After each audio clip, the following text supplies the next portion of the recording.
Chapter 1. The fourth cocktail had seemed like a good idea. So did the bangs, come to think of it. But now that I'm struggling to unlock my apartment door, I'm guessing I might regret that last spritz in the morning. Maybe the bangs, too. June told me breakup bangs were almost always a very bad choice when I sat in her chair for a cut today. But June wasn't going to her friend's engagement celebration, newly single that night. Bangs were in order. It's not that I'm still in love with my ex, I'm not. I never was. Sebastian is kind of a snob. An up-and-coming corporate lawyer, he wouldn't have lasted 1 hour at Chantal's party without scoffing at her choice of signature drink and referencing some pretentious article he read in the New York Times that declared Aperol spritzes over. Instead, he would pretend to study the wine list, ask the bartender annoying questions about terroir and acidity, and, regardless of the answers, go with a glass of the most expensive red. It's not that he has exceptional taste or knows a lot about wine. He doesn't. He just buys expensive stuff to give the impression of being discerning. Sebastian and I were together for 7 months, giving our relationship the distinction of being my longest lasting. One yet, in the end, he said he didn't really know who I was, and he had a point. Before Sebastian, the guys I picked were up for a good time and didn't seem to mind keeping things casual.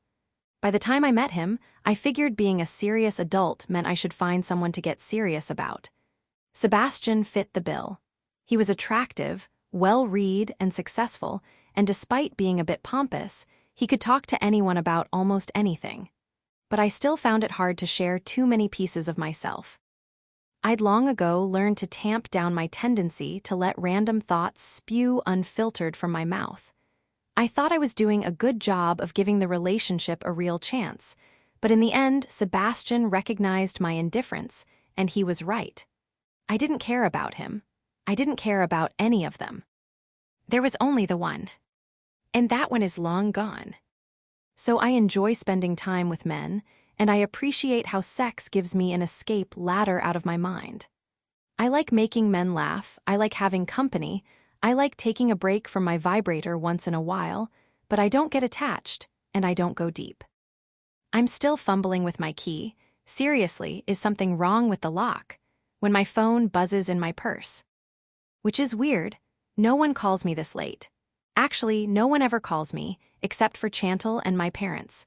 But Chantal is still at her party, and my parents are touring Prague and won't be awake yet. The buzzing stops just as I get the door open and stumble into my small one-bedroom apartment. I check the mirror by the entrance to find my lipstick mostly smudged off but my bangs looking pretty phenomenal. Suck it, June. I begin to unfasten the strappy gold sandals I'm wearing, a dark sheet of hair falling over my face when my phone starts up again. I dig it out of my purse and, one shoe off, make my way toward the couch, frowning at the unknown name message on the screen. Probably a wrong number. "Hello," I ask, bending to take off the second sandal. "Is this Percy?" I stand upright so fast I have to hold on to the arm of the couch to steady myself. Percy. It's a name nobody calls me anymore. These days I'm Persephone to almost everyone. Sometimes I'm P, but I'm never Percy. I haven't been Percy for years. "Hello, Percy." The voice is deep and soft. It's one I haven't heard in more than a decade, but so familiar I'm suddenly 13 years old and slathered in SPF 45, reading paperbacks on the dock. I'm 16 and peeling off my clothes to jump into the lake, naked and sticky after a shift at the tavern. I'm 17 and lying on Sam's bed in a damp bathing suit, watching his long fingers move across the anatomy textbook he's studying by my feet. Blood rushes hot to my face with a whoosh, and the steady, thick pumping of my heart invades my eardrums. I take a shaky breath and sit, stomach muscles seizing. "Yes," I manage, and he lets out a long, relieved-sounding breath. "It's Charlie." "Charlie." "Not Sam." "Charlie, the wrong brother." "Charles Florek," Charlie clarifies, and begins explaining how he tracked down my number. Something about a friend of a friend and a connection at the magazine where I work, but I'm barely listening. "Charlie," I interrupt. My voice is high-pitched and tight, 1 part spritz and 2 parts shock, or maybe all parts total disappointment. Because this voice does not belong to Sam. But of course it doesn't. I know, it's been a long time. God, I don't even know how long, he says, and it sounds like an apology. But I know exactly how long, I keep count. It's been 12 years since I've seen Charlie. 12 years since that catastrophic Thanksgiving weekend when everything between Sam and me fell apart, when I tore everything apart. I used to count the number of days until my family would head up to the cottage so I could see Sam again. Now he's a painful memory I keep hidden deep beneath my ribs. I also know I've gone more years without Sam than I spent with him.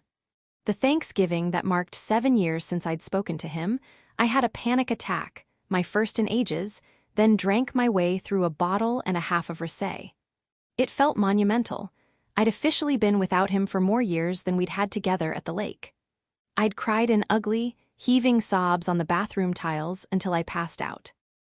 Chantal came over the next day with greasy takeout and held my hair back as I puked, tears streaming down my face, and I told her everything. It's been forever, I tell Charlie. I know, and I'm sorry to call you so late, he says. He sounds so much like Sam it hurts, as if there's a lump of dough lodged in my throat. I remember when we were 14, and it was almost impossible to tell him apart from Charlie on the phone. I remember noticing other things about Sam that summer, too.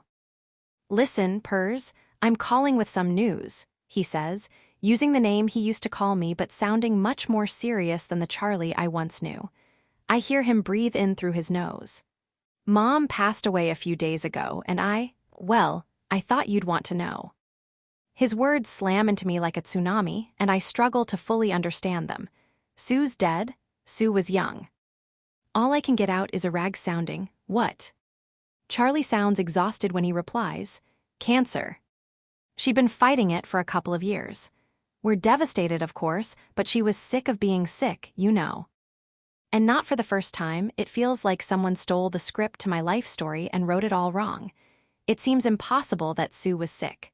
Sue, with her big smile and her denim cutoffs and her white blonde ponytail. Sue, who made the best pierogies in the universe. Sue, who treated me like a daughter. Sue, who I dreamed one day might be a mother-in-law to me. Sue, who was sick for years without me knowing. I should have known. I should have been there. I'm so sorry, I begin. I don't know what to say. Your mom was. She was. I sound panicked, I can hear it. Hold it together, I tell myself. You lost rights to Sue a long time ago. You are not allowed to fall apart right now. I think about how Sue raised 2 boys on her own while running the tavern, and about the first time I met her, when she came over to the cottage to assure my much older parents that Sam was a good kid and that she would keep an eye on us. I remember when she taught me how to hold 3 plates at once, and the time she told me not to take crap from any boy, including her own 2 sons. She was everything, I say. She was such a good mom. She was, and I know she meant a lot to you when we were kids. That's sort of why I'm calling, says Charlie, tentative. Her funeral is on Sunday. I know it's been a long time, but I think you should be there. Will you come? A long time? It's been 12 years. 12 years since I've made the drive north to the place that was more like home to me than anywhere else has been. 12 years since I dove, head first, into the lake. 12 years since my life crashed spectacularly off course. 12 years since I've seen Sam. But there's only one answer. Of course I will. Chapter 2. Summer, 17 years ago. I don't think my parents knew when they bought the cottage that 2 adolescent boys lived in the house next door. Mom and Dad wanted to give me an escape from the city, a break from other kids my age, and the Florek boys, who went unsupervised for long stretches of the afternoons and evenings, were probably as big a surprise to them as they were to me. A few of the kids in my class had summer homes, but they were all in Muskoka, just a short drive north from the city, where the word cottage didn't seem quite right for the waterfront mansions that lined the area's rocky shores. Dad flat out refused to look in Muskoka. He said if we bought a cottage there, we might as well stay in Toronto for the summer. It was too close to the city and too full of Torontonians. So he and Mom focused their search on rural communities further northeast, which Dad declared too developed or too overpriced, and then further still until finally they settled on Barry's Bay, a sleepy, working-class village that transformed into a bustling tourist town in the summer, sidewalks bursting with cottagers and European sightseers on their way to camp or hike in Algonquin Provincial Park. "You'll love it there, kiddo," he promised. "It's the real cottage country." I would eventually look forward to the 4-hour drive from our tutor in Midtown Toronto to the lake, but that first trip spanned an eternity. Entire civilizations rose and fell by the time we passed the "Welcome to Barry's Bay" sign, Dad and I in the moving truck and Mom following behind in the Lexus. Unlike Mom's car, the truck had neither a decent sound system nor air conditioning, and I was stuck listening to the monotonous hum of CBC radio, the backs of my thighs glued to the vinyl bench and my bangs plastered to my clammy forehead. Almost all the girls in my 7th grade class got bangs after Delilah Mason did, though they didn't suit the rest of us as well.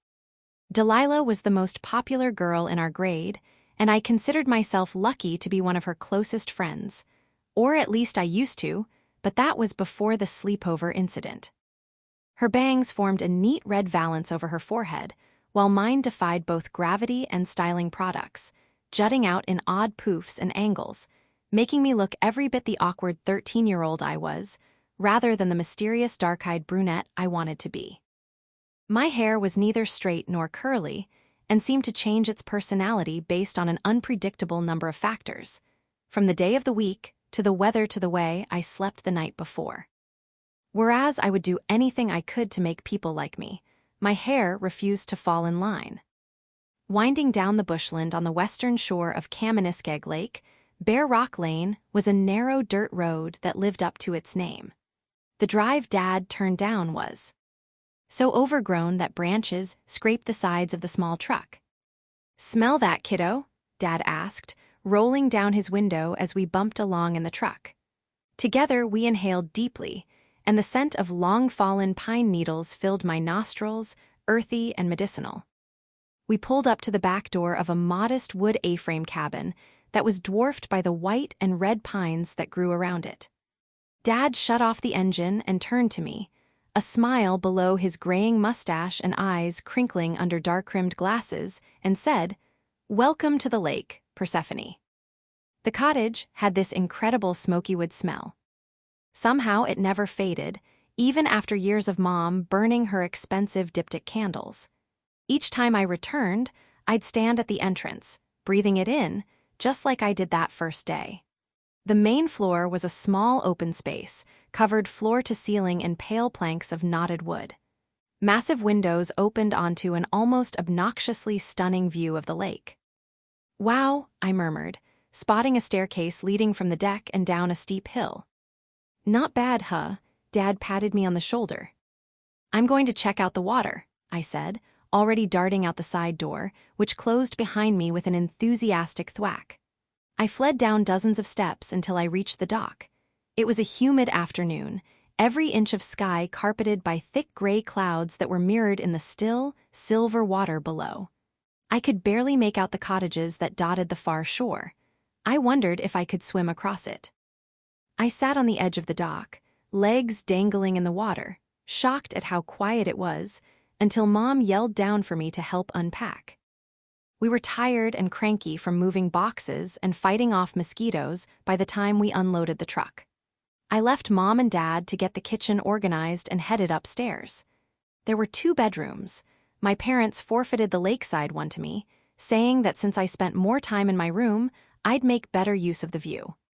I unpacked my clothes, made the bed, and folded a Hudson's Bay blanket at the end. Dad didn't think we needed such heavy wool blankets in summer, but Mom insisted on having one for each bed. "It's Canadiana," she explained in a tone that said that should have been obvious. I arranged a perilously high stack of paperbacks on one nightstand and tacked up a creature from the Black Lagoon poster above the bed. I had a thing for horror. I watched a ton of scary movies, my parents having long ago given up on censoring them, and hoovered classic R.L. Stein and Christopher Pike books, as well as newer series about hot teens who turned into werewolves during full moons and hot teens who hunted ghosts after cheerleading practice. Back when I still had friends, I'd bring the books to school and read the good bits, as in anything gory or remotely sexy, aloud. At first, I just loved getting a reaction from the girls, loved being the center of attention, but with the safety net of someone else's words as the entertainment. But the more horror I read, the more I grew to love the writing behind the story, how the authors made impossible situations believable. I liked how each book was both predictable and unique, comforting and unexpected. Safe but never boring. Pizza for dinner. Mom stood at the doorway, eyeing the poster but saying nothing. They have pizza. Barry's Bay hadn't looked big enough to have delivery. And it turned out it wasn't, so we drove to the take-out-only Pizza, located in a corner of one of the town's 2 grocery stores. How many people live here? I asked Mom. It was 7 p.m., and most of the businesses on the main drag looked closed. About 1,200, though I expect it's probably triple that in the summer with all the cottagers. She said, with the exception of a crowded restaurant patio, the town was pretty much deserted. The tavern must be the place to be on a Saturday night, she commented, slowing down as we passed. It looks like it's the only place to be, I replied. By the time we got back, Dad had the small TV set up. There was no cable, but we had packed our family DVD collection. I was thinking the great outdoors, said Dad. Seems appropriate, don't you think, kiddo? I crouched down to inspect the contents of the cabinet. The Blair Witch Project would also be appropriate. I'm not watching that, Mom said, setting out plates and napkins next to the pizza boxes on the coffee table. The great outdoors it is, said Dad, popping it into the player. Classic John Candy, what could be better? The wind had picked up outside, moving through the pine boughs, and waves were now traveling across the lake's surface. The breeze coming through the windows smelled like rain. Yeah, I said, taking a bite of my slice. This is actually pretty great. A bolt of lightning zigged through the sky, illuminating the pines and the lake and the hills of the far shore, like someone had taken a flash photo with a giant camera. I watched the storm, transfixed from my bedroom windows. The view was so much bigger than the wedge of sky I could see from my room in Toronto, the thunder so loud it seemed to be right above the cottage, as though it had been custom ordered for our first night. Eventually, the deafening claps faded into distant rumbles, and I slipped back into bed, listening to the rain pelting the windows. Mom and Dad were already downstairs when I woke the next morning, momentarily confused by the bright sun coming through the windows and ripples of light moving across the ceiling. They sat, coffees at the ready, reading materials in hand, Dad in the armchair with an issue of The Economist, scratching his beard absent-mindedly, and Mom on a stool at the kitchen counter, flipping through a thick design magazine, her oversized red-framed glasses balancing on the tip of her nose.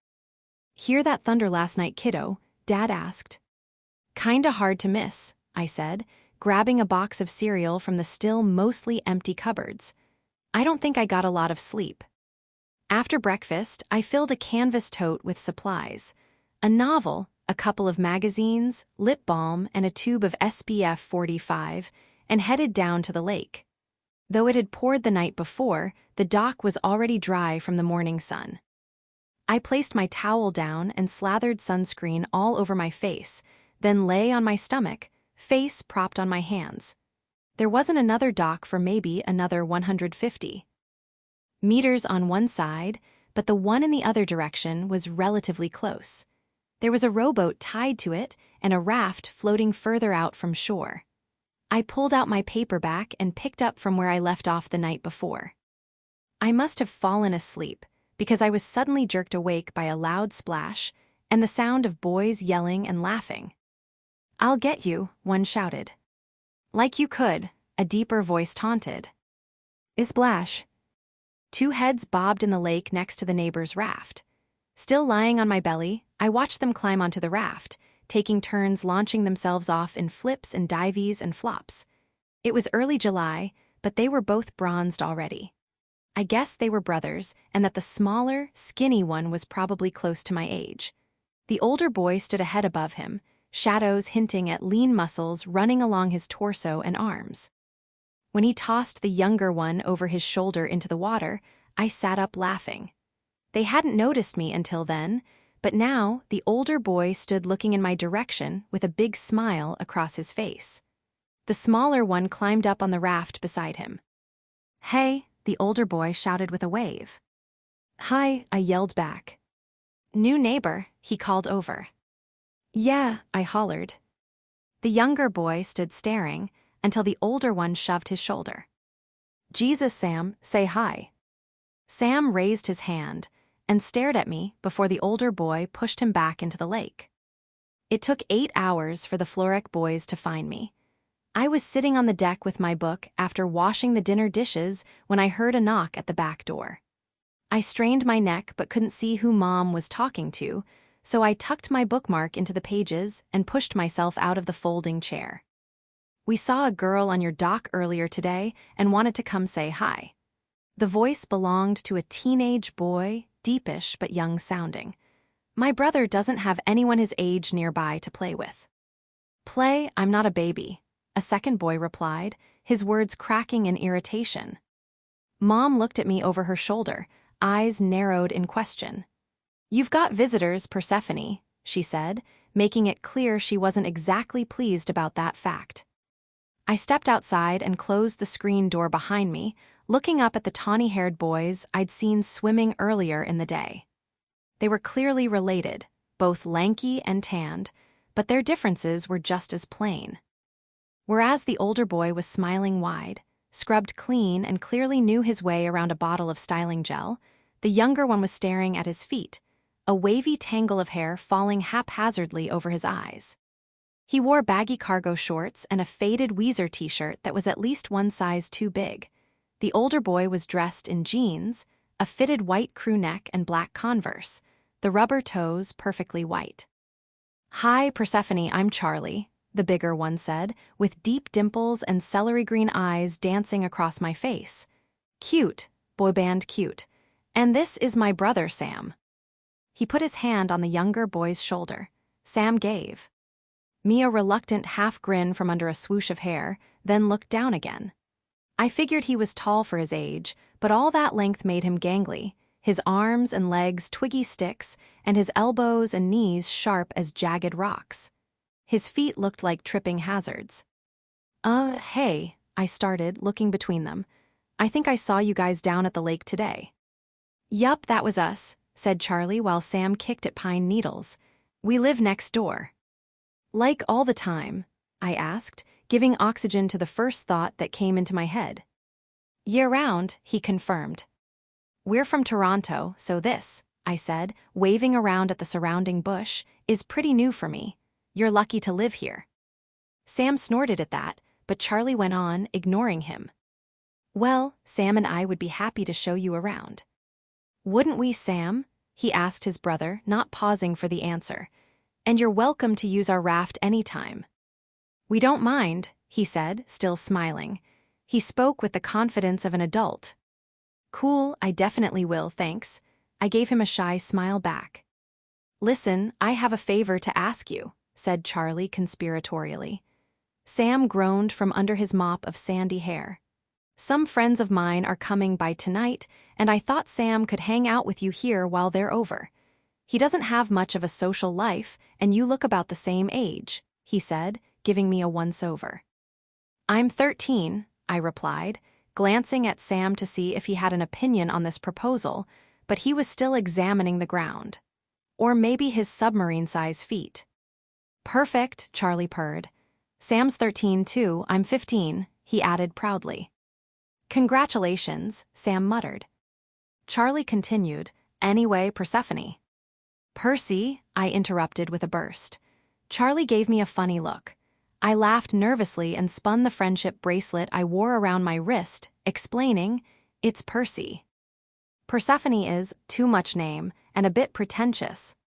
Sam straightened up and looked at me then, scrunching his eyebrows and nose momentarily.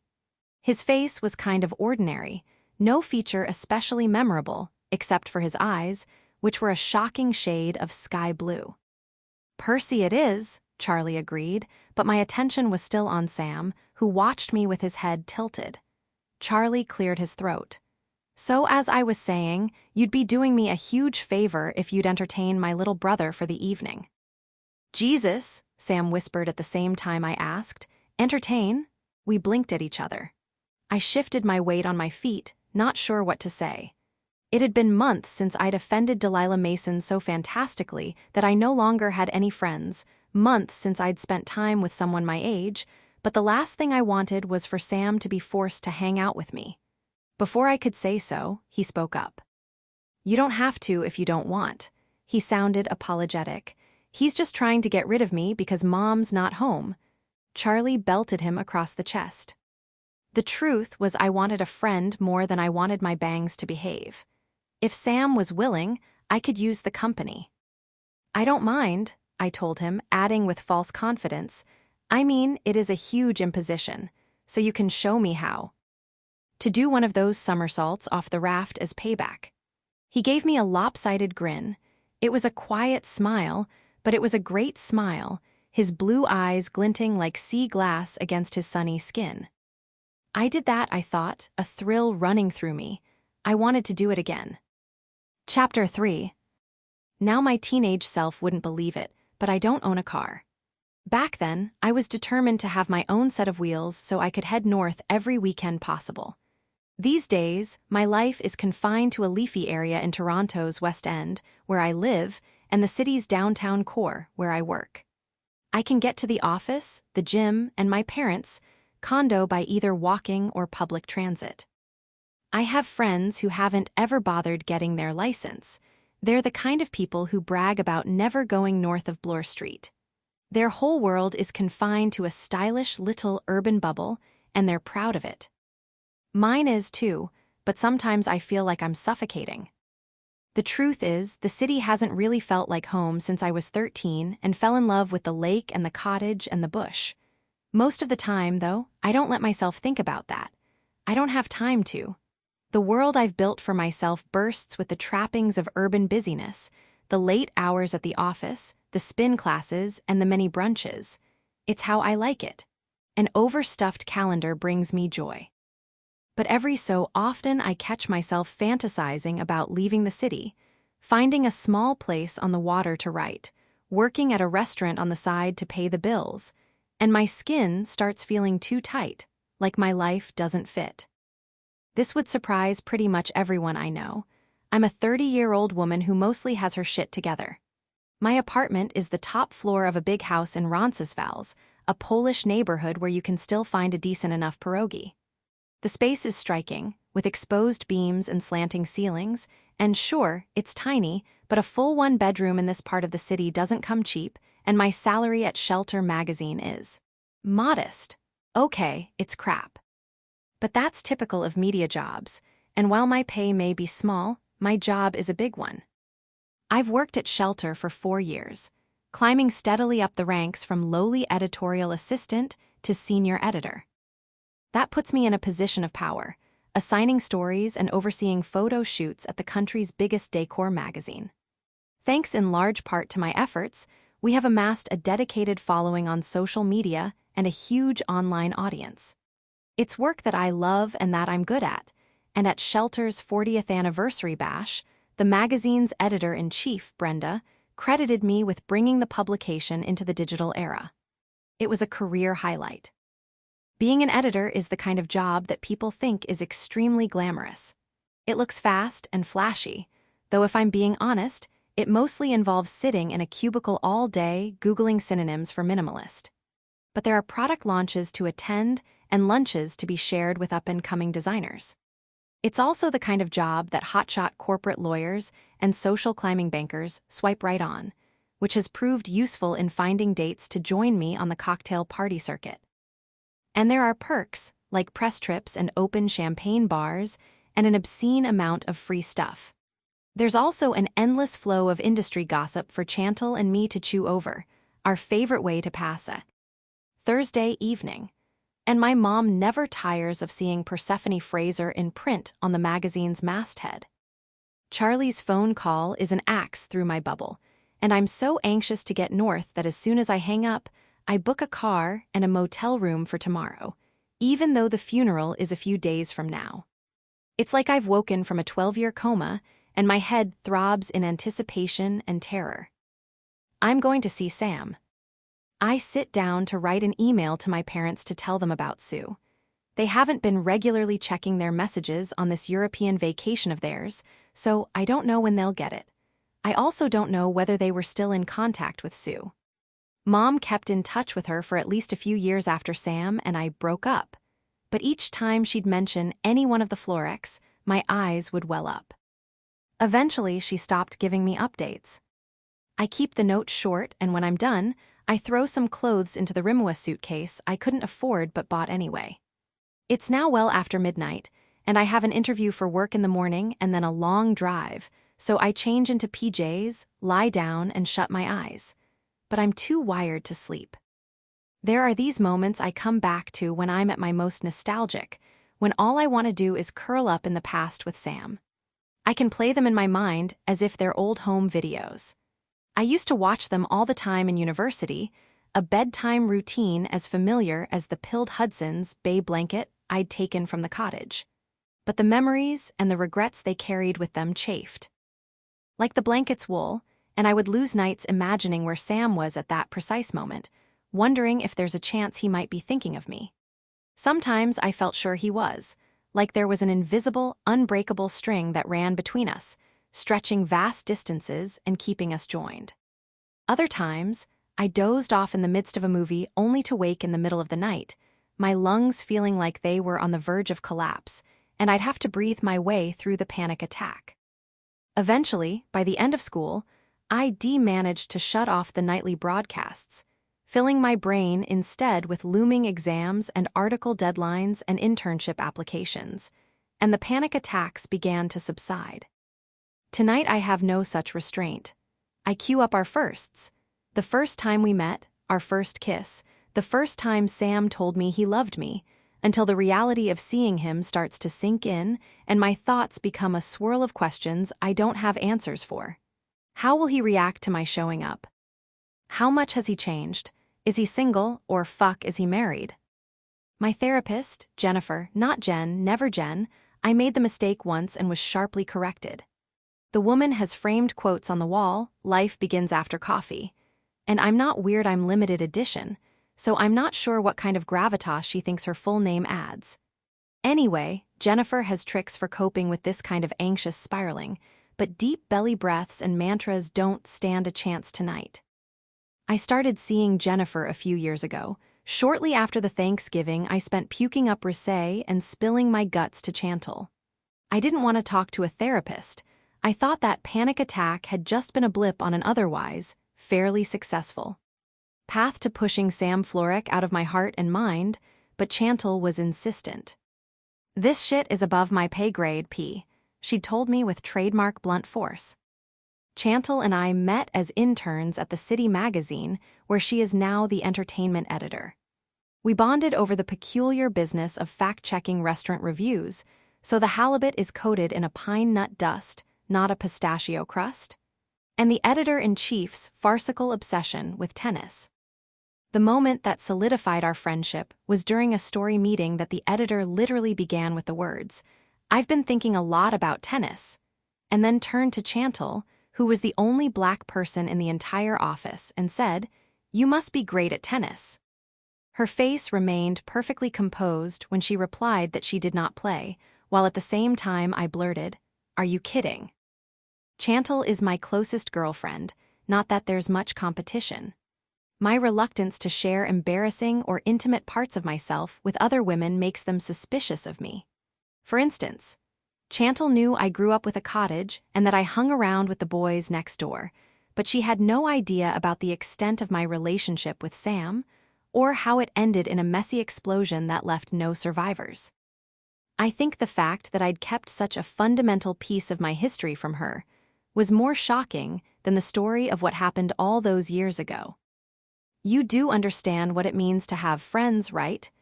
she'd asked me after I told her the horrible truth. Considering that my two closest friends no longer speak to me, the answer probably should have been not really. But I have been a good friend to Chantal. I'm the person she calls to bitch about work or her future mother-in-law, who is continually suggesting Chantal relax her hair for the wedding. Chantal has no interest in wedding-y things, except for having a big dance party, an open bar, and a killer dress, which, fair, but since the event needs to come together somehow, I've become the default planner, putting together Pinterest boards with decor inspo. I'm reliable. I'm a good listener. I'm the one who knows what cool new restaurant has the hottest chef. I make excellent Manhattans. I am fun. I just don't want to talk about what keeps me awake at night. I don't want to reveal how I'm beginning to question whether climbing the ladder has made me happy, how sometimes I long to write but can't seem to find the courage, or how lonely I sometimes feel. Chantal is the only person who can pull it out of me. Of course, my reluctance to discuss Sam with Chantal has nothing to do with whether or not I think about him. Of course I do, but I try not to, and I don't stumble very often. I haven't had a panic attack since I started seeing Jennifer. I like to think I've grown over the last decade. I like to think I've moved on. Still, every once in a while, the sun will shimmer off Lake Ontario in a way that reminds me of the cottage, and I'm right back on the raft with him. My hands are shaking so badly when I fill out the forms at the rental car counter that I'm surprised the clerk hands over the keys. Brenda was understanding when I called to ask for the rest of the week off. I told her there had been a death in the family, and while it was technically a lie, Sue was like family. At least she had been at one time.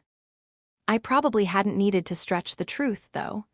I have taken precisely 1 day off this year for an extended Valentine's spa weekend with Chantal. We have marked the holiday together since we were both single, and no boyfriend or fiancé will put an end to the tradition. I briefly consider not telling Chantal where I'm going, but then I have visions of getting in an accident and no one knowing why I was on the highway far from the city. So I write a quick text from the rental car lot, adding a few "I'm totally fine" exclamation points before I hit send. Your party was so much fun. Too much fun. Shouldn't have had that last spritz. Heading out of town for a few days for a funeral. Sam's mom. Her text buzzes seconds later. The Sam, are you okay? The answer is no. I'll be fine, I write back. My phone starts vibrating as soon as I hit send, but I let Chantal's call go to voicemail. I'm so low on sleep. I'm running purely on adrenaline and the 2 vats of coffee I drank at this morning's interview with a full-of-himself wallpaper designer. I really don't want to talk. In the time it takes me to navigate through the city streets and onto the 401, my bowels are in such tight knots that I need to pull into a Tim Hortons off the highway for an emergency bathroom break. I'm still shaky when I get back in the car, bottle of water and Raisin Bran muffin in hand, but a surreal kind of calm comes over me as I drive further north. Eventually, rocky outcrops of Canadian Shield granite erupt from the land, and roadside signs for live bait and chip trucks emerge from the scrub. It's been so long since I've traveled this route, yet it's all so familiar, like I'm driving back into another part of my life. The last time I made this trip was Thanksgiving weekend. I was alone then, too, racing up in the used Toyota I'd bought with my tip money. I didn't stop the entire 4-hour drive. It had been 3 agonizing months since I'd seen Sam, and I was desperate for him to wrap his arms around me, to feel enveloped by his body, to tell him the truth. Could I have known how that weekend would give me both the greatest and most terrible moments of my life? How rapidly things would go very, very badly. That I would never see Sam again. My mistake had come months earlier, but could I have prevented the aftershocks that caused the most severe destruction? My stomach takes a roller coaster ride as soon as I spot a glimpse of the lake's southern end, and I take deep breaths in 1, 2, 3, 4 and out 1, 2, 3, 4 all the way to the Cedar Grove Motel on the outskirts of town. It's late afternoon by the time I check in. I buy a copy of the local paper from the elderly man at the lobby desk and moved the car in front of room 106. It's clean and nondescript. A generic print of a deer in a forest hanging over the bed and a frayed polyester quilt that was probably burgundy at the beginning of its long life are the only doses of color. I hang up the black sheath dress I've brought for the funeral and sit on the edge of the bed, tapping my fingers on my thighs and looking out the window. The north end of the lake, town dock, and public beach are just visible. I feel itchy. It seems wrong to be so close to the water but not go to the cottage. I've packed my bathing suit and towel so I could walk over to the beach, but all I want to do is dive off the end of my dock. There's just one problem. It's not my dock anymore. Chapter 4. Summer, 17 years ago, I'd never had a boy in my bedroom until that first evening when Charlie dropped Sam off on the doorstep of our cottage. As soon as we were alone, I was tongue-tied with nerves. Sam didn't seem to have the same problem. "So what kind of name is Persephone?" he asked, stuffing a third Oreo into his mouth. We were sitting on the floor, door open, at Mom's insistence. Given how sullen he was when we met, he was a lot chattier than I expected. Within minutes, I learned he had lived next door all his life. He was also starting 8th grade in the fall, and that he liked Weezer well enough, but the shirt was actually a hand-me-down from his brother. "Almost all my clothes are," he explained matter-of-factly. Mom hadn't looked happy when I asked if Sam could stay for the evening. "I don't know if that's the best idea, Persephone," she said slowly, right in front of him, then turned to Dad for his input. I think it was less about Sam's boyness and more that Mom wanted to keep me away from other teenagers for at least 2 months before we went back to the city. "She needs to have a friend, Diane," he replied, to complete my mortification. Letting my hair fall across my face, I grabbed Sam by the arm and pulled him toward the stairs. It took 5 minutes for Mom to check on us, holding a plate of Oreos like she did when I was 6. I was surprised she didn't bring glasses of milk. We were munching on the cookies, chests speckled with dark crumbs, when Sam asked about my name. "It's from Greek mythology," I told him. "My parents are total geeks. Persephone is the goddess of the underworld." "It doesn't really suit me." He studied the creature from the Black Lagoon poster and the stack of horror paperbacks on my bedside table, then fixed his gaze on me, one eyebrow raised.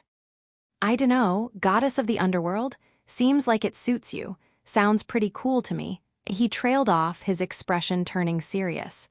"Persephone, Persephone." He rolled my name around in his mouth like he was trying to figure out how it tasted. "I like it." "What's Sam short for?" I asked, my hands and neck heating. "Samuel." "Nope," he smirked. "Samson, Samwise." He jerked his head back like I'd surprised him. "Lord of the Rings, nice."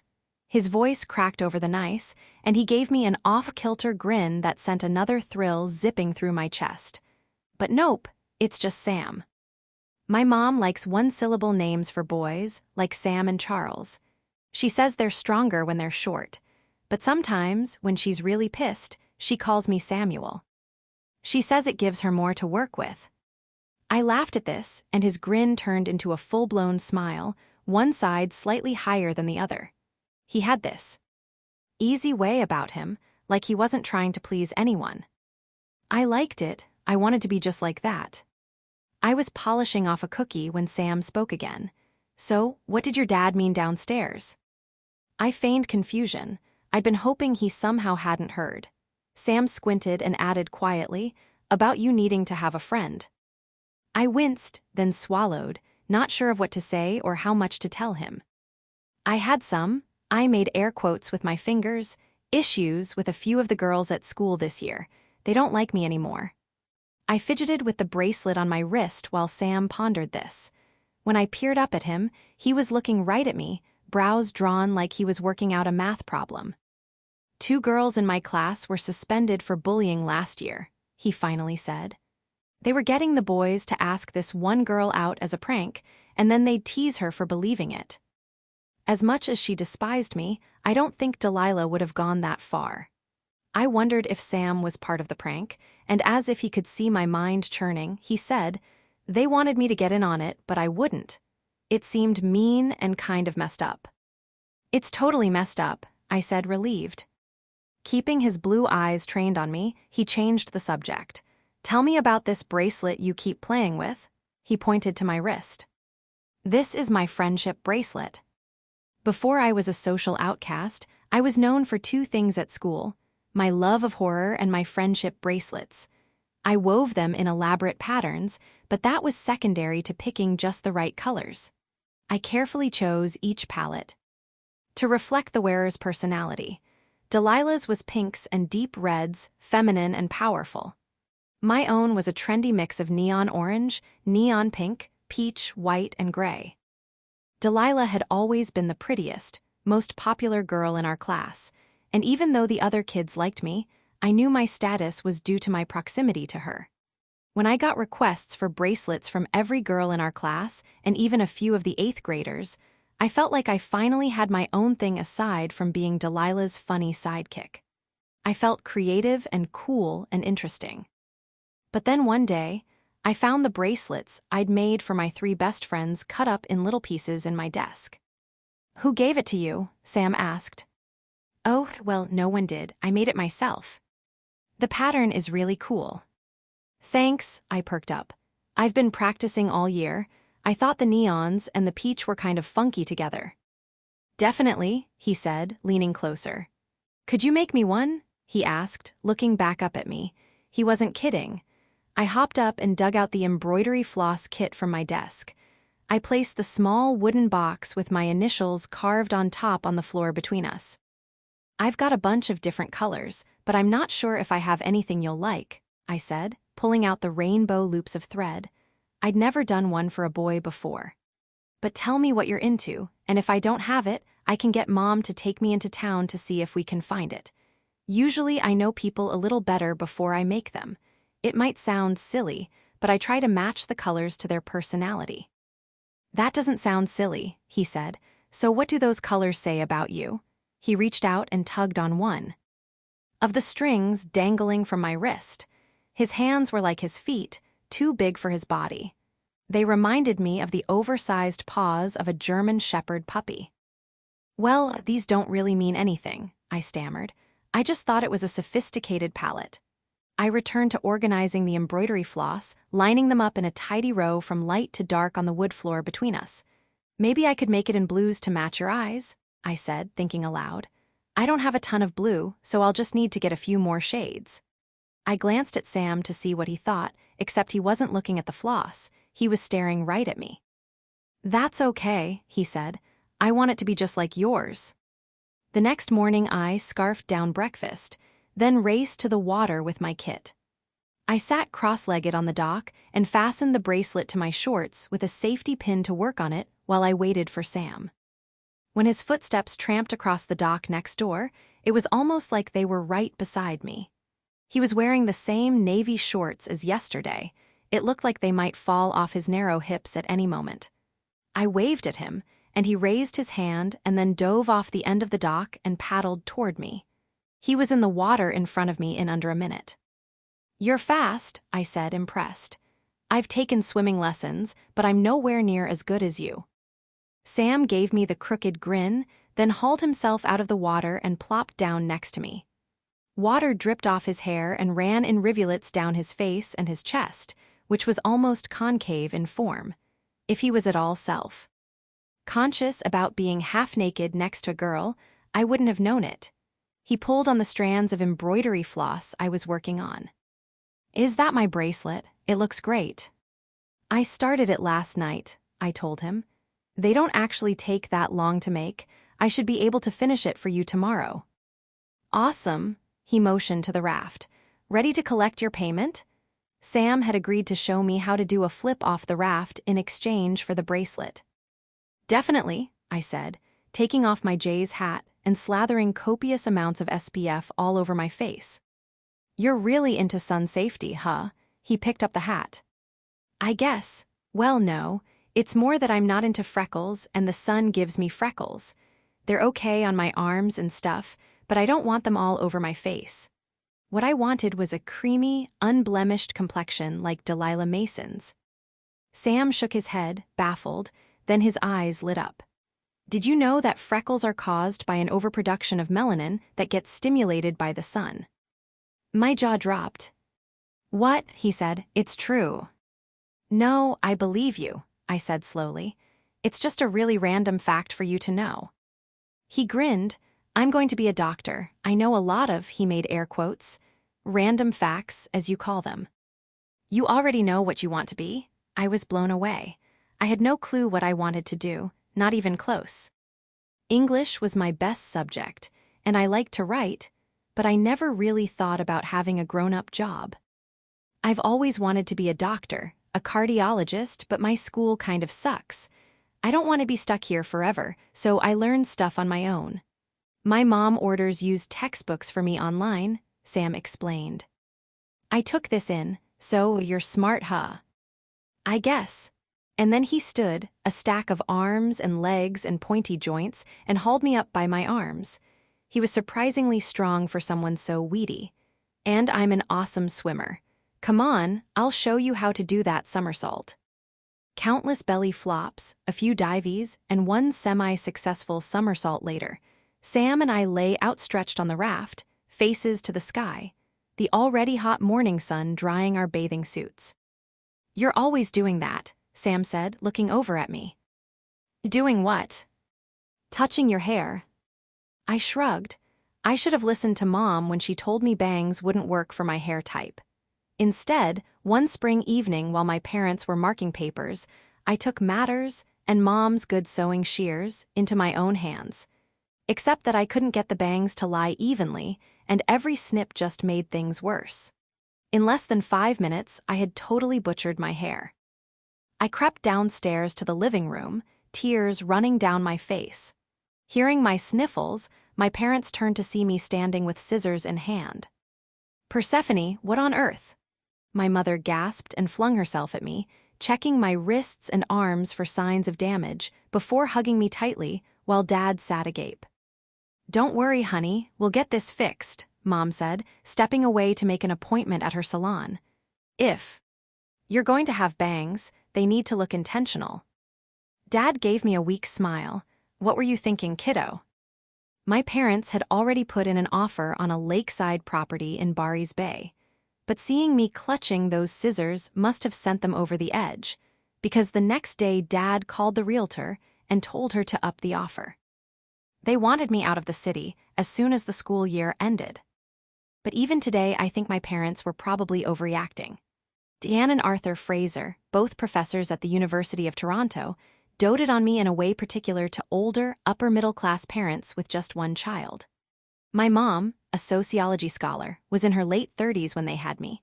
My father, who taught Greek mythology, was in his early 40s. My every request for a new toy, a trip to the bookstore, or supplies for a new hobby was met with enthusiasm and a credit card. Being a child who preferred earning gold stars to causing trouble, I didn't give them much need for discipline. In turn, they gave me a very long leash. So when the 3 girls who formed my closest circle of friends turned their backs on me, I was unaccustomed to dealing with any sort of adversity, and I had no idea how to cope, except to try my hardest to win them back. Delilah was our group's uncontested ruler, a position we bestowed upon her because she possessed the 2 most important requirements for teenage leadership: an exceptionally pretty face and total awareness of the power it gave her. Since it was Delilah whom I angered, and Delilah whom I needed to win back, my attempts to gain readmittance to the group were targeted at her. I thought cutting my bangs like hers would demonstrate my loyalty. Instead, when she saw me at school, she raised her voice in an exaggerated whisper and said, "God, does everyone have bangs these days? I think it's time to grow mine out." Every morning I dreaded the school day, sitting alone at recess, watching my old friends laugh together, wondering if it was me they were laughing about. A summer away from everything, where I could read my books without worrying about being called a freak and swim whenever I wanted to, felt like heaven. I looked over at Sam. "Where's your brother today?" I asked, thinking of how they'd goofed around in the water the day before. Sam turned onto his stomach and propped himself up on his forearms. "Why do you want to know about my brother?" he asked, his brows knitted together. No reason, I just wondered. Is he having friends over tonight? Sam looked at me from the corner of his eye. What I really wanted to know was if Sam wanted to hang out again. His friends were over really late, he said finally. He was still asleep when I came down to the lake. I don't know what's going on tonight. Oh, I said limply, then decided to take a risk. Well, if you want to come over again, that'd be cool. Our TV's kind of small, but we have a big DVD collection. I might just do that, said Sam, his forehead relaxing. Or you could come over to our place. Our TV is pretty decent. Mom's never home, but she wouldn't mind you being there. You guys are allowed to have friends over when she's not there. My parents were by no means strict, but they were always home when I had people over. 1 or 2 is okay, but Charlie likes to have parties. Just small ones, but Mom gets mad if she comes home and there's, like, 10 kids in the house. Does that happen a lot? I'd never been to a real teenager party. I crawled to the edge of the raft and dangled my feet in the water to cool off. Yeah, but mostly they're pretty boring, and Mom doesn't find out. Sam came and sat beside me, plunging his shoestring legs into the lake, kicking them back and forth.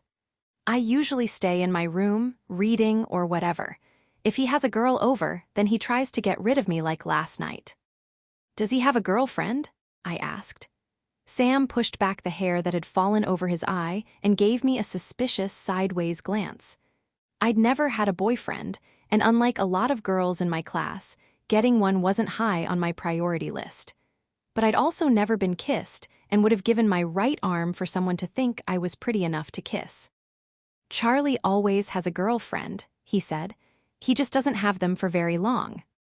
So, I said, changing the subject, how come your mom's not around a lot? You ask a lot of questions, you know that? He didn't say it harshly, but his comment sent a prickle of fear down my neck. I hesitated. I don't mind, he said, nudging me with his shoulder. I felt my body relax. Mom runs a restaurant, you probably don't know it yet. The tavern, it's our family's place. I do know it actually, I said, remembering the packed patio. Mom and I drove past. What kind of restaurant is it? Polish, like pierogies and stuff. My family's Polish. I had no idea what a pierogi was, but I didn't let on. It looked really busy when we went by. There aren't many places to eat here, but the food's good. Mom makes the best pierogies ever. But it's a lot of work, so she's gone most days from the afternoon on. Doesn't your dad help? Sam paused before responding. No. Okay, I said, so why not? My dad's dead, Percy, he said, watching a jet ski roar by. I didn't know what to say. What I should have said was nothing.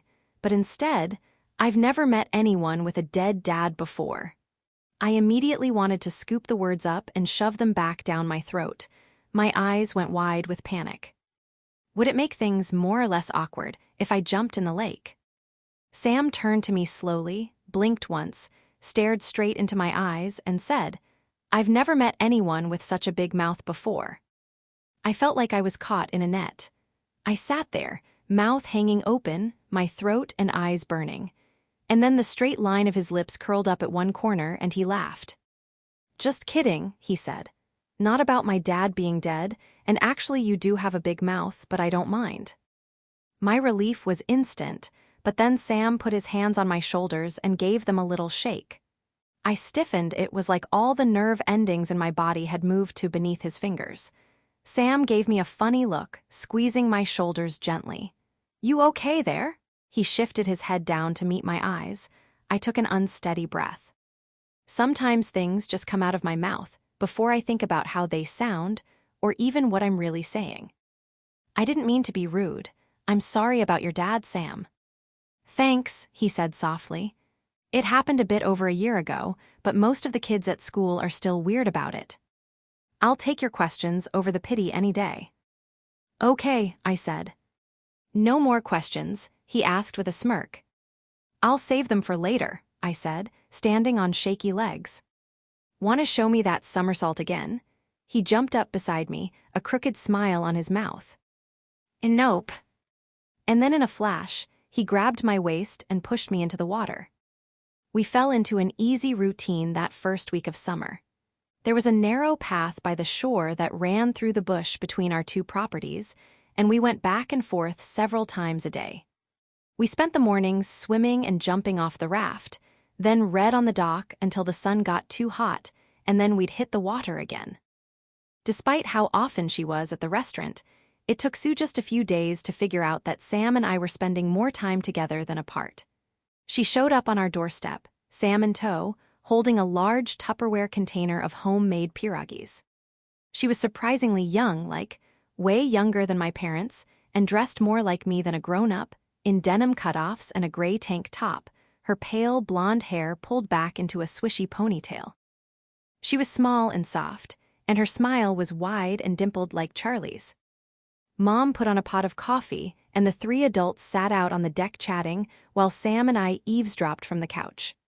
Sue assured Mom and Dad that I was welcome at her house anytime, that Sam was a freakishly responsible kid, and that she'd keep an eye on us, at least when she was home. She must have had those boys right out of high school. I heard Mom telling Dad that evening. "It's different up here," was all he said. Sam and I ended up spending most of our time in the water or at his place. On the days when the sun was too hot, we'd head up to the house, which was built in the style of an old farmhouse, painted white. A basketball net hung above the garage door. Sue hated air conditioning, preferring to keep the windows open to feel the breeze off the lake, but the basement was always cool. Sam and I would flop down at either end of the cushy red plaid sofa and put on a movie. We were starting to make our way through my horror collection. Sam had seen just one or two, but it didn't take long for him to catch my enthusiasm. I think half the fun for him was correcting any and every scientifically unsound detail he picked up on, the unrealistic amount of blood being his favorite sticking point. I'd roll my eyes and say, "Thanks, Doc," but I liked how closely he paid attention. We took turns picking what to watch, but according to Sam, I went all weird when he wanted to watch The Evil Dead. I had my reasons. The movie was why my three best friends no longer spoke to me. I ended up telling Sam the entire story, which involved a sleepover at my house and an ill-advised screening of the bloodiest, raunchiest film in my collection. Because Delilah, Yvonne, and Marissa liked the horror stories I read at school, I had assumed The Evil Dead was a no-brainer. We huddled around the TV in nests of blankets and pillows, wearing our pajamas, with bowls of popcorn in hand, and watched a group of hot 20-somethings head to a creepy cabin in the woods. During the most disturbing scene, Delilah covered her face, then sprang from the sofa and ran to the bathroom, leaving a wet spot behind on the ultrasued fabric. The girls and I looked at each other wide-eyed, and I hurried to the cupboard to get paper towels and a bottle of cleaning spray. I hoped Delilah would forget about the whole peeing her pants thing by the time we returned to school. She did not even close. If she had, I would have been spared the next few months of torture. "That was pretty disgusting," Sam said when the credits were rolling, "but also awesome." "Right," I said, jumping onto my knees to face him. "It's a classic. I'm not weird for liking it, right?" His eyes popped at my sudden display of energy. Did I sound nuts? I think I probably did. "Well, I can see why that Delilah girl was so freaked out by it. I don't think I'm going to sleep tonight. But she's a jerk, and you're not weird for liking it," he said. I slumped back down onto the couch, satisfied. "You're just weird in general," he added, holding back a grin, and I lobbed a cushion at him. He raised his hands and laughed, but I like weird. I would have been thankful for any friend that summer, but finding Sam was like winning the friendship lottery. He was nerdy in a good way and sarcastic in a hilarious way, and he liked to read almost as much as I did, though he was more into books about wizards and magazines about science and nature. There was a whole shelf of National Geographic magazines in his basement, and I think he'd read all of them. Sam was fast becoming my favorite person, and I'm pretty sure he felt the same. He always wore the bracelet I made him. He once pulled it down to show me the pale ring of skin underneath it. Sometimes he'd leave for an excruciatingly long morning or afternoon to hang out with his friends from school, but when he was home, we were almost always together.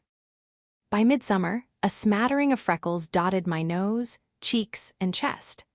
As if they had somehow escaped my notice, Sam leaned in close to my face one day when we were lying on the raft and said, "I guess SPF 45 wasn't strong enough." "I guess not," I growled, "and thanks for reminding me." "I don't understand why you hate your freckles so much," he said. "I like them." I stared at him, unblinking. "Seriously?" I asked. "Who in their right mind likes freckles?" "Yeah," he drew the word out and gave me a "why are you being so weird?" look, which I chose to ignore. "Swear on it." "Swear on what?" he asked, and I hesitated. "You said swear on it," he explained. "What do you want me to swear on?" I hadn't meant it literally. I looked around, my eyes landing on his wrist. "Swear on our friendship bracelet." His brows furrowed, but then he reached over and hooked his index finger under my bracelet, giving it a gentle tug. "I swear," he vowed. "Now you swear that you'll drop this weird freckle obsession." A small smile played on his lips, and I let out a little laugh before reaching over and curling my finger around his bracelet, tugging on it like he had. "I swear." I rolled my eyes, but secretly I was pleased.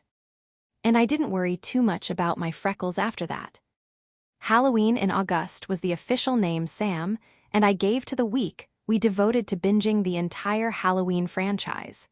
We had just put on the fourth movie when Charlie loped down the basement stairs in his boxers and launched himself over the couch between us. Charlie, I had learned, was always wearing a smile and rarely a shirt.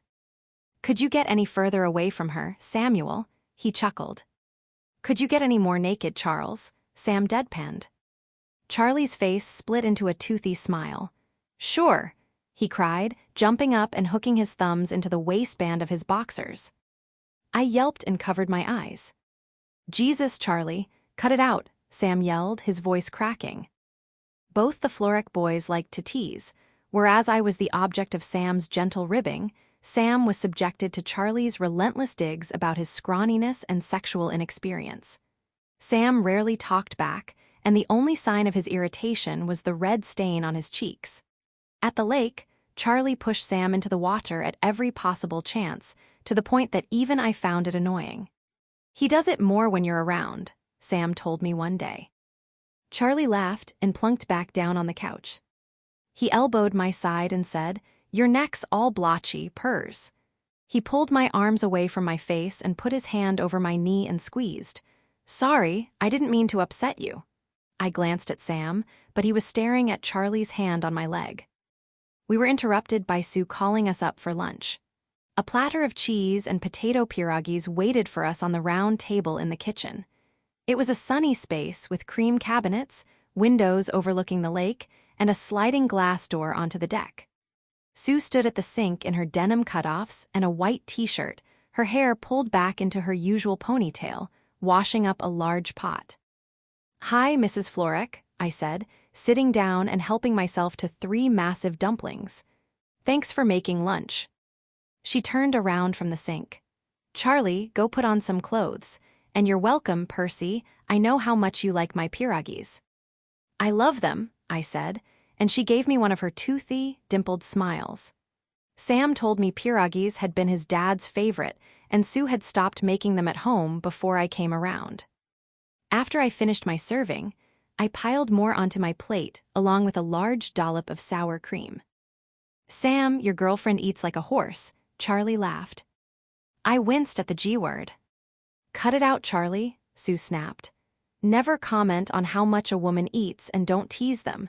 They're too young for any of that anyway." "Well, I'm not too young," Charlie said, wiggling his eyebrows in my direction. "Want to trade up, Percy?" "Charlie," Sue barked. "I'm just messing around," he said and stood up to clear his plate, knocking his brother across the back of the head. I tried to catch Sam's eye, but he was scowling at Charlie, his face the color of a field tomato. As the last week of summer vacation came to an end, I began dreading heading back to the city. I had dreams about going to school naked and finding Sam's bracelet cut up into orange and pink pieces in my desk. We were lying on the raft the afternoon before I was leaving. I had tried my best all day not to be a downer, but apparently I wasn't doing a very good job because Sam kept asking if I was okay. Suddenly, he sat up and said, "You know what you need, one last boat ride." The Florex had a small 9.9 motor on the back of their rowboat that Sam had taught me how to drive. I grabbed my book, and Sam gathered his rod and tackle box. We folded our towels across the benches and set off in our damp bathing suits and bare feet. I drove to a reedy bay, which Sam claimed was a good spot for fishing, and cut the engine. I'd been watching him cast off the front of the boat when he started talking. "It was a heart attack," he said, his eyes on his rod. I swallowed but stayed quiet. "We don't talk about him much at home," he added, reeling the line in. "And definitely not with my friends. They could barely look at me at the funeral. And even now, if they mention something about one of their dads, they look at me like they've accidentally said something super offensive." "That sucks," I said. "I can tell you all about my dad if you want, but I warn you, he's totally boring." He smiled. And I went on. "But seriously, you don't have to talk with me either, not if you don't want to." "That's the thing," he said, squinting into the sun. "I do. I wish we'd talk about him more at home, but it makes Mom sad." He set down his rod and looked up at me. "I'm starting to forget stuff about him, you know?" I climbed into the middle bench, closer to him. "I don't really know. I don't know anyone with a dead dad, remember?" I nudged his foot with my toe, and he huffed out a laugh. "But I can imagine. I can listen." He nodded once and ran his hand through his hair. "It happened at the restaurant. He was cooking. Mom was at home and someone called to tell us that Dad had fallen and that the ambulance had taken him to the hospital. It only took us 10 minutes to get there. You know how close the hospital is, but it didn't matter. He was gone." He said it quickly, like it hurt to get the words out. I reached out and squeezed his hand, then twisted his bracelet around so the best part of the pattern faced up. "I'm sorry," I whispered. "Explains the whole doctor thing, huh?" I could tell he was trying to sound upbeat, but his voice was dull. I smiled but didn't reply. "Tell me what he was like. When you're ready," I said instead. "I want to hear all about him." "Okay." He picked up the rod again, then added, "Sorry for going all emo on your last day." "Suits my mood anyway," I shrugged. "I'm kind of depressed about summer ending. I don't want to go home tomorrow." He bumped my knee with his. "I don't want you to go either." Chapter 5. Now Sue's face is staring at me, hair pulled back, smile so wide it's beckoned her dimples. There are fine lines fanning out from her eyes that didn't used to be there, but even on the local paper's smudged newsprint, you can see determination in the slight upward tilt of her chin and the hand that rests on her hip. She's standing in front of the tavern in the photo, which runs under the headline "Tribute to a Beloved Barry's Bay Business Leader." I've become skilled at warding off the loneliness that threatened to pull me under in my early 20s. It's a formula that involved throwing myself into work, no-strings sex, and overpriced cocktails with Chantal. It took years to perfect. But sitting in the motel room with Sue's obituary in my hands and the lake sparkling in the distance, I can feel it in every part of my body. The twisting of my gut, the ache in my neck, the tightness in my chest. I could talk to Chantal. She sent 3 more texts, asking me to call her, asking me when the funeral is, asking whether I want her to come. I should at least text her back. But Thanksgiving breakdown aside, I haven't spoken to her about Sam too often.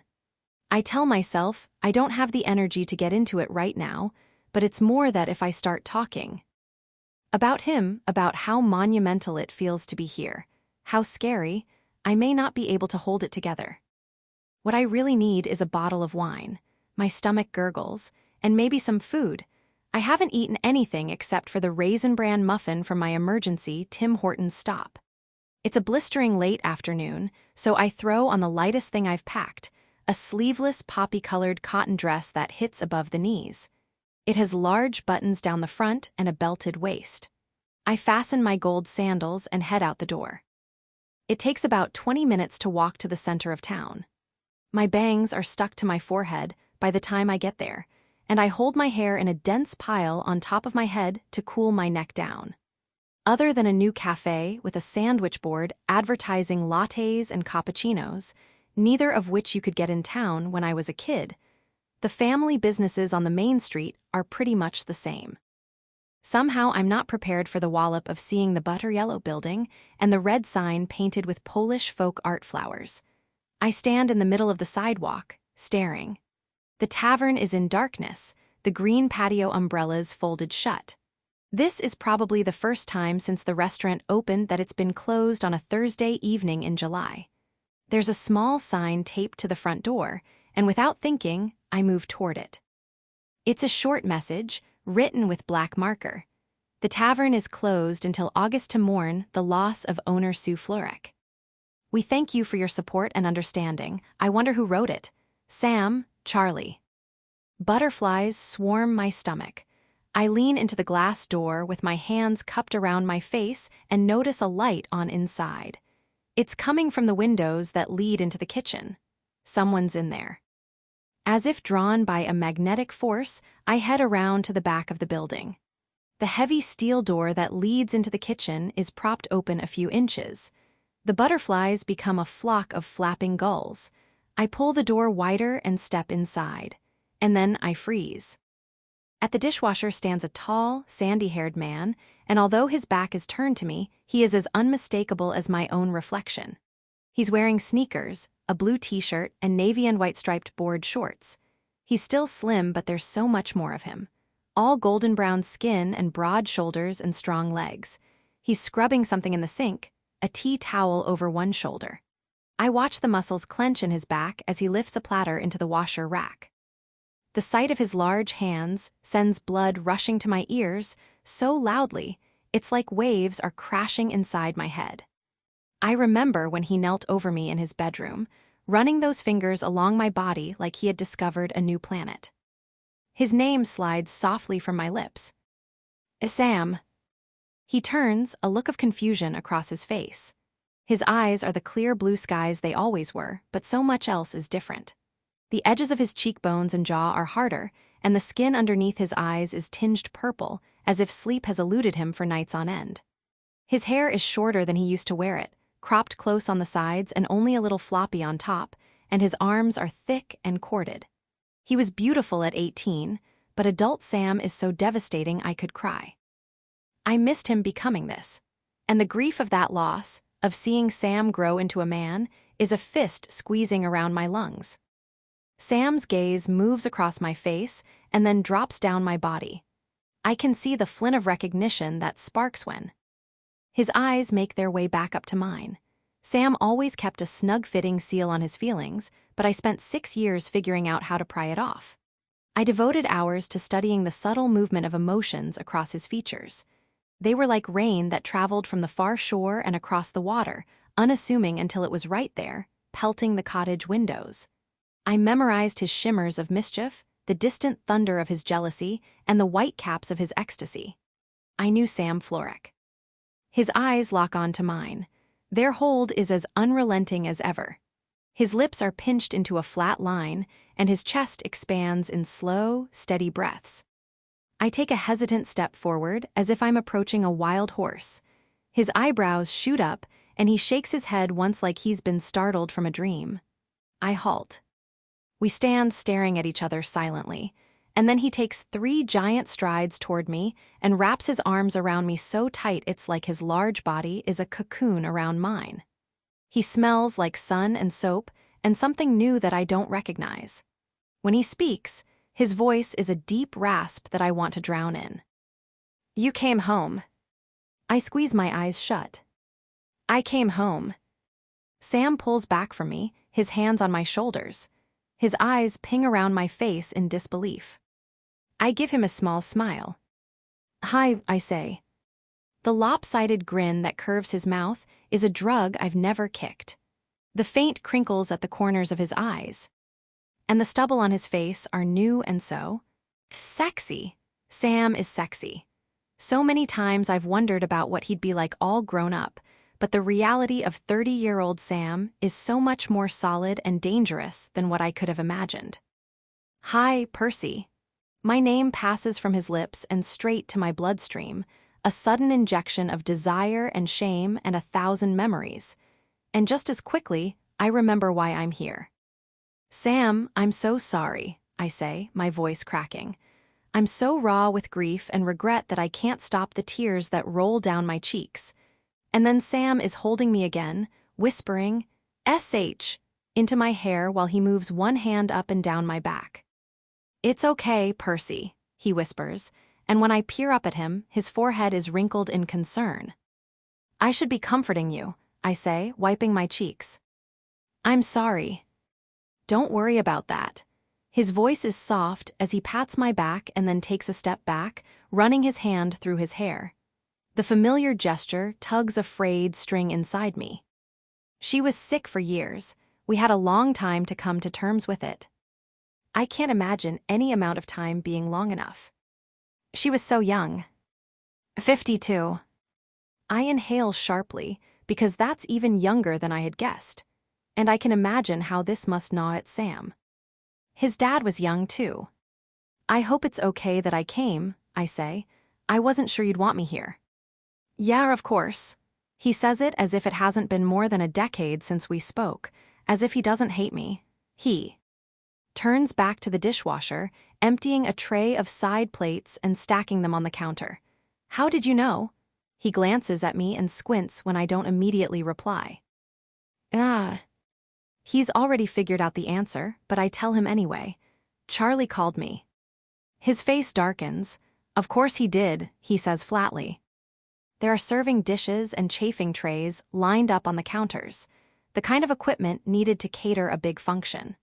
I move beside him at the dishwashing station and begin putting some dusty serving utensils in a rack to run through the washer. It's the same machine from when I worked here.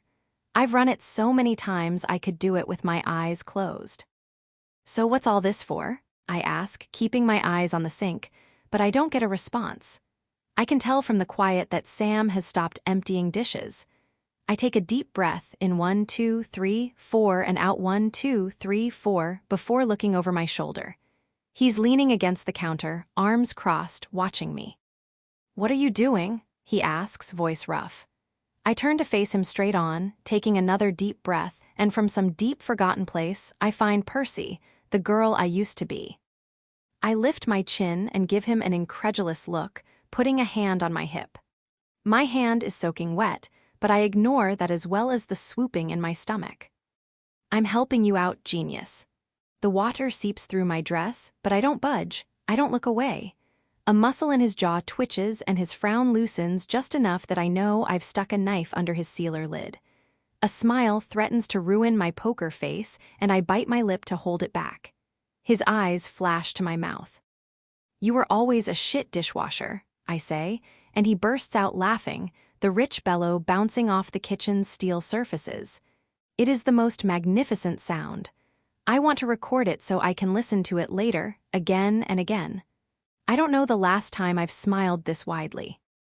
His blue eyes sparkle when they find mine, then drift down to the wet spot my hand has left on my hip. He swallows. His neck is the same golden brown as his arms. I want to stick my nose at the curve where it meets his shoulder and inhale a hit of him. "I see your trash talk hasn't improved," he says with affection, and I feel like I've won a marathon. He motions to the dishes on the counter and sighs. "Mom wanted to have everyone here for a party after she passed. The idea of people standing around with crustless egg salad sandwiches in the church basement after her funeral horrified her. She wants us to eat and drink and have fun." She was very specific. He says it with love, but he sounds tired. She even made the pierogies and cabbage rolls she wanted served months ago, when she was still well enough, and put them in the freezer. My eyes and throat burn, but I stay strong this time. "That sounds like your mom, organized and thoughtful and always stuffing people full of carbs." I was going to say, feeding the people she loves, I reply. Sam smiles, but it's a sad one. We stand there in the quiet, surveying the tidy array of equipment and plates. Sam pulls the tea towel off his shoulder and sets it down on the counter, giving me a long look as if he's deciding something. He points to the door. "Let's get out of here." We're eating ice cream and sitting on the same bench we used to as kids, not far from the center of town on the North Shore. I can see the motel across the bay in the distance. The sun has dipped low in the sky, and there's a breeze coming off the water. We haven't spoken much, which is okay with me because sitting beside Sam feels unreal. His long legs are spread out beside mine, and I'm fixated on the size of his knees and his leg hair. Sam grew out of his stringy phase after he hit puberty, but he is so thoroughly a man now. "Percy," Sam asks, breaking my focus. "Yeah," I turn toward him. "You might want to eat that a little faster." He points to the pink and blue trail of ice cream dripping down my hand. Shit, I try to catch it with a napkin, but a blob lands on my chest. I dab at it, but it only seems to make matters worse. Sam watches from the corner of his eye with a smirk. "I can't believe you still eat cotton candy. How old are you?" he teases. I motion to his waffle cone with 2 massive scoops of Moose Tracks, the same flavor he used to order as a kid. "You're one to talk." "Vanilla caramel peanut butter cups. Moose Tracks is classic," he scoffs. "No way, cotton candy is the best. You just never learn to appreciate it." Sam raises one brow in an expression of absolute trouble, then leans over and runs his tongue flat over my scoop of ice cream, biting off a hunk from the top. I let out an involuntary gasp, my mouth hanging open as I stare at his teeth marks. I remember the first time Sam did that when we were 15. The glimpse of his tongue shocked me speechless then, too. I don't look up until he elbows me in the side. "That always freaked you out," he chuckles in a soft baritone. "Menace," I smile, ignoring the pressure building in my lower belly. "I'll give you a taste of mine to be fair." He tilts his cone to me. This is new. I wipe away the beads of sweat forming above my lip. Sam notices, giving me a crooked grin as though he can read every dirty thought that's running through my mind. "I promise it's good," he says, and his voice is as dark and smooth as coffee. I'm not used to this Sam, one who seems fully aware of his effect on me. I can tell he doesn't think I'll do it, but that just spurs me on. I take a quick taste of his cone. "You're right," I say, shrugging. "It's pretty good." His eyes flash to my mouth, and then he clears his throat. We sit in awkward silence for a minute. "So how have you been, Percy?" he asks, and I hold my hands up helplessly. I'm not sure where to start. I laugh, nervous. How do you even begin after so much time has passed? "How about 3 updates?" He nudges me, his eyes glinting. It was a game we used to play. We went for long stretches apart, and whenever we'd see each other again, we'd tell each other our 3 biggest pieces of news in rapid fire. I have a new draft of my story for you to read. I'm training for the 400-meter freestyle. I got a B. On my algebra exam, I laugh again, but my throat has gone dry. I squint out at the water. It's been more than a decade, but has that much really happened? "I still live in Toronto," I start, taking a bite of ice cream to delay. "Mom and Dad are well, they're traveling around Europe. And I'm a journalist and editor, actually. I work at Shelter, the design magazine." "A journalist, huh?" he says with a smile. "That's great, Percy. I'm happy for you. I'm glad you're writing." I don't correct him. My work involves little writing, mostly headlines and the odd article. Being an editor is all about telling other people what to write. "And what about you?" I ask, returning my focus to the water in front of us. The sight of Sam sitting beside me is too jarring. I'd looked him up on social media years earlier. His profile picture was a shot of the lake, but never took the step of adding him as a friend. "I'm a doctor now." "Wow, that's incredible, Sam," I say, not that I'm surprised. "Predictable, right? And 2, I specialized in cardiology." Another shocker. He's not bragging at all. If anything, he sounds a bit embarrassed. "Exactly where you wanted to be." I'm happy for him. It's what he was always working toward. But somehow it also hurts that his life continued without me as planned.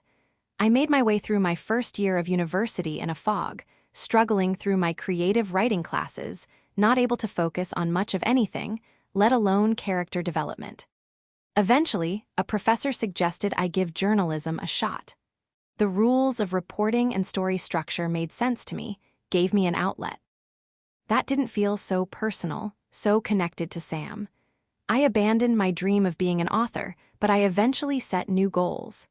There's speculation that when it's time for a new editor-in-chief at Shelter, I'll be at the top of the list. I created a different path for myself, one that I love, but it stings that Sam managed to follow his original one. And 3, he says, I'm living here in Barry's Bay. I jerk my head back, and he laughs softly. Sam was as determined to leave Barry's Bay as he was to become a doctor. I assumed after he left for school he'd never move back. From the moment we were together, I dreamed of what our life would be like when we finally lived in the same place. I imagined moving to wherever he was doing his residency after my undergrad. I would write fiction and wait tables until our incomes were steady. We'd come back to Barry's Bay whenever we could, splitting our time between the country and the city.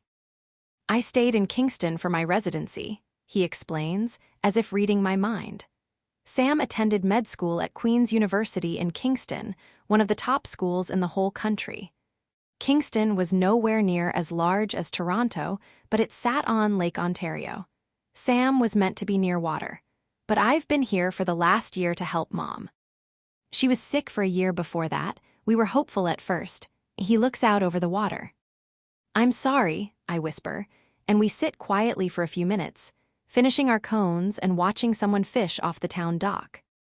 After a while, it didn't seem like things were going to get any better, he says, picking up from where he left off. I had been driving back and forth between here and Kingston, but I wanted to come home. Go to the treatments and all the appointments, help out around the house and at the restaurant. It was too much for her even when she was healthy. The tavern was always meant to be her and Dad. The thought of Sam being here for the past year, living in that house down on Bear Rock Lane, without me knowing, without me being here to help, feels monumentally wrong. I put my hand over his briefly and squeeze before returning it to my lap. He tracks its movement. What about your work? I ask, my voice hoarse. I've been working at the hospital here, a few shifts a week. He sounds tired again. Your mom must have really appreciated you coming back, I say, trying to sound upbeat instead of how bruised I feel. She knew you didn't want to stay here. It's not so bad, Sam says, sounding like he means it, and for the second time this evening my jaw drops. I'm serious, he promises with a small grin. I know I ragged on Barry's Bay when I was a kid, but I missed it a lot when I was away at school. I'm lucky to have this, he says, nodding to the water. Who are you and what have you done with Sam Florek? I joke. But no, that's great. It's so amazing that you came to help your mom, and that you don't hate it here. I've missed this place so much. Every summer I get cabin fever in the city. All that concrete, it feels so hot and itchy. I'd do anything to jump into the lake. He studies me, a serious look coming over his face. Well, we'll have to make that happen. I give him a small smile, then look out over the bay. If things had turned out differently, would I have been living here for the past year? Keeping Sue company at her appointments, helping with the tavern, would I have kept writing? I would have wanted to. I would have wanted all of that. The loss squeezes at my lungs again, and I have to focus on my breath. Without looking, I can feel Sam's attention on the side of my face. I can't believe you were here all that time, I murmur, pushing the hair off my forehead. He prods my leg with his foot, and I tilt my head to him. He's wearing the biggest smirk, his eyes crinkled at the corners. I can't believe you got bangs again. Chapter 6. Summer, 16 years ago, 8th grade didn't suck. It didn't suck, but it was weird. I finally got my period. Kyle Houston touched my butt at the spring dance. And by the end of September, Delilah Mason and I were best friends again. She had clomped up to me in a pair of white cowboy boots and a short denim skirt on the first day of school and complimented my tan. I told her about the cottage, trying to play it as cool as possible, and she filled me in on the equestrian camp she attended in the Kawarthas. There was a horse named Monopoly and an embarrassing period story involving white shorts and a day-long riding trip. Delilah got her period and her boobs when we were 11, naturally. After a few days of niceties and shared lunches, I asked about Marissa and Yvonne. Delilah curled her lip in disgust. We went on a group date with my cousin and his friends, and they were such babies. It's not that I had forgotten what happened the year before, but I was willing to look past it. Having Sam meant I didn't feel the same kind of pressure to please Delilah, didn't take her quite so seriously, although I was determined never to be such a baby. Besides, being friends with Delilah meant no more lunches alone, no more feeling like a complete loser. And while I wouldn't ever describe her as nice, Delilah was funny and smart. She chose crushes for both of us, saying that high school boys were much cuter, but we needed practice before we got there. Mine was Kyle Houston, who had both the coloring and personality of mashed potatoes. For his part, Kyle didn't seem too interested either. That is, until he copped a feel at the dance. Sam and I had a never-ending email chain, but it wasn't until Thanksgiving that I saw him in the flesh again. Sue had invited us to join them for turkey dinner, and my parents had happily accepted. They may not have been sure about Sue when they first met her, but I could tell they'd warmed up to her. They had her over for coffee a couple of times the previous summer, and I heard Mom telling Dad about how impressed she was that Sue was raising those two nice boys on her own, and how she must have a keen business sense to have made the tavern such a big success. Sam warned me that his mom tended to overdo it for holidays ever since his dad passed away. She wouldn't hear of my parents bringing any food, either. So we showed up carrying wine and brandy and a bouquet of flowers Mom and I had picked out at the grocery store. The sun was low in the sky, and the Florex house looked like it was glowing from within. The smell of turkey wafted out to us as we stepped onto the porch, and the door swung open before we even knocked. Sam stood in the doorway, his thick shag of hair combed into submission and parted to one side. "I could hear your footsteps on the gravel," he said, seeing the surprised expressions on our faces. Then he added an uncharacteristically chirpy, "Happy Thanksgiving," and held the door open with one arm, stepping to the side to let us in. "May I take your coats, Mr. and Mrs. Fraser?" he asked. He wore a white button-down shirt tucked into khaki pants, which made him look like a busboy at my parents' favorite French restaurant. "Certainly, thank you, Sam," Dad said, "but Diane and Arthur will do just fine." "Hey guys, happy Thanksgiving." Sue greeted my parents, her arms held wide, while I put the gifts I was holding on the floor and took off my coat. "May I take that, Persephone?" Sam asked with exaggerated graciousness, extending his arm for my coat. "Why are you talking like that?" I whispered. Mom gave us a big speech about being on our best behavior. She even played the "Make Your Dad Proud" card. "He was big on manners," he said quietly. "You look lovely this evening, by the way," he added in an overly enthusiastic tone. I ignored his comment, though I had made extra effort, brushing my hair out so it shone and wearing my crushed velvet burgundy dress with the puff sleeves. "Well, cut it out," I said. "That voice you're using is giving me the creeps." "Got it, no weird voice." He smirked, then crouched to pick up the bottles and flowers from the floor.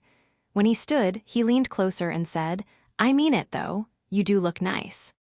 His breath on my cheek made me blush, but before I could respond, Sue had me in a hug. "It's so good to see you, Percy, you look beautiful." I thanked her, still reeling from Sam's comment, and waved at Charlie, who stood behind her. "Red's your color, Pers," he said. He had on a pair of black dress pants and a shirt that matched the pale green of his eyes. "I didn't realize you knew how to fully dress yourself," I replied. Charlie winked, and then Sue ushered us into the living room, where a fire crackled in the stone hearth. While Sue finished in the kitchen, Sam passed trays of cheese and bowls of nuts, and Charlie took drink orders, offering Mom a gin and tonic and asking Dad if he wanted red. "It's a Pinot Noir, or white wine, Sauvignon Blanc." My parents looked both impressed and amused. "Restaurant kid," was all Charlie said by way of explanation. Sue joined us when everything was just about ready and had a drink with my parents. She was more made up than usual, in a fitted black turtleneck and capri pants. She had her blonde hair down around her shoulders and wore a rose-colored lipstick. It had the effect of making her look both older and more beautiful. My own mom wasn't unattractive. She kept her dark straight hair in a neat bob and had strange rust-colored eyes, and she was fashionable. But Sue was pretty. By the time we sat down for dinner, our faces were flushed from the fire and the overlapping conversations. Charlie and Sam brought out platters and dishes and bowls of sides and sauces, and Sue carried the turkey to the head of the table and carved it herself. The boys dug in with impressive speed, manners abandoned, and my parents watched, slack-jawed. "You should see my grocery bills," Sue laughed. I sat next to Sam, and when I reached for a second helping of potato casserole, he gave me a stunned look. "You're not wearing your bracelet," he said quietly, his fork suspended midway to his mouth, a piece of dark meat speared on the end. No," I replied, watching the hurt flicker in his eyes. I felt self-conscious wearing it around Delilah, but I couldn't say that right now. "I still have it, though. It's in my jewelry box at home." "You're cold, Pers. Sam never takes his off." Charlie cut in, and the chatter that had been swirling around us stopped. "He freaked when Mom wanted to wash it. Thought it would get ruined in the washing machine." "It would have," Sam said flatly, streaks of crimson painting his cheeks. "We hand-washed it, and it was fine," Sue said, either not picking up on the tension between the two boys or ignoring it altogether. She went back to chatting with my parents. "Jerk," Sam mumbled under his breath, looking down at his plate. I leaned in closer and whispered, "I'll wear it next time, I promise." Mom and Dad let me invite Delilah to the cottage for the first week of the summer. On the last day of June, the four of us rode up in my parents' new overstuffed SUV. My knees were bouncing with anticipation by the time we turned down Bear Rock Lane, and there was a huge, stupid smile across my face. The cottage needed more work before we visited in winter, so I hadn't seen Sam since Thanksgiving, 7 months ago.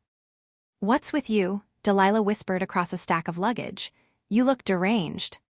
I had sent Sam an IM with our estimated time of arrival the night before we left, another when we were packing the car, and another just before we pulled out of the driveway.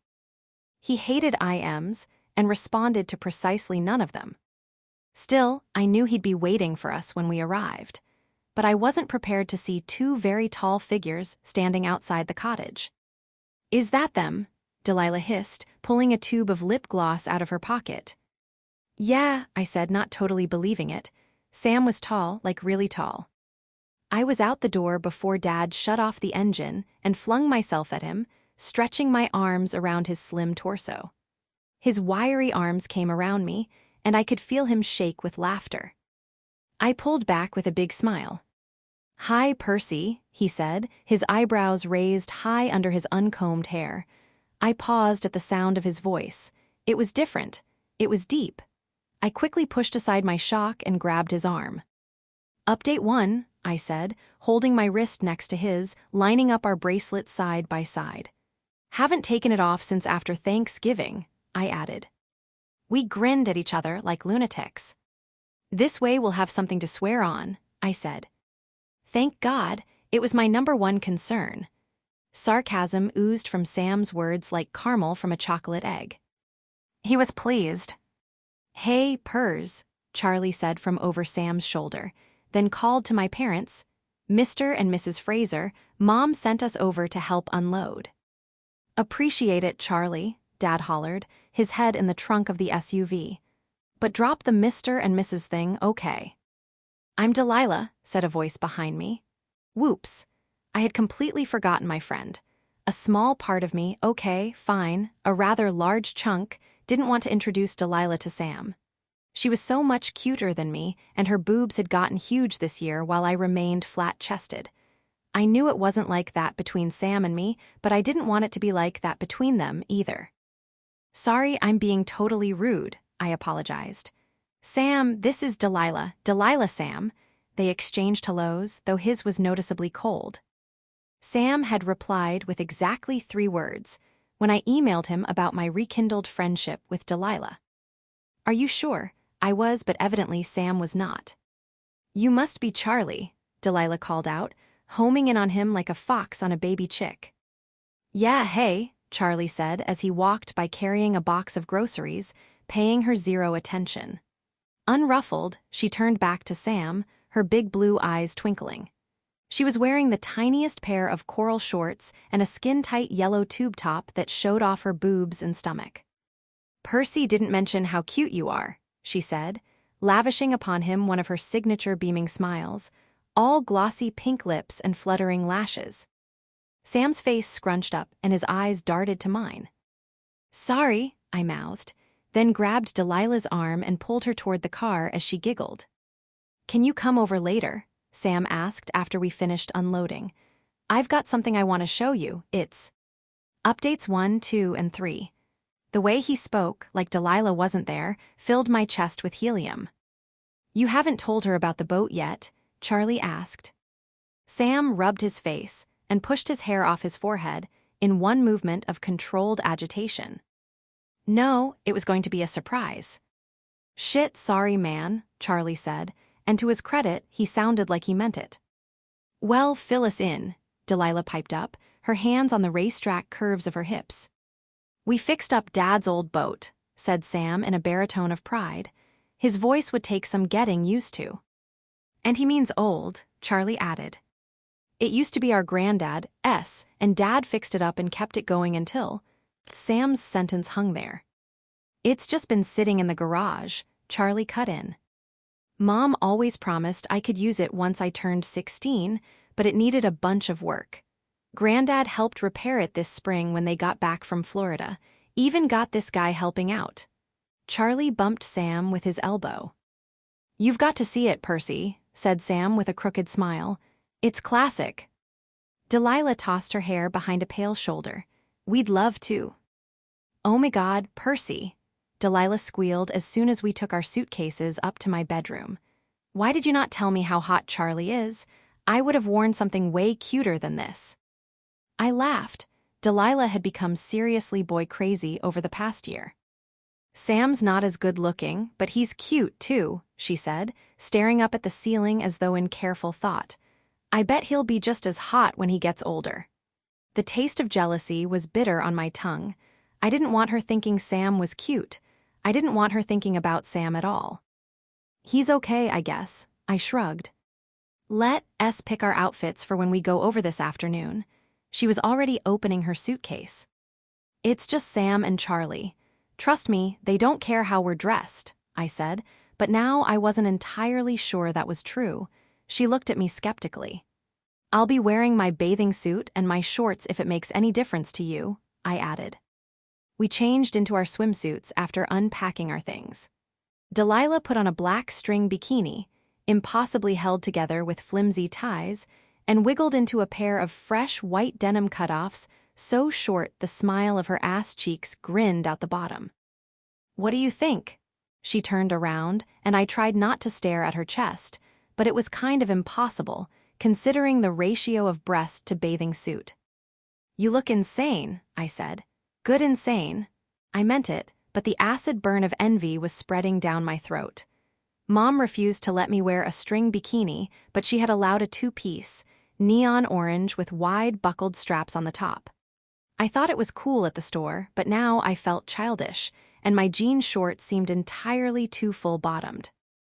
We padded down the stairs to the lake.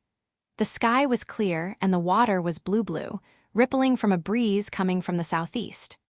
There was a bright yellow motorboat at the Florex dock, and the tops of Charlie's and Sam's heads were visible as they poked around inside. "Nice boat," I yelled, and they sprung up like meerkats, both shirtless and bronzed. The perks of living by the lake. "I can see Charlie's muscles from here," Delilah shrieked. I shushed her. Sound carries easily on the water. But she was right. Charlie had filled out, and there was more definition to his arms, chest, and shoulders. "Wanna come see?" Sam yelled back. "Do we ever?" Delilah purred, and I elbowed her and raised my hand in a thumbs-up. We cut through the trail between our properties, emerging from the woods a few meters from their dock. "Isn't it great?" Sam beamed at me from the boat. "Isn't she great?" Charlie corrected. "It's awesome," I said, and meant it. The boat had a rounded nose with brown vinyl benches in the front and room for 6 more in the back. Totally retro, Delilah enthused as we walked onto the dock. Whoa, whoa, Pers. Charlie held his hands up. Your bathing suit plus this boat? I was going to take us for a drive, but I'm not sure I'll be able to see. I scowled at him. Hilarious, Sam said, then ran his eyes over me. That suit's really cool. Matches the orange and the bracelet. Hop in. Sam reached out his hand to help me, and a hot current of electricity buzzed from my fingers to my neck. What was that? We call it the banana boat for obvious reasons, Sam said, unaware of the zap he'd sent up my arm. We haven't even shown you the best part. Charlie pushed down on the wheel and a loud ahoo. Gah sounded from the horn. Delilah and I jumped and then cackled with laughter. Oh my God, this is a horny-sounding boat, she cried. Gives new meaning to the name banana boat, huh? Sam grinned at her, and the electricity that had been running up and down my arm faded. Once we got the okay from my parents, who were already sitting on the deck with glasses of wine in hand, Charlie drove us south to a little cove and cut the motor. This, ladies, is the Jumping Rock, he declared, dropping an anchor into the water and removing his t-shirt. I was trying very hard not to stare at his new stomach muscles. I was failing. It's totally safe to jump, Sam said. We've been doing it since we were kids. Who's in? Asked Charlie. I'll do it, Delilah said, standing to unbutton her shorts. I had been too distracted to notice the rocky cliff we'd pulled in front of. I blanched. You don't have to, Sam said to me. I'll stay in the boat with you. I stood and took off my shorts. I would not be a baby. We dove off the end of the boat and swam toward shore, Delilah and me following Sam and Charlie up the side of the cliff. I screamed when Charlie sprinted toward the edge and jumped over without warning. We crept up to the edge to see his head bobbing in the water, his dimples clear even from this height. Who's next? He called. I'm going, Delilah announced, and Sam and I stepped back to give her space. She moved back from the edge and then took 3 huge strides before jumping off. She came out of the water laughing. That was amazing. You've got to try it, Percy, she yelled. My stomach twisted. It seemed a lot higher from up here than it did from the boat. I looked behind me, thinking that maybe I'd just walk down. Want to go back the way we came? Sam asked, reading my mind. I scrunched my mouth up. I don't want to be a chicken, I admitted, looking back over the lake and down to Charlie and Delilah. No, I get it, it's really high, Sam said, surveying the water below. We could go together. I'll hold your hand and we'll jump on the count of 3. I took a deep breath. Okay. Sam threaded his fingers through mine. Together on 3, he said, squeezing my hand tight. 1, 2, 3. We dropped like concrete, our hands separating when we crashed through the surface. I was pulled down like an anvil was tied to my ankle, and for a fraction of a second I worried I wouldn't make it back up.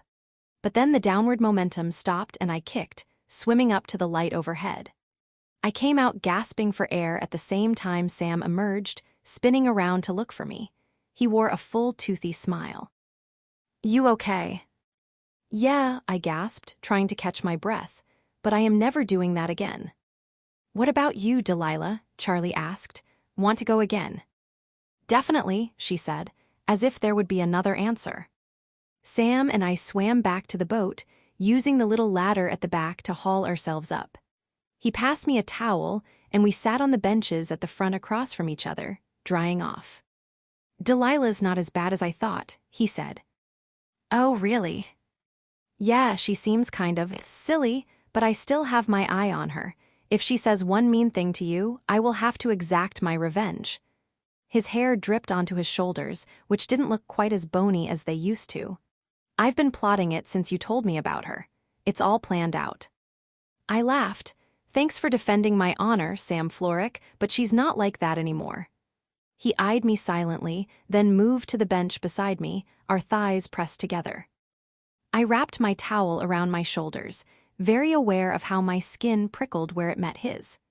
I barely registered the splashes of Charlie and Delilah's second jumps. What's in your hair? he asked, reaching for the section I had wrapped in embroidery floss. Oh, I forgot that was there, I said. I did it to match the bracelet. Do you like it? When he turned his focus from my hair to my face, I was caught off guard by how stunning the blue of his eyes was. It wasn't like I hadn't noticed before. Maybe it was that I hadn't seen them this close up. He looked different from the last time I saw him, his cheekbones more prominent, the space below them hollower. Yeah, it's cool. Maybe I'll grow my hair out this summer and you can do it to match my bracelet too, he said. He searched my face, and the prickling where his leg pressed against mine became a campfire blaze. He tilted his head and pursed his lips. The bottom one was fuller than the top. A faint crease bisected the pink crescent. I hadn't noticed that before. You look different, Sam murmured, squinting while he examined me. No more freckles, he said after a few seconds. Don't worry, they'll be back, I said, looking up at the sun. Probably by the end of the day. One corner of his lip rose slightly, but his brows remained furrowed. No more bangs either, he said, giving the embroidered section of hair a gentle pull. I blinked back at him, my heart pounding. What is even happening right now? No, and they won't be back ever, I replied. I lifted my hand to tuck my hair behind my ear, realized it was shaking, and wedged it safely under my thigh. You know, you're the only boy I've met who pays such close attention to hair. I tried to sound calm, but the words came out wearing a straitjacket. He grinned. I pay attention to a lot of things about you, Percy Fraser. The Canada Day fireworks were an impressive display for such a small town. They were lit from the town dock, explosions illuminating the night sky and glittering on the inky water below. Do you think Charlie's friends are as cute as he is? Delilah asked, tossing clothes all over the floor while we got ready. The plan was for Charlie, Sam, and Charlie's friends to pick Delilah and me up in the banana boat at dusk so we could watch from the lake. Knowing Charlie, I think his friends are probably all girls, I replied, pulling on a pair of sweatpants. Then I'll have to go all out. She held up a red halter top and a black miniskirt. What do you think? I think you'll be cold. It can get chilly when the sun goes down. She gave me a devilish grin. I'll risk it. Thus clad, she in clubwear, me in a navy U of T sweatshirt Dad bought at the university gift shop, we made our way to the water. We stopped dead as soon as we got to our dock and looked over at the Florex. Charlie and another boy were helping 3 girls into the boat. I took comfort in the fact that they were dressed more like me than Delilah, in leggings and pullovers. Charlie brought the boat up to the end of our dock so we could climb aboard and introduced us to the group. Delilah's face fell when he referred to Artie as his girlfriend, but she quickly collected herself and planted her butt on the bench next to Sam. I sat across from them, my eyes sticky-glued to where Delilah's leg pressed against his. Charlie parked just out from the town beach, where dozens of boats drifted on the water and cars lined the shore all around the bay. Charlie's friend Evan cracked a couple of cans of beer and passed them around as we waited. Both Charlie and Sam declined, but Delilah took a sip, puckering at the taste. You won't like it, Percy, she said, handing it back to Evan. I took advantage of the dimming light to study Sam. He was listening to Delilah talk about her summer plans, horse riding in the Kawarthas and suntanning at a resort in Muskoka. His hair was thick and unruly, as usual, and he kept pushing it back only for it to fall over his eye again. He had a good mouth, I decided. His nose was the exact right size for his face, not too small or too big. It was kind of weirdly perfect. I already knew he had the best eyes. His whole face was nice, really. He was skinny, but his elbows and knees didn't look as stabby as they did last summer. Delilah was right, Sam was cute, I just hadn't realized before now. I sat quietly with my revelation as he nodded along to Delilah's description of the resort pool, large hands wrapped around his knees, thighs squished against hers. You cold? He asked her. A bit, she admitted. She was shivering, I could see that, but when Sam unzipped his black hoodie and passed it to her, it felt like a blade had been plunged into my belly. It struck me like a bus. I had no idea how much time Sam spent with other girls during the year. I didn't think he had a girlfriend, but then again, the topic hadn't come up. And Sam was cute, and smart, and thoughtful. "You okay, Percy?" he asked, catching me staring wide-eyed. Delilah shot me a funny look. It came out of my mouth as an odd squeak. I needed a diversion.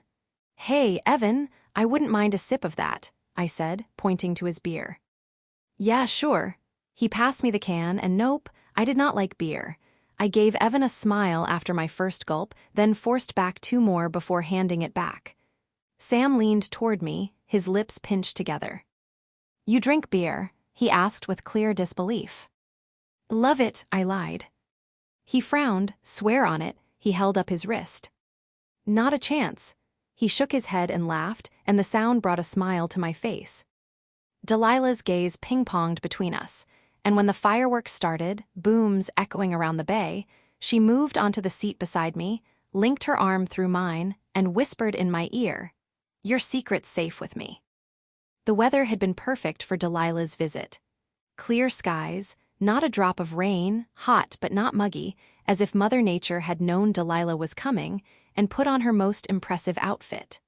To Delilah's great disappointment, Charlie wasn't as cooperative, spending most of his time working at the tavern or hanging out at Artie's house in town. Her last day at the lake was what Dad called a scorcher, and when we could no longer walk on the dock without burning our feet, we headed to the Florex basement. "What's Charlie up to?" Delilah asked as the 3 of us trudged down the stairs with sodas and a bag of Sultan vinegar chips.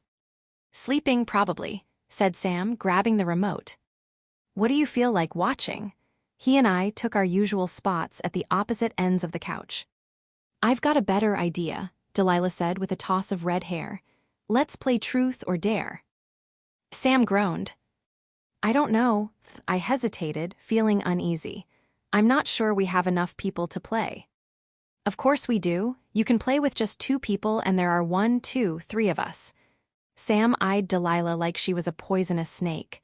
"Come on, it's my last day. Let's do something fun." Just for a little while, I directed my question at Sam. "Okay, sure," he sighed heavily. Delilah clapped her hands and positioned us in a circle on the sisal carpeting. "We don't have a bottle, so let's just spin the remote to see who goes first. Whoever the top end is facing starts," she directed. "Sam, why don't you go for it?" "If I must," he said from under a swoop of tawny hair. He spun the remote, which pointed vaguely in Delilah's direction. "Delilah, truth or dare?" Sam asked with the enthusiasm of a dead trout. "Truth." Sam locked his blue eyes on her like a missile. "Have you ever bullied anyone?" I shot him a warning glance, but Delilah was oblivious. "That's a weird question," she said, her bubblegum lips in a twist. "But no, I haven't." Sam raised one eyebrow, but let it slide. "Okay, my turn to ask one," she said and rubbed her hands together. "Sam, do you have a girlfriend?" "I do not," he replied, sounding utterly bored and a bit condescending. I fought back a smile that started in my fingertips and let out the breath I'd been holding since the night of the fireworks. After 15 otherwise dull minutes of answering truth questions, Sam rubbed his face and moaned, "Can we put an end to this if I choose dare?" Delilah considered this until a look of evil victory fell across her creamy face. "Great idea, Sam." She pretended to think, her index finger on her chin, then she narrowed her eyes at him. "I dare you to kiss Percy." My jaw slowly dropped. I'd been trying to figure out how I felt about Sam for days. But the glare he was giving Delilah, like he wanted to chop her up in itty-bitty pieces, was a flashing billboard that read I would only kiss Percy Fraser if she were the last girl in the galaxy, and maybe not even then. My stomach lurched. "What, don't you think she's cute enough for you?" Delilah asked, her voice as sweet as aspartame, just as footsteps came down the stairs. "Who's not cute enough for you, Samuel?" Charlie asked, stalking over to us in a pair of black track pants. He stretched up into a yawn that drew attention to his naked torso. "No one," Sam replied as Delilah said, "Percy." Charlie tilted his head toward her, his green eyes twinkling with delight. Oh. I dared him to kiss her, but he obviously wasn't going to. I'd be insulted if it were me, she said, like I wasn't sitting right beside her. Is that right? Charlie smirked. How come Samuel? Get lost, Charles, he muttered, a high tide of blood red rising past his neck. Well, I wouldn't want Percy to feel bad just because you don't have the balls to kiss her, Charlie said.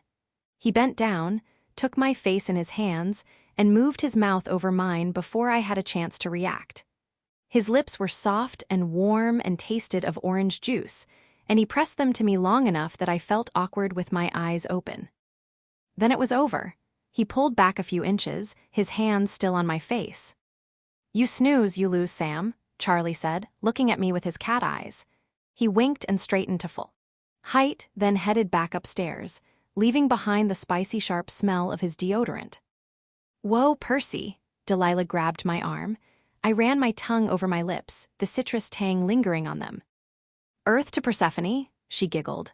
Sam watched me silently, pink to the tips of his ears. I blinked away and bent my head, covering my face in a dark force field of hair.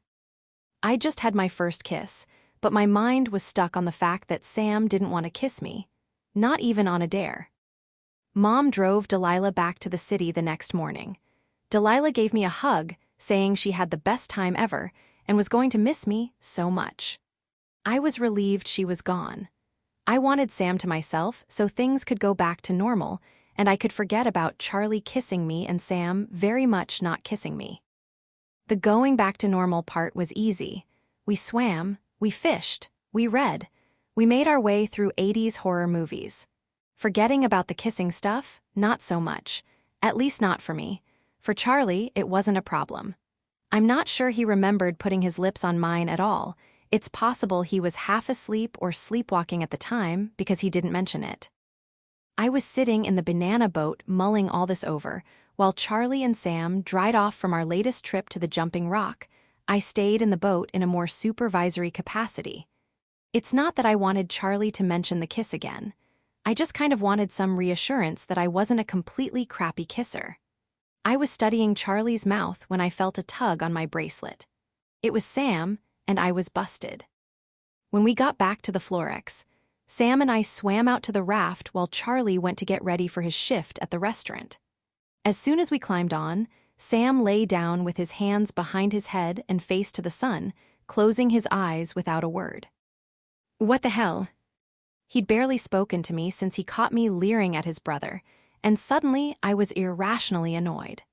I backed up to give myself a running start and cannonballed into the water next to where he was lying. His legs were covered in droplets when I emerged, but he hadn't moved an inch. You're quieter than usual, I said, once I'd climbed back onto the raft, standing over him so water dripped onto his arm. Oh yeah, his voice was dispassionate. Are you mad at me? I glared at his eyelids. I'm not mad at you, Percy, he said, slinging one arm over his face. Okay.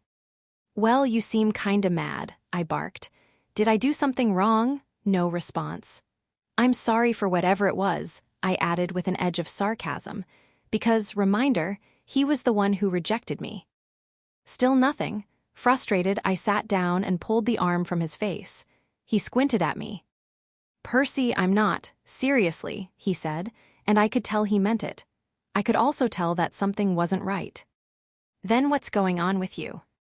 He pulled his arm out of my hand and hoisted himself up, so that we were both sitting cross-legged across from each other, knees touching. He tilted his head just slightly. Was that your first kiss? He asked. I stammered at the sudden change of topic. Kissing was not something we had discussed before. The other day, Charlie, he prodded. I looked over my shoulder for an escape route out of this conversation. Technically, I murmured, still looking at the water behind me. Technically. I sighed and faced him again, cringing. Do we have to talk about this? I know 14 is old for a first kiss, but... Charlie is such a dick, he interrupted with unusual sharpness. It's not a big deal, I said quickly. It's just a kiss. It's not like it matters or anything, I lied. Your first kiss is a big deal, Percy. Oh my God, I groaned, looking down to where our knees were touching. You sound like my mom.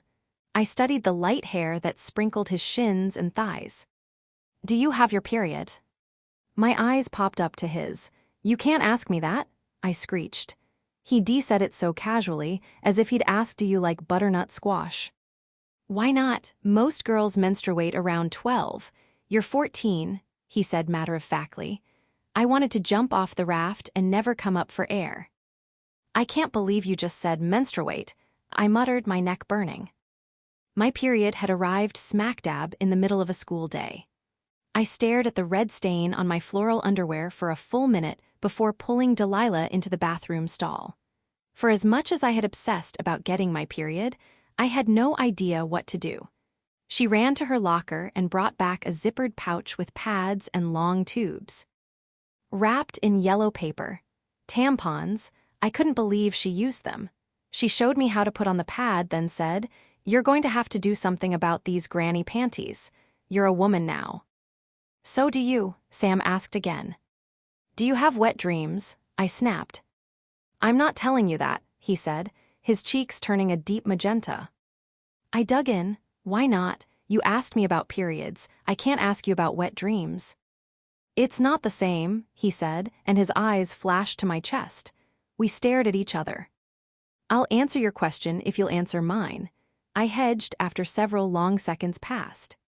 He studied me, his lips pressed together. Swear on it. He asked. I swear, I promised and tugged on his bracelet. Yeah, I have wet dreams, he said quickly. He didn't even break eye contact. What do they feel like? Does it hurt? The questions sprang from my lips without my say-so. He smirked. No, Percy, it doesn't hurt. I can't imagine not having control of my body like that. Sam shrugged. Girls don't have control of their periods either. That's true, I'd never thought about that. But you have thought about wet dreams. He eyed me closely. Well, they sound pretty gross, I lied, though not as gross as periods.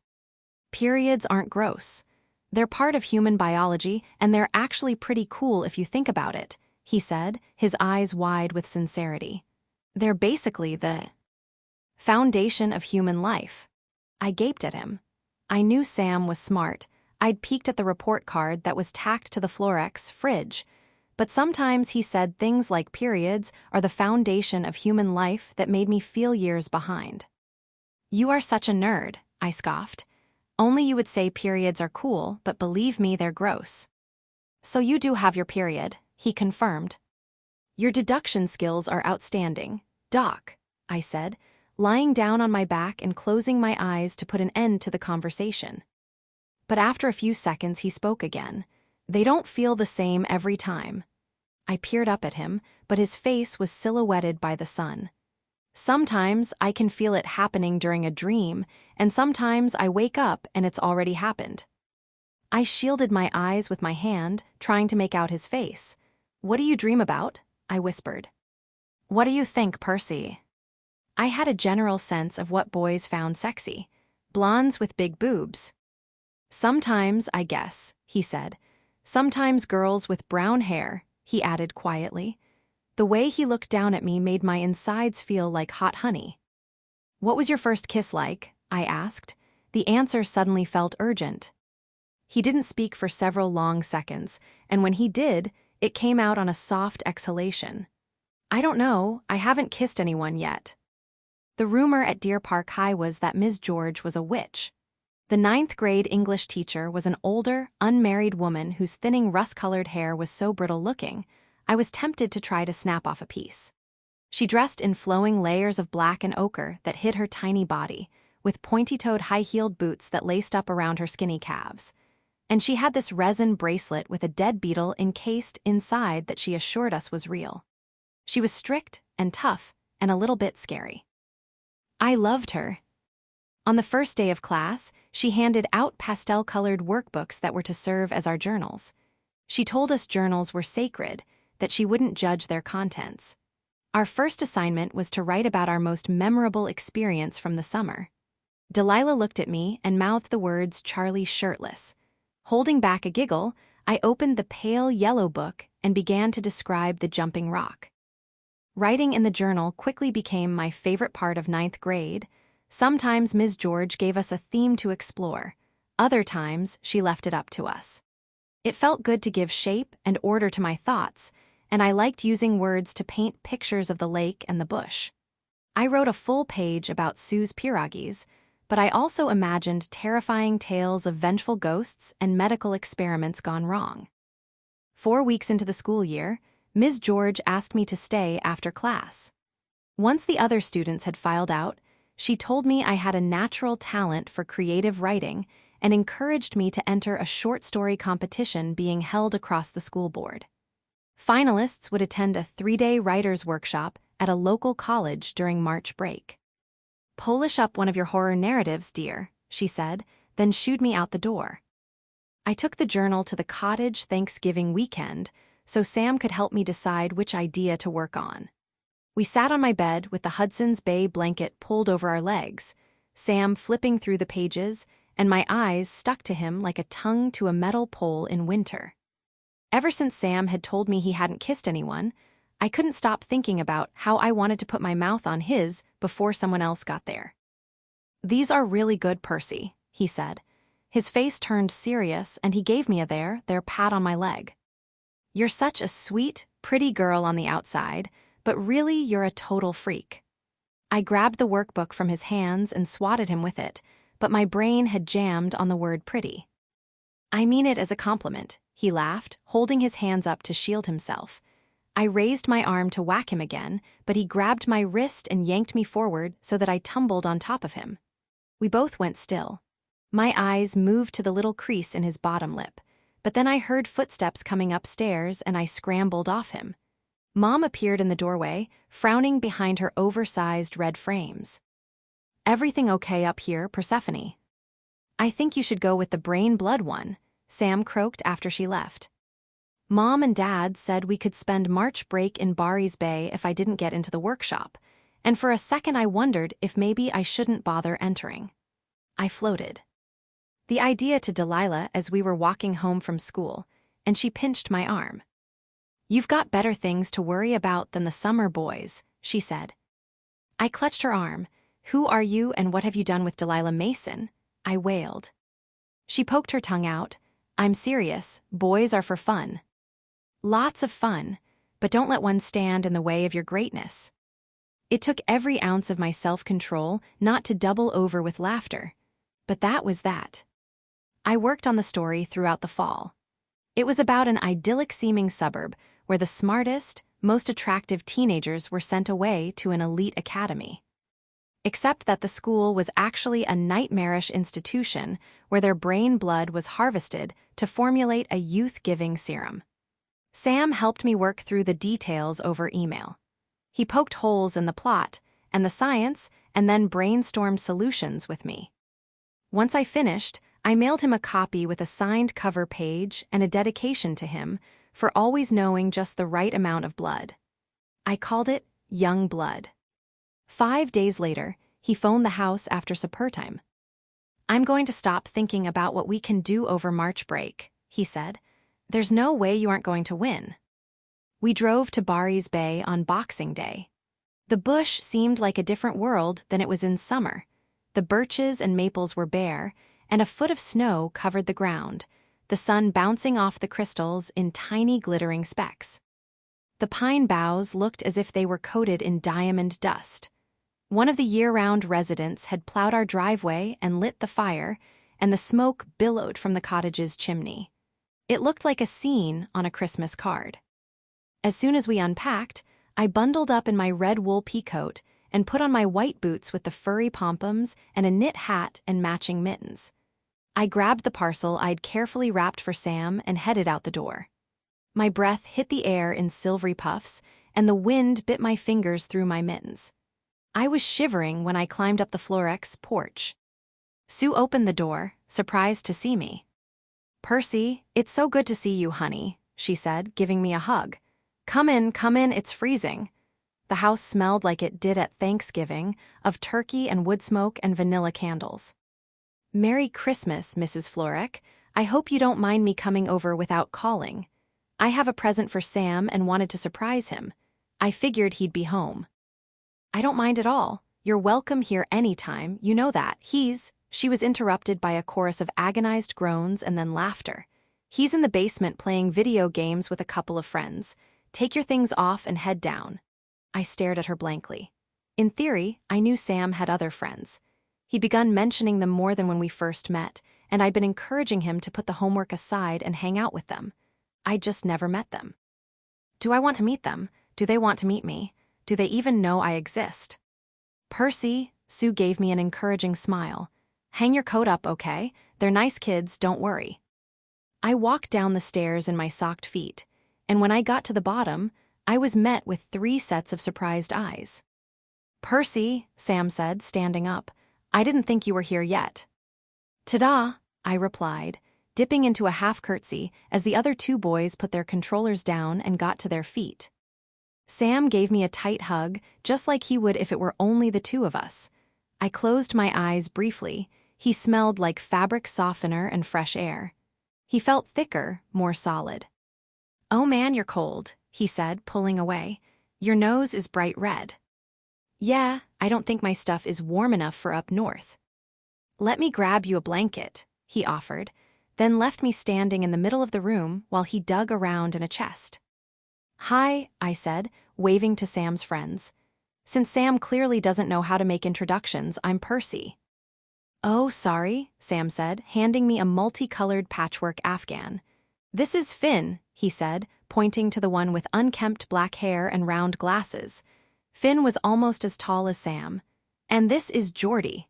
Geordie had dark skin and close-cropped hair. He was shorter than the other 2, but not as wiry. All 3 wore jeans and sweatshirts.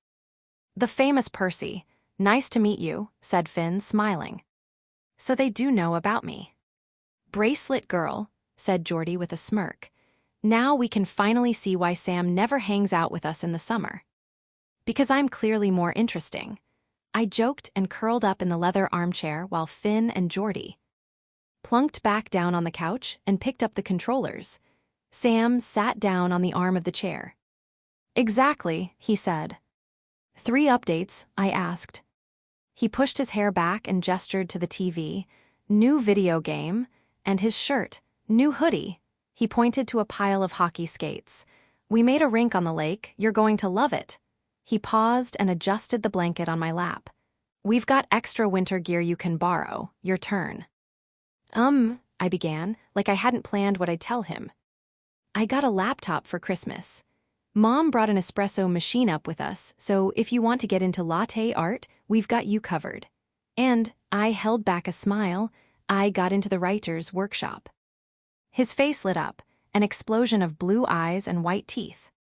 That's amazing, not that I'm surprised, but still, it's a huge deal. I bet it was really competitive. I grinned up at him. Hey, congratulations, Finn said from the couch, giving me a salute. Yeah, Geordie chimed in. Sam told us about your story. Wouldn't shut up about it, actually. I raised my eyebrows, feeling lighter than popcorn. I told you I thought it was good, Sam said. He tilted his head toward the large gift in my lap. Is that for me? No, I replied innocently. It's for Geordie and Finn. She's good, said Geordie, pointing his index finger at me before going back to the game. It's stupid, I added quietly, my eyes on Sam's friends. He followed my gaze. I got something for you too, he said, and I saw Geordie elbow Finn. You did. It's upstairs, he said. Guys, we'll be back in a sec, he announced, and we padded up to the main floor. Sam pointed to the stairs leading to the second floor. In my room. I had been inside Sam's bedroom only a couple of times. It was a cozy space with navy blue walls and thick carpeting. Sam kept it tidy. The bed was made with a blue plaid duvet, and there were no piles of clothes on the floor or stray papers on his desk. Next to the bed was a bookshelf filled with comics, second-hand biology textbooks, and full sets of J.R.R. Tolkien and Harry Potter. A large black-and-white poster showing a sketch of an anatomical heart, with labels pointing to the various parts, hung on the wall. There was a new framed photo on his desk. I put the gift down and picked it up. It was a picture of Sam and me from my first summer at the lake. We were sitting at the end of his dock, towels wrapped around our shoulders, hair wet, both squinting into the sun, a barely detectable grin on Sam's face and a toothy one on mine. "This is a good shot," I said. "Glad you think so," he replied, opening up his top drawer and handing me a small present covered in brown paper and tied with a red ribbon. I opened it carefully, tucking the ribbon in the pocket of my sweatpants. Inside was a pewter frame holding the same photo. "So you can take the lake home with you," he said. "Thank you." I hugged it to my chest and then groaned. "I really don't want to give you yours. This is so thoughtful." "Mine is silly." "I like silly," Sam said with a shrug and picked his present up from the desk. I bit my lip while he tore off the paper and examined the cartoon naked man on the Operation board game lid. His hair fell over his forehead, making it hard to read his expression, and when he looked at me, it was with one of his unreadable stares. "Because you want to be a doctor," I explained. "Yeah, I get that. Genius over here, remember?" He smiled. "Definitely the best gift I got this year." I exhaled in relief. "Swear on it." He pinched my bracelet between his thumb and forefinger. "I swear," but then his face scrunched up.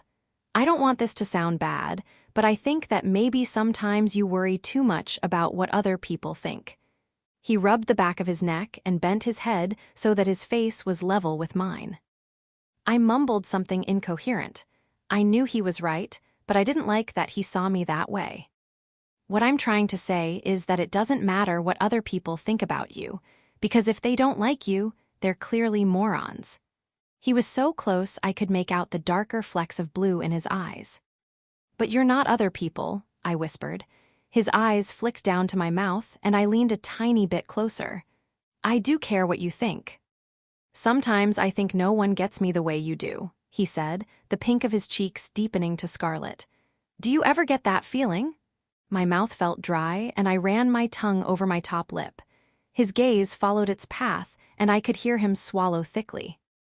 "Yeah," I said, putting a shaking hand on his wrist, sure that he would close the gap between us. But then he blinked like he had remembered something important and straightened to his full height and said, "I don't ever want to mess that up."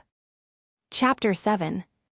Now Sam and I walk to the tavern after finishing our ice creams, and when we arrive at the back door, we stand looking at each other awkwardly, unsure of how to part. "It's been so great to see you," I tell him, tugging at the hem of my dress and hating how phony my voice sounds. Sam must hear it too, because he raises his eyebrows and jerks his head back just slightly. "I was going to try to hit the liquor store before it closes," I say. "There's a bottle of wine with my name on it. It's kind of a lot being back here." I wince. Why did I say that? How is it that I've seen Sam for all of an hour, and the lock has come flying off my big mouth? Sam runs his hand over his face and then through his hair. "Why don't you come in for a drink? 12 years is a lot of time to catch up on." It doesn't escape my notice that he's already done the math. I shift on my feet. There's nothing more I want than to spend time with Sam, to just be near Sam, but I need some time to figure out what I'm going to say to him. I want to talk about the last time we saw each other, to tell him how sorry I am, to tell him why I did what I did, to come clean. But I can't go there tonight. I'm not prepared. It would be like going into the fight of my life without any armor. I look around the quiet side street. "Come on, Percy, save your money." "Okay," I agree. I step into the dark kitchen behind him, and when he flicks on the lights, my eyes slide down the slope of his back to the curve of his butt, which is a very big mistake because it is a stupidly great butt. It is at this precise moment that he turns around, catching me mid-asoggle. "Bar?" I ask, feigning ignorance. I brush past him and through the dining room doors, turning on the lights in the main room.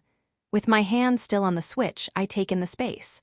I have to blink a few times to process what I see because it's wild how little has changed. Pine planks cover the walls and ceiling. The floors are some kind of tougher wood, maple maybe. The effect is of being in a cozy cabin, despite the large size of the room. Historic photos of Bari's Bay hang on the walls, along with antique logging axes and saws and paintings from local artists, including a few of the tavern itself. The stone fireplace sits where it always did, and the same family photo is placed on the mantel where it always was. I make my way over to it, while Sam takes a couple of glasses from the shelf behind the bar. It's a framed shot of the Florex in front of the tavern, which I know was taken the day the restaurant opened. Sam's parents are wearing massive smiles. His dad, Chris, towers over Sue with one arm wrapped around her shoulder, holding her tight to his side. A toddler Charlie clutches his free hand. Sue is carrying an infant Sam. He looks about 8 months old. His hair is so fair it's almost white, and his arms and legs are deliciously dimpled. I studied this photo countless times as a teen. I touch Sue's face now. She's younger than I am in this photo. I always loved this shot, I say, still examining the picture. I hear the gurgle of liquid being poured into glasses and turn to see Sam, adult Sam, watching me with a pained expression. I walk to the bar and put my hands on the counter as I take a seat in front of him. He passes me a generous tumbler of whiskey. "You okay?" I ask. "You were right earlier," he says, his voice rough as gravel. "It's a lot having you here. It kind of feels like I've been punched in the heart." My breath hitches. He lifts his glass to his lips and tosses his head back, downing its contents. I am suddenly 1,000 degrees hotter and hyper-aware of the dampness under my armpits and how my bangs are stuck to my forehead. There's probably a cowlick up there. I try to push them off my face. "Sam," I begin, then stop, not sure what words come next. "I don't want to do this now, not yet." I raise my glass to my mouth and take a large sip. Sam's gaze is relentless. His ability to maintain eye contact was something I got used to after I first met him. And as we got older, that blue stare set fire to my blood, but now its pressure is overwhelming. And I know that I shouldn't find him attractive right now, but his dark expression and his hard jaw are unraveling me. He is undeniably gorgeous, even when he's a little intense. Maybe especially so. I tip back the rest of the whiskey and gasp at the burn. He's waiting for me to say something, and I've never been able to evade him. I'm just not ready to open up our wounds now, not before I know whether we'll survive them a second time. I look down at my empty glass. I've spent 12 years thinking about what I would say if I ever saw you again. I grimace at my own honesty. I pause, counting 4 breaths in and out. I've missed you so much. My voice trembles, but I keep going. I want to make it better. I want to fix things, but I don't know what to say to do that right now. Please just give me a little more time. I keep my attention on my empty glass. I have both hands wrapped around it so he can't see them shake. Then I hear the soft pop of the bottle's cork. I glance up, my eyes wide with fear. But his are soft now, a little sad even. "Have another drink, Percy," he says gently, filling the glass. "We don't have to talk about it now." I nod and take a deep breath, grateful. "Na zdrawi," he says, touching his glass to mine and raising it to his lips, waiting for me to do the same. Together, we gulp down our drinks. His phone buzzes in his pocket. It's not the first time it's gone off this evening. He checks the screen and shoves it back in his shorts. "Do you need to get that?" I ask, thinking of Chantal and feeling a pang of guilt. "I don't mind." "No, they can wait. I'll switch it off." He lifts the bottle of whiskey. "Another." "Why the hell not?" I attempt to smile. He pours more and then comes around the bar to sit on the stool beside me.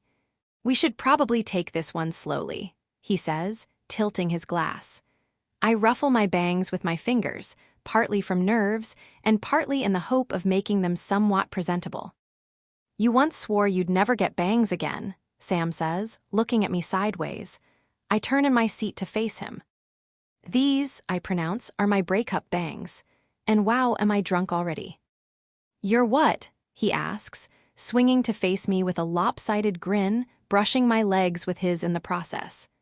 I look down where his thighs bracket mine, then quickly back to his face. "You know, breakup bangs," I say, trying to enunciate as clearly as possible. He looks mystified. Women get new hairstyles when we get dumped, or when we dump someone, or sometimes just when we need a fresh start.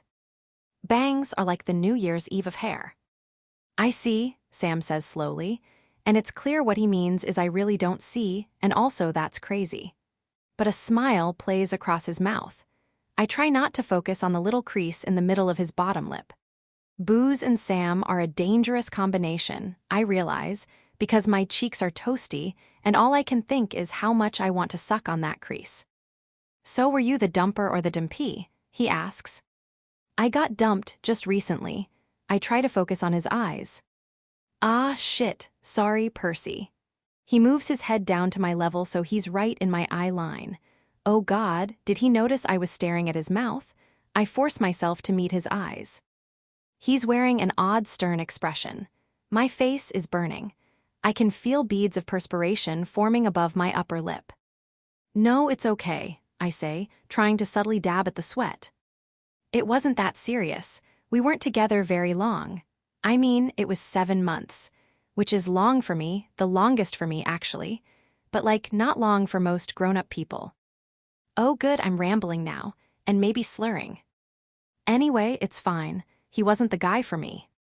Ah, he says, and when I look back to him, he seems more relaxed.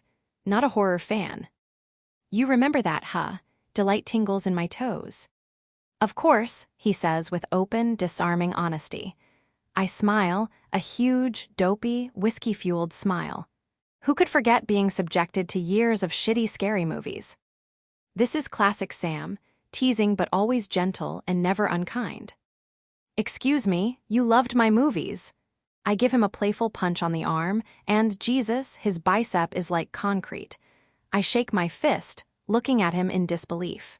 He wears a small grin as if he knows exactly what I'm thinking. I take a sip of whiskey to cut the tension that's closing in. Anyway, no, Sebastian definitely did not like horror movies, I say, and then I rethink this.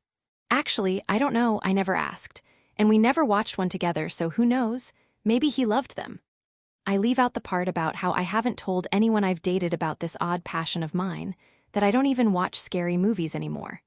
To Sam, my love of classic horror films was probably a basic biographical Percy fact.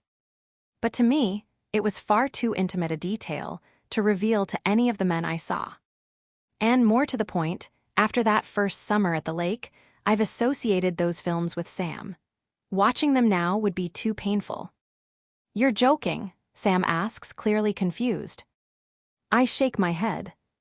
Well, you're right, he murmurs. He's definitely not the guy for you. What about you? I ask, still reading anatomy textbooks for kicks. His eyes grow wider, and I think his cheeks have gone darker under the stubble.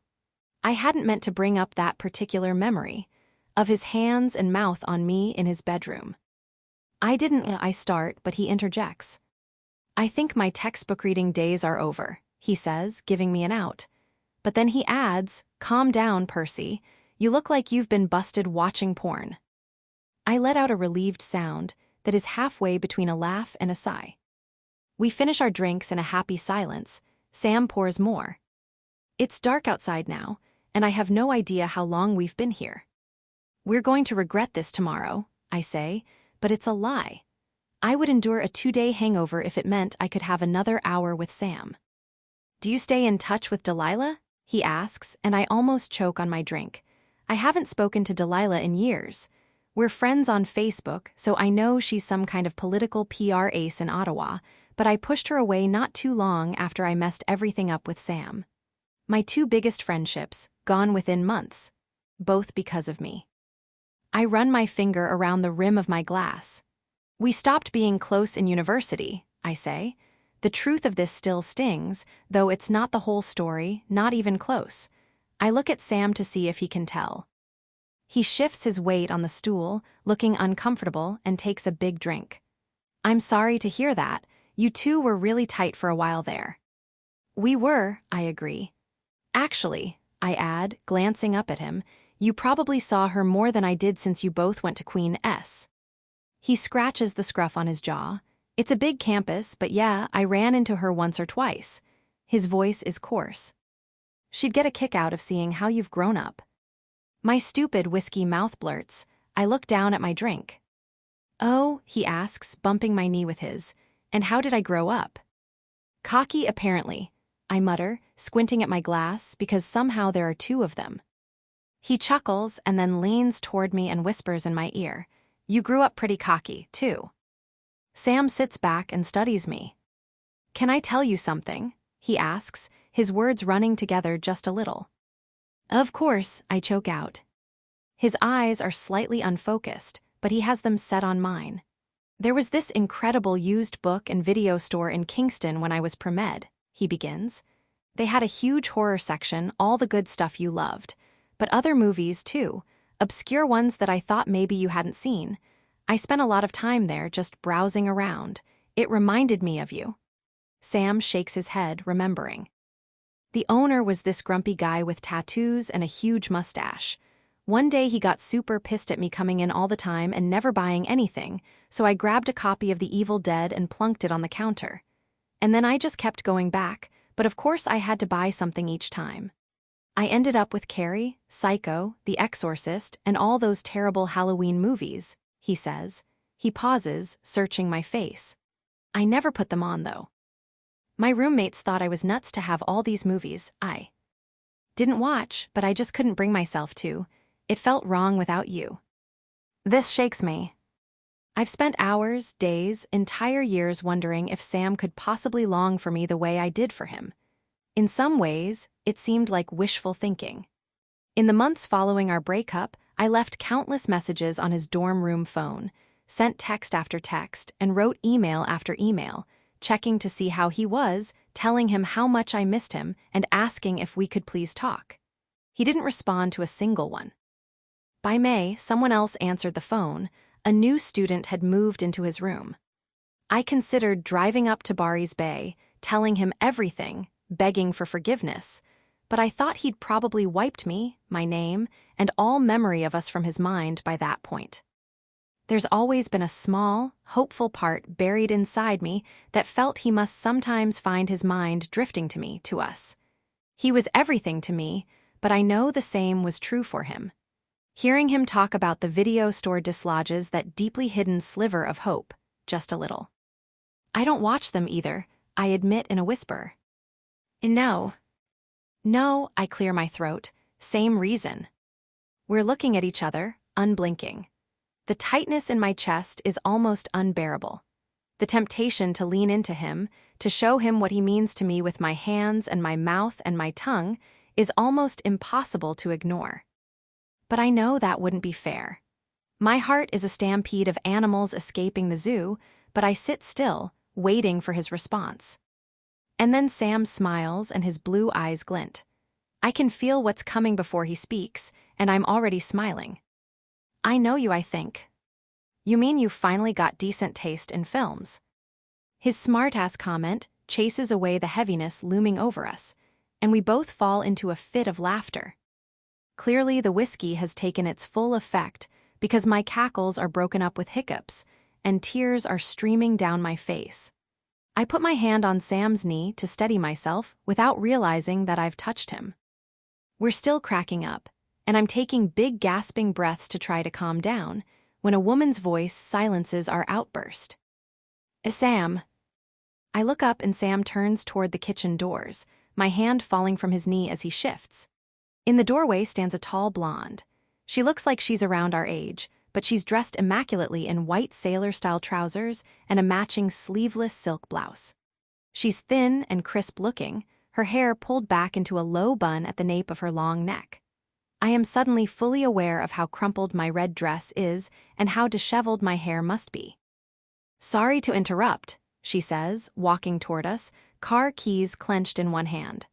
Her expression is cool, and I feel rather than see her sizing me up because I'm looking to Sam in confusion. "I tried calling you several times," she says, her hazel eyes oscillating between us. "I met some of Sam's cousins when we were kids, and I'm trying to place this woman among them." "Shit, sorry," he says, the words of his apology blurring together. "We got a bit sidetracked." She purses her lips. "Are you going to introduce us?" she asks, waving toward me. She has the fair floret coloring. but definitely not the warmth. Sam turns and gives me a crooked smile that doesn't reach his eyes. "Percy, this is Taylor," he says. "Cousin," I ask, but Taylor answers for him. "Girlfriend." Sam is introducing me to Taylor, his girlfriend, not his cousin. Sam has a girlfriend. Of course he has a girlfriend. How had I not considered this? He is a hot doctor. He's tall and he's got those eyes, and the messy hair is working for him. I'm pretty sure whatever hard surface he's keeping under his t-shirt would make me weep. The Sam I knew was also kind and funny and brilliant, too smart for his own good, really. And he's so much more than all that. He's Sam. Taylor is standing in front of us, her hands on her hips, looking fresh and stylish and imposing in her all-white outfit while I am sitting with my mouth hanging open. What normal person wears all white without getting some kind of stain on the front anyway? Come to think of it, who wears dress pants and a matching silk top on a Thursday night in Barry's Bay? On any night in Barry's Bay, I want to squirt her with one of the restaurant's ketchup bottles. "Taylor, this is Percy," Sam says as though he's mentioned me before, but Taylor looks at him blankly. "Remember, I've told you about Percy," he prods. "She had a cottage next door. We hung out all the time when we were kids." Hung out. "How cute," Taylor says in a way that makes it sound like she doesn't think our childhood hangouts are very cute at all. "So you two are just catching up?" She directs the question to Sam, but her eyes flash over to me, and I can see the assessment she's making. Threat or no, my dress is wrinkled and possibly sweaty. There's an ice cream stain on my boob, and there's no way I don't smell like whiskey. Her shoulders relax a little. She doesn't think there's anything to worry about. Sam is saying something in response to Taylor, but I have no idea what because I'm suddenly so nauseated that I have to hold on to the counter. I need air. I start taking deep breaths. In 1, 2, 3, 4 and out 1, 2, 3, 4. The whiskey, which was warm and honey-sweet moments ago, now tastes stale and sour in my mouth. Puking is a very real possibility. "You all right, Percy?" Sam asks, and I realize I've been counting out loud. He and Taylor are both looking at me. I hum tightly. "But I think the whiskey is catching up to me. I should probably go. It was nice meeting you, Taylor." I get down from my spot at the bar and take a step forward, and my foot catches on the leg of Sam's stool. I stumble right in front of Taylor, who, by the way, smells like a fucking rose garden. "Percy," Sam grabs my arm, and I close my eyes for a brief moment to steady myself. "You can't drive." I turn back to him, and he's got this look on his face like he feels sorry for me. I hate it. "It's okay," I start. "No, I mean, I know I can't drive. But it's okay because I didn't drive, I walked here." "Walked? Where are you staying? We'll give you a ride." Sam offers. "Wait." I look at Taylor, who is not doing a very good job at hiding her annoyance. Then again, if I found my hot doctor boyfriend drunk with a strange, clumsy woman who thought I was his cousin, I would be annoyed, too. And if that boyfriend were Sam, annoyance wouldn't cover it. I would be murderous. "Clearly you both need a drive," Taylor says. "Let's go." My car is out back. I follow Taylor and Sam. I can picture them together on a date, both tall and fit and stupid good-looking. She could be a ballet dancer, with her willowy limbs and her hair pulled back in that neat bun. He's built like a swimmer, broad through the shoulders, narrow at the hips, with legs that are muscular but not bulky. His calves look cut from marble. He probably still runs. They probably run together. And then have the kind of sweaty, post-run sex that fit, happy people have. Taylor leads the way out the kitchen door, and Sam holds it open for me to pass through. I wait for him to lock up while Taylor slides into her white BMW. I notice that her handbag and loafers are also white. This woman probably shits white. "You okay?" he says quietly. I'm too drunk to think about how to answer his question with a convincing lie, so I smile at him weakly before walking to the car. I sit in the back, feeling like a child and a third wheel and also very dizzy. "So how did you two meet?" I ask even though I really do not want to know the answer. What is wrong with me? At a bar, of all places, says Taylor, giving me a look in the rearview mirror that tells me she doesn't spend a lot of time picking up guys over a few beers. The idea of Sam just being out in the world, out in bars, looking for women to meet, is so horrifying that I need a moment to collect myself. It was, 2.5 years ago, Sam? 2 years? 2 years is serious. Sam offers by way of a reply. And what do you do, Taylor? I ask, quickly changing the subject. Sam looks over his shoulder, sending me a funny look, which I take to mean, what are you up to? I choose to ignore it. I'm a lawyer, prosecutor. Are you kidding me? I squeak. I don't know if it's Sam or the alcohol that has so thoroughly removed my filter. A lawyer and doctor? That should be illegal. You two are like taking all the rich, hot people away from the rest of us. Oh, I am so very, very drunk. Sam erupts with a big, booming laugh. But Taylor, who clearly doesn't appreciate my inebriated sense of humor, remains quiet, giving me a puzzled look in the mirror. The drive is short, and we're at the motel in under 5 minutes. I point out room 106, and Taylor pulls up in front of it.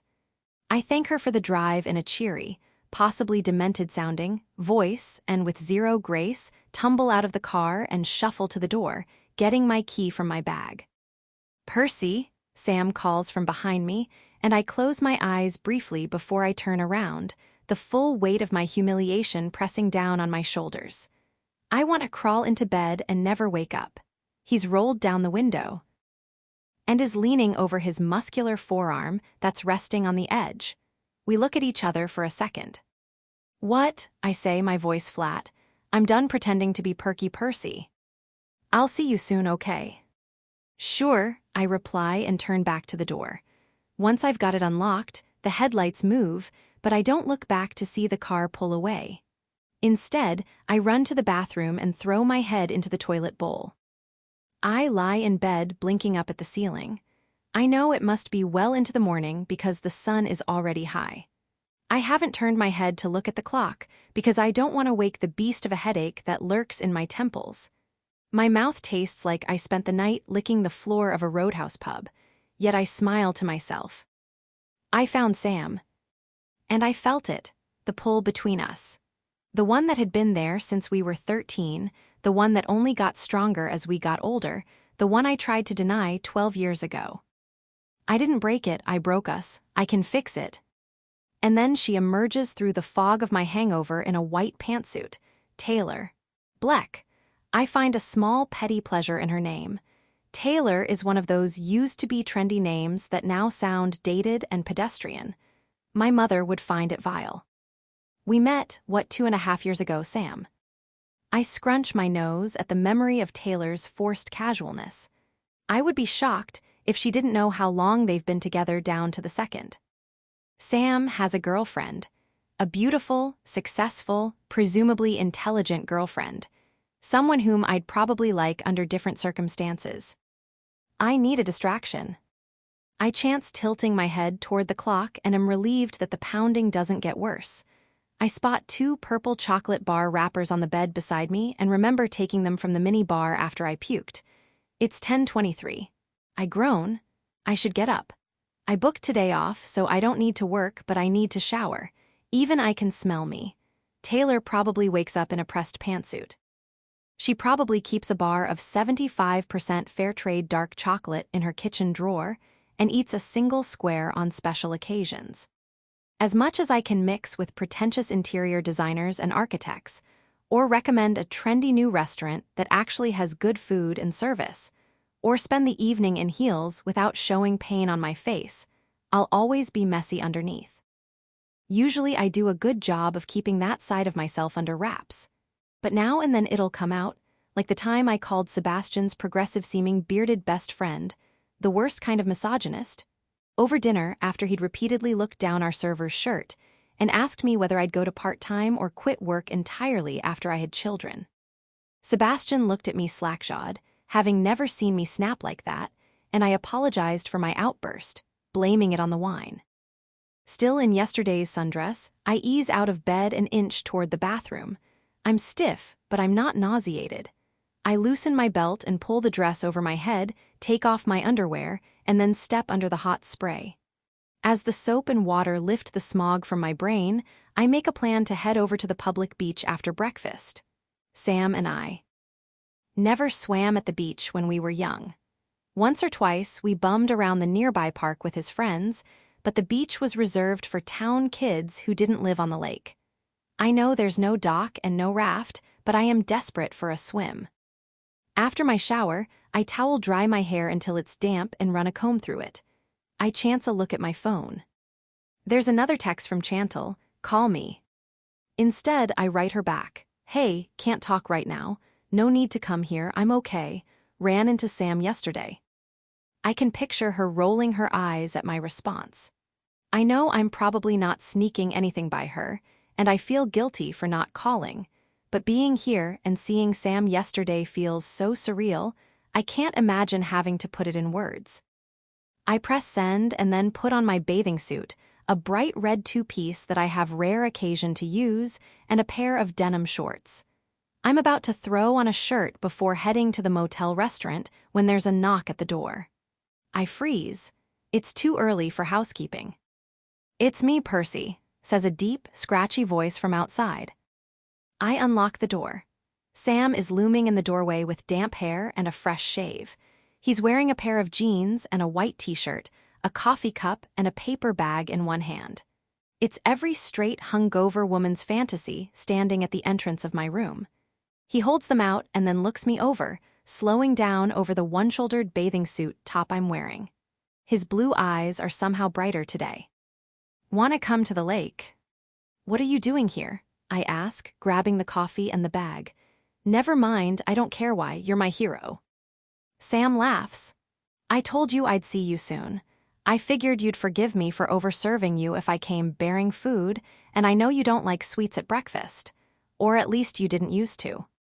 "Nope, still don't," I confirm, sticking my nose in the bag. "Cheese and ham croissant." "Brie and prosciutto from the new cafe in town," he replies. "And a latte. Barry's Bay is fancy now." I noticed a more refined air yesterday. I grin, taking a sip. "Taylor won't mind if I come to the house.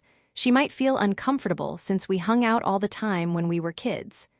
And this is the problem with seeing Sam before I've had time to figure out how to talk to him, or at least before I've had coffee.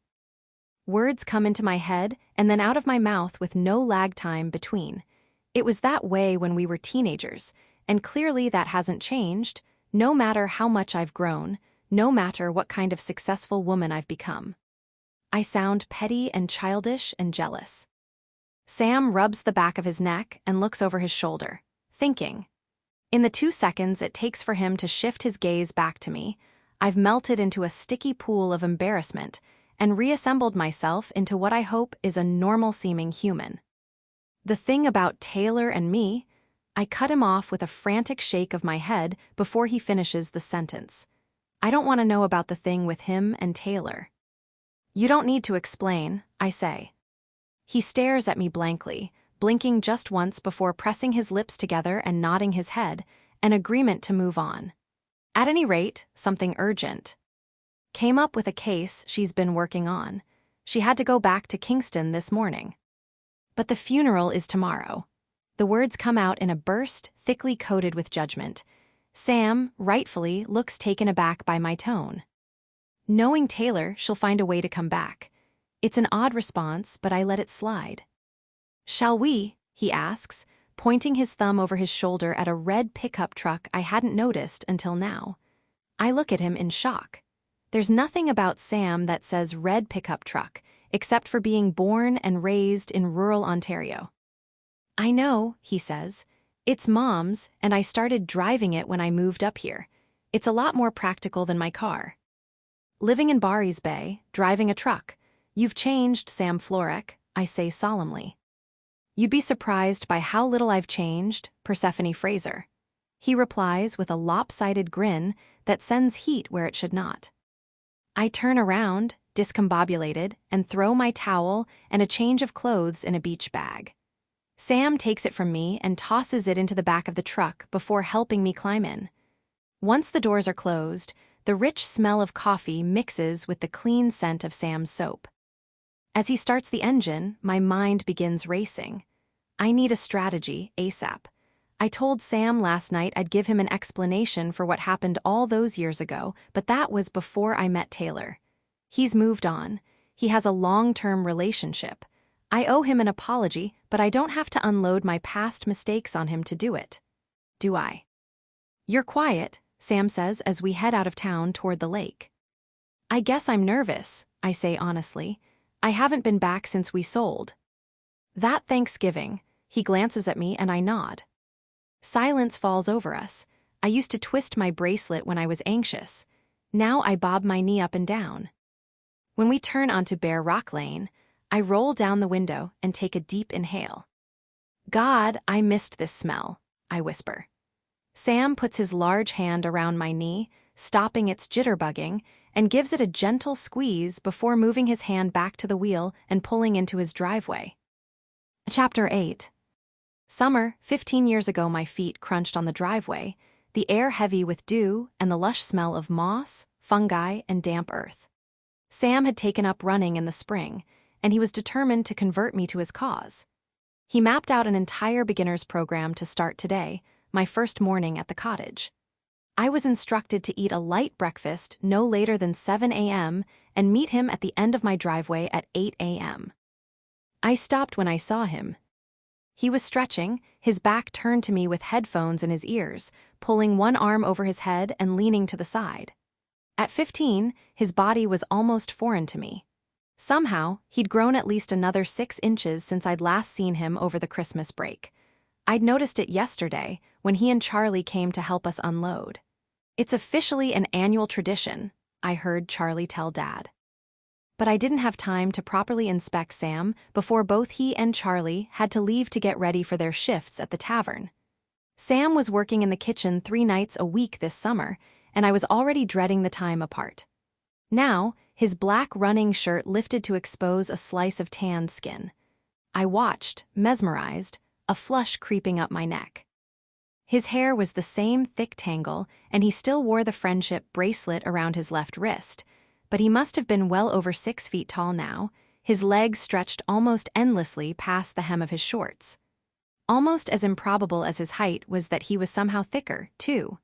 His shoulders, arms, and legs all carried more bulk, and his butt was, well, it could no longer be mistaken for a frisbee. I tapped him on the shoulder. Jesus, Percy, he said, spinning around and taking off his headphones. Good morning to you, too, stranger. I wrapped my arms around his waist. 6 months is too long, I said into his chest. He squeezed me tightly. You smell like summer, he said, then put his hands on my arms and stepped back. His gaze traveled over my spandex-clad form. You look like a runner. That was his doing.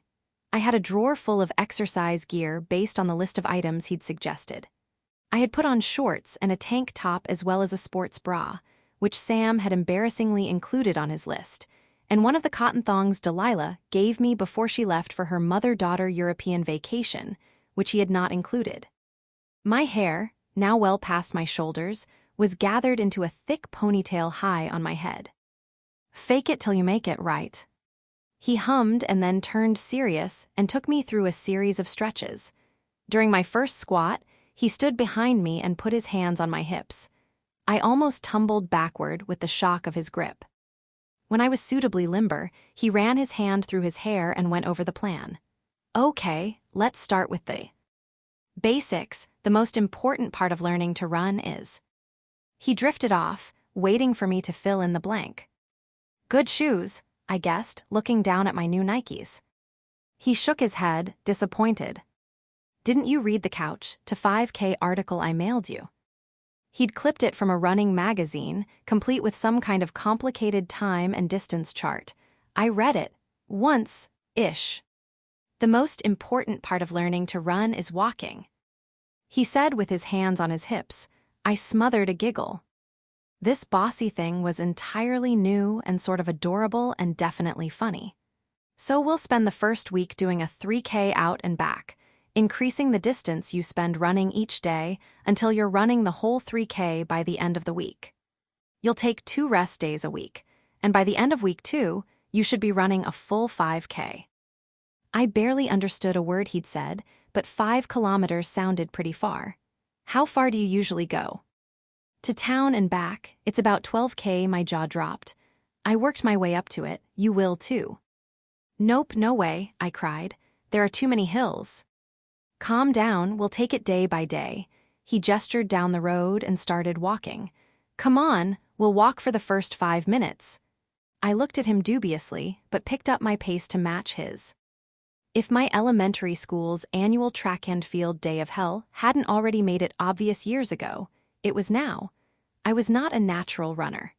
10 minutes in, I was brushing sweat off my face and trying to ignore the fire in my lungs and thighs. 3 updates. Sam asked without a hint of breathlessness. I scowled, no talking. He slowed his stride after that. At the halfway point, I took my top off, wiped my face with it, and tucked it into the back of my shorts. We walked the last leg of the route, my legs as shaky as a baby deer's. I never knew you were such a sweater, Sam said when I toweled off with my top again. I never knew you were such a masochist. This running thing was not adorable anymore. That writer's workshop really improved your vocabulary. I could hear the smirk in his voice. I hit him across the chest. The Florex drive came before ours, and I turned down it. I need to jump in the lake, like, right now, I said, cutting around the house and heading down the hill to the water with Sam beside me, a lopsided grin on his face. I don't know what you find so funny, I huffed. I'm not laughing, he raised his hands. I took off my shoes and socks as soon as we reached the dock, then peeled my shorts down and tossed them aside. Geez, Sam cried from behind me. I spun around. What? I snapped just as I realized I was wearing a pink thong and that Sam was staring at my extremely bare ass. I was too hot and pissy to care. Problem? I asked, and his eyes flashed to mine, then down to my bum, and then up to my face again. He muttered a fuck under his breath and looked skyward. He was holding both hands over his crotch. My eyebrows shot up. Not knowing what to do, I ran down the dock and cannonballed into the water, swimming under the surface for as long as I could. You coming in? I hollered back to him when I came up for air, a cocky grin plastered on my face. The water might cool you off.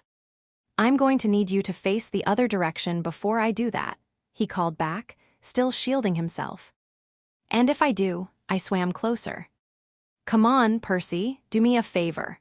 He looked truly pained, which served him right for subjecting me to his workout routine, but inside I was ecstatic. I paddled out to give him space while he jumped in. We were about 6 feet apart, treading water and staring at each other. I'm sorry, he said, moving a bit closer.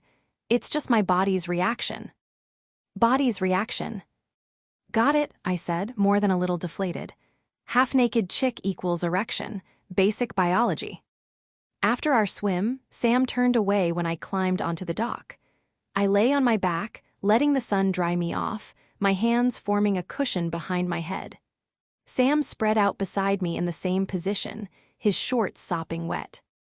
I slanted my head toward him and said, I think I should keep a bathing suit here for next time. I left one of my bikinis at the Florex, along with an extra towel, so I could jump into the lake as soon as we returned from the torture Sam called running. He swore I would grow to love it, but by the end of our second week, the only thing I had grown was a sprinkling of freckles across my nose and chest. We had just got back from a sluggish 5K, and I had grabbed my suit off the line, waved to Sue, who was weeding the garden, and popped inside to the bathroom to change while Sam did the same in his room. I tugged off my sweaty gear and tied on the string bikini Mom had finally okayed, yellow with white daisies, then headed to the kitchen to wait for Sam. I was gulping down a glass of water at the sink when someone cleared their throat behind me. Good morning, sunshine. Charlie was leaning against the doorway wearing sweatpants and no shirt, his standard uniform. Not that I minded. Charlie was ripped for a 17-year-old. It's not even 9 a.m., I panted, still out of breath. What are you doing up? Good question, Sam said, coming into the kitchen. He took the glass from my hands and refilled it. While Sam drank, Charlie looked me up and down without shame, lingering on my chest. When his gaze reached my face again, his brows drew together over his green eyes.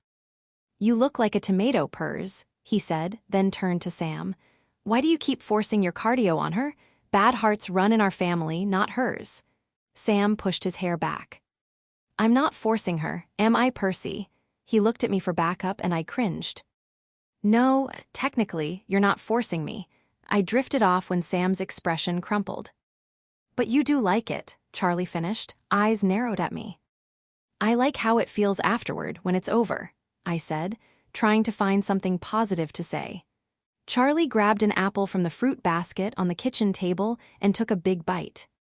You should try swimming, Pers, he said, his mouth full. We swim every day, Sam said in the monotone he reserved for when his brother annoyed him. No, like real distance swimming, across the lake. Charlie clarified. Sam looked over at me, and I tried not to look too excited. I couldn't count the number of times I'd stared at the far shore and wondered whether I could ever make it across. It sounded awesome. That sounds interesting, I said.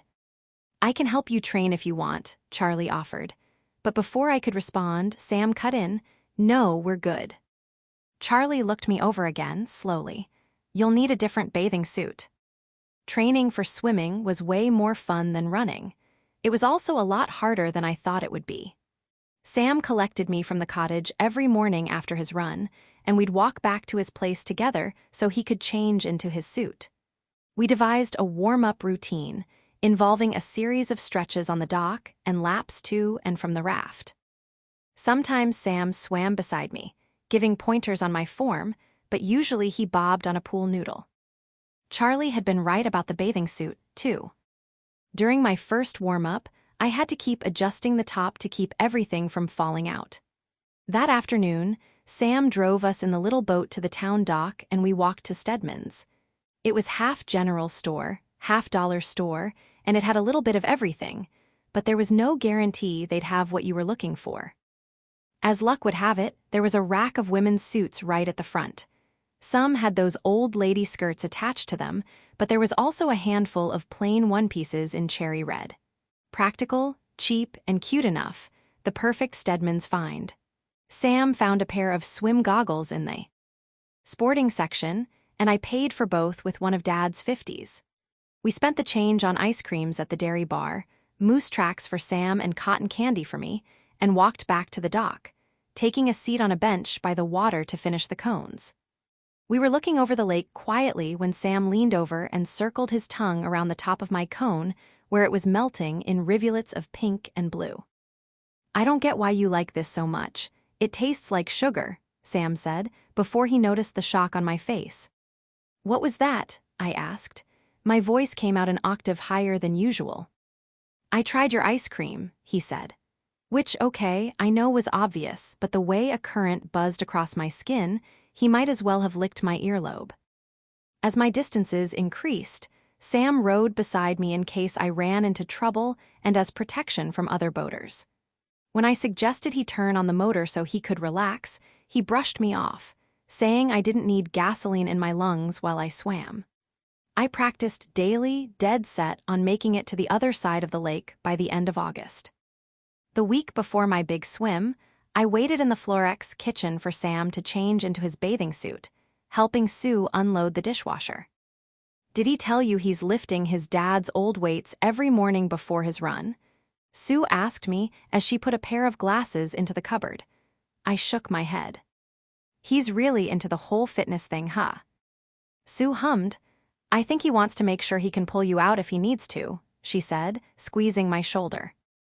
On the morning of the swim, I made my way down to the water, Mom and Dad following with mugs of coffee and an old-school camera. When Sam came down to the dock, I walked over in my bare feet, holding my towel and goggles. Today's the day, how are you feeling? Sam asked from the boat when I padded onto the dock. Good, actually, I can do this. I beamed and threw my towel in with him. Good, good, he muttered, checking around the boat for something. He seemed nervous. "How are you feeling?" I asked. He looked up at me and scrunched his nose. "I know you'll do great, but I gotta admit I'm a little worried if something goes wrong." I hadn't heard Sam sound panicked before, but today he was panicked. I stepped down into the boat. "The water's calm, you know CPR, you have an extra life jacket as well as a life preserver. There's a whistle in the boat to call for help, not that you'll need it since we have an audience."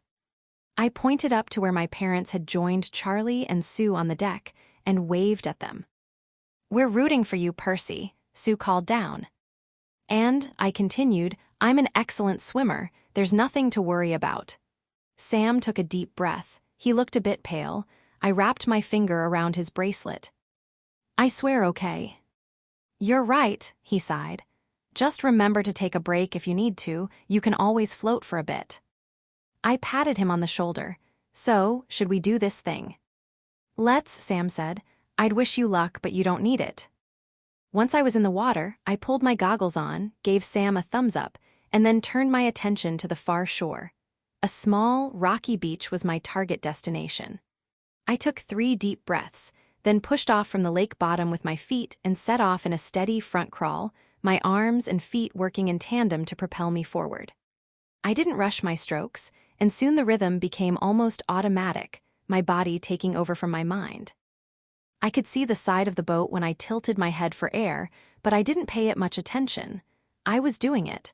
I was swimming across the lake, my lake, with Sam beside me.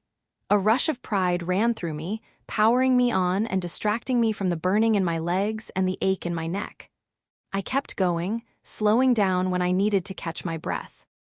I switched to breaststrokes for several minutes to relieve the tension building in my shoulders, then resumed the crawl. At times, I could hear Sam cheering me on, but I had no idea what he was saying. Every so often, I'd raise a thumbs up in his direction to let him know I was okay. The closer I got, the stiffer my limbs began to feel. The ache in my neck and shoulders grew intensely, and I struggled to keep my focus on my breathing. I clenched my jaw against the pain, but I didn't stop. I knew I wouldn't. I was going to make it. And when I did, I pulled my body up on the sandy shore, flung my goggles aside, and lay with my head on my hands, my legs still in the water, breathing fire through my lungs. I didn't even hear Sam pull the boat up on the beach. Didn't notice him until he was crouched beside me with his hand on my back. "Percy, are you okay?" He shook me gently, but I couldn't move. It was like my body was covered by the lead blanket they make you wear for an X-ray. Sam's voice was suddenly right in my ear. "Percy, Percy, let me know if you're okay." I turned my head to him and opened one eye. He was inches away, his face lined with worry. I groaned. "Need to lie here." Sam let out an enormous breath, and his expression transformed to glee. "Percy, you did it. You actually did it." "You were amazing." Words kept tumbling from his mouth, but I struggled to comprehend them. I felt delirious. "I can't believe how you just kept going and going with no breaks. You were like some kind of machine." He was wearing the most gigantic smile. Sam only seemed to get better and better looking, like he was growing into himself, and when he smiled like that, it was completely disarming. "He is pretty." I found myself smiling at the realization. "Did you just say that I'm pretty?" Sam asked, laughing. "Oh God, I must have said that bit out loud." "You must really be out of it." He took off his shirt and lay down beside me with his lower half in the water, his hand on my back. He smelled like sun and sweat. I closed my eyes and inhaled deeply. "I like how you smell too," I whispered, but this time he didn't respond. After about 5 minutes or 5 hours, Sam announced that we should probably head back so no one worried. I slowly crawled to my hands and knees, and with Sam's help, made it into the boat on legs that wobbled as though they were filled with lake water jello. "Drink this," he ordered, passing me a blue Gatorade and wrapping a towel around me. Once I'd had a few gulps, a smile burst across his face again. "I'm so proud of you," he said. "Told you she was a swimmer," Charlie said to Sam as he pulled me out of the boat, giving my shoulder a squeeze. "She really is," Sam replied. The smile seemed permanently attached to his face, so much bigger and more open than the lopsided half grin he usually wore. There was an assembly line of hugs when I got out of the boat. First, Mom, you looked great out there, honey. Then Dad, didn't know you had it in you, kiddo. And finally Sue, who squeezed me tightest of all. I was an inch or so taller than her now, and she felt soft and small. She held onto my hands when we pulled away. You're an awesome kid, you know that? Her pale blue eyes crinkled at the corners. Let's get some food in you. I'm making breakfast. To this day, I don't think I've ever eaten as much bacon as I did that morning. My parents had gone back to the cottage, but Sue made enough food to feed 10 people. She cooked Canadian and regular bacon, and the boys watched with fascinated stares as I dug into piece after piece, along with scrambled eggs, toast, and fried tomato. At the end of the meal, Sue looked each of us in the eye and said, "I'm so impressed by each of you this summer. You're really growing up. Charlie, you've been such a help in the kitchen, and Sam, I'm grateful that you're working with me now, too. I don't know what I'd do without my boys." She said this with total conviction, her voice steady despite the sentiment. "You'd probably chain some other poor teenager to the dishwasher," Charlie replied. Sue laughed. "Absolutely, hard work is good for the soul. And Percy," she continued, "it takes a lot of dedication to do what you did today, not to mention winning that writing prize of yours. I'm as proud as if you were my own daughter." She patted my hand, then went back to eating her breakfast, as though she hadn't just given me the greatest compliment I'd ever received from a grown-up. When I looked over at Sam, he was beaming. It was the perfect end to summer. "Hi, Percy, I know Thanksgiving was just this weekend. Still pretty grossed out by how Delilah drooled over Charlie, by the way, but guess what? Mom is going to let me take New Year's Eve off, so we can spend it hanging out." Sam, Delilah thinks Charlie is cute, but don't worry, she has a crush on her cousin's best friend. She's even forcing me to go on a double date with them, so she'll probably forget all about Charlie. Jealous. Mom found an old fondue set at a yard sale and is doing a 70s-themed New Year's dinner. I hope you like melted cheese. Percy, what kind of terrible person doesn't like melted cheese? I don't like Delilah like that if that's what you mean. Have you met her cousin before? Sam, I haven't met Delilah's cousin yet. He's in 12th grade like Charlie, but he goes to a different school. His name is Buckley, but everyone calls him Mason because that's his last name, and I guess he doesn't like Buckley. Who would? Countdown to Nye is on. Percy, as promised, Mom went all in for her 70s New Year's Eve. She made fondue and Caesar salad, and the four of us sat on the floor near the fire-dipping hunks of crusty bread into the yellow goo, listening to Joni Mitchell and Fleetwood Mac albums on the old record player of Dad's that Mom had repaired as a Christmas gift.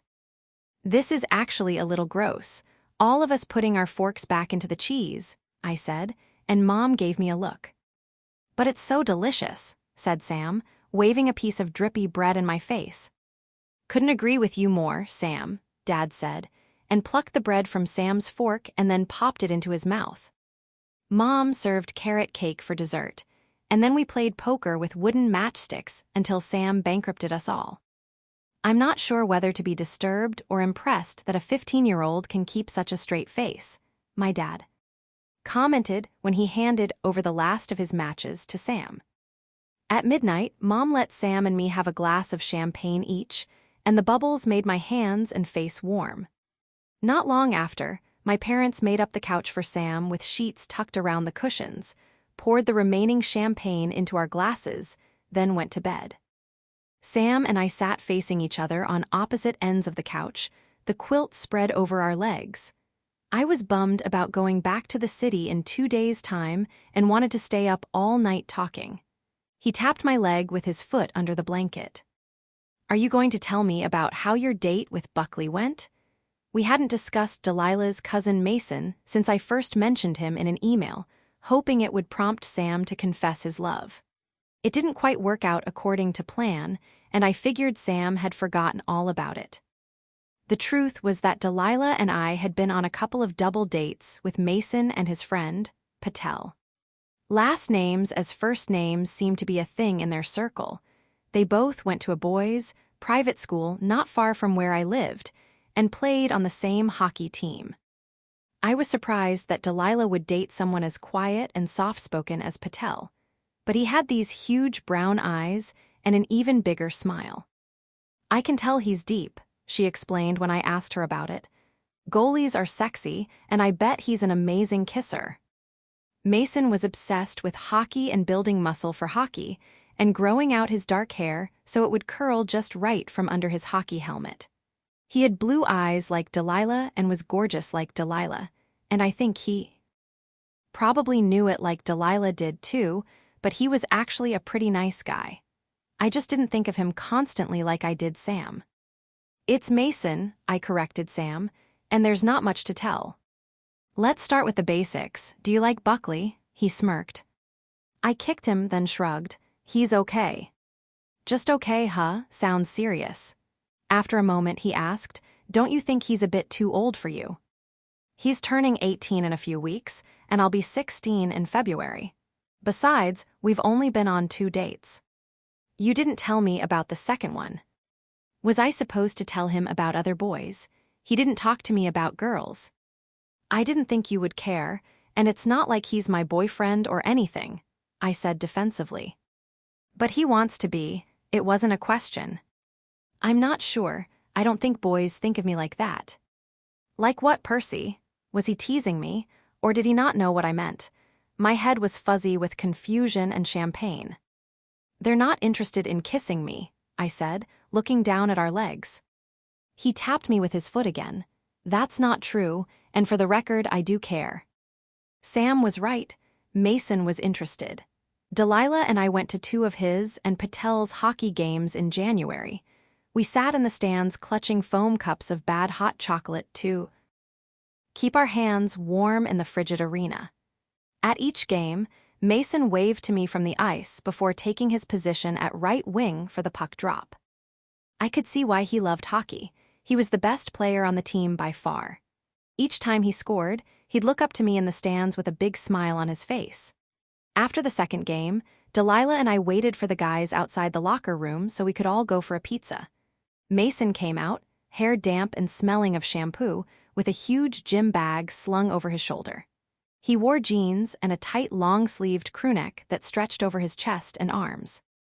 He was even more muscular than Charlie, and I had to admit that he looked pretty hot. When Patel and Delilah walked ahead, Mason pulled me into a doorway, told me he thought I was pretty, and gave me a soft peck on the lips. I said, "Thank you," and smiled at him a little dazed, unsure of what came next or what he expected of me. "I like how fresh you are," he laughed. Both Delilah and I were invited to Mason's 18th birthday party, which was being held at a swanky hotel in Yorkville at the end of the month, complete with a DJ, sushi bar, and a 120-person-long guest list. Delilah had made sure that practically all the girls in our grade knew we were going, and we had been given the appropriate level of awed respect. The night of the party, we got ready at Delilah's, curling our hair with hot rollers and dabbing on mascara and lip gloss. But when I put on my dress, a slinky red floor-length gown Delilah said showed off my killer body. She let out a horrified, "No way, you cannot wear those." "What are you talking about?" I looked down at my gold ballet flats, confused. "Those granny panties, have I taught you nothing? Don't you have a thong?" I looked at her incredulously. "Not on me." "You're hopeless," she sighed, and flung the skimpiest pair of red underwear I had ever seen at me. "I don't think my mom would be happy about these," I said, holding them up. "Well, she wouldn't be happy about that panty line either, believe me," said Delilah. I shimmied out of my underwear and slipped on the thong. "Much better," Delilah said and gave my butt a squeeze. Mason won't be able to keep his hands off this. The thought made me jittery. Delilah's parents drove us to the hotel, slipped Delilah a 50 for a cab ride home, and left us at the coat check to mingle. "I didn't think there'd be so many grown-ups here," I whispered to Delilah, looking around the ballroom. More than half the guests were middle-aged or older. "My uncle is kind of a big deal on Bay Street. Something to do with the stock market," she hissed back. We danced together with some of the older girls while the boys watched from slip-covered chairs. At 8 p.m., Mason's dad, a tall, soft-looking white-haired man who Delilah said was almost done with wife number 2, gave a toast to his son, and then, to gasps from the crowd, threw him a set of keys. We all shuffled outside, huddling against the cold, where Mason's new Audi was parked at the entrance. "I'll take it home for you tonight," his dad told him with a wink and slipped him a flask. In less than 20 minutes, the remaining adults had all snuck away. When the telltale pan flute of a Celine Dion ballad warbled over the speakers, Mason pointed at me, then himself with a smile. I walked over and he put his hands around my waist while I rested mine on the shoulders of his black suit jacket. We swayed back and forth, shuffling around in a circle, and Mason leaned down, pressing his mouth up to my ear. "You look beautiful tonight, Percy." I looked up at his eyes, which were blue but a darker, muddier blue than Sam's, and he pulled me flush against his body so that my cheek rested at the top of his chest. "I can't stop thinking of you," he whispered. After the song finished, he pulled me out to the hallway, where Delilah, Patel, 3 other boys, and an older girl joined us. One of the guys, who introduced himself as Daniels, flashed us a bottle of what he said was vodka from under his suit jacket. "Shall we relocate the festivities?" he said, wiggling his eyebrows and putting his arm around the girl, who was called Ashley.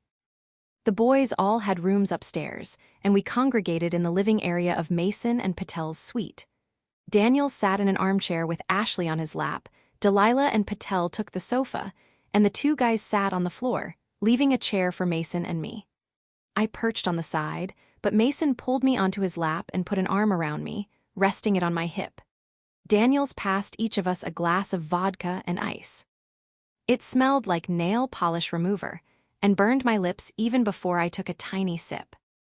"Don't drink it if you don't like it," Mason whispered in my ear so no one could hear, and I smiled gratefully at him, then poured mine into his glass.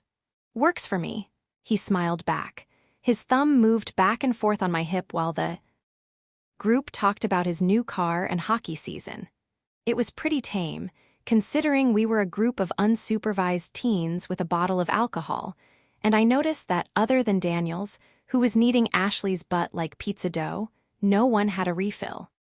By 11, the others left for their rooms, and Delilah and I stood to get our coats on. "Before you leave, Percy, there's something I want to show you," Mason said, running his hands through his hair and sounding a little nervous. "Yeah, I bet," Patel muttered, and Delilah whacked him in the arm. Mason led me down a short hall to a sleek-looking bedroom, all taupes and browns, with a king-sized bed and suede headboard. He closed the door behind us and slid the closet open, knelt down, and punched a number into a small safe. When he stood, he was holding a little turquoise box. "What's this?" I asked. "It's not my birthday."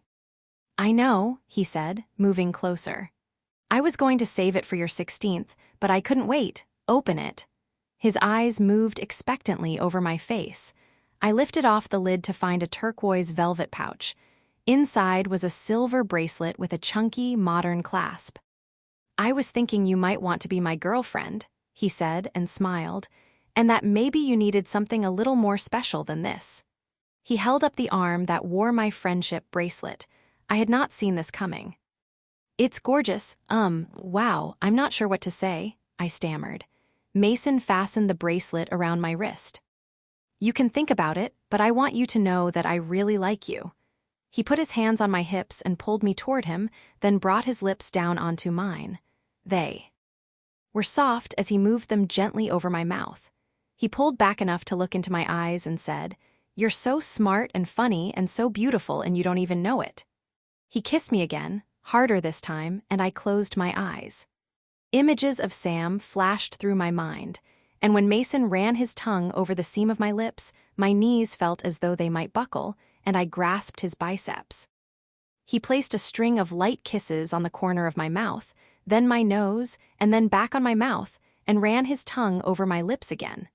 This time I opened to him, and I imagined it was Sam's tongue swirling with my own. Mason groaned and moved his hands down to my backside, pressing himself against my hip. I pulled away. "I should go. We'll be late back to Delilah's." Mason didn't protest, just ran his hands up my back and gave me another quick kiss, then took my hand in his. Next to my embroidered bracelet, the silver one looked garish, and I took it off before Mom picked me up the next morning so she wouldn't ask questions. Delilah was surprised by the gift, which she called excessive, but she didn't think it meant that Mason wanted to make things more official. "Of course he likes you, Percy. You're a catch. And your tits have really come in this year," she said in a stage whisper. "Keep things light with Mason. I can tell you don't like him the way you like your summer boy, but maybe you can just think of it as practice if Sam ever comes around." I emailed Sam as soon as I got home. "Hi, Sam. I've been thinking about my new story more. What do you think about a lake that's haunted by a young girl who fell through the ice in the winter, leaving her twin sister behind? When the sister is a teenager, she comes back to the lake on a camping trip, and she sees a strange figure in the woods, which will turn out to be her dead twin who's trying to kill her so she won't be alone. It could be scary and maybe a little sad. Thoughts?" Also, Delilah and I went to Mason's birthday party last night, and he asked me to be his girlfriend. I know you won't be surprised since you guessed that at New Year's, but I was. What do you think I should do? Percy, I still think a lake full of zombie fish is the way to go. Just kidding. Creepy dead girl is definitely the best idea yet. Are you going to give the sisters obnoxious twin names like Lila and Layla or Jessica and Bessica? I asked you this before, but I think it's time to ask again. Do you like Buckley? Sam, why hadn't I thought of Jessica and Bessica before? Genius. Mason's actually a nice guy, but I like someone else more. Percy, I think you have your answer. Sam. Chapter 9. Now we sit in the truck staring at the Florex house, or at least I stare at the house. Sam is watching me. It looks amazing, I say, and it does. The lawns are green and mowed, the flower beds are blooming and tidy, and the siding and trim on the house are freshly painted. The basketball net still hangs on the garage. There are terracotta pots of happy red geraniums on the porch. Sam probably planted them himself. The thought makes me squishy. Thanks, Sam says. I've been trying to keep it up. Mom would hate to see her gardens taken over by weeds. He pauses, then adds, but it's also been a good distraction from everything. How have you been managing all this on top of the restaurant and work? I ask, turning to face him and waving my hand at the house. It's a huge property for one person to maintain. God, how did Sue do it? And raise 2 kids and run the tavern. Sam runs a hand over his smooth cheek. Shaving only made his cheekbones more prominent, his jaw more angled. I guess I don't sleep much, he says. Don't look so horrified. I got used to staying up for long stretches when I was a resident. Anyway, I'm grateful I've had something to do. I would have gone crazy sitting around the past year.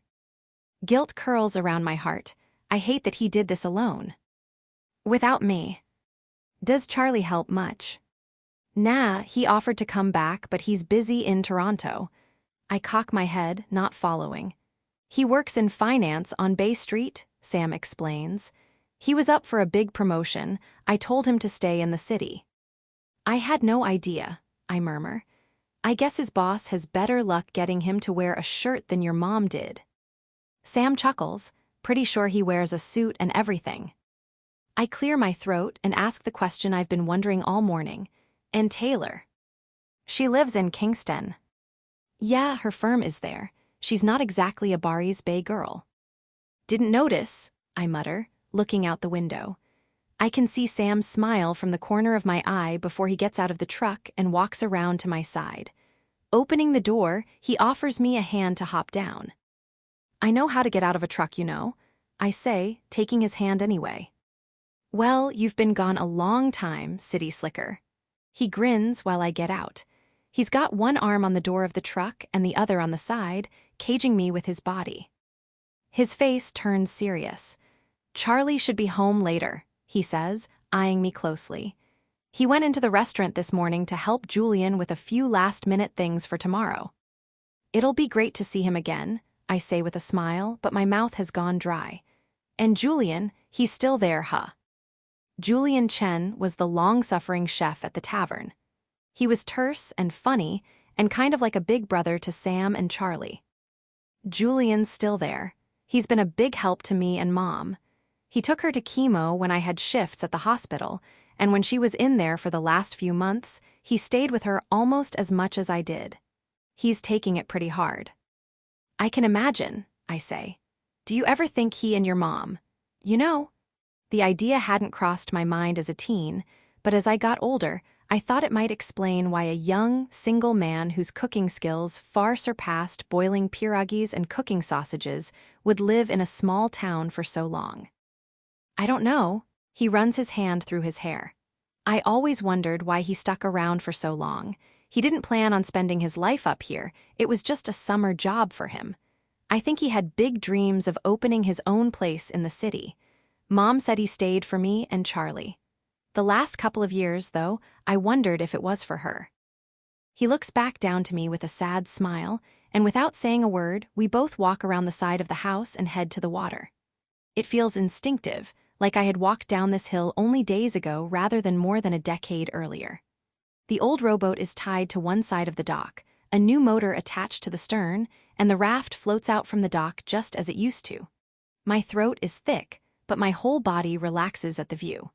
I close my eyes when we get to the dock and breathe. We haven't put the banana boat in this year, Sam says, and my eyes pop open. You still have it, I marvel. In the garage, Sam smiles, a flash of white teeth and soft lips. We walk out to the end of the dock and I steady myself before looking down the shore. There's a white speedboat attached to a new, larger dock where ours used to be. Your cottage looks pretty much the same from the water, Sam says, but they've put another room on the back. It's a family of 4. The kids are probably 8 and 10 by now. We let them swim over and use the raft. I have an odd sensation looking out over the water and the raft and the far shore. It's all so familiar, like I'm watching an old family video, except the people have been scrubbed out so I can only make out faint silhouettes where they once were. I long for those people, and the girl I used to be. Percy, I don't hear Sam until he puts a hand on my shoulder. He's looking at me funny, and I realize a few tears have managed to sneak out of their holding cells. I wipe them away and try to smile. Sorry, I feel like I was just transported back in time for a second. I get that. Sam is quiet and then crosses his arms across his chest. Speaking of going back in time, I think you could still do it. He nods to the other side of the lake. Swim across, I scoff. That's what I thought. Too old and out of shape for it now, he says with a tut. Are you screwing with me? Sam's mouth ticks up on one side. You brought me here to insult my age and my body. That's low, even for you, Dr. Florek. The other side of his mouth moves upward. Your body looks good from where I'm standing, Sam says, looking me up and down. Perv, I unsuccessfully fight back a grin. You sound like your brother. My eyes go wide at what I've just said, but he doesn't seem to notice. It's been a long time, he continues. I'm just saying we aren't as spry as we used to be. Spry? Who says spry? What are you, 75 years old? I tease. And speak for yourself, old man, I am plenty spry. Not all of us have gone soft. I poke his stomach, which is so hard it's like -% body fat. He smirks at me. I narrow my eyes, then study the far shore. Let's say I do it, swim across the lake. What's in it for me? Other than bragging rights? He rubs his chin, and I stare at the tendons snaking along in his forearm. I'll give you a present. A present? A good one. You know I'm an excellent present giver. It's true, Sam used to give the best gifts. Once, he mailed me a worn copy of Stephen King's memoir, On Writing. It wasn't a special occasion, but he'd wrapped it up and left a note on the inside cover. Found this at the second-hand store. I think it was waiting for you. Humble as always, Sam. Any idea what this excellent gift will be? None whatsoever. I can't help the laugh that bubbles out of me or the big grin across my face. Well, in that case, I say, unbuttoning my shorts, how could I refuse? Sam gapes at me. He didn't think I'd do it. You better still know how to row. I lift my shirt over my head and stand with my hands on my hips. Sam's mouth is still hanging open, and while my two-piece is hardly skimpy, I suddenly feel extremely exposed. I have no issues with my body. Okay, yes, I have plenty of issues, but I recognize them as insecurities and don't tend to worry too much about my soft belly or bumpy thighs. My relationship with my body is one of the few healthy ones I have. I go to a regular spin class and do a weight circuit a couple of times a week, but it's mostly because I can manage my stress better when I exercise. I'm by no means as toned as the insufferable women who do spinning in short shorts and sports bras, but that's not the goal. I'm fittish. There are just some jiggles in places I like to think are fine to be a bit jiggly. Sam's gaze runs down to my chest and back to my face. I can row, he says, a suspicious glimmer in his eye. He pulls his t-shirt over his head and drops it on the dock. Now I'm the one gaping. Are you serious? I squawk, flailing at his torso, my verbal filter completely removed. 18-year-old Sam was in great shape, but adult Sam has a freaking six-pack. His skin is golden, and so is the hair that dusts his broad chest. It gets darker as it forms a line from his belly button to below his jeans. His shoulders and arms are muscular, but not in a weirdly thick way. Sam bends over to take off his socks and sneakers, then rolls up his jeans so his ankles and the bottoms of his calves are bare. I know I've gone soft, he says, his blue eyes glittering like sun on water. I give him my most unimpressed look. I'm not sure the shirtlessness is necessary. It's sunny out, it's going to be hot in the boat, he shrugs. Your trouble, I scowl. I'm going to assume those aren't just decorative. I motion at his arms, and that you'll be able to keep up with me. I'll do my best, he says and steps into the boat. I roll my shoulders and then circle my arms to loosen them up. What the hell am I doing? It's not like I've kept up with swimming. Sam pushes off from the dock, turns the boat with the oars so the bow is facing the far shore, and waits for me to dive in. I stand at the edge of the dock watching him, his bare feet propped on the bench in front of him. I look at the water in front of me, then back at him. I'm not sure if it's déjà vu that hits me or the weight of standing in this very spot while Sam drifts in that very boat, but my hands are shaking. How old are we? I call out. It takes him a moment to respond. 15. I study the rocky beach at the other side of the lake. Adrenaline surges under my skin. I take a deep breath through my nose, then dive in. A sob vibrates through me as I swim under the cool water. If I'm crying when I surface, I have no idea, and I start swimming slowly. I can see the edge of the boat when I tilt my head for air, and I try to concentrate on how Sam is back beside me and not all the years he was. It doesn't take long before my shoulders are tight with knots and my legs begin to burn, but I keep kicking and slicing my arms through the water. I'm in a mindless rhythm when a cramp seizes my big toe. I slow down and try curling it up to ease the muscle, but an agonizing pain shoots up my calf. I try to keep kicking, but the spasm gets worse, and I have to stop. Swimming, I grit my teeth trying to tread water and yelp when the cramp doesn't release. I can barely hear Sam shouting until I see the side of the boat right next to me. Are you okay? He looks panicked. I shake my head, and then I feel his hands under my armpits, hauling me out of the water. My stomach scrapes on the side of the boat as he pulls me in, hands at my waist and then under my butt. I fall on top of him in a sopping pile of limbs. I'm lying with my head on his bare chest, trying to catch my breath. The pain subsides if I stay still, but when I wiggle my toe, it shoots through my leg again, and I hiss. Only then am I aware of Sam's hands, which tighten on my hips. I'm fully pressed to him, my forehead, my nose, my chest, my stomach.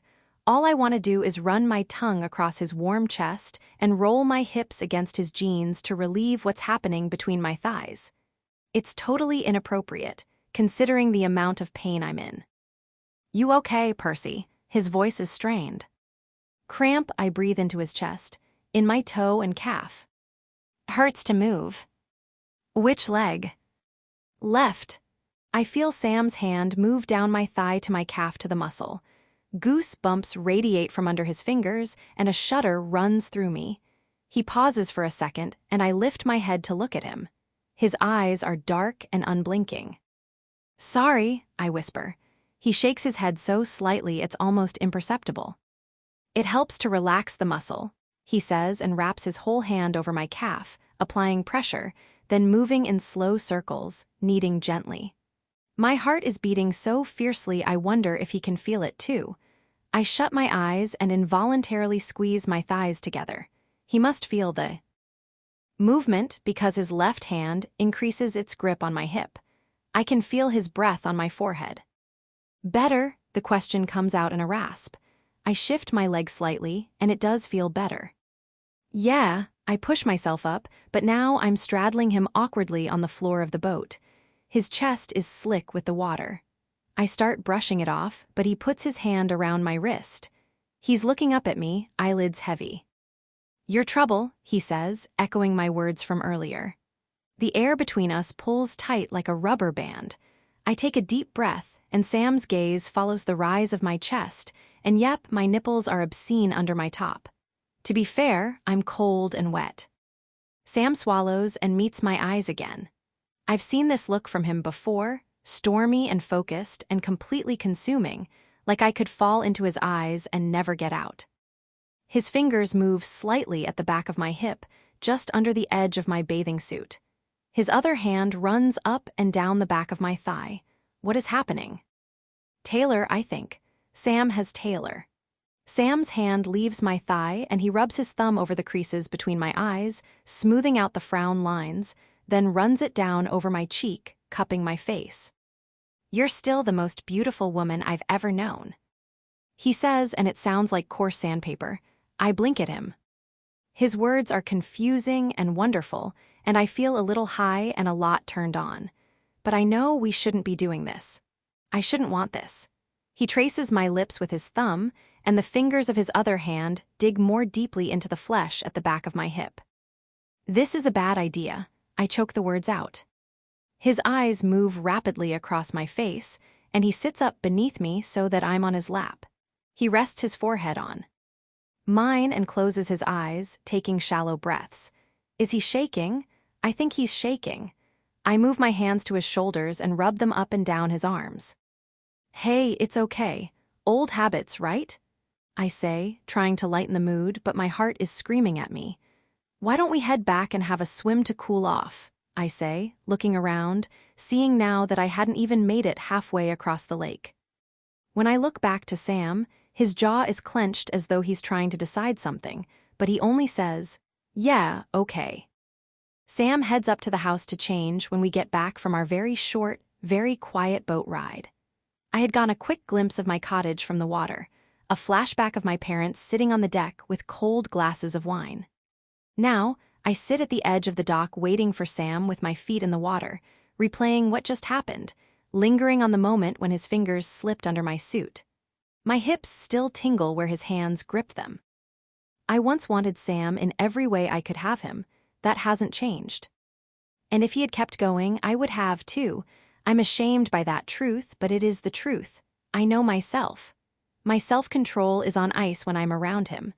I wonder if that would be a good premise for a book, a woman with no self-control.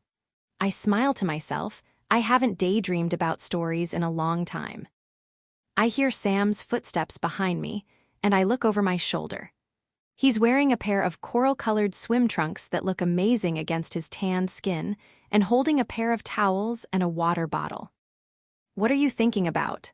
He puts the towels down and sits beside me, his shoulder touching mine, and passes me the bottle. "Just an idea for a story." "You still write like that?" "No," I admit, "I don't really write at all." "You should," he says gently, after a moment. "You were really good. I'm pretty sure I still have an autographed copy of Young Blood in the desk drawer of my old bedroom." I look at him wide-eyed. "You don't?" "Yeah, actually, I know I do. It holds up." He must see the question written on my face because he answers it without me asking. "I've been staying in my old room for a year. I went through my things a while back." "I can't believe you still have it. I don't think I even have a copy anymore, I say with disbelief. Well, you can't have mine, he grins. It's dedicated to me if you'll remember. Of course, I murmur as my mind drifts into nostalgia. I wish Sue were here. She would have got a kick out of watching 30-year-old me attempt to swim across the lake without any training. The question leaves my throat as soon as it enters my head. Did your mom hate me? I turn to Sam and watch him puzzle out how to answer. He's silent for a long moment. No, she didn't hate you, Percy, he says finally. She was concerned that we stopped speaking so suddenly. She asked a lot of questions. Some of them I had answers for, and others I didn't. And I don't know, I think she was hurt, too. His blue eyes fix on me. She loved you. You were. Family. I press my lips together, hard, and tilt my face skyward. This is the moment, I think. This is the moment where I tell him. But then Sam speaks again. I don't either, by the way. You don't what? I ask, looking at him. I don't hate you, he says simply. I hadn't known how badly I needed to hear those words until they left his lips. My bottom lip begins to tremble and I bite down on it, concentrating on the sharpness of my teeth. My courage has vanished. I'm as brittle as dry straw. Thanks, I say when I'm certain my voice won't break. Sam bumps me gently with his shoulder. Shall we? He slants his head toward the raft. Maybe we can get some more freckles on that nose of yours. I exhale a nervous laugh. He stands up first, then holds out a hand, pulling me up. I would apologize in advance, Percy, but I know I won't be sorry, he says with a smirk, and before I can ask what the hell he means, he picks me up like a sack of flour and tosses me into the water. Chapter 10. Summer, 14 years ago, it was easy to persuade Sue to let me work at the tavern, but my parents needed more convincing. They didn't understand why I'd want to spend evenings at the restaurant when finances weren't an issue. I told them that I wanted to earn my own money and, rookie mistake, that I wanted to hang out with Sam. Considering how much time we already spent together, they found this information disturbing and, being a cunning pair of PhDs, took advantage of the drive to Barry's Bay at the beginning of the summer to stage an intervention. I should have known something was up when Dad came back from our bathroom break holding a 20-pack of Timbits, a rare treat that was heavy on the chocolate glazed, my favorite, and then passed the entire box to me to hold on to. Red flag, red flag. My parents lectured me so rarely, they muddled through it awkwardly. This one was classic. Dad, Persephone, you know how much we like Sam. He is. Mom, he's a lovely boy. I can't imagine what it's been like for Sue to raise those two boys on her own, but she's done an impressive job. Dad, right. Well, yes, he's a great kid. And we're happy you have a friend at the cottage, kiddo. It's important to expand your social circles beyond Toronto's upper middle class. Mom, not that there's anything wrong with our circle. You know, Delilah's parents say that Buckley Mason is a very promising young man. Dad, though I don't know about hockey players. Mom, the point is that we're concerned you're spending too much time with Sam. You're practically joined at the hip, and now with the restaurant. We don't want you to. Dad, to get too attached at such a young age. I told my parents that Sam was my best friend, that he understood me like nobody else did, and that he was always going to be in my life, so they better get used to it.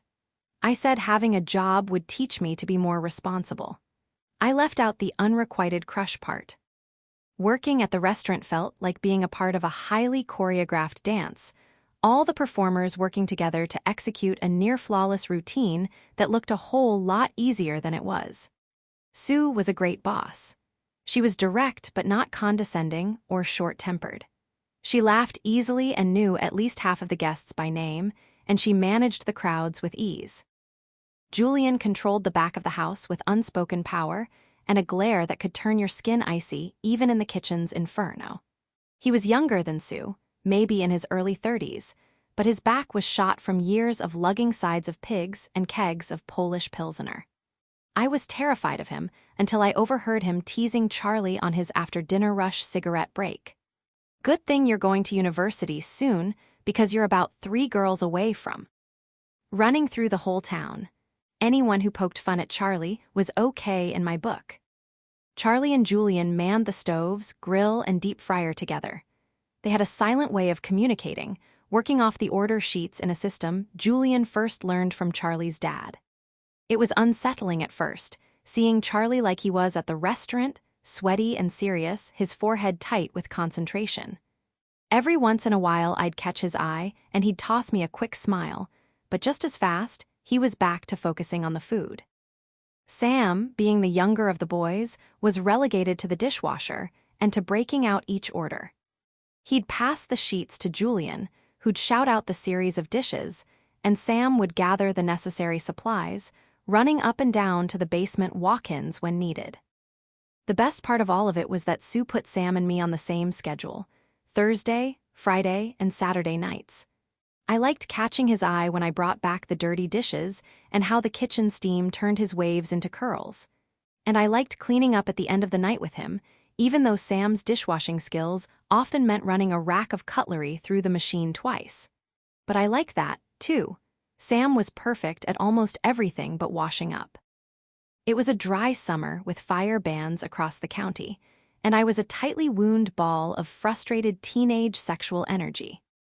Sam picked me up on the way back from his morning runs to swim just like the year before, and on the walk over to his place, I couldn't stop staring at the way his shirt clung to his stomach or the drops of sweat running down his forehead and neck.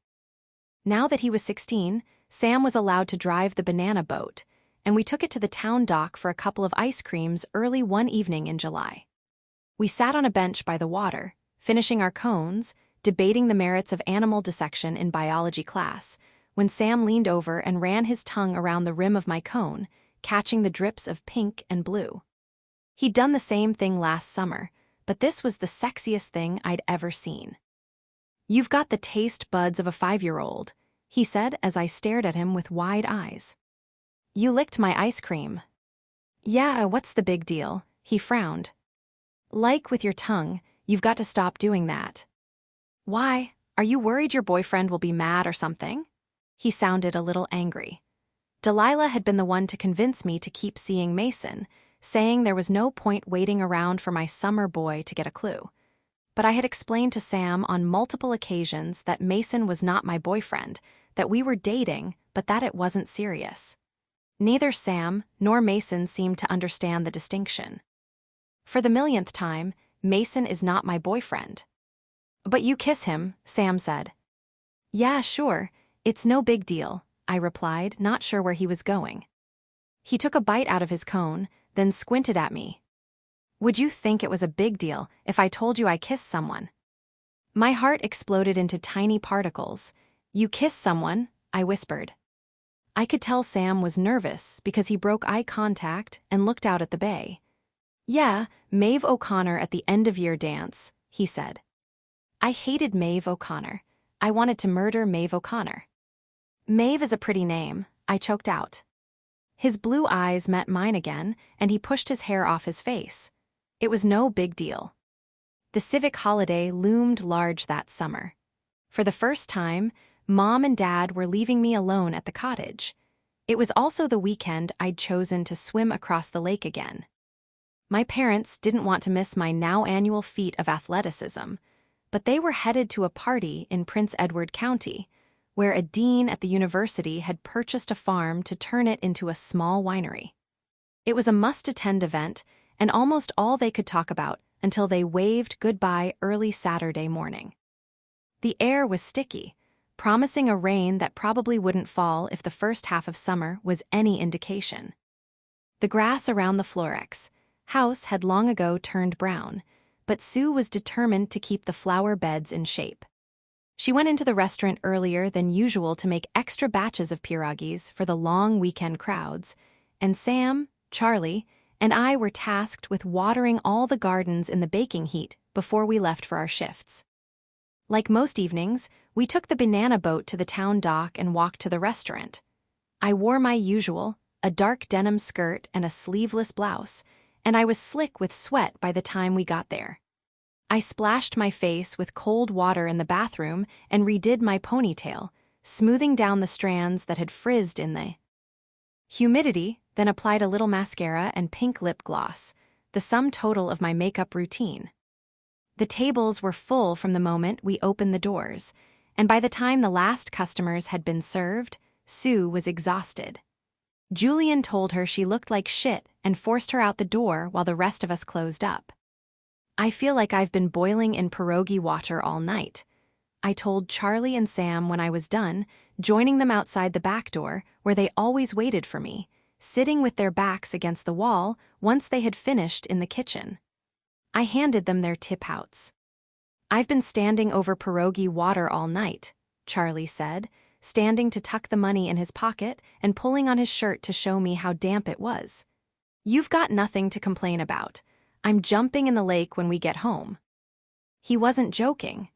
As soon as we tied up the boat, he jumped onto the dock, unbuttoned his shorts, and peeled off his shirt. Sue had left the porch light on, but it was dark at the water, the moon casting enough of a pale glow that I could just make out Charlie's bare ass when he pulled down his briefs and jumped into the lake. "Shit, Charlie," Sam said when his head bobbed back up. "Give us some warning." "Just doing Percy a favor," he laughed. "You kids coming in?" I'd skinny dipped on hot nights when I couldn't fall asleep, but never when anyone else was around. I smelled like cabbage and sausage, and my clothes were plastered to my body. A swim sounded amazing. "I am," I said, unbuttoning my blouse, ignoring the knots in my stomach. "Turn around while I get undressed." I dropped my shirt on the dock. Charlie swam out farther. And I checked behind me, finding Sam staring at me in my white cotton bra. "Sorry," he mumbled, then turned away, pulling off his own t-shirt. I stepped out of my skirt, slid off my underwear, unfastened my bra, and then dove into the water. Sam jumped in seconds later, a flash of white limbs. We kept our distance from each other, but I paddled away further still and turned onto my back, spreading my arms and legs, floating under the open sky. My feet tingled with relief. The water swirled around me, and my eyes grew heavy. Eventually someone splashed me, and Charlie said, "I think it's time to get Percy to bed." He ran up to the house in his underwear and came back with towels, and Sam walked me home through the path. "Ready for the swim tomorrow?" he asked when we got to the bottom of the steps. I hummed in response, "You might have to give me a wake-up call." I said good night, climbed the stairs up to the cottage, and sprawled out naked on my bed. The sound of knocking woke me suddenly. I glanced at the clock, 8:01 a.m. A phone call would have been fine, I grumbled after I threw on a cotton robe and trudged downstairs to open the door. Sam gave me a guilty half grin, and I motioned for him to come in. Thought an in-person alarm would be more effective. "You seemed really tired last night," he shrugged. He was wearing a bathing suit and a hoodie. His light brown hair fell over his face in a tumble. "You know, for such an anal guy, your hair is extremely messy," I glowered. "Someone's grumpy this morning," he said, slipping off his sneakers. "I just woke up, and I've really got to pee." I walked to the bathroom. There are Cheerios in the cupboard and bagels in the bread drawer if you haven't eaten yet. The phone started ringing mid-pee. "You mind getting that?" I yelled to Sam. "It's probably Mom or Dad." When I came out, he held the receiver in my direction. "Hello." "Percy, it's Mason." My eyes skipped to Sam's. "Hey, I didn't think you woke up this early," I replied as Sam turned and busied himself with the toaster. There was no privacy on the main floor of the cottage, and Sam was going to hear every word. "It's your swim today, right? I wanted to wish you good luck." Mason called the cottage to talk about once a week. If he hadn't, I think I would have forgotten about him almost entirely. The same way I forgot about nearly everything to do with my life back in the city when I was at the lake. "It is, thanks. It's looking a little gray outside," I said, peering out the window, "but it doesn't seem like there's wind, so I should be good." "Who was that who answered the phone?" "Oh, that's Sam." Sam glanced over his shoulder. I'd mentioned him to Mason before, and he knew that we were friends. I just hadn't told him Sam and I were best friends or that I was harboring a not insignificant crush on him. "He's spotting me while I swim, remember." Sam pointed to himself like, "Who, me?" and I bit back a laugh. He's there early. It wasn't an accusation. Mason was too sure of himself for jealousy. Yeah, I laughed nervously. He wanted to make sure I got out of bed. Busy night last night. Well, I won't keep you. I just wanted to check in before your swim. And, he cleared his throat, to tell you that I miss you. I can't wait to see you when you come back. I want to hold you, Percy. I watched Sam smear cream cheese on a bagel. His forearms were thick and covered in fine, fair hair that glowed in the sun. He looked big in our small kitchen. There wasn't a hint left of the gawky 13-year-old boy I met 3 years ago. Me too, I replied, feeling guilty for the lie as it left my mouth. I hadn't really missed Mason at all. When I hung up, Sam handed me the bagel on a plate. I thanked him and sat on a stool chewing while he prepared one for himself. When he was done, he stood on the other side of the counter and took a bite out of his breakfast, watching me while he ate. Was that the famous Buckley? He asked, his mouth full. I gave him a flat look. Mason. Does he call a lot? I took a big bite of my bagel to stall. Every week, I said after a minute. It's probably good he does, otherwise I might forget he exists. Sam stopped mid-chew, his eyebrows lifted in surprise. What's with the face? I asked. He swallowed and then cleared his throat before answering. Nothing, it just doesn't sound like you're that into him. It's not that I don't like him, he's been sweet. Good Percy, he should be, he said with a hint of exasperation. I know, that's not the issue. I looked down at my half-eaten bagel. I told you before I like someone else more. The same guy you emailed about, Sam asked quietly as I moved sesame seeds scattered on my plate with my finger. Percy. Yep, same one, I replied without looking up. Does he know? I looked up at Sam. I couldn't tell if he knew we were talking about him. His expression was impassive. I'm not sure, I said. He can be hard to read. We finished breakfast in silence, and then I changed into a racerback swimsuit Mom had bought. She had decided swimming was the perfect hobby and wanted me to try out for the swim team in the fall. I was considering it. You couldn't call it a nice day. It was muggy and overcast, but at least the lake was flat. You seem a lot less antsy today than you did last year, I said as we stepped onto the Florex dock. I actually had nightmares about it for a full week before you did that swim, he said. I thought you were going to drown and that I wouldn't be able to save you. Now I know you can do it without breaking a sweat. He kicked off his shoes and pulled his shirt over his head, leaving both on the dock. He rolled his shoulders in backward circles a few times. And now you've got all that, I said, motioning at his bare torso, the shadows playing off the ridges of his chest and stomach. He chuckled. I'll do a couple of warm-up laps with you, and then we'll head out. Whatever you say, Coach. Sometime while we were at the water, Sue and Charlie had come out onto the deck with coffees. I waved at them from the water while Sam got the boat ready. And then, giving each other a thumbs up, we set off. It wasn't easy, but it wasn't as hard as last summer either. I didn't need to switch strokes or slow down. I kept a steady, rhythmic pace. My legs were tired but didn't feel as though they were going to drag me to the bottom of the lake with their weight, and my shoulders ached but the pain didn't consume me. When I reached the shore, I sat in the shallow water catching my breath while Sam pulled the boat up on the beach. 7 minutes faster than last year, he announced, hopping out of the boat, dropping a cooler bag on the sand and sitting in the water beside me, his skin slick with sweat. I think your mom's right. You should join the swim team. You didn't even stop to catch your breath. Says the guy who practically runs a marathon every morning, I panted. Exactly, Sam grinned. I should know. He passed me a cold bottle of water, and I chugged half, handing the rest to him to finish off. The wind was starting to pick up and the air smelled thick.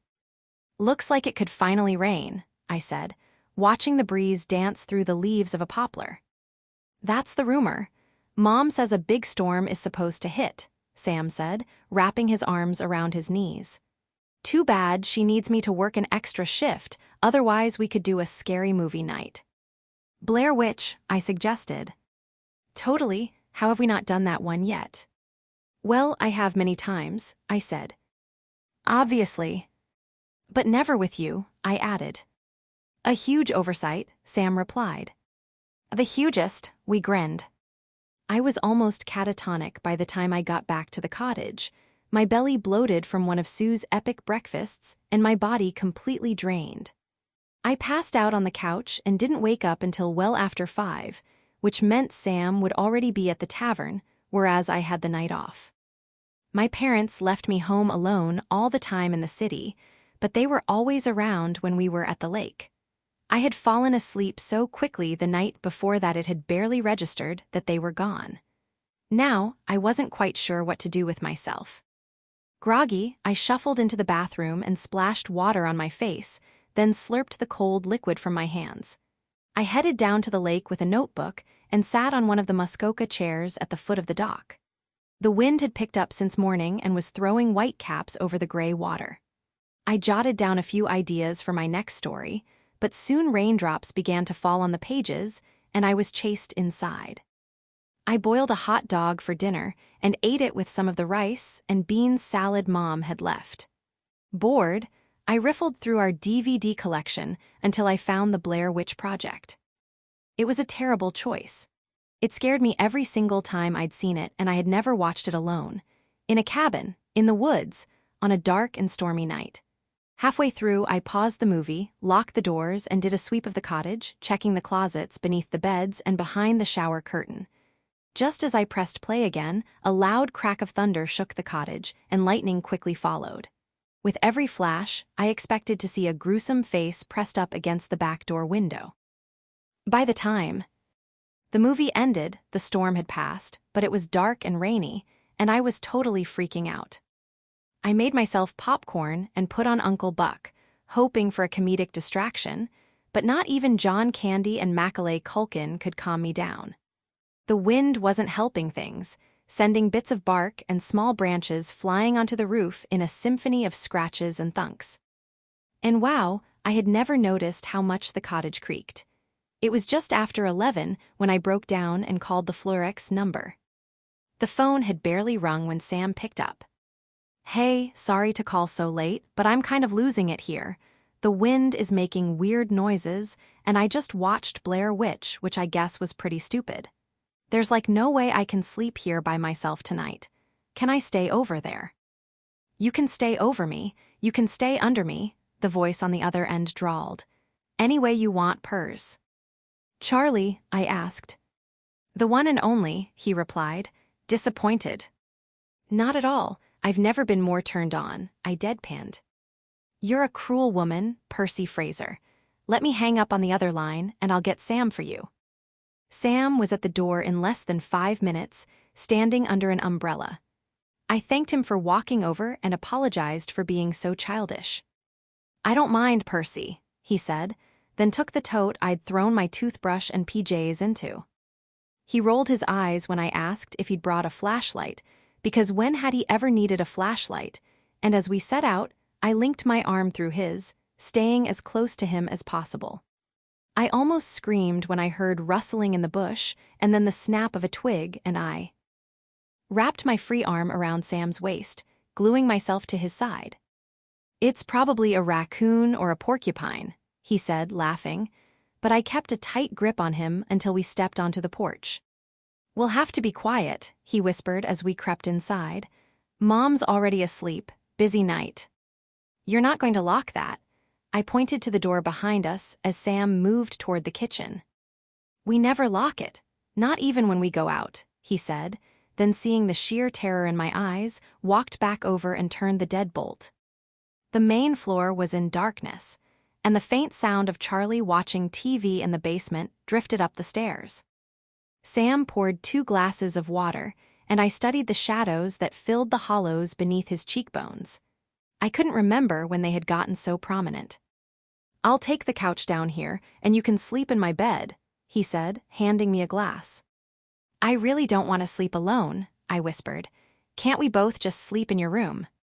Sam ran his hand through his hair, thinking, Yeah, we have an air mattress somewhere in the basement. Takes a while to inflate, but I'll go get it. It was late, and I didn't want to put Sam out more than I already had, but when I suggested we share his bed, he sputtered.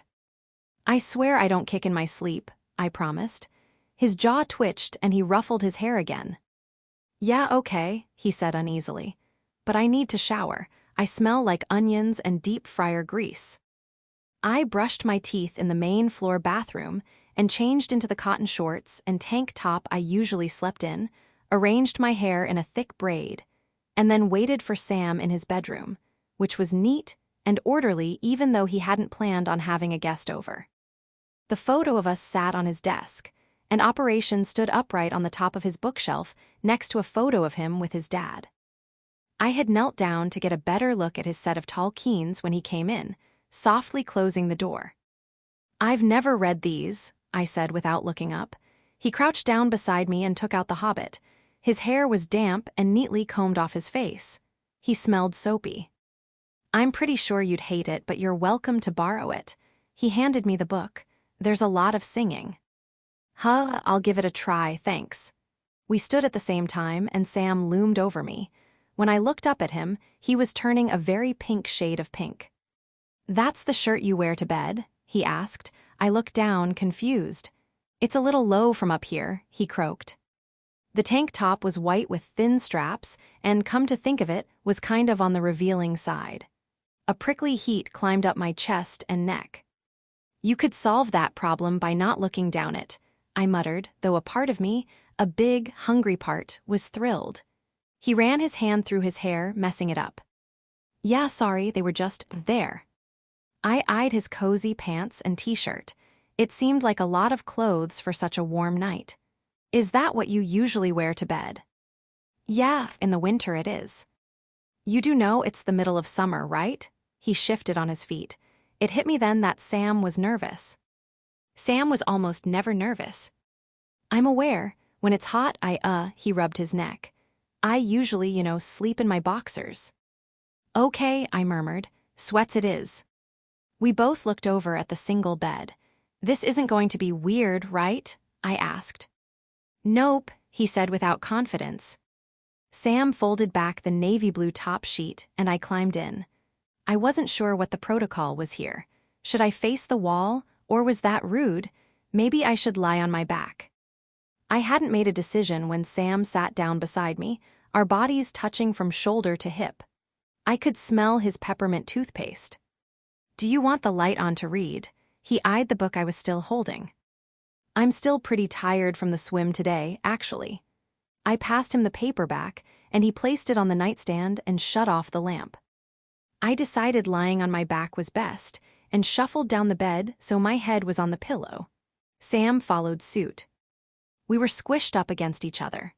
I lay there with my eyes open for a good 10 minutes, my heart racing and my skin sizzling everywhere it touched his. "I'm really hot," he whispered. Apparently neither one of us was sleeping. "Just take off your sweats and the shirt," I hissed. "It's fine. I've seen you in your bathing suit. Boxers aren't too different." He hesitated for a few seconds, then wiggled his pants off and pulled his t-shirt over his head.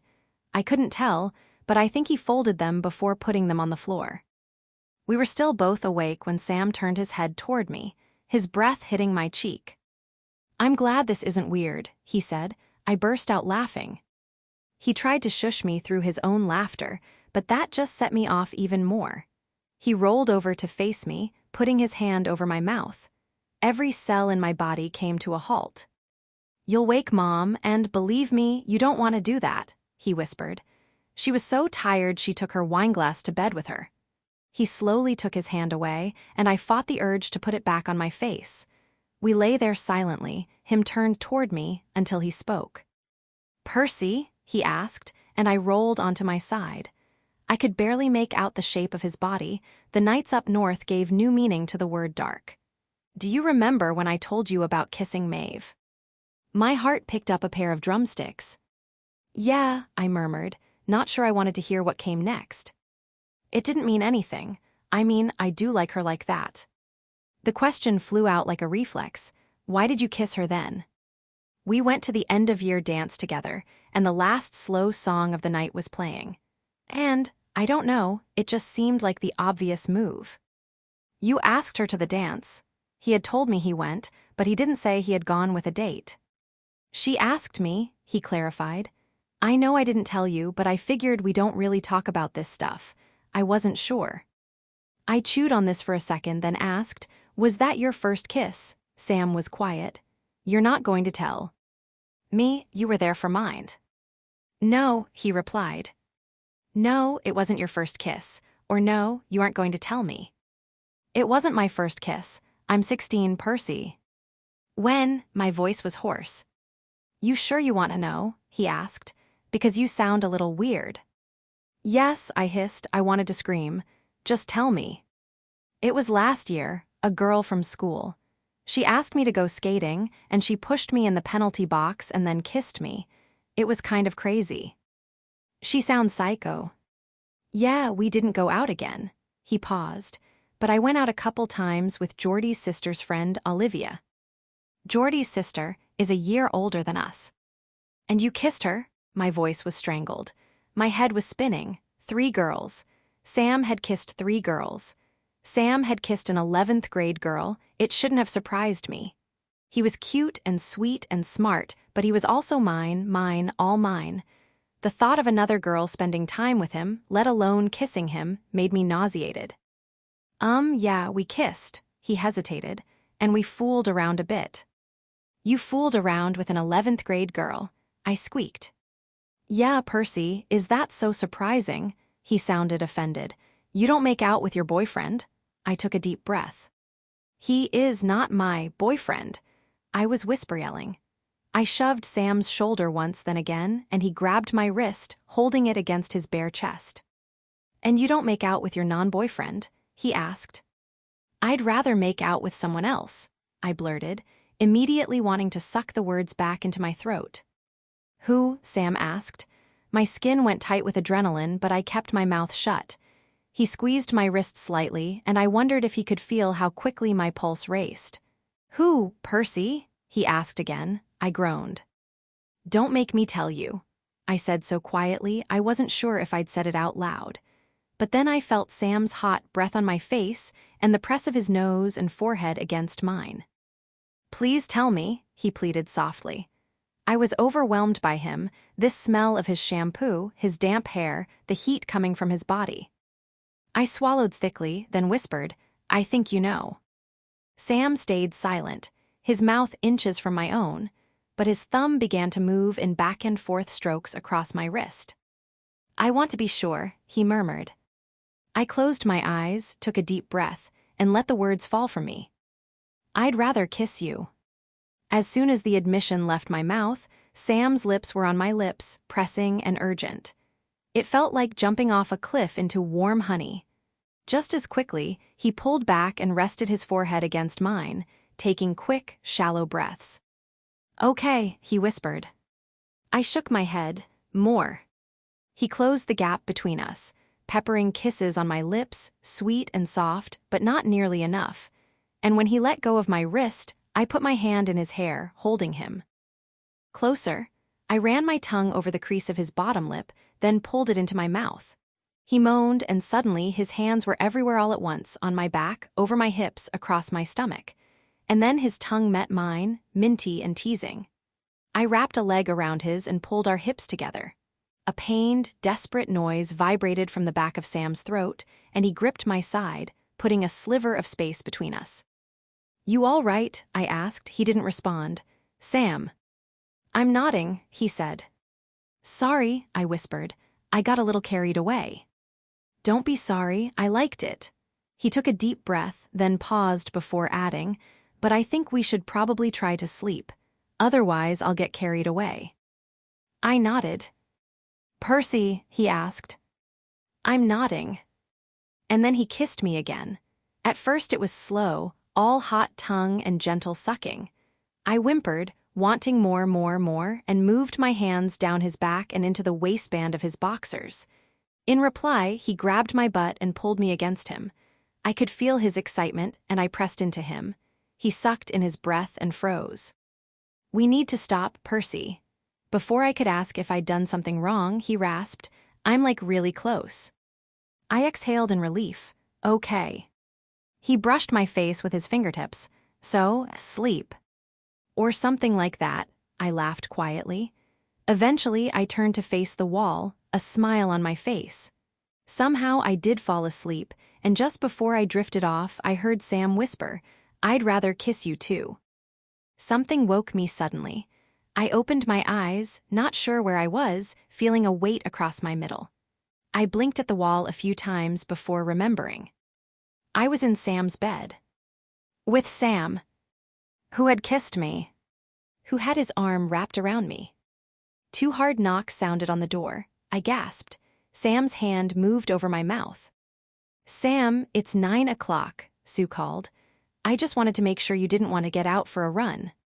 "Thanks, Mom, be down in a bit," he called back. We lay still as her footsteps moved away from the door, then Sam took his hand from my mouth, keeping his arms snug around me. I wiggled back into him, and I felt him hard against my backside. "Sorry," he whispered, "it just happens when I wake up." So I have nothing to do with it. My ego might take offense at that. "Sorry," he said again. "Stop apologizing," I hissed. "Right, sore." He leaned his head on my back and shook it back and forth. "I'm nervous." The words were muffled against my skin. "Me too," I admitted, "but I don't mind, it's kind of nice." Yeah, I pressed back into him again. He swore under his breath. "Percy," he held my hip away from him. "We have to go have breakfast with my mom, and I'm going to need a minute." I smiled to myself, then turned over to face him. His hair was more rumpled than usual, and his blue eyes were hooded with sleep. He looked cute. Sam was doing a similar inspection of me, his eyes moving back and forth over my face and quickly down to my top. "Good morning," I said. "I like this shirt." He grinned lazily and ran his finger over the strap. "Perv," I laughed, and he kissed me, hard and deep and long, so that I was out of breath when he pulled away. "One for the road," he said, then added, "I'm getting you a sweatshirt. Charlie doesn't need to enjoy your PJs." I followed Sam downstairs, wearing one of his hoodies, which came down to my thighs. Sue was sitting in her spot at the kitchen table in a floral robe, drinking a coffee, her hair pulled into a haphazard bun atop her head, reading a romance novel. There was a faint smile across her lips. It disappeared as soon as she saw us hovering at the doorway. "Percy slept over last night," Sam explained. "She called after you went asleep, freaked herself out watching horror movies." "I hope that's okay, Sue. I didn't want to be alone." Sue looked between us, and where did she sleep? "In my bed," Sam replied.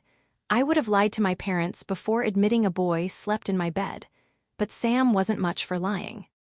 "Sam, fix 2 bowls of cereal," Sue ordered. He did as he was told, and I sat across from her, making uncomfortable small talk about my parents' trip. Once Sam came to the table, she cleared her throat. "Percy, you know you're always welcome here. And Sam, you know I trust you. However, given how much time you two spend together, and now that you're getting older, I think it's time we had a serious talk." I glanced at Sam, his jaw hung open. I twisted my bracelet underneath the table. "Mom, that's really not necessary," Sue cut him off. "You are far too young for any of it," she began, looking at each of us. "But I want to make sure if anything ever happens between the two of you, or with anyone else," she added with her hands raised when Sam tried to interrupt, "that you are being safe and that you are being respectful toward one another." I looked down at my cereal. There was nothing to disagree with. "Percy, Sam told me you're seeing an older boy in Toronto." I lifted my eyes to meet hers. "Yeah, sort of," I murmured. She pinched her lips together, disappointment flickered in her eyes. "Do you like this boy?" "Mom," Sam was red with embarrassment. Sue leveled him with a look, then turned back to me.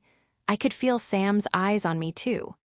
"He's nice," I offered, but Sue waited for more.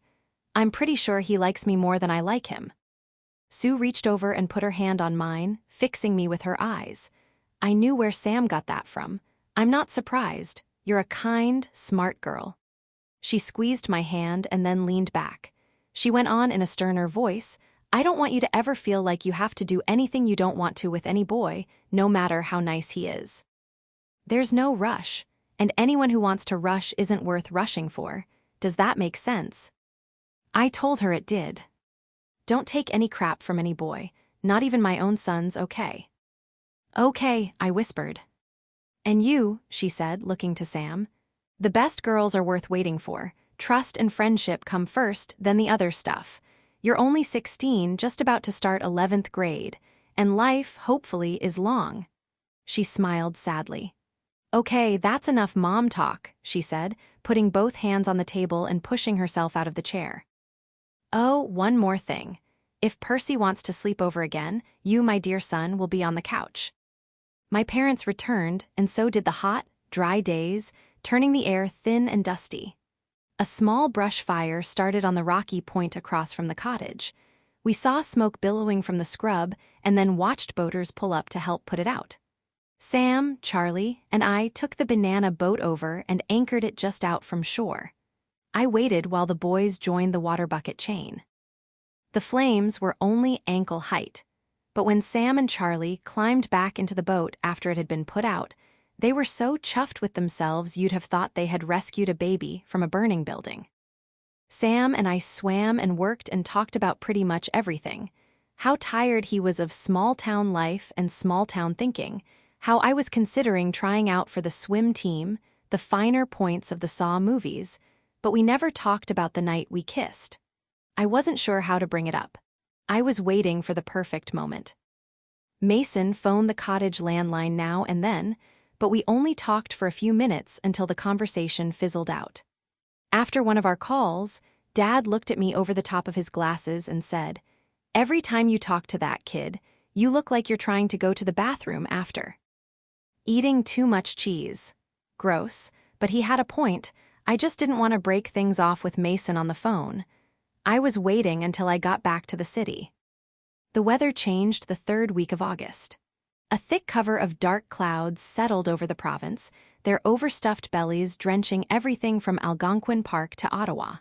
Cottagers packed up early and left for the city. A light mist moved in over the lake, making everything look black and white. Even the green hills on the far shore looked gray, as though they had been shrouded in gauze. Dad wasn't much of an outdoorsman and was happy to have us all inside, keeping the fire fed to ward off the damp. Mom and I snuggled up on the couch.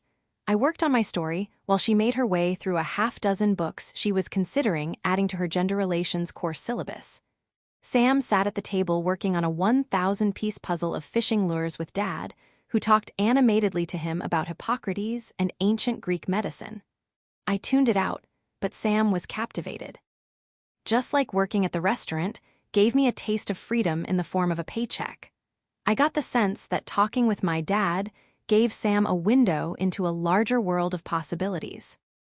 I think I gave him that too, in a way. He loved it when I talked about the city and the different places I'd visited, the museums, the huge movie theaters and concert halls. After 6 straight days of heavy rain, I woke up to the sun beaming in through the triangles of glass in my bedroom, the reflection off the lake dappling the walls and ceiling. Sam took me on a hike through the bush, following a stream bed that had been dry all season but was now bubbling over the rocks and branches in its way. The weather had turned cool after the rain, and I wore blue jeans and my old U of T sweatshirt. Sam had thrown on a plaid flannel button-up, rolling the sleeves past his forearms. It was damp underfoot, and mushrooms had sprouted up all over the forest floor, some with jolly yellow and white domed caps, and others with flat pancake tops. "Here we are," Sam announced, after we'd walked through dense bush for about 15 minutes. I peered around his shoulder and saw that the gentle slope we'd been climbing had flattened, making a small pool of water. A fallen tree, covered in emerald moss and pale lichen, lay across its middle. "I like to come here in the spring when the snow has just melted," he said. "You wouldn't believe how loudly the water in this stream rushes." He climbed onto the tree and scooted down, patting the spot beside him. I shimmied over till we were both sitting with our legs dangling above the pond. "It's beautiful," I said. "I'm kind of waiting for a gnome or fairy to appear from over there." I pointed to a thick, rotting tree stump with brown mushrooms growing at its base. Sam chuckled. I can't believe we're going back to the city next weekend, I murmured. I don't want to leave. I don't want you to either. We listened to the gurgle of the stream, swatting away mosquitoes, until Sam spoke again. I've been thinking, he began, his voice quiet and shaky but his eyes direct. I knew what was coming. Maybe I'd been waiting for it. I tilted my head down so my dark hair fell around my face and studied our feet. About us. I've been thinking about us, he said, then nudged my foot with his. I peered over at him. The humidity had made his hair curl at the ends, and smiled weakly. I can't tell you how many times I've thought about kissing you that night in my room. He gave me a shy grin, and I looked toward the ground again. You think it was a mistake, don't you? No, that's not it at all, he said quickly and put his hand over mine, lacing our fingers together. It was incredible. I know it sounds corny, but it was the best night of my life. I think about it all the time. Me too, I whispered, looking at our reflections in the pool below. You and me are special, he started. There's no one else I'd rather spend time with than you, there's no one else I'd rather talk to than you, and there's no one else I'd rather kiss than you. He paused, and my stomach swooped. But you're more important to me than kissing. And I'm worried that if we rush that side of things, we'll fuck up everything else. So what are you saying? I asked, looking at him. You just want to be friends. He took a deep breath. I don't think I'm saying this right. He sounded frustrated with himself. What I mean is that you're not just any friend to me. You're my best friend. But we go for months without seeing each other, and we're really young, and I've never had a girlfriend before. I don't know how to do relationships, and I don't want to screw it up with you. I want to be everything, Percy. When we're ready. I fought the stinging in my eyes. I was ready. I wanted everything now. At 16, Sam was it for me.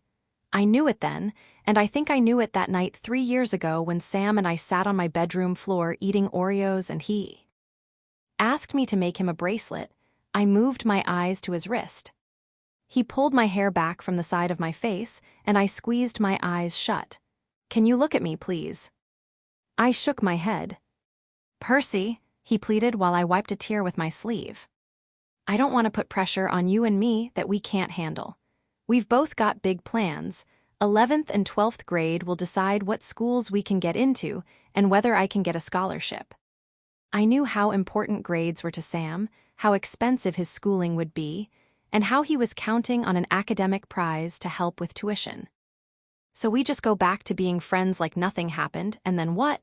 We find other boyfriends and girlfriends? I glanced at him. I could see the agony and worry on his face, but I was angry and embarrassed, even though, somewhere deep, I knew what he was saying made sense. I didn't want to screw things up, either. I just figured we could handle it. Sam was the most mature boy I knew. He was perfect. I'm not looking for another girlfriend, he said, which made me feel a teeny tiny bit better. But I realize I'd be a huge jerk if I told you I don't think we should be together right now, and then asked you not to see anyone. You're a huge jerk either way, I said. I meant it as a joke, but it tasted like burned coffee on my tongue. Do you really mean that? I shook my head, attempting a smile. I think you're pretty great, I said, my voice breaking. Sam's arm encircled my shoulders and he squeezed tight. He smelled like fabric softener and damp soil and rain. Swear on it, he said, his words muffled by hair. I felt for his bracelet blindly and tugged. I think you're pretty great too, he whispered. You have no idea how much. Chapter 11.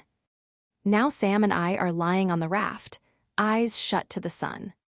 I'm drifting in a haze of his hands on my hips and his fingers on my calf, and you're still the most beautiful woman I've ever known, when a shout comes from the shore. This is a sight for sore eyes. I sit up, shielding my face. Charlie is standing on the hill. I can see his dimples from the water, and I can't help but grin back. I wave. You kids hungry? He calls down. I was thinking of turning on the barbecue. I look at Sam, who's now sitting up beside me. I don't need to stay, I offer.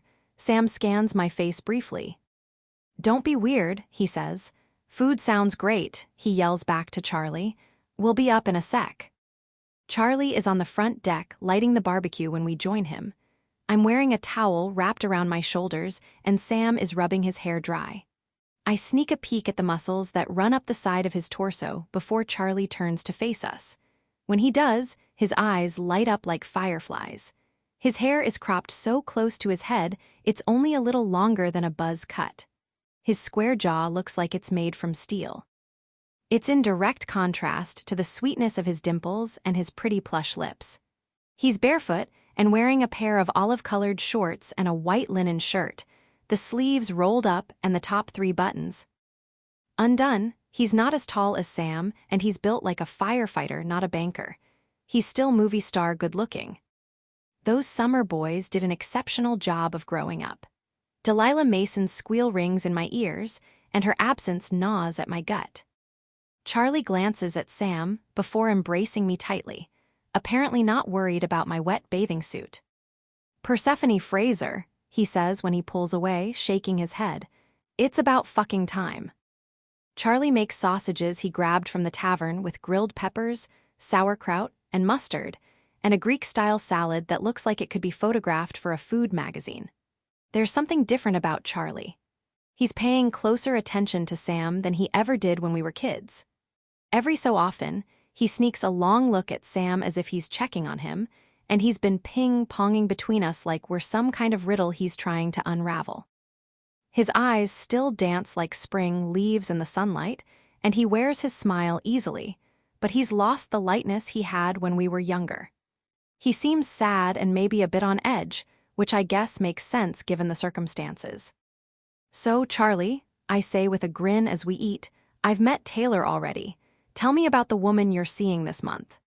It sounded funny enough in my head, but Charlie is giving Sam a tense glare. I see Sam shake his head ever so slightly, and Charlie's jaw flexes. "You've got to be kidding me," Charlie mumbles. They eye each other silently, then Charlie turns to me. "No girlfriend right now, Pers. You interested?" He winks, but his voice is flat. My face flushes hot. "Sure, just let me drink about 50 more of these," I say, picking up my empty beer bottle. Charlie's face splits into a smile, a real one. "You haven't changed a bit, you know that? It's kind of freaking me out." "I'll take that as a compliment." I hold up my beer. "Who wants another?" "Sure," Sam says, but he's still shooting daggers at Charlie. I gather up the dirty plates, rinse them off, and stack them in the washer. The house is pretty much the same as when I was a teenager. The walls have been painted, and there are a few new pieces of furniture, but that's about it. It still feels like Sue. It still smells like Sue.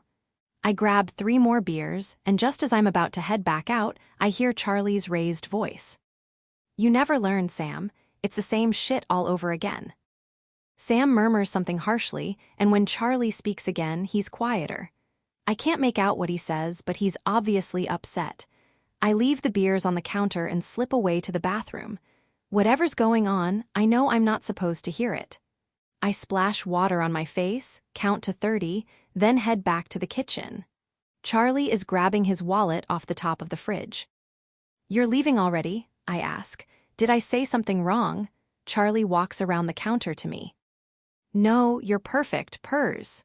His pale green eyes move across my face, and I feel a little lightheaded. He tucks a strand of hair behind my ear. "I made plans to catch up with some old friends. I don't get back here as much as I'd like." "Sam said you live in Toronto. You never looked me up." He shakes his head. "Didn't think that would be a good idea."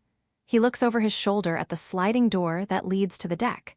I know he seems like he's got it all together, but don't let that big brain of his fool you. He's a moron a lot of the time. "Spoken like a true brother," I say, not sure what he's getting at. "Listen, before you head out, I just wanted to say thank you for calling me. Like I said, I thought you should be here. It feels right." He steps toward the doorway, then turns around. "I'll see you tomorrow, okay? I'll save you a seat." "Oh," I say, taken aback, "you don't have to do that. I shouldn't sit with the Florek family. I'm not family. Maybe I was once, but not now." "Don't be silly. Besides, I could use a friend. Sam will have Taylor." I blink at how sharply that sentence hits me, then nod. Sure, of course.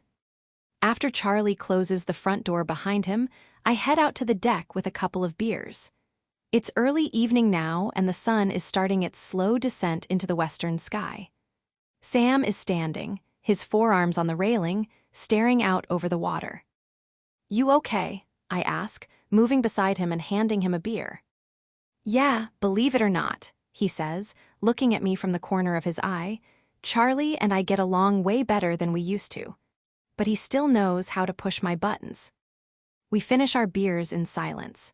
The sun is hitting the hills on the far side of the lake with a magical golden light. I let out a sigh. This was always my favorite time of day at the cottage.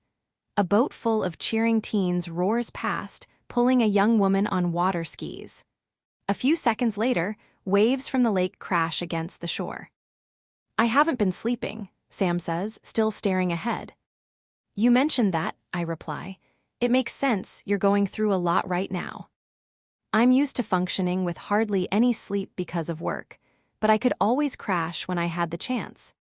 Now I just lie there, wide awake, even though I'm exhausted. Do you ever have that?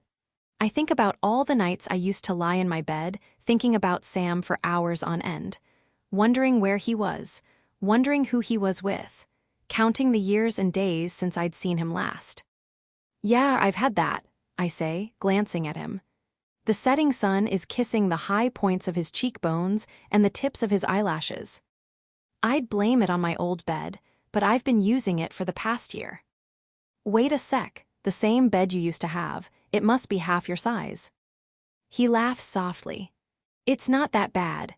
I thought about moving into Mom's room a few months ago, when it was clear she wasn't coming back from the hospital, but the thought just depressed me." "And what about Charlie's room? Charlie had a double bed growing up." "Are you kidding? I'm fully aware of how many girls he had in that room. I definitely wouldn't have got any sleep." "Well, presumably the sheets have been washed at least once in the last decade," I say, laughing and watching the skier take another lap around the lake. I can feel Sam looking at me. "Whatcha thinking about?" I say, not moving my gaze from the water. "I have an idea," Sam says. "Come with me." His voice is soft, a low nuzzle.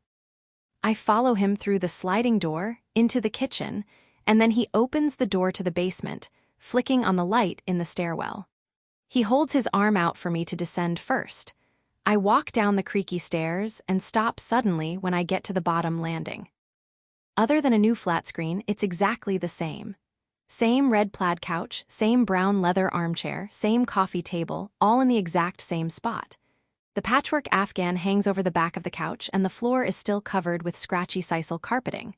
The same family photos hang on the wall: Sue and Chris on their wedding day, baby Charlie, baby Sam with toddler Charlie, the boys sitting in a gigantic snowbank, their cheeks and noses pink from the cold. Awkward school pictures.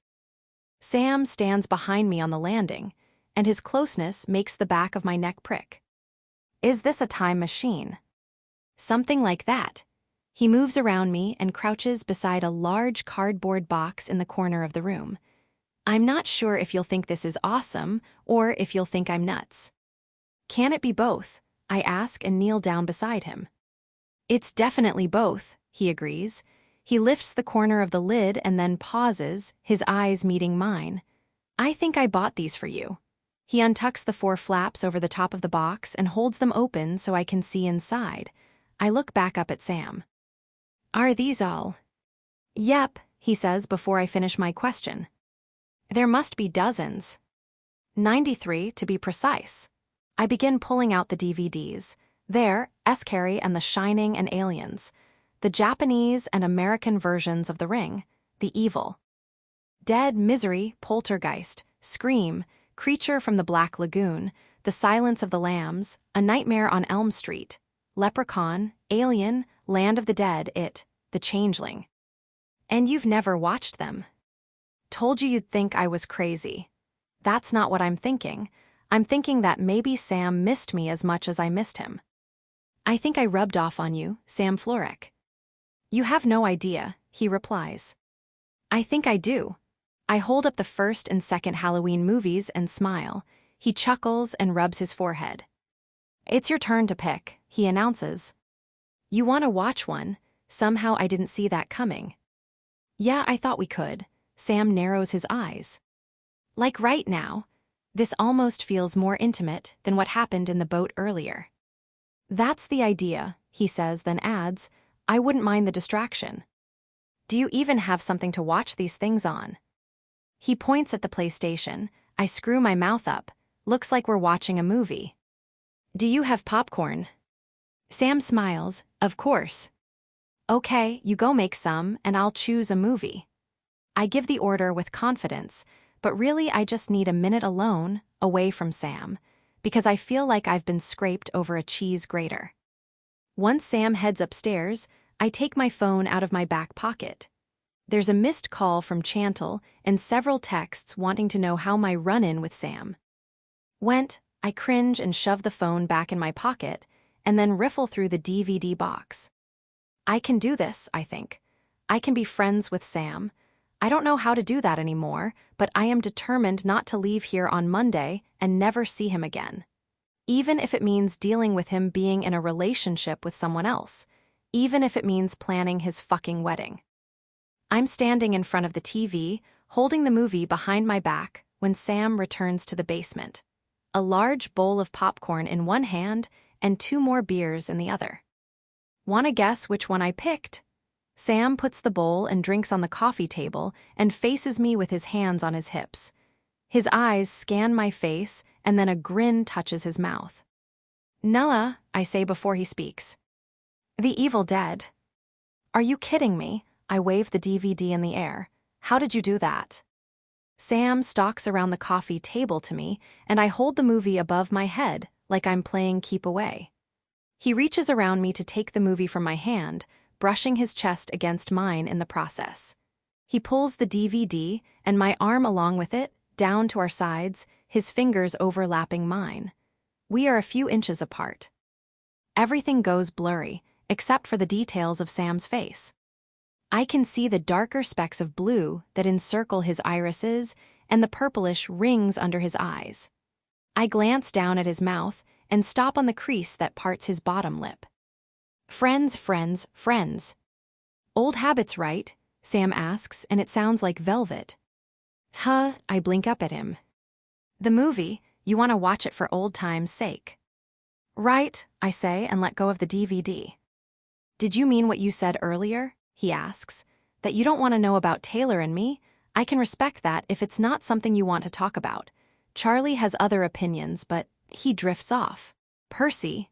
I have my eyes closed, bracing myself for impact. I can hear him announcing that they're getting engaged so clearly in my mind, it seems like a foregone conclusion. You can tell me, I say, looking up at him. We can talk about it, about her. His shoulders seem to relax a little, and he motions for me to go sit on the couch. He pops the DVD in, lowers the light, and sits down on the couch, placing the popcorn between us. We're in our old positions, curled up at either end of the couch. So we've been seeing each other for a little over 2 years, he says. 2.5 years. I correct for some goddamn unknown reason, and even in the dim light, I can see the corner of his mouth flit upward a little. Right, but the thing is we haven't been together that whole time. We were actually broken up for, 6 months of it, and I felt like it was done. I knew that it was done, but Taylor has this way of talking you into something. It's probably why she's a great lawyer. Anyway, we got back together about a month ago, but it wasn't working. It hasn't been working. He pauses, running his hand through his hair. I don't want you to think what happened earlier in the boat.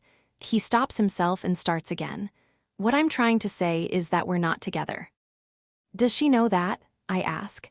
She introduced herself as your girlfriend last night, I remind him. Yeah, she was then, he says. But she's not now, we broke up. I ended things after we dropped you off. Oh, it's all I can manage to get out of the noise that's whirling around my head. Is this because of me? It can't be because of me. As much as I would like to insinuate myself into Sam's life like the past 12 years haven't happened, like I didn't completely betray him, I know I don't deserve that. I stare into the bowl of popcorn. He's waiting for me to say more, but I can't grasp any of the words floating around in my head and smoosh them into a sentence. She's going to be there tomorrow, he says. The funeral, he means. I didn't want you to get the wrong idea. I just wanted to be honest with you. I hold my face still, so he can't tell that he's delivered a direct blow, slamming into my weakest spot with precision. He keeps talking. I also wanted to make sure you knew I wasn't being totally inappropriate earlier. I venture a peek up at him, maybe just a little out of line. His mouth moves into a one-sided smirk, but his eyes are wide, waiting for reassurance. And at the very least I owe him that, so I reach for a joke. I get it, you're obsessed with me. Except it doesn't sound funny when it leaves my mouth, doesn't drip with the sarcasm I'd intended. He blinks at me. If the TV wasn't casting a blue light over his face, I feel certain I'd see a flush moving across it. I open my mouth to apologize, but he picks up the remote. Shall we? He asks. Throughout the movie, I keep sneaking glimpses of Sam instead of watching. About an hour in, he starts yawning. A lot. I move the popcorn bowl onto the coffee table and pull out the throw pillow from behind me. Hey, I nudge Sam's foot with mine. Why don't you stretch out and shut your eyes for a bit? He looks over at me with heavy lids. Take this. I pass him the pillow. All right, he says, just for a bit. He tucks his arm under the pillow and lies on his side, his legs extending well onto my side of the couch and his feet bumping up against mine. This okay, he whispers. Of course, I say and pull the Afghan over our legs and up to his waist. I snuggle down into the couch. Good night, Sam, I whisper. Just a few minutes, he murmurs. And then he falls asleep. Sam and I are a tangle of limbs when I wake up. We're still on either end of the couch, but my leg is across his leg, and his hand is wrapped around one of my ankles. My neck aches, but I don't want to move. I want to stay here all day, with Sam sleeping soundly, a hint of a smile across his lips. But the funeral starts at 11 this morning, and light is streaming in from the small basement windows. It's time to wake up. I unfurl myself from Sam and gently shake his shoulders. He groans at the disruption, and I whisper his name. He blinks up at me in confusion, and then a crooked grin slowly spreads across his mouth. Hey, he croaks. Hey, I grin back, you slept. I slept, he says, rubbing his face. I didn't want to wake you, but I figured I should so you weren't rushing around before the funeral. Sam's grin fades, and he sits up and leans forward, his elbows on his knees and his head resting in his hands. Is there anything I can do to help? I can go to the tavern to set up or, I don't know. Sam straightens and then rests his head on the back of the couch. I sit facing him, my legs crossed beneath me. It's all taken care of. Julian will be at the tavern this morning finishing up. He told us to stay away till after the service. He pinches the bridge of his nose. But thank you. I should probably just get you back to the motel. Sam brews a pot of coffee and pours us each a traveler's mug. I try to make small talk, but he gives one-word answers, so after we climb into the truck, I decide I should just keep my mouth shut. We don't speak during the short drive to the motel, but I can see the tension in Sam's jaw. It's almost 8 when we pull into the parking lot, and aside from a few cars, it's deserted. I unbuckle my seatbelt but don't move. I know something is wrong. You okay? I ask. Believe it or not, he says, looking out the front window, I was kind of hoping today would somehow never come. I reach out and put my hand over his, rubbing my thumb back and forth. Slowly, he turns his hand over, and I watch as he curls his fingers through mine.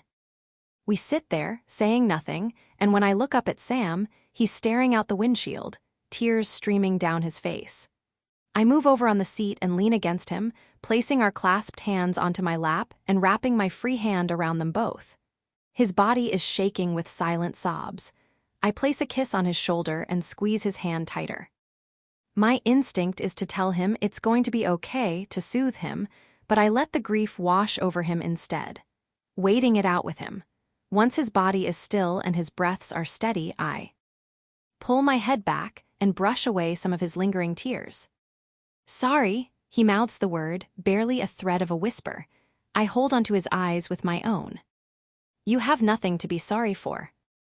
I keep thinking about how I'm almost the same age as Dad was when he died.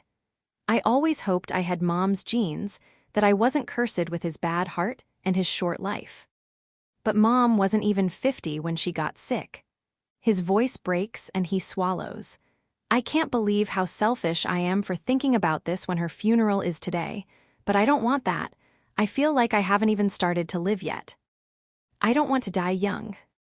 You won't. I cut him off, but he keeps going. I might, you don't. I put my hand over his mouth. You won't. I say it again hard, not aloud. I shake my head, feeling my eyes go watery. He blinks once, looks down at where my hand is pressed against his mouth, and then back to my eyes. He stares at me for several long seconds, and then his eyes darken, black pupils engulfing the blue. I can't move, or I won't move. I'm not sure which it is. Both my hands, the one clutching Sam's and the one over his lips, feel like they've been dipped in gasoline and lit on fire. His chest rises and falls in fast breaths. I'm not sure I'm breathing at all. Sam grips my wrist, and I think he's going to pull my hand away from his mouth, but he doesn't. He closes his eyes, and then he plants a kiss in the center of my palm. Once and then again. He opens his eyes and keeps them on mine as he kisses my palm once more, and then slowly runs the tip of his tongue up the middle of my hand, sending a molten wave through my body and between my legs. The sound of my gasp fills the silence of the truck, and suddenly Sam is lifting me on top of his lap so my thighs straddle his, and I clutch his shoulders for balance. His hands skim up and down the backs of my legs, his fingers brushing under the hem of my shorts. He's looking at me with an open kind of awe. I don't notice that I'm biting my lip until he uses his thumb to release it from my teeth. He places his hand on my cheek, and I turn into it, kissing his palm. His other hand moves further up the back of my shorts, sliding under the edge of my panties. I whimper into his hand. I missed you, he rasps. A wounded kind of sob spills out from me, and then his mouth is on mine, taking the sound into him, swirling his tongue around mine. He tastes like coffee and comfort and warm maple syrup. He moves to my neck, leaving a trail of hot kisses up to my jaw. I tilt my head back to give him full access, arching toward him, but the kisses stop. And his mouth is on my nipple, sucking the peaked flesh through my tank top, gently biting down before sucking again. The noise that escapes me is unlike any I've heard myself make before, and he looks up at me with a cocky half grin on his face. Something in me snaps, and I pull up his t-shirt, tracing my hands over the hard curves of his stomach and chest. He shifts toward the center of the seat and then spreads my knees wider so that I'm sitting flush against him. I roll my hips against the hardness beneath me, and he hisses and then grips onto my sides, holding me still. My eyes flash up to his. I won't last, he whispers. I don't want you to, I say back. He's breathing heavily. His cheeks are damp from tears, and I kiss each one. His hands come to both sides of my face, and he brings my forehead to his nose moving along the side of mine. I can feel each of his exhalations on my mouth. He traces his thumb across my lip again, and then softly presses his mouth against mine. I push my hands underneath his shirt and up his back, trying to pull him closer, but he holds my head and plants gentle kisses against my mouth, watching my reaction to each one. A frustrated hum sounds in the back of my throat because it's not nearly enough. He laughs gently, sending goosebumps down my arms. I try to sit up taller on my knees so I can take more control of the kiss, but Sam's hands come back to my hips and keep me pushed against him. His hands are under the back of my shorts, his fingers digging into my ass, and then he thrusts up against me, and I moan. An "oh God" escapes me, and my thighs shake when he brings his lips lightly against my ear and whispers, "Maybe I don't want you to last either." His mouth covers mine, and his teeth pull at my bottom lip, and then he laps his tongue over the same spot. When his tongue moves inside my mouth, I feel the vibration of his groan and roll my hips over him again. One of his hands leaves my ass and cups my breast, then pulls the tank top down, hooking it underneath. His fingers pinch my nipple, and I feel it between my legs. "Fuck, Percy," he gasps. You feel so amazing, you have no idea how often I've thought about this. His words wrap around my heart, sending melted butter down my limbs. I do, I whisper. His mouth moves to my neck, and he lightly presses his tongue along my collarbone up to my ear, and I rub against him, trying to find the top of my delight. I do, I say again. I think about you too. The confession slips from my mouth, and Sam growls and moves me against him, one hand under my shorts, freeing my breast from my bra with the other. When he takes my nipple hungrily into his mouth and looks up into my eyes, the orgasm begins to rise quickly. I'm murmuring incoherently, an inarticulate jumble of Sam and keep going and almost. He moves me faster and harder over him and sucks me deeper into the wet heat of his mouth, and when his teeth press into my flesh, a zipper pulls up my spine, and I shudder violently. His mouth is back on mine, swallowing my moans, his tongue eagerly moving against mine until my body goes liquid, and I lean against him, little quakes still rippling through me. I want you, I've always wanted you, he murmurs as I pant. I lean back, my bare breast cool from the dampness of his mouth. You're so fucking gorgeous, he says. I move my hand up his thigh, over the thin material of his sweatpants, until I find the hard ridge of his erection. I kiss the crease on his bottom lip, then cover it with my mouth, sucking and biting while I move my hand under his waistband and around the warm length of him, moving my hand back and forth. When I run my tongue flat up his neck to his ear, pulling the lobe with my teeth, and whisper, "You're the most beautiful man I've ever known." He grabs my hand and pulls it out of his pants, then squeezes my hips and brings me down against him, and his pelvis bucks underneath me. A loud, strangled cry leaves his mouth. His orgasm rips through him in 3 waves, and I leave kisses on his neck until it ebbs, and then I curl against his chest and listen to the sound of his heavy breathing. His arms fold around me, and we stay like that for several quiet minutes. But when I sit back to look up at him, his brows are furrowed. "I loved you," he whispers. "I know," I say. Hurt eyes move across my face. "You broke my heart." "I know that too." Chapter 12. Summer, 13 years ago. Sam Florek is a fucking lunatic, and don't you forget it. Delilah was sitting on my bed, her pale legs folded underneath her, delivering a pep talk as I packed for the cottage. "You are a smart, sexy, 17-year-old woman with a ridiculously hot boyfriend, and you don't need some small-town loser who doesn't appreciate how incredible you are bringing you down." Delilah was on an anti-man kick. She broke up with Patel when he went away to McGill and threw everything she had at school.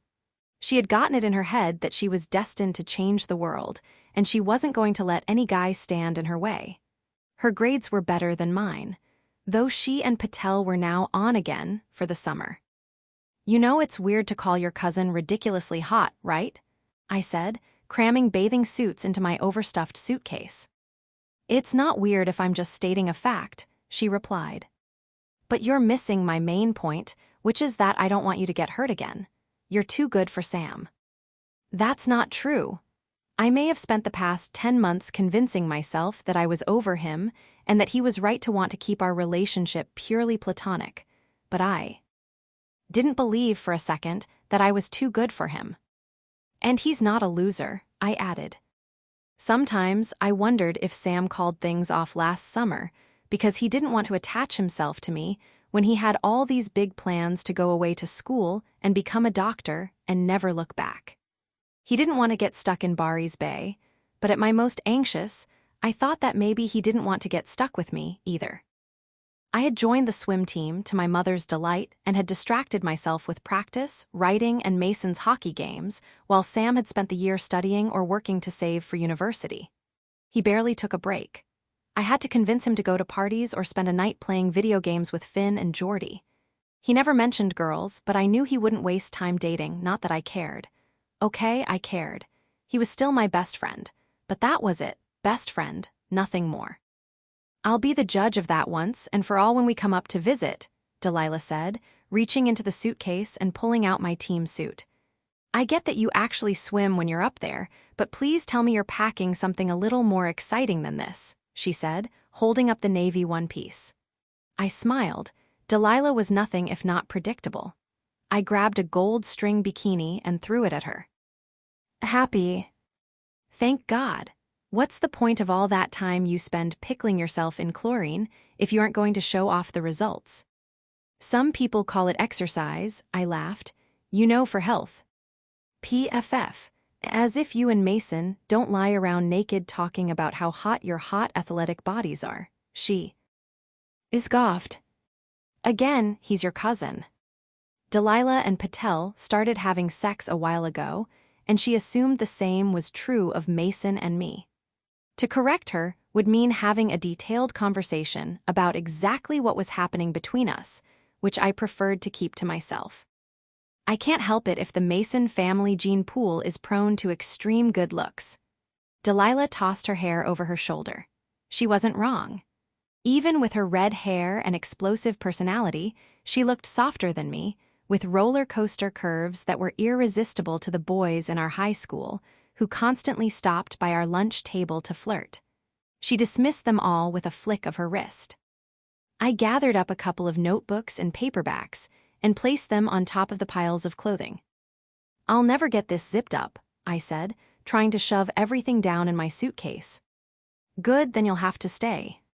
I'll see you in a month, it'll fly by. Give me a hand here. Delilah pushed down on the bulging case while I zipped it up. Is Charlie still as hot as I remember? She wiggled her eyebrows. Delilah's version of man-hating was admittedly pretty thirsty. Charlie had started school at Western in the fall, and I hadn't seen him since the Christmas break. He's not ugly, I told her. But you can be the judge of that, too. My parents had agreed to let me have Mason, Delilah, and Patel up for the civic holiday, which they would be spending in Prince Edward County for a second year. Mason had stayed in Toronto for university, and we had made it official in the fall. I'd been holding out hope that Sam would change his mind about us, but when I saw him over Thanksgiving, it was like the night we spent in his bed had never happened. The next weekend, I let Mason feel me up under my skirt at the movie theater. I hope you start calling me your boyfriend now, he had whispered in my ear, and I agreed that I would, reveling in the feeling of being wanted.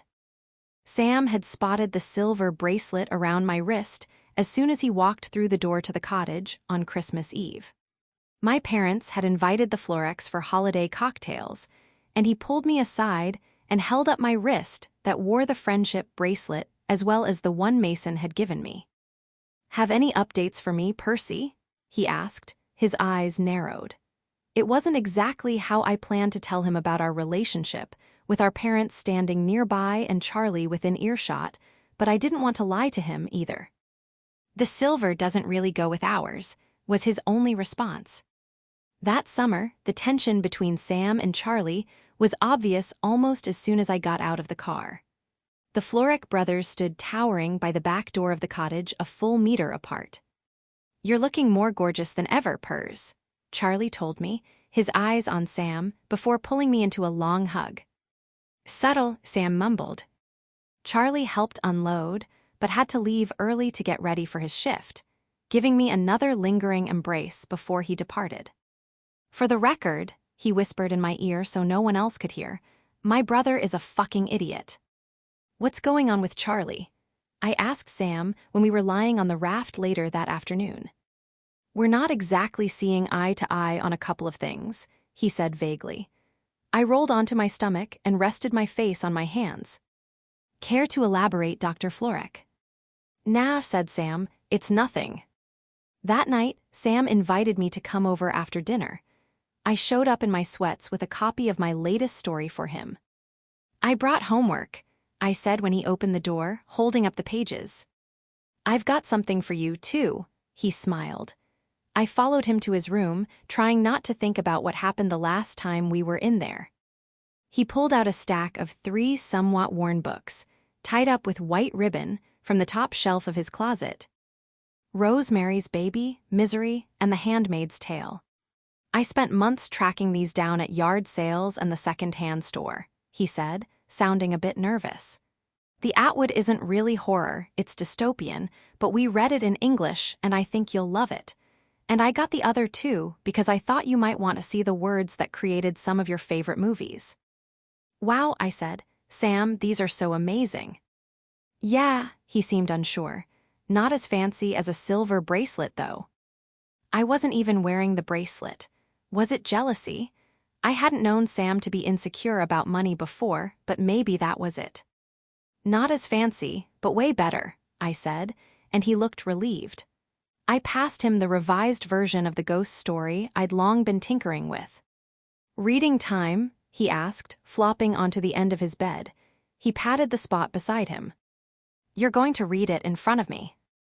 Uh-huh, he said, not looking up from the page and holding his index finger over his mouth to shush me. I settled onto the bed beside him and dug into The Handmaid's Tale. About half an hour later, Sam put the pages down and ran his hand through his hair. He'd cut it a little shorter since I'd seen him last. He looked older. This is really great, Percy, he said. Swear on it, I asked, putting my book down. Of course. He sounded surprised I'd asked and pulled on my bracelet absent-mindedly.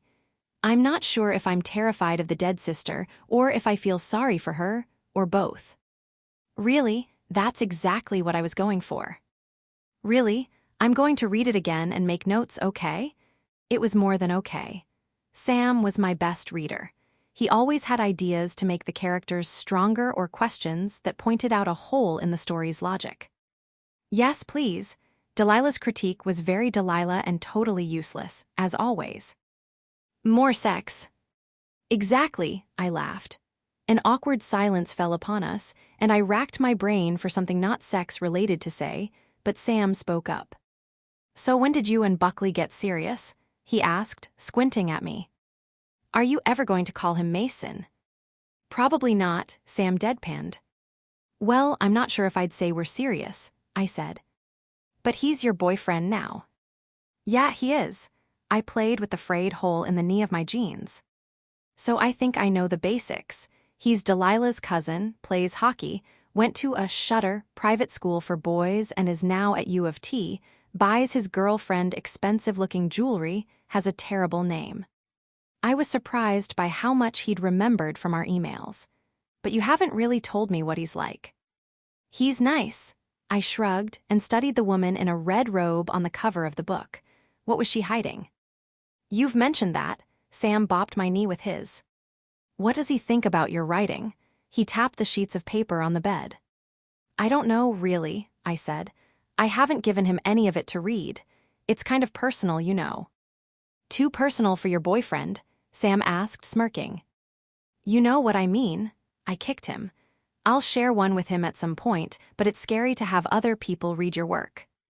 But it's not scary when I read them. He looked up at me from under his lashes. Well, when you read them in front of me, it is, I evaded. But no, I trust you. Sam seemed satisfied with that answer. So other than the fact that he's nice, what do you like about him? It wasn't a snarky question. He seemed genuinely curious. I twisted the embroidered bracelet around my wrist. He likes me back, I said truthfully, and Sam didn't ask any more questions after that. Every now and then I'd learn something about Charlie that threw my entire perception of him into question. He was driving around in a trusty old blue pickup truck that his grandfather had handed down to him on account of my excellent grades, he explained. I'd laughed when he told me, assuming he was joking, but his dimples vanished. I frowned. Full academic scholarship and everything, he said. Don't look so shocked. He still preferred to take the banana boat in to work. I like feeling the wind on me after spending the night in that hellhole, he explained. Besides, he continued with a wink, the boat is more convenient for post-shift skinny dipping. And that was the Charlie I knew. Jumping in the lake butt naked after our shifts had become a ritual. I assumed Sue knew what was going on. We weren't exactly quiet, and my parents had seen me walk into the cottage with a towel wrapped around me and my work clothes in my fist, but no one seemed to care too much. I caught bits and pieces of body parts, and that wasn't always by accident, but mostly it was an innocent way to blow off steam. Charlie's latest fling, Anita, joined us on occasion. She was a bit older and had a cottage further down on the lake, but her presence did nothing to stop Charlie from crossing any and every line he could. We were swimming after a Thursday shift. Charlie and Anita drank beers standing in the water by the end of the dock, whispering and laughing and kissing, while Sam and I floated on pool noodles further out. "Don't you think Percy's a knockout?" Charlie asked loud enough for us to hear. "I already told you that I do," Anita giggled. I could see the tops of her small breasts peeking out from the water and felt my face heat. "Right, I must have forgotten," Charlie said to her with a kiss on her cheek. "I'll bet," Sam laughed, but I felt uneasy. It seemed like Charlie was working up to something. I inched toward Sam and my foot kicked his leg, startling him.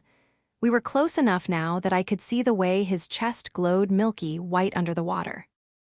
"You know, Pers," Charlie drawled, "Anita and I both think you're hot. Maybe you should join us sometime." My mouth dropped open, and I felt Sam's foot wrap around my ankle. "Leave her alone, Charlie," Anita scolded. "You're freaking her out." "I have a boyfriend," I replied, trying to sound bored but bracing myself. It didn't seem like Charlie had hit the punch line yet. "Oh, that's right," Charlie replied. "Some rich guy. Sam told me. It's too bad, though I'm not surprised. A beautiful, smart, funny girl like yourself, who not to mention grew quite the rack last year." "Charlie," Sam warned. "What? It's true. Don't tell me you haven't noticed, Samuel," he went on. "Seriously, Pers, I can't imagine that any guy wouldn't be falling over himself to be with you." Bullseye. "Fuck you, Charlie," Sam said, but his brother was whispering something to Anita, who was looking in my direction and making a sad aw noise. Oh my God. I hadn't realized the words had left my mouth until I noticed Sam staring at me. "You okay?" he whispered, but I didn't reply. Charlie and Anita were climbing out of the water, neither of them in any hurry to cover themselves with a towel. "We'll be in the basement," Charlie called out as they headed up. "Offer still stands, Pers." "Percy," Sam prodded me with his foot. "I'm sorry, that was far even for Charlie." "You told him," I whispered. "About last summer." I swallowed back the lump in my throat and faced Sam, not caring about how much of me he could or couldn't see. "Yeah, not about all of it. But he sort of cornered me after Christmas Eve at your place, after he heard you talking about Mason and the bracelet." "Great. It wasn't enough to be rejected the first time around. Now your brother and Anita know, too." I sucked in my breath, feeling the nettle sting of tears. "I'm sorry, Percy. I didn't think he'd ever bring it up. You don't need to be embarrassed. My brother thinks I'm the idiot in this scenario." I looked up at the stars, and he wrapped both his legs around mine, drawing me closer. "Hey," he whispered, putting one of his hands on my waist. I went stiff. "What are you doing?" I asked. "I just really want to hold you," he said, his voice strained. "I hate that he upset you." We floated there for a moment before he spoke again. "Can I?" There were a million reasons I should say no, or at least two good ones. I had a boyfriend, and that boyfriend was not Sam. "Okay," I whispered. "Come here," he said. We swam closer to shore to a spot hidden from the view of his house, standing where the water came up to the middle of his chest and my shoulders. We faced each other, maybe a foot apart until Sam stepped closer and wrapped his arms around me. He was warm and slippery, and I could feel his heart beat in impatient thumps against my chest. "Charlie's right, you know," he said. "You are beautiful and smart and funny." I curled myself against him more tightly. His hands slid up and down my back, and he whispered, "And any guy would fall over himself to have you." "Not you," I said. "That's not true," he rasped. He bent down and leaned his forehead against mine, cupping my face with his hands. "You're driving me crazy," he said. I closed my eyes. Ice dripped down my spine as a fire blazed in my middle. I loved Sam, but this wasn't fair. Maybe he didn't know what he wanted, didn't know how cruel he was being, but I couldn't let myself be played with while he figured it out. "You're confusing me," I said and pushed him away. "I should go home." I barely slept. Sam let me go home without a word of protest, without any words, actually. Shortly after 2 a.m., I pulled out the notebook he'd given me for my 15th birthday with the inscription for your next brilliant story, turned to one of the empty pages and wrote, "Sam Florek is a fucking lunatic. before I started to cry hot, angry tears. I had spent the past year trying to move on, and I thought I had moved on. Was I kidding myself? Sam didn't say anything when he came by after his run. We barely said more than a word to each other that morning. It wasn't until I cut my swim short and climbed up on the raft to maybe take a nap that he spoke up. "I'm sorry about last night." He was sitting next to me, his feet in the water. What part of it was he sorry for, exactly? Was he sorry for almost kissing me? Sorry for jerking me around? "Okay," I said, keeping my eyes closed and my cheek pressed to the warm wood, rage coiling up from my toes. "I know you have a boyfriend, and it was a dick move." He continued. He didn't get it.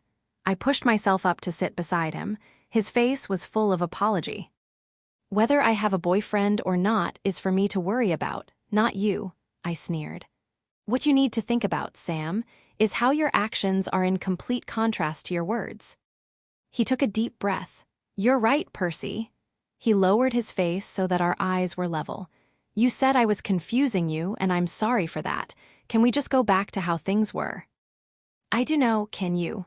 My voice went up an octave. "Because I've spent the past year acting like things are normal between us. You didn't want me, and that's fine. I'm seeing someone. I've pretended that nothing happened between us because that's what you wanted, and I think I've done a pretty great job." I stood up before he could respond. "I'm going to go home. I didn't get much sleep last night, and I need to take a nap before work tonight. I'll see you then, okay?" I dove off the raft and swam toward shore without waiting for a goodbye. There were ominous-looking clouds in the sky by late afternoon, so Carley and Sam picked me up in the truck. I squeezed into my usual spot between them, in no mood to make small talk with either one. "Think any more about that offer, Pers?" Carley asked with a dimpled smile, his vision locked on Sam. "You know what, Carley," I said, narrowing my eyes. "Screw you. You want to piss off Sam, that's fine, but leave me the hell out of it. You're too old for this shit." Carley blinked at me. "I was just joking around," he mumbled. "I know," I cried, hitting my hands against my thighs. "And I'm sick of it." Okay, I hear you," he said. "I'll be good." He pulled the truck out of the driveway, and none of us spoke the rest of the ride.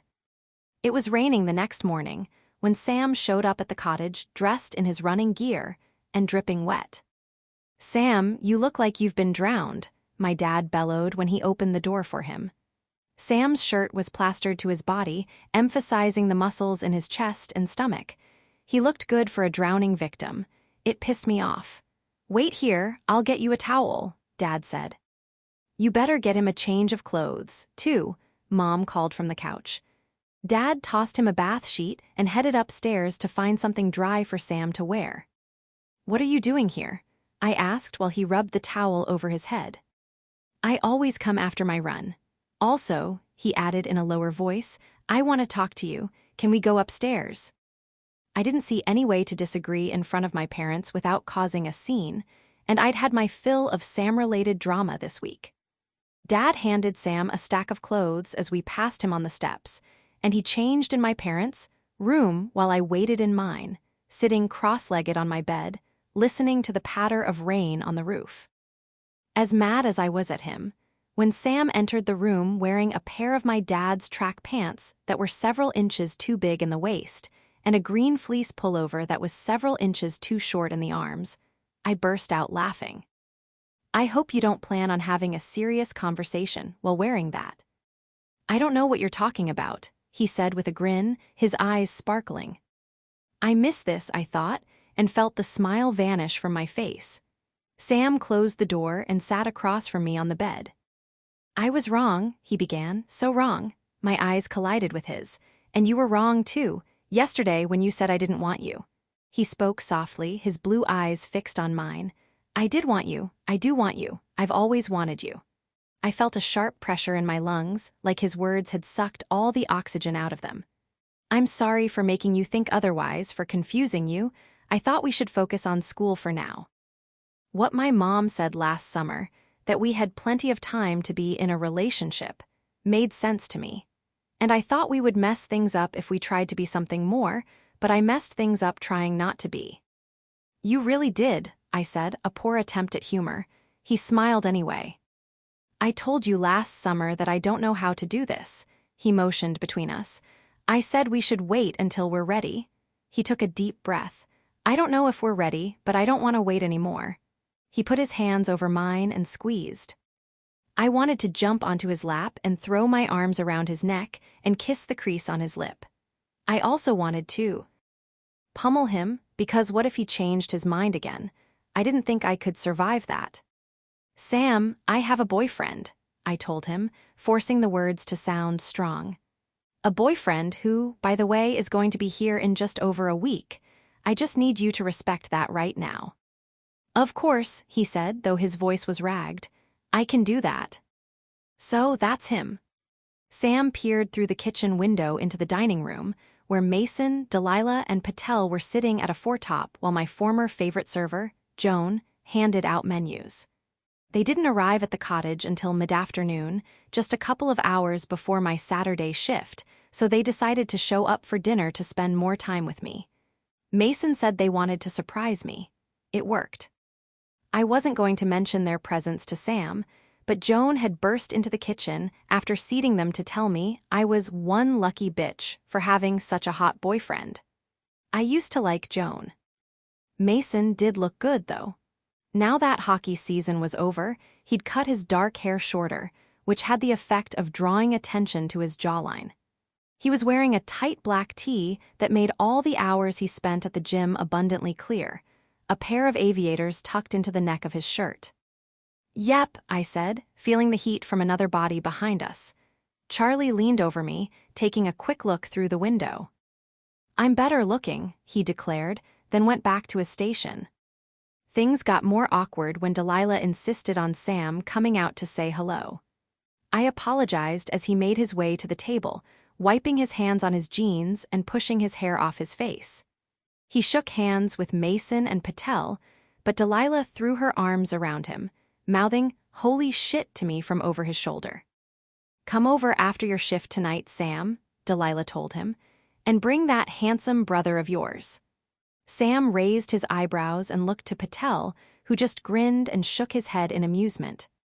I think Charlie has plans with his Anita later, but yeah, I'll come over.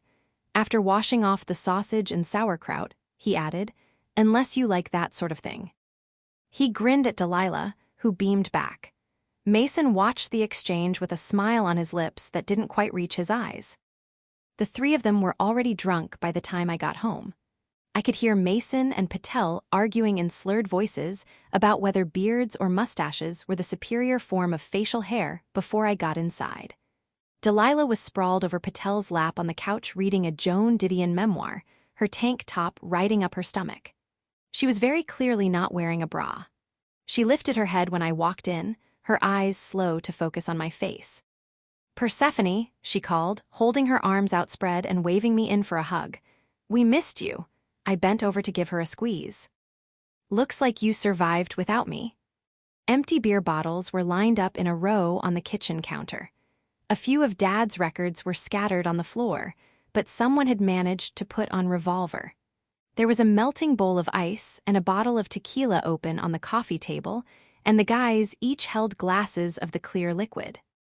Come sit, babe, Mason said, pulling me down onto him and planting a kiss below my jaw. No offense, but you kind of smell. I elbowed him in the stomach. I'll go shower. I moved to stand, but Mason held me tight, running his tongue up my neck. Mueh, he murmured with a chuckle. Tastes like pierogies. Very funny. Now if you'll allow me to excuse myself, I'll go clean up. I lingered longer in the shower than I needed to.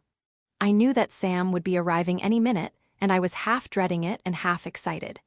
It felt like this huge part of my life was closed off to him, and now I could introduce him to the people I spent time with when he and I weren't together.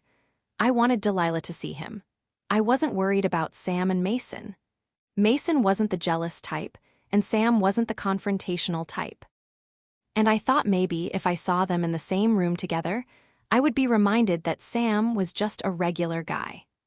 That maybe I had built him up as this mythical creature, a perfect friend and potential boyfriend who wouldn't seem so precious and rare out in the real world. When I came out of the bathroom, Sam was sitting at a dining chair he'd pulled up beside the couch, his still wet hair combed neatly off his face. He was wearing the dark denim jeans that I knew were his nice jeans and a white button-up, the sleeves rolled past his tanned forearms. His feet were bare. He looked good. He looked grown-up. I, on the other hand, was wearing a pair of terry cloth shorts and a pink Barry's Bay pullover. Mason passed him a full tumbler of tequila, and they clinked their glasses together before tossing back a gulp. I could see Sam struggling to keep a straight face. He wasn't a drinker. "Don't you usually drink that stuff with limes and salt or something?" I asked, joining them. "We neglected to bring limes," Mason explained. "But this is really good shit, so it's wasted on shots anyway." He filled another tumbler and passed it to me. I took a small sip and coughed at the burn. "Yeah, really good shit," I rasped, still coughing. Mason pulled me toward him and I froze, realizing he wanted me to sit on his lap. "Come keep me company, babe," he said, tugging harder. I perched awkwardly on the end of his knee. Delilah, who had made it to an upright position, threw me a questioning look. I moved my eyes toward Sam, who was watching Mason's hands trace curlicues on my bare thigh. His brows drew together, then he downed the rest of his drink. Delilah's gaze swung between the two of us, her eyes widening with understanding, a drunken smile forming on her lips. "That a boy," Patel said to Sam, reaching for the bottle to pour him more. "So, Sam," Delilah purred, leaning toward him with her elbows on her knees and her face propped on her hands, "it's been so long since I last saw you. You're like a big, juicy piece of man now. Tell me all about this girlfriend of yours." Sam looked at me in confusion, but I had no idea where she was going with this. "No girlfriend," he said, tipping back more of his drink. "That's hard to believe," Delilah went on. "You know," she said, looking at Patel and Mason, "Sam can be a real heartbreaker. He can play very hard to get." I gave her a warning look, but she just smiled and shook her head slightly. "He once flat out refused to kiss Percy in a game of truth or dare. Thank God." "That's harsh, man," Patel said while Mason pulled me back against his chest. "Poor baby." He wrapped his arms around my waist and pressed his lips to the side of my neck. "I'll make it up to you tonight." I automatically looked to Sam, who was staring at us with a clenched jaw and dark eyes. He was bouncing his knee. "Anyone want a snack?" I jumped off Mason's lap and headed to the kitchen. "I'll help," Sam offered, and followed me, while Patel and Mason reminisced over a particularly memorable childhood game of 7 Minutes in Heaven. I was on my tiptoes reaching for a serving bowl when Sam came up behind me. "I can get that," he said, grazing his fingers over mine. "You smell nice," he whispered as he brought the bowl down to the counter. A chill ran through me at the feel of his breath on my ear, and I shivered. "The wonders of soap," I replied. "I almost didn't recognize you in this snazzy ensemble." "Snazzy?" His eyes glinted. "Very snazzy," I grinned. "You two coming back with the snacks already?" Delilah hollered from the couch. I dumped a bag of chips into the bowl and placed it on the coffee table, perching on the arm of Mason's chair. He and Patel had moved on to an impassioned hockey-related argument.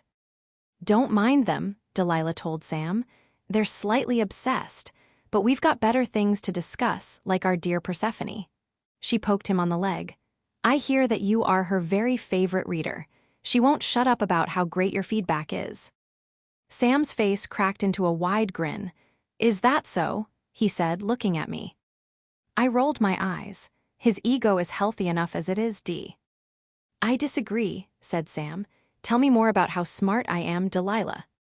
"I'd find you a lot more intelligent if you told her to up the sex and romance content," she said, laughing. "What are you all giggling about?" Mason piped up. "Percy's stories, what do you think of them?" Sam asked, and my stomach dropped. I still hadn't shown Mason my writing. "She's never let me read one," he said, eyes narrowing at Sam. "No, she's incredibly talented," Sam told him, eyes sparkling. "She asks me for feedback on them all the time, but she really doesn't need it. She's a natural writer." "And is she?" Sam went on like he hadn't heard him. "You should read Young Blood. She wrote it a couple of years ago, but it's still my favorite. God, remember how late we'd stay up talking about character names, Percy? Sam was marking his territory, and all I could do was murmur in agreement. I didn't realize how close you two were, Mason said, eyeing me now. It's so nice Percy has a friend up here to keep her company. He pulled me down onto his lap, turning me at the same time, so that I was straddling him. What are you doing? I whispered. You don't mind, do you, guys? He tilted his head to look around me. I haven't seen my girl in ages. He took my face in his hands and brought my mouth down to his, kissing me sloppily. When he let me come up for air, Sam was already halfway to the door. I should head out if I want to run tomorrow, he said, not looking at me, and then he was gone. Sam kept his distance for the rest of the weekend, and I was itchy for everyone to leave so I could see him. The summer was already half gone, and I was resentful that Mason's behavior meant I lost time with Sam. He had been particularly handsy the entire visit, like he was trying to lay claim to my body. It made me anxious. Even his goodbye kiss was a groping, tongue-filled affair. Sam was different after Mason's visit, reserved. Sometimes our eyes would meet across the kitchen or when we were hanging out in the basement, and the air would crackle. But otherwise, it was like he had put a lid on his feelings for me, which was exactly what I'd asked for. But as it got closer to the end of summer, I realized it wasn't what I wanted. I wanted to crack the lid open. I broke up with Mason the last week of summer break in an awkward "you're a great guy" phone call. He was surprised, but took it better than Delilah, who pouted about the end of our double dates before I reminded her she was planning to pause things with Patel for the school year. Sam and I were sitting on his bed reading in our damp bathing suits the last day before I'd be heading back to the city with my parents. It was hot, and Charlie and Anita had annexed our usual basement hideaway. Sue had refused to put on the AC, so Sam closed his bedroom blinds and set up a fan to oscillate between us, he at the end of the bed, his back pressed to the wall, and me at the head facing him, knees drawn up toward my chest. He was studying a diagram in one of his anatomy textbooks while I was reading The Stand. Or I was trying to. I hadn't managed to make it through a page in the past 10 minutes. I couldn't stop looking at Sam. The tan line around his ankles, the muscles of his calves, the bracelet around his wrist. I stretched my leg out to rest it on his thigh, and as soon as my foot made contact, he jolted. "You okay, weirdo?" I asked. He eyed me and then sprung off the bed and dug through his dresser drawer. "Do me a favor," he said, throwing me his old Weezer t-shirt. I pulled it over my head while he sat down, his nose back in the textbook. I prodded his leg with my toe and noticed an apple blush creeping into his cheeks. Getting a rise out of Sam was one of my top 3 favorite things to do, and it was a rare thrill these days. But something had punctured a hole in his calm reserve, and I wanted to rip it wide open with my teeth. "And you're kicking me because," he said in a deep monotone, not looking up from the page, brows knit. I put both feet on his lap, feeling his whole body stiffen. "That must be a fascinating book. You've been reading it all summer." "Really good plotlines." "Riveting," he deadpanned. "You know, I can usually count on you not to give me shit about studying." "No shit giving here," I swore, then dug my heel into his thigh. "Lots of sexy parts, huh?" He finally looked at me from the corner of his eye, shook his head, and then returned to the book. "Actually," I said, moving my feet off his lap and sitting up with my knees bent out in front of me, pressing my toes into his thigh, "the human body is pretty sexy. I mean, not the picture of that skinless man you're looking at. It's a diagram of the muscular system, Percy," he said, turning his face to me. "This," he put one hand around the back of my leg, "is a calf muscle." His voice was sarcastic, but it felt like someone had replaced the blood in my veins with caffeine. I wanted his hand on me. I wanted his hands on me. He looked down at where he gripped my leg and back to me. His eyes were a question mark. "Calf muscle," I said. "Good to know. I'll be sure to try to use it one day. I've heard of this thing called running." I laughed, and he moved his hand away. We sat with our books open for several minutes, neither of us turning a page. I felt the promise of something more between us slipping, to be tucked away like the old box of embroidery floss in my desk drawer. So I tried to hold on. I pushed my toes under his thigh. "Learn anything else from that book of yours?" I asked. His eyes snapped to mine. He nodded slowly. "Want to enlighten me, genius?" I made my best attempt to sound playful, but my voice was shaky. "Percy," it took every ounce of confidence I had to not break eye contact. "I guess I'll just have to get some other future doctor to educate me," I teased, and he blinked rapidly. And then I knew that this was his weak spot. He hated the idea of someone else touching me. When he moved his hand back to my calf, I wanted to scream in triumph. He didn't grip it this time. Instead, he ran his fingers back and forth over the muscle, shooting electricity through my body, every nerve ending sparking to life. Sam's lips were set in a serious, straight line, his face a mask of concentration. We both watched his hand moving. Over my calf and then slowly down my leg. He grasped it at the bottom. He looked up at me with a grin. "Ankle," he said. I let out a sound that was somewhere between a laugh and a gasp. He shifted so that he knelt at my feet and took my other ankle in his right hand so that he was holding on to both my legs. He looked into my eyes for 1, 2, 3 seconds. I swallowed. And then, watching my reaction, he skimmed a finger slowly up my leg. "Shin." I had plotted, dreamed, obsessed about Sam touching me. I had lain on my bed with my hand between my legs, fantasizing about his hands and his shoulders and the crease in his bottom lip. I wanted so badly to touch him, to move my fingers along the faint line of hair that led from his belly button and into his bathing suit. And now I was frozen. I was terrified of ruining the moment, of shaking Sam out of whatever magic had come over him. He cupped his palm around my knee, following with his other hand on the opposite knee. He pushed them apart and crept slightly up the bed so he was between them, then grabbed my ankles and pulled my legs flat against the bed. He leaned over me, and my arms shook from holding myself upright. I could feel his breath on my face. Without moving his eyes from mine, he whispered, "Lie back, Percy."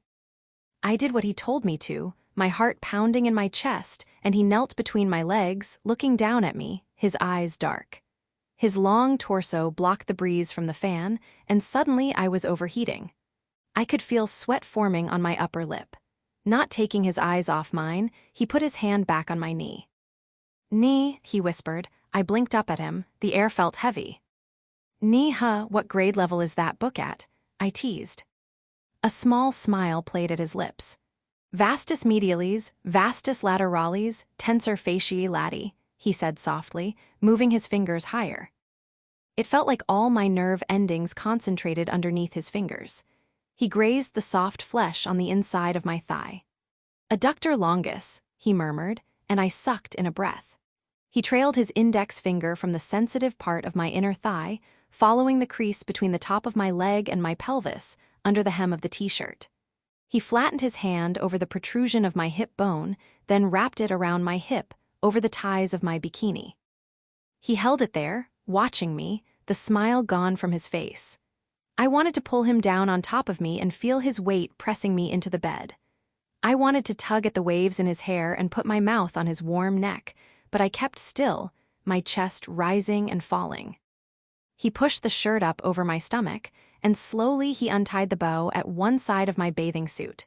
When he had it loosened, he pulled the strings apart and ran his hand up and down the curve of my waist and hip. "Gluteus medius." He moved his hand around to the back. "Gluteus maximus." I let out a nervous laugh. "Done with anatomy lessons for today?" he asked, his voice hoarse and deep. I swallowed and shook my head.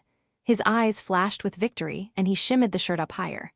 I lifted my upper back off the bed, and he pulled the t-shirt off over my head. I lay back, and the sudden exposure of air on my damp suit made me shiver.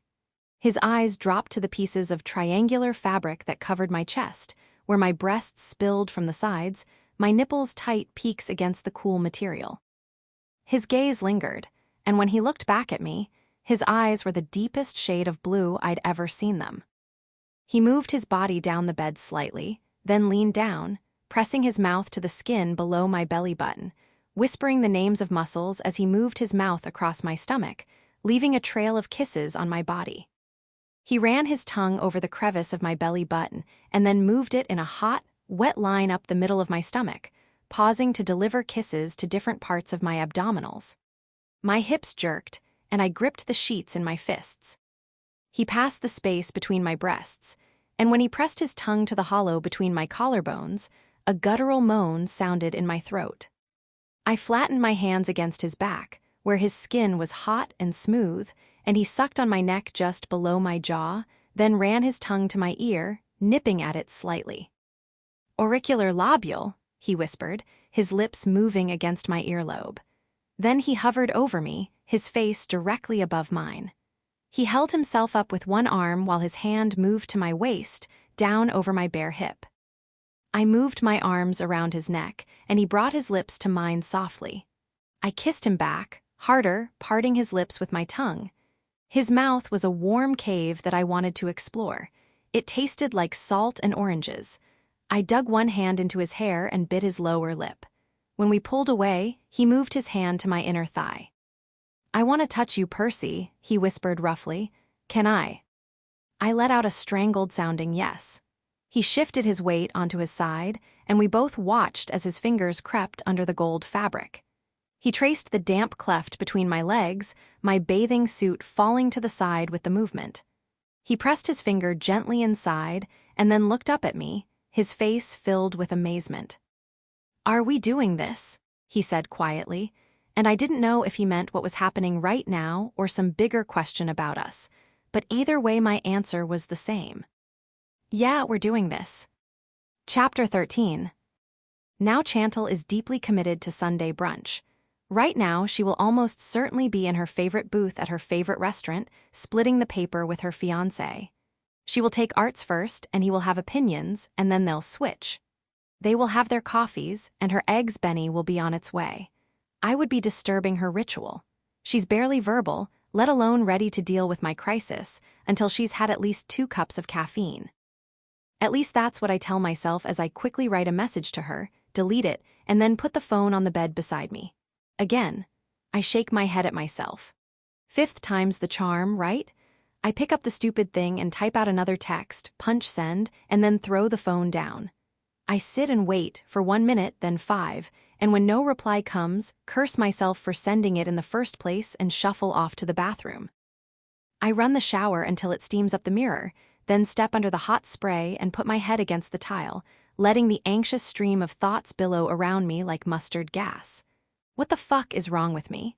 What kind of a person takes advantage of their former, newly single boyfriend on the day of his mother's funeral? Sam is never going to let me stay in his life.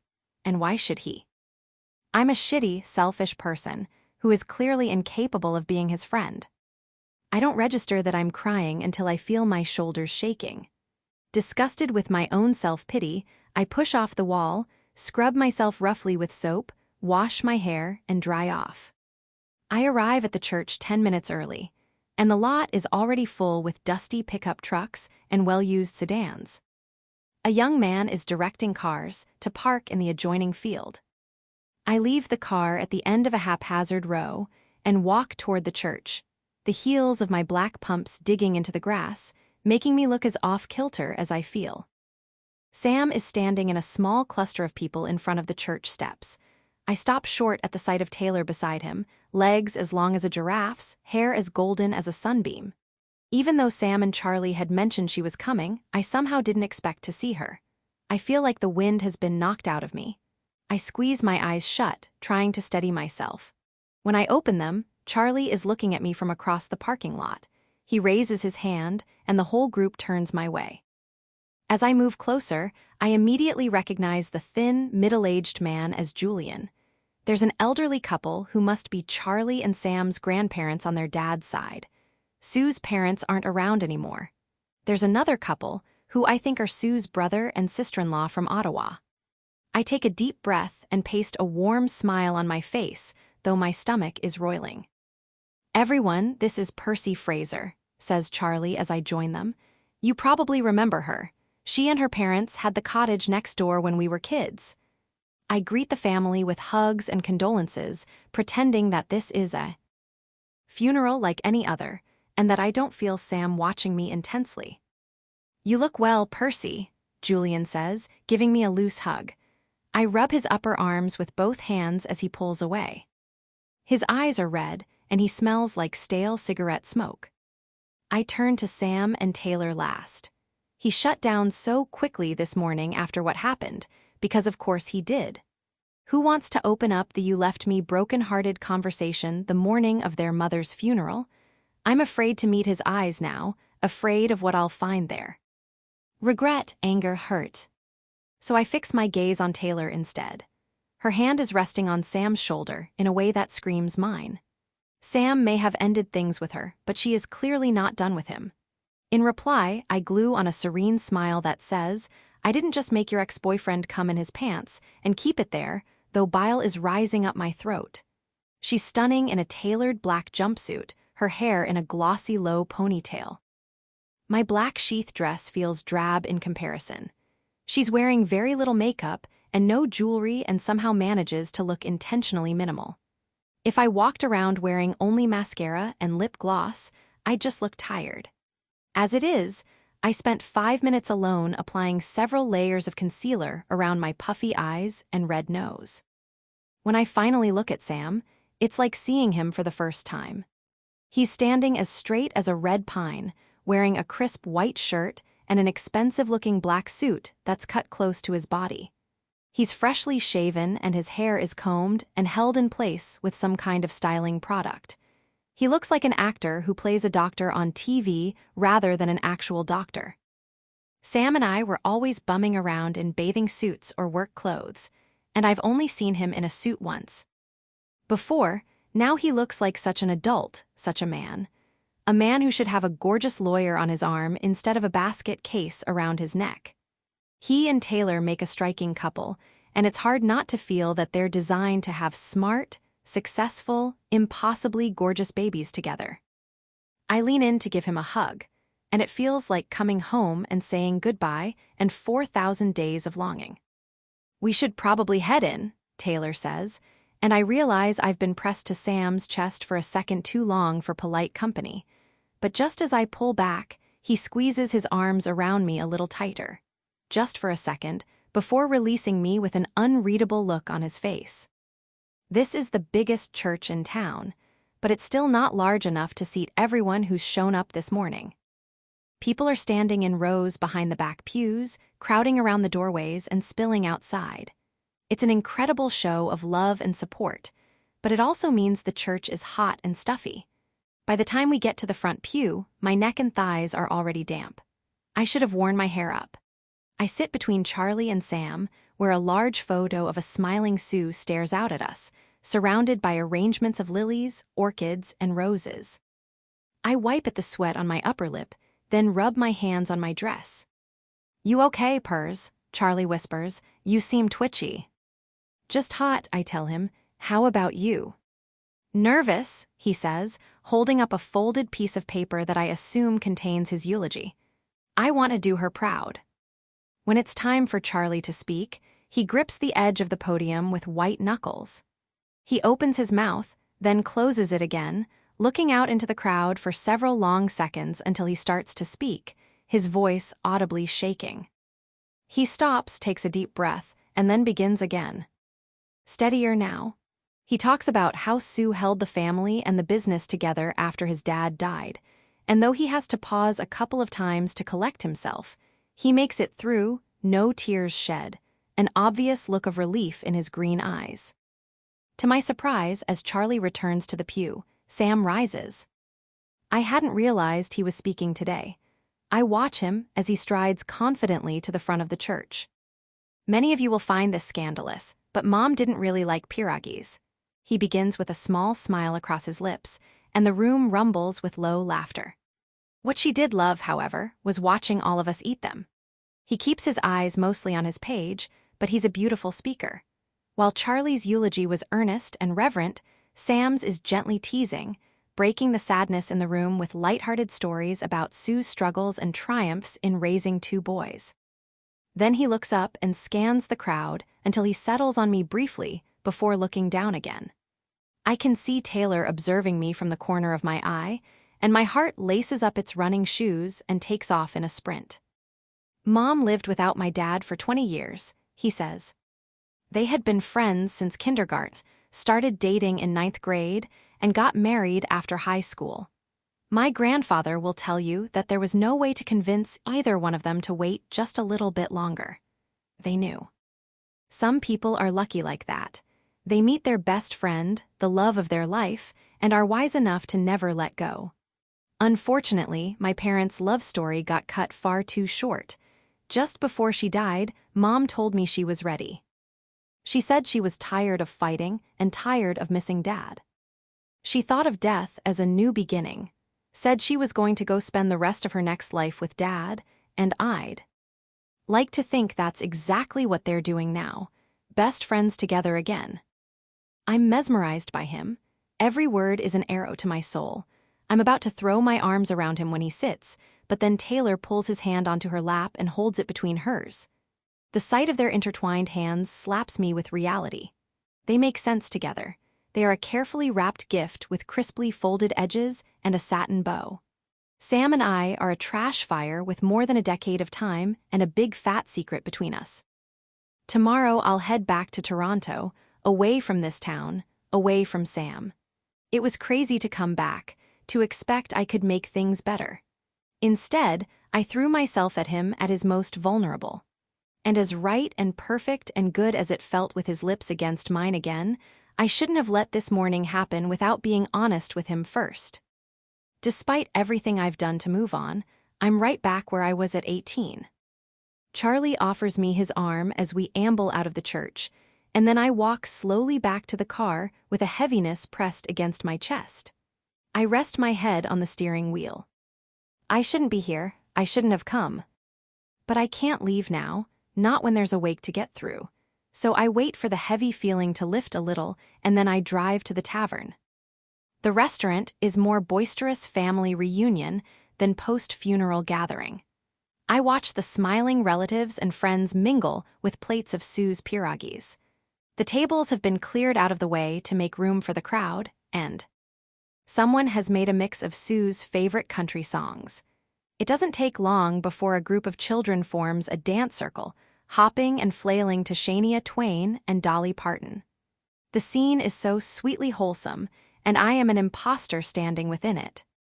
I ignore the phone vibrating in my purse and take a glass of wine from the young server behind the bar, trying to find a friendly face to pass an acceptable amount of time chatting with before I can skulk back to the motel. Charlie is holding court with the smokers who congregate outside on the patio.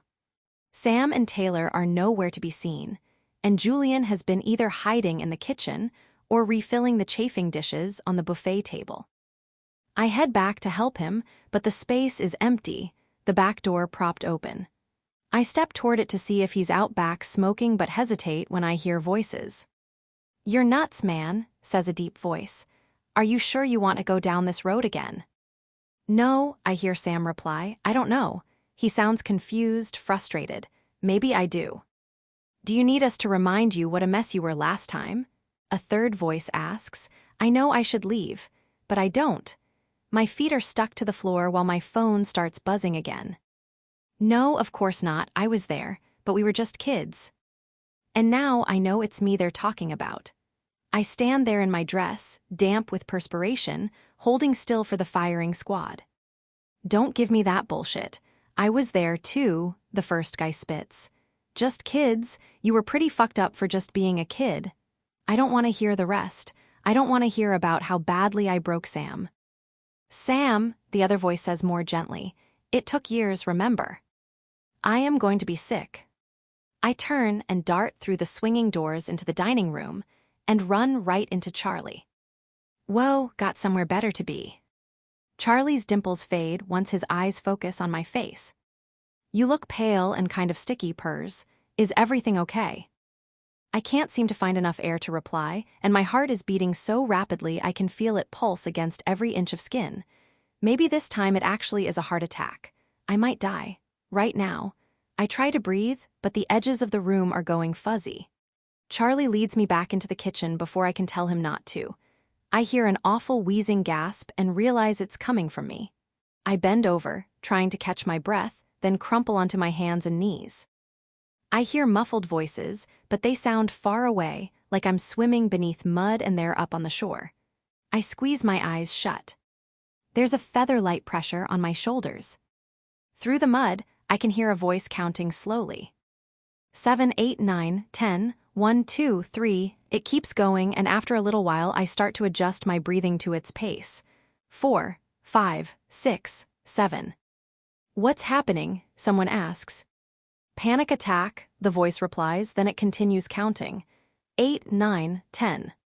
Good, Percy, it says. Keep breathing. I do, I keep breathing. My heart starts to slow down. I take a deep, long breath and open my eyes. Sam is crouched in front of me, his hand on my shoulder. Do you want to stand up? Not yet. I say, embarrassment replacing the impending death feeling. I take a few more breaths, then open my eyes again, and Sam is still there. I slowly kneel upright and Sam helps me off the floor, his hands clutching my elbows and his forehead wrinkled with concern. Behind him stand two men, an extremely handsome black man and a stretched-out pale guy with inky hair and glasses. Percy, do you remember my friends, Geordie and Finn? Sam asks. I start to apologize to them, but then I notice Charlie off to the side. He's looking at me closely like he's worked something out, connected dots that didn't quite fit together before. It was a panic attack, he asks, and I know he doesn't mean what's just happened. I reply with a slight nod. Do you get them a lot? Sam asks, brows pulled together. Not in a long time, I tell him. When did they start, Percy? I blink at him. My eyes flash to Charlie for a split second. About 12 years ago. Chapter 14. Fall, 13 years ago, Delilah and I were sitting in the cafeteria the first week of our senior year, and I was smiling so hard a snow plow couldn't have scraped the grin off my face. I had just bought a used Toyota that weekend, and freedom was pulling up the corners of my lips like marionette strings. Dad had agreed to split the cost of a second-hand car with me. Stunned, I had managed to save $4,000 in tips alone. Don't be one of those girls, Delilah said, waving a French fry in my face. I had just mentioned the idea of quitting the swim team. Practice was during the week, but races were mostly on weekends, and I had big plans to spend every weekend in Barry's Bay with Sam. What girls? I asked, my mouth half full with a bite of tuna sandwich, as a cute red-haired boy sat down across from Delilah, holding out his hand. Seriously? She asked, pointing another fry in his direction before he could get a word out. I'm new here, he stammered and pulled his hand away. I thought I'd say hi. Delilah gave me a look that said, can you even imagine? And glared at him. What, you think because we're both gingers we should get together and have little carrot-topped brats together? Not gonna happen, she shooed at him, bye-bye. He looked at me to check whether she was serious or not. She looks a lot sweeter than she is, I shrugged. After he left, Delilah turned back to me. As I was saying, you don't want to be one of those girls who has nothing interesting to say because all she thinks about is her boyfriend, and all she does is darn his socks or whatever. Those girls are boring. Don't get boring on me, Persephone Fraser. I'll be required to break up with you. I laughed and she narrowed her eyes. She wasn't joking. Okay, I said, holding up my hands. I won't quit, but Sam's not my boyfriend. We haven't, put a label on it yet. It's new. It's not new. It's like 100 years old, she said with a shake of her head. It doesn't matter whether you label it or not. You two are together, she said, watching me. And stop smiling so much. You're making me nauseous. On the weekends when I didn't have swimming, I would pack the car on Thursday nights and drive north straight from school on Friday afternoon. This did not sit well with Mom and Dad at first, but I won them over with the I'm going to be 18 soon, and what's the point of having a cottage if we don't use it? Arguments, and assured them I would study while I was gone. What I didn't tell them was that I was also planning to shove my tongue down Sam's throat as soon as I got him alone. They found out anyway. The day after Sam had put his hands over every square inch of my body in August, Sue had spotted a hickey on his neck. True to Sam's unwavering brand of honesty, he told her precisely who'd given it to him. Sue called my mom just before my first solo trip to the cottage to make sure she and Dad were aware of what was going on. Mom never said anything to me about it, but according to Sam, Sue told Mom that Sam and I had started a physical relationship. And then put him on the phone with my mother, so he could promise her he'd treat me with respect and care. My parents never talked to me about sex, and it blew my mind that this conversation took place. But when I unpacked my weekend bag, there was a box of condoms inside with a post-it note stuck to it, the words "just in case" written in Mom's handwriting. Sam worked Fridays, and I usually drove right to the tavern to wait until he finished for the night. He was cooking with Julian in the kitchen since Charlie was away at school. If the restaurant was still busy by the time I got there, I'd tie on an apron and bus tables or help out Glenn, the pimple-faced boy who'd replaced Sam at the dishwasher. If it was quiet, I'd take my homework to the bar and study until Julian let Sam go. Sam insisted on showering after his shift, so we always went back to his place. On the drive, we filled each other in on our weeks, the swim practices, bio exams, Delilah dramas, and then we raced upstairs. We had approximately 30 minutes after Sam's shower to feel each other up before Sue got home after closing. We kept the light off, a frantic clash of tongues and teeth and hands, and when Sue's headlights shone through Sam's bedroom window, we'd pull our tops back on and run downstairs to the kitchen, throwing the plates of food Julian had sent home with us in the microwave. We'd eat at the kitchen table, sneaking glances and nudging each other's feet under the table while Sue fixed her own dinner. "You two are as subtle as elephants," she told us once. By late September, the leaves were changing and the water was already too cold for swimming, so we created a new morning routine. It involved me sleeping late until Sam knocked on the back door after his run. He'd make weak lattes while I fixed bagels or cereal, and we'd eat at the counter talking about the story I was working on or Finn's new girlfriend, whom neither Sam nor Geordie could stand, or university applications, which were due in January.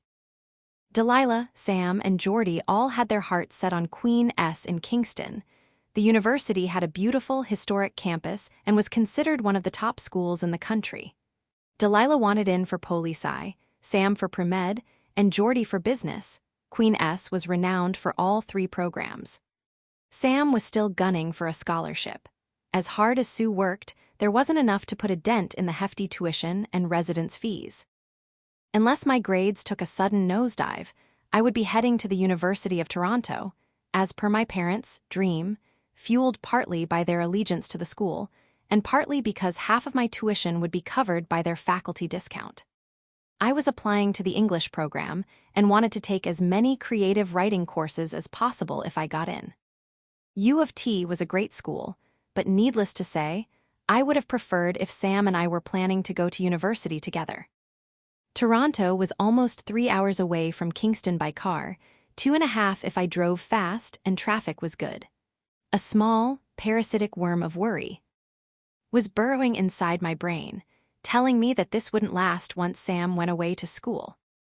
My parents came up for Thanksgiving, and our families spent the holiday meal together, with the addition of Julian, whom Sue had finally persuaded to join us. With Charlie back for the long weekend, there were 7 of us around the Florex dining room table, and between Charlie and Julian, Sam and I were subjected to relentless jokes about our relationship. Not that we minded. We held hands under the table and laughed at my parents. Initial shock over Julian's sharp tongue and Charlie's innuendos about teen pregnancy.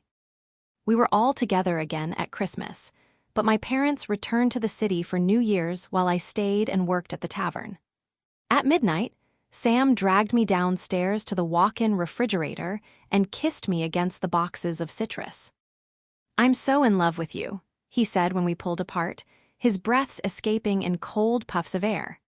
"Swear on it," I whispered, and he smiled and kissed the inside of my wrist over the top of my bracelet.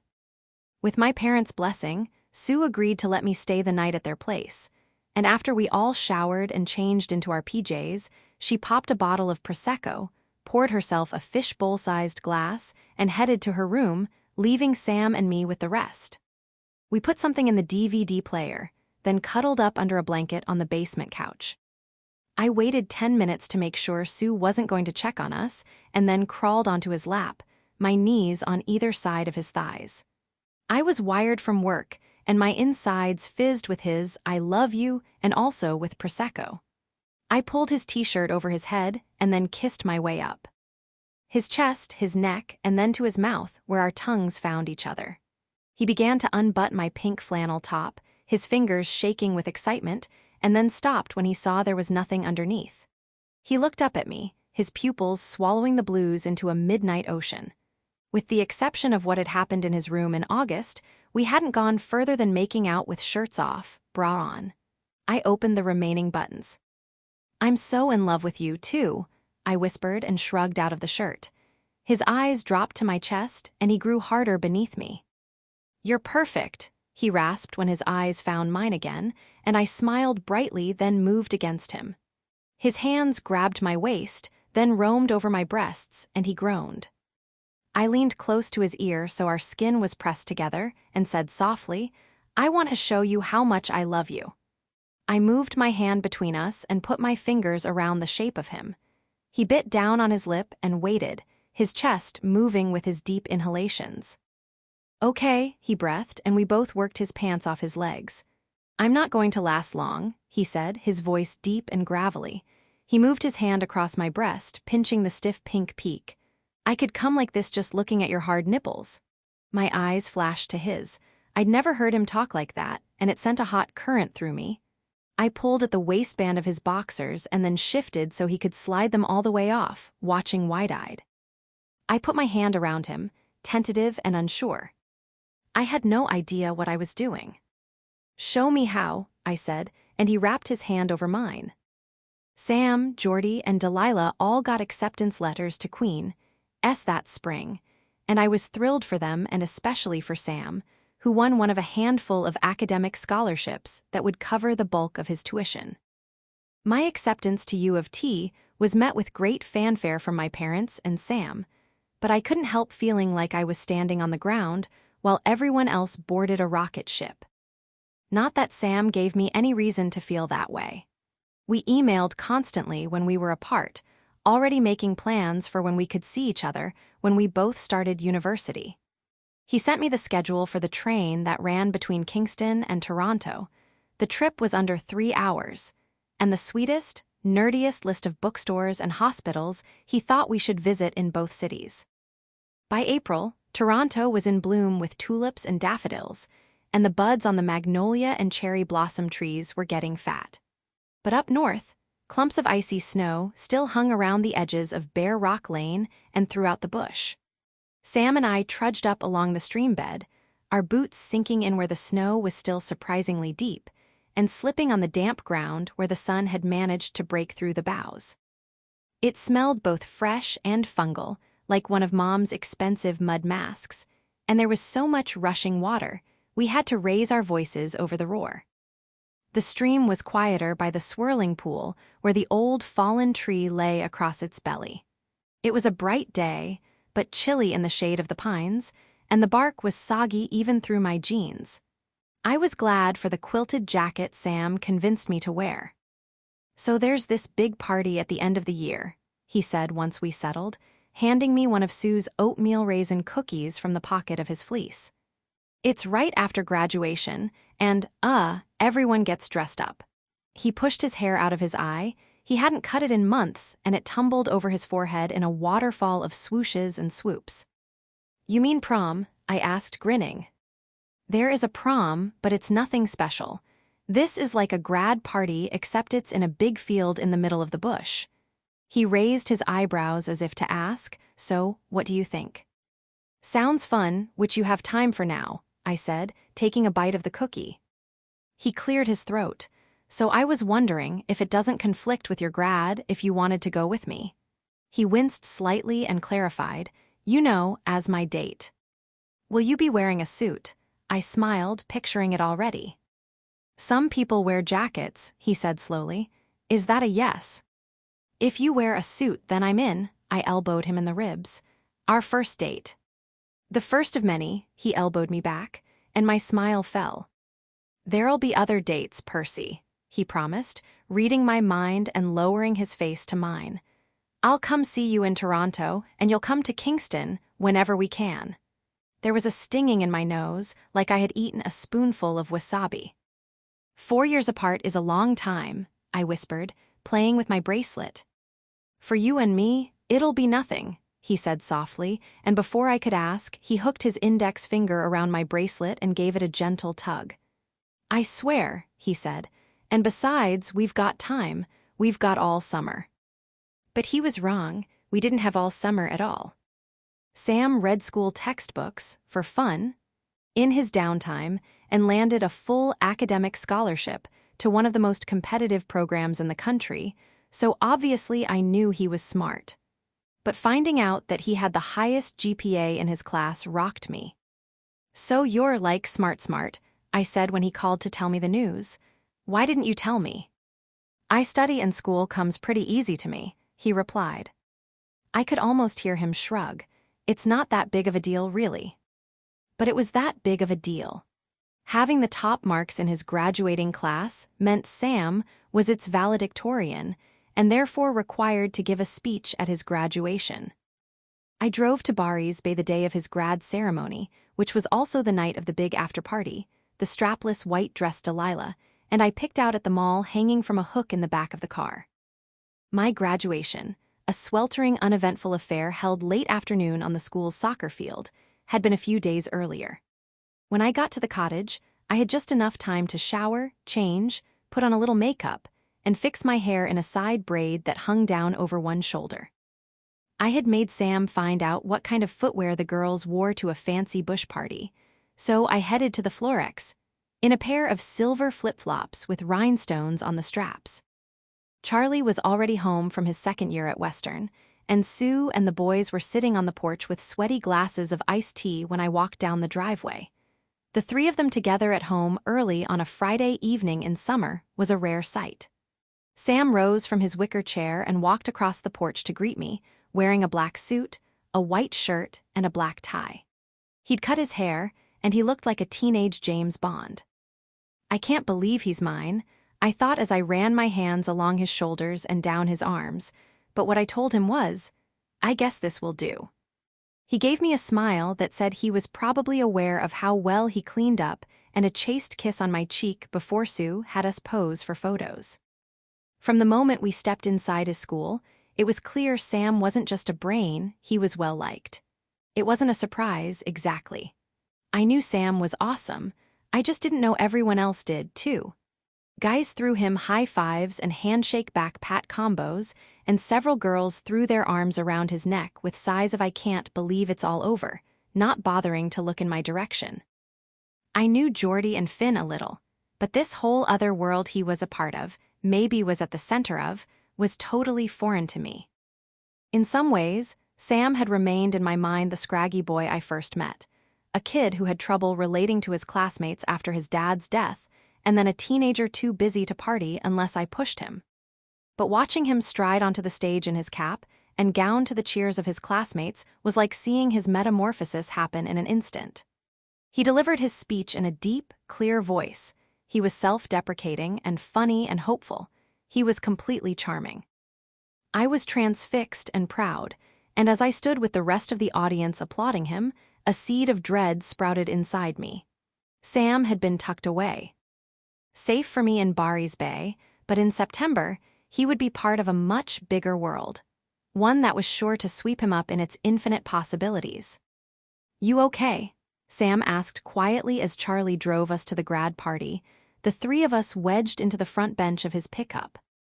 Yeah, just thinking about how fast this summer's going to go by, I replied, watching the bush grow thick around the road we were headed down.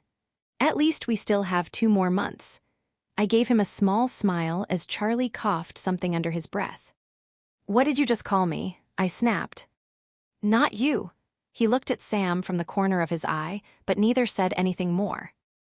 We had been driving for almost 20 minutes when Charlie turned down a dirt road that cut through the brush, and then, without warning, opened onto giant rolling fields. The sun had already set, but it was bright enough to make out the old farmhouse and barns perched at the top of the driveway. Dozens of cars were parked in lines on the grass, and there was a small stage with lights and a DJ booth set up at the edge of one of the pastures. Charlie pulled up in front of the farmhouse, where two girls sat behind a folding table with a cash box and a stack of red plastic cups. $20 bought you entrance and a cup to fill at the keg. I'll pick you up at one right here, he said as we climbed out, then peeled away in a cloud of dust. The air smelled of fresh grass and Axe body spray. There were way more people milling about the fields than the students that made up Sam's small graduating class. As promised, the girls wore flip-flops or sandals with their dresses, some of them in floor-length prom-style gowns and others in more casual summer cotton.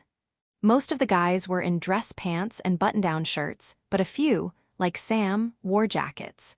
We filled our cups and then tried to find Jordy and Finn, but the only lights were the ones on the stage, and unless you were standing in front of it, you had to squint to make out faces in the fading blue light. Every few minutes, someone would come up to Sam to tell him how fantastic his speech was. We made our way to the stage, watching other drunker people dancing with their arms linked around each other's shoulders. Several beers in, I noticed that there were no porta potties and that girls were sneaking away to squat in the bushes. I slowed down my drinking after that, but eventually was forced to break the seal among the leaves like everyone else. That was a unique experience, I said to Sam when I got back. The red lights of the stage illuminated his 4-beer grin and hooded eyes. "Dance with me," he said, circling his arms around my waist, and we swayed together slowly even though the music was a pounding club song. "I know a million people have already told you this tonight," I said with my fingers twisted in the hair at the nape of his neck. "But your speech was kind of incredible. I thought I was the writer in this relationship. What other secrets are you keeping from me, Sam Florek?" The smile slipped from his face. "What?" I asked. He pressed his lips together and my stomach dropped. "Sam, what? Is there something you're keeping from me?" I stopped moving. "Let's go somewhere quieter," he said, taking my hand to lead me away from the stage and toward a clump of boulders. He pulled me behind the rocks and ran his hand through his hair. "Sam, you're really freaking me out," I said, trying to keep my voice steady.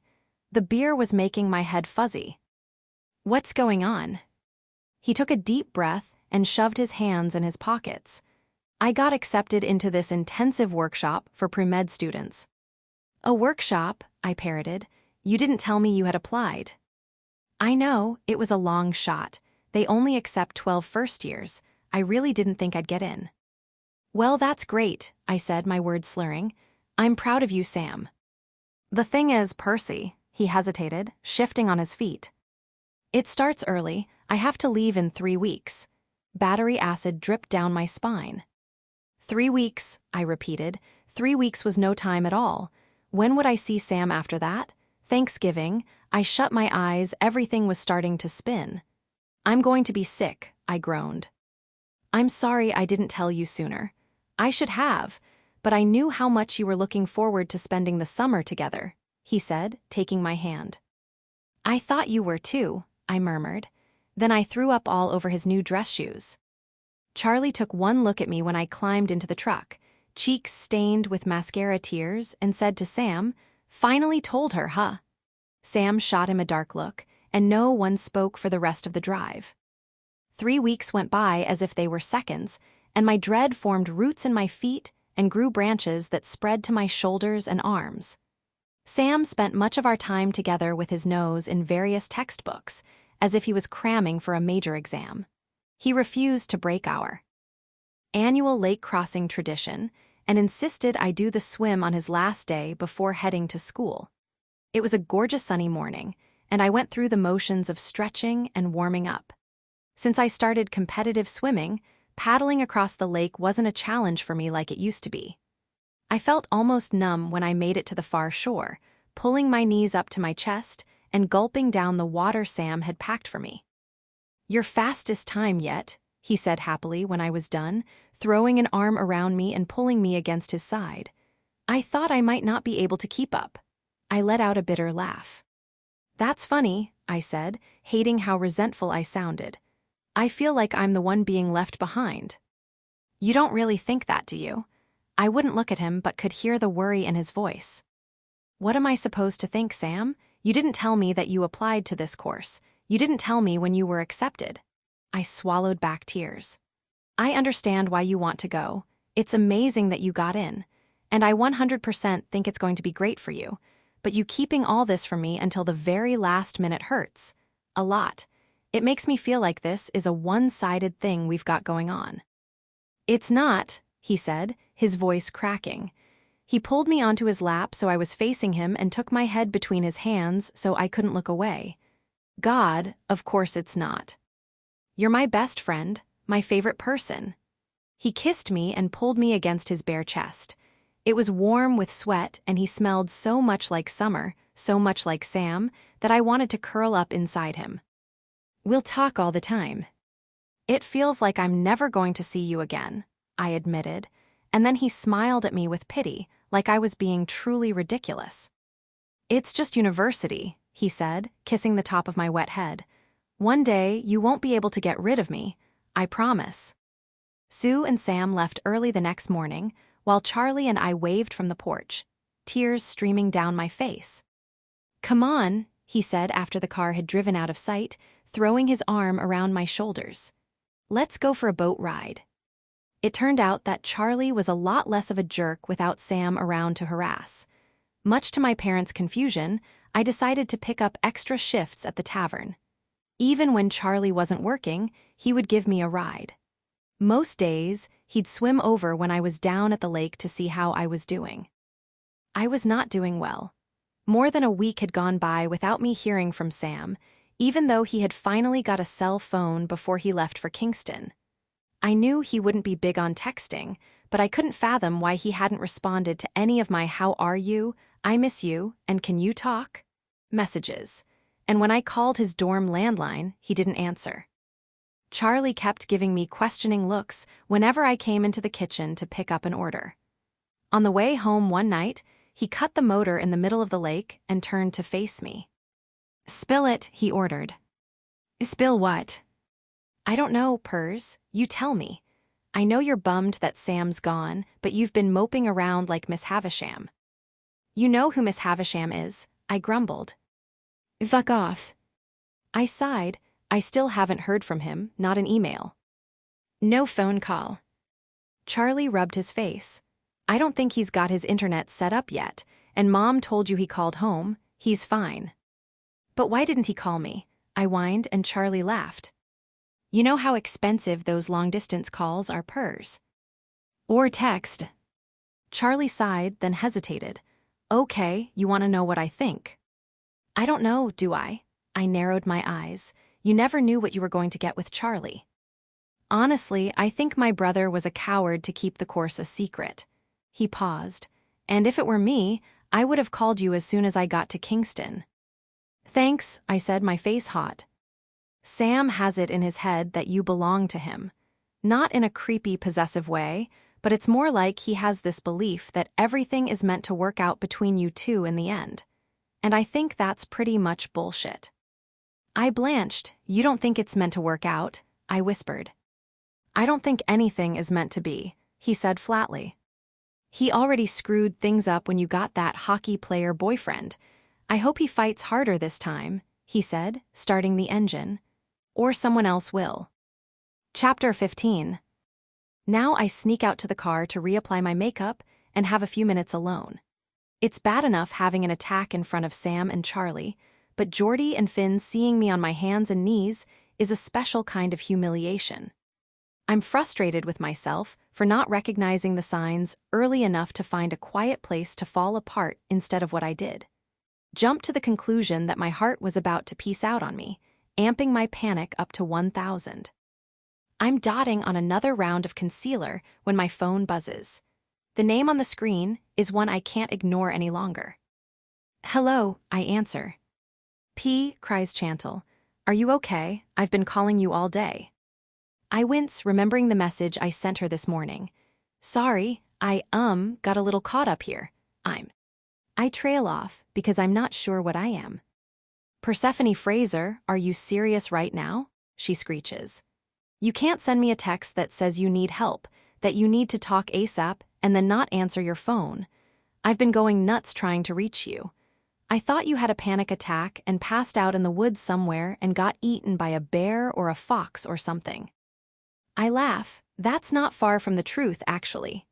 I can hear her rummaging around in the kitchen and then a glass being filled. Red wine, no doubt. She drinks red wine when she's stressed. Do not laugh, she huffs. Then adds more softly, what do you mean that's not far from the truth? Are you lost in the woods somewhere? No, of course not. I'm in my car. I hesitate. What's going on, P? Her voice has returned to its natural velvety texture. I bite the inside of my cheek, then decide to rip the bandage off. I had a panic attack. A little while ago at the wake. It's not a big deal. What do you mean it's not a big deal? Chantal erupts so loudly I lower the volume on my phone. You haven't had a panic attack in years, and now you see the love of your life for the first time in a decade at his mom's funeral. A woman, who, if I recall correctly from the handful of times you've told me about her, was kind of like a second mom to you, and now you're having panic attacks at her wake, and it's not a big deal. What about this isn't a big deal? I splutter. P, she says at a lower decibel, but with no less force. You think I don't see you, but I do. I see how you keep almost everyone around you at a distance. I see how little you care about the pompous douchebags you date. And even though you've buried your shit with Sam under more piles of shit, I know this is a big fucking deal. This stuns me. I thought you liked Sebastian, I murmur. She lets out a low laugh. Remember when the four of us went to brunch, the server had been ignoring us and you had to use the bathroom. You told Sebastian to order for you if she came by. I tell her I remember before she continues. He ended up ordering you a huge stack of chocolate chip pancakes while you were gone. You hate sweets at breakfast, and you didn't say a thing. You just thanked him. You ate like half a pancake, and he didn't even notice. It was just breakfast, I say quietly. There is nothing just about food, Chantal replies, and I can't help but laugh. Sue and Chantal would have gotten along. Then she sighs deeply. My point is that he didn't really know you, even months and months into the relationship, and you didn't help him get to know you. I didn't like that. I don't know what to say. Just tell me what's going on, Chantal says after a moment of silence. Chantal, who figured out my entire relationship strategy with one brunch order, so I tell her all of it. Are you going to tell him? She asks when I've finished. The whole truth. I don't know if it's worth it, bringing up the past again, just so I don't feel guilty anymore, I say. Chantal makes a humming sound that means she doesn't agree. Let's not pretend this is just about making yourself feel better. You've never moved on. By the time I head back inside, most of the guests have gone home, Dolly and Shania have been shut off.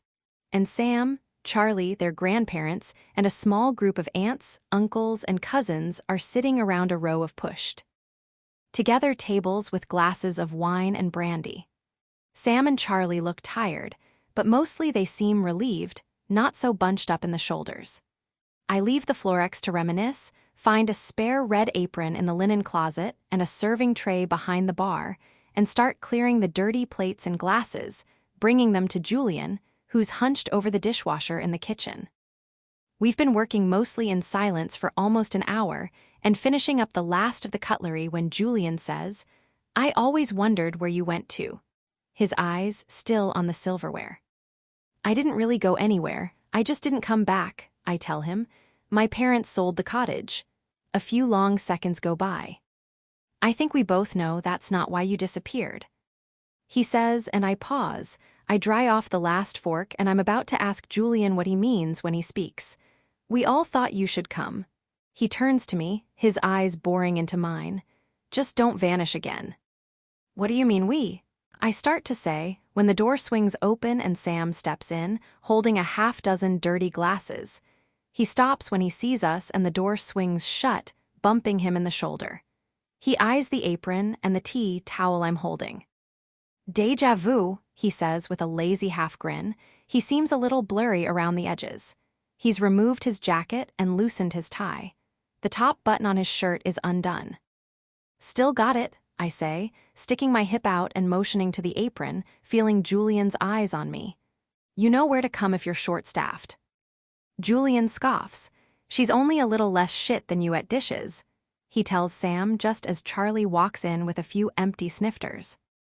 Everyone's cleared out. This should be the last of it, he says, putting the glasses in a rack. Thanks so much for cleaning up, both of you, and for putting this all together, Julian. It was exactly what Mom wanted. He brushes by me to give Julian a hug, smelling of the brandy and cigarettes he's been indulging in. Sam follows suit, then pulls me into an embrace, whispering a thank you in my ear that feels like a warm towel wrapped around damp shoulders. You kids get out of here, Julian says. I'll finish and lock up. Charlie looks around at the spotless stainless steel surfaces. Everything seems done to me. Why don't we all head out and go back to the house? We can grab a pizza on the way. I didn't eat anything. Julian shakes his head. Thanks, but you go ahead, he says, adding in a gruff voice, and get Percy to drive. You two jackasses are in no state. We pick up a couple of pizzas on the way to the Florex, since none of us ate at the reception. I'm relieved Julian asked me to drive the boys home. I'm not ready to say goodbye. I feel calmer after talking to Chantal. She didn't offer any advice, just listened to me talk about the last few days, then told me not to feel so bad about what happened with Sam in the truck, that people cope with grief differently. And maybe that's all this morning was for Sam, comfort in his darkest hour. I could be okay with that, I tell myself, if that's all it is, if that's all he needs from me. This is weird, says Charlie from the back seat of the car. You two up front and me in the back. It used to be me driving you around. It used to be you driving us nuts, Sam replies, and our eyes meet. He's smiling and now I'm smiling, and for a second it feels like there's no one but us, and that it's always just been us. And then I remember Charlie in the back seat and Taylor in wherever the heck she's gone. So tell us about these panic attacks, Pers.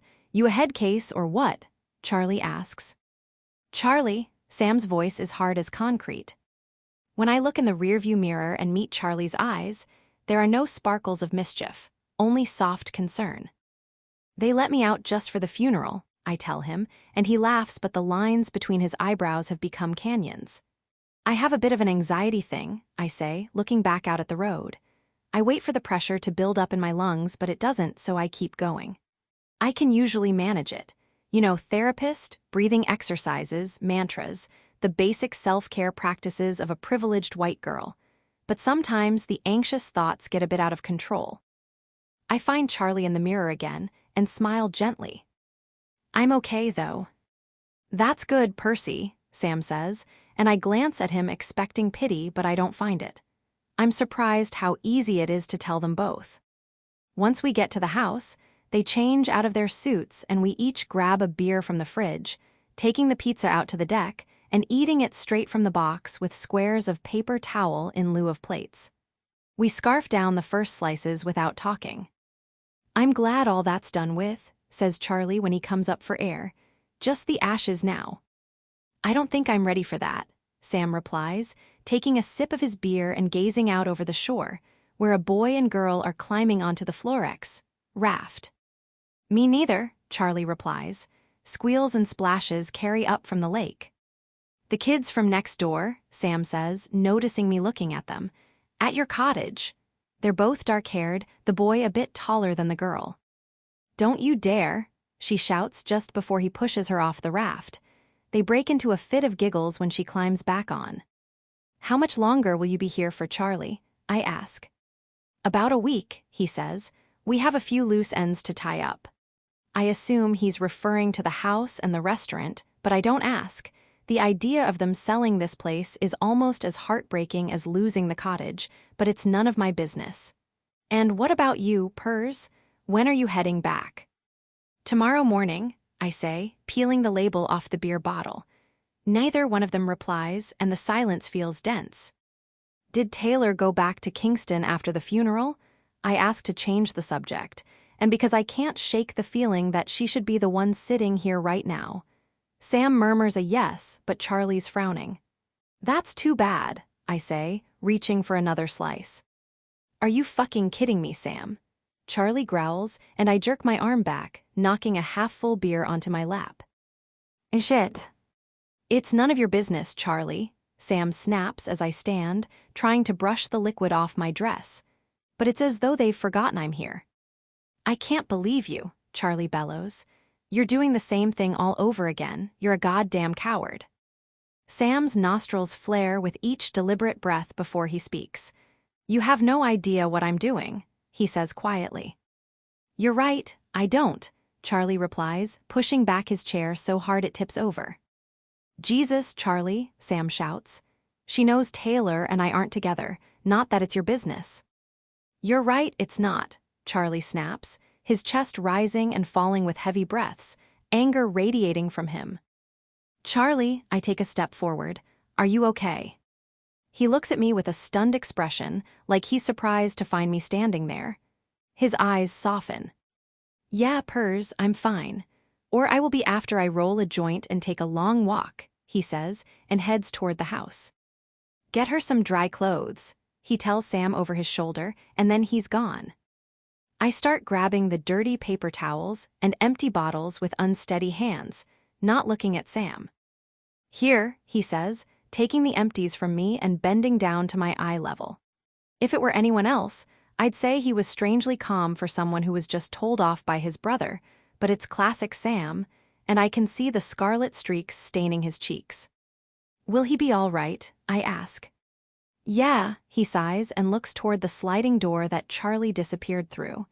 He doesn't think I've changed much since we were kids. He's wrong about that. He looks at me carefully, slowly, and I know he's deciding whether he should say more. But you do need something dry to put on.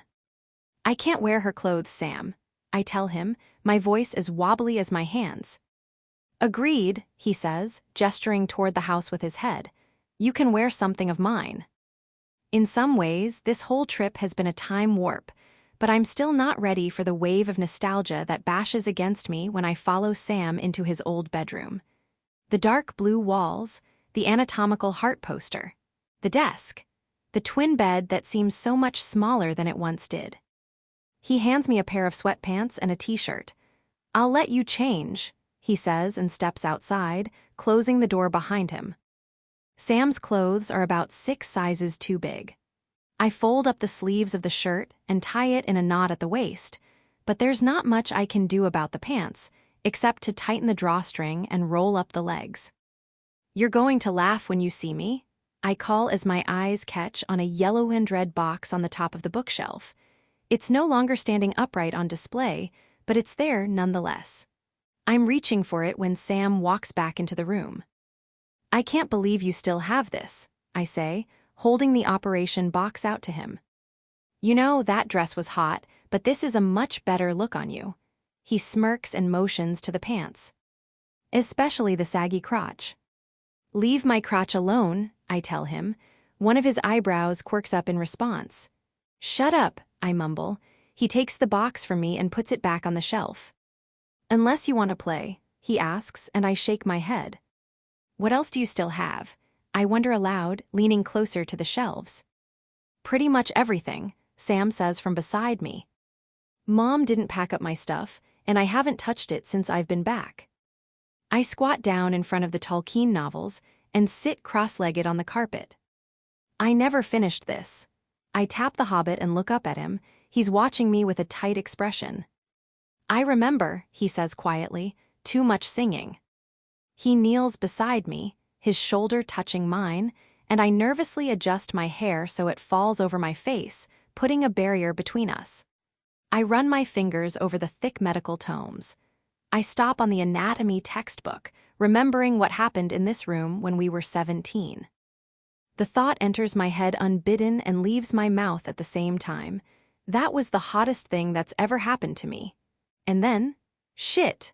I keep my sight clamped to the shelf, wanting to die in an avalanche of out-of-date science books. Sam lets out a breath that sounds a little like a laugh and then moves my hair behind my shoulder.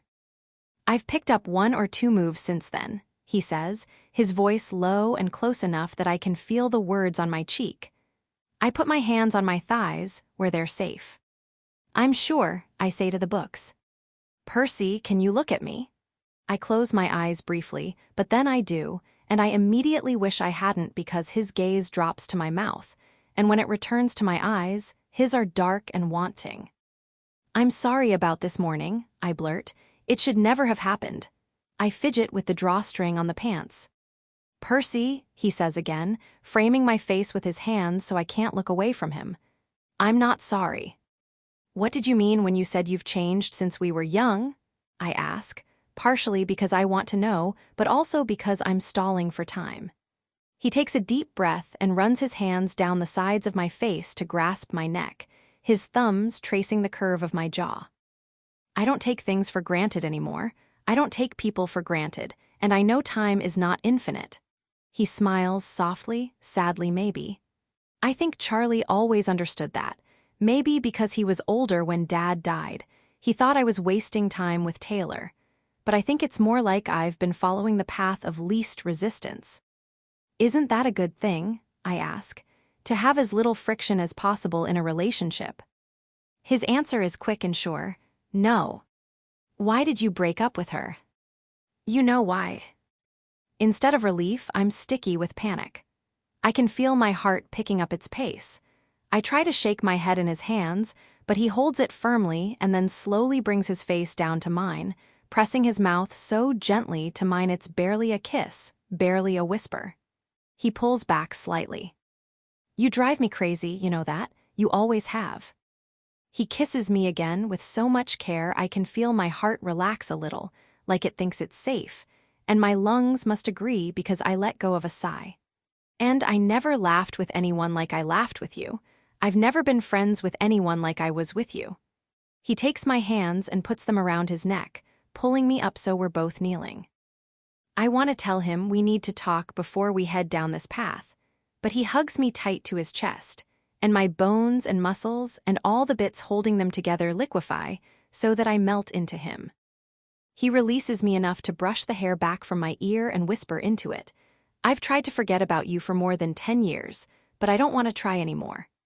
I don't have time to reply because his lips are on mine and his hands are in my hair, and he tastes like pizza and movie nights and resting on the sand after a long swim. He sucks on my bottom lip, and when I moan, I feel him smile against my lips. "I think I drive you crazy too," he says against my mouth. I want to climb him and consume him and be consumed by him. I slip my hands under his shirt and over the 2 indentations on his lower back, bringing him harder against me.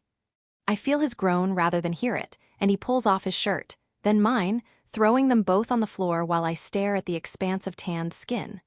I move my hands through the light hair on his chest and then over his stomach, memorizing every ridge.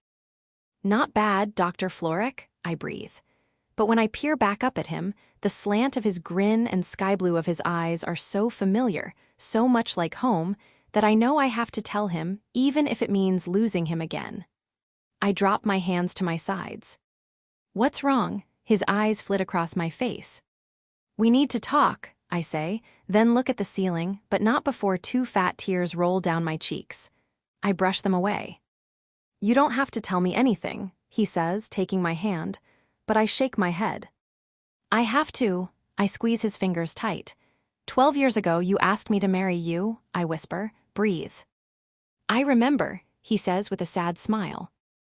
"And I pushed you away." "Yeah," he rasps, "I remember that too."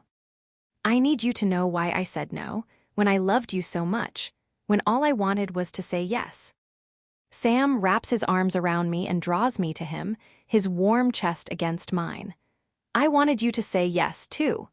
He presses his lips to my shoulder and leaves a kiss behind.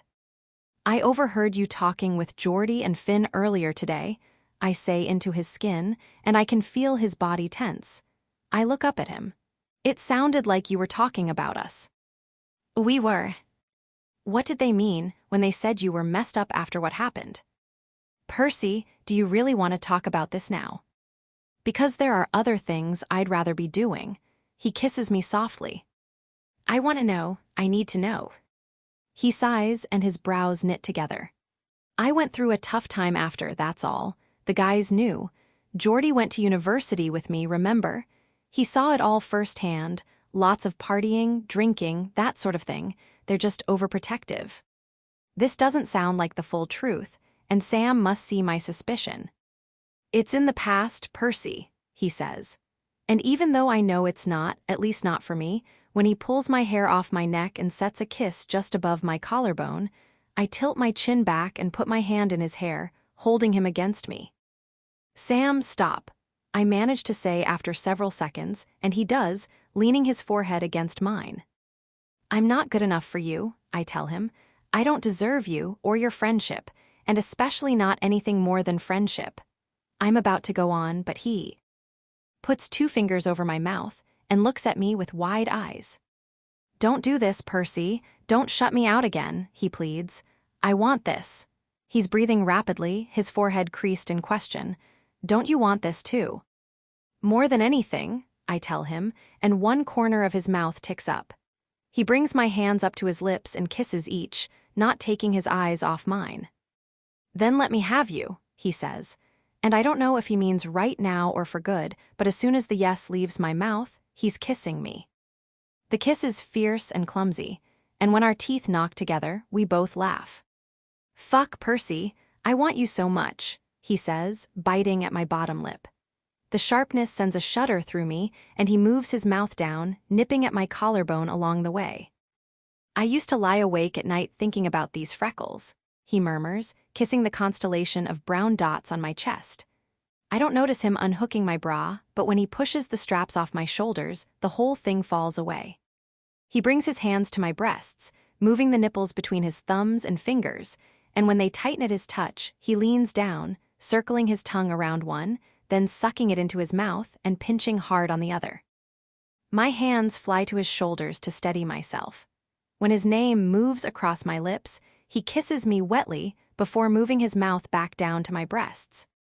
I reach for the fly of his jeans and fumble with the button, distracted by what his tongue and his teeth are doing and the needy pulses between my legs. I conquer the button, then the zipper, and work the jeans past his hips. I feel his hardness through his briefs, and he inhales sharply. The sound sets off something within me, an old need to push Sam, to make him come undone, to make him make more noises like the one he just made. It's fireworks of lust and longing and humid summer nights. I run my nails up his back and then bring his face to mine. Just so we're clear, I tell him, unblinking, I want this.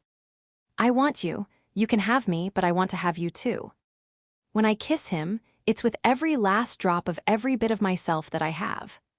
I move my hand down his chest, his stomach, slipping it inside the waistband of his underwear, wrapping my hand around him, moving it over his length. He looks down and watches for a second, then back to me with a smile, pulling my hand away and leaning me back on the carpet. Remember the first time you did that? He asks, smiling down at me and taking his jeans off. I was so nervous, I say. I thought I was going to hurt you. He curls his fingers over the top of the sweatpants and pulls them down my legs, leaving them around my ankles. You got the hang of it, he says, kneeling between my legs. We had quite a bit of practice, he says, looking up at me with a slanted grin. We did, I say, smiling back. But you didn't let me practice this. He bends and kisses me over my underwear. I was too self-conscious, I breathe. And what about now? He asks, moving my underwear to the side. My legs twitch. Are you still too self-conscious? No, I gasp, and he smiles up at me, but his eyes are stormy with hunger.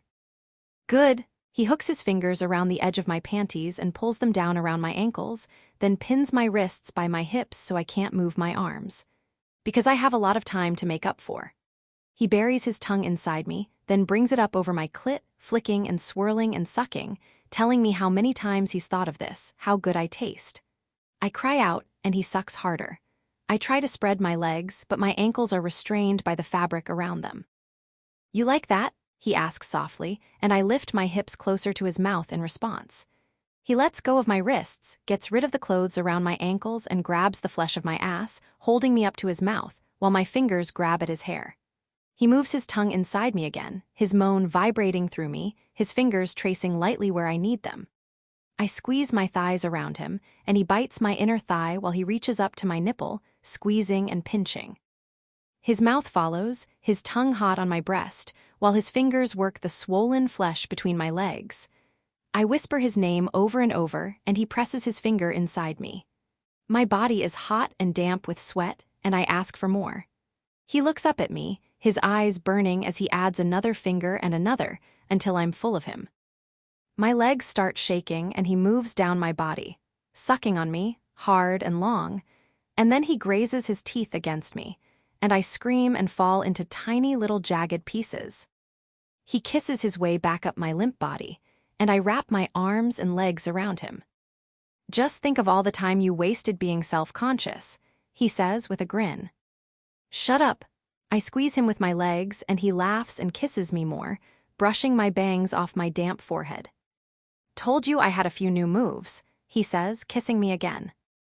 "I'm worried about your ego," I say, a goofy smile on my face. He nips at my shoulder, then my ear, and then Sam is above me, pressing against me, looking down at me. I'm not sure I've been this happy in more than a decade, so I push aside the nagging voice in the back of my head, even though I know I can't ignore it much longer. I feel frantic for him. We've never had sex, and I want to erase all the others so that it's only ever been him. I bring my face to his and kiss him slowly, rolling my hips against him. I work his underwear down and feel him hot and hard against my hip. He reaches up behind my head and pulls a condom from his nightstand drawer, rolling it over his length, and with his forearms beside my head, he lies back over me, holding my eyes with his. "Are we really doing this?" I whisper. He pushes into me and I inhale sharply. He holds still, and we look at each other for several seconds. "Yeah, we are," he says, and pulls out almost all the way, and then thrusts in again, and we both groan. I capture his waist with my legs and raise my hips to meet him, following the unhurried rhythm he sets, my hands on his shoulders, his back, his ridiculously firm ass, and his eyes never leave mine. He hikes my knee up, pushing himself deeper inside me and moving his hips in infuriatingly slow circles that inch me toward release but don't take me there. I growl in frustration and pleasure and ask him to please keep going, to please not stop, to please go faster. I'm very polite, but he only grins and pulls on my lip with his teeth. "I've waited a long time for this. I'm not in a hurry," he says.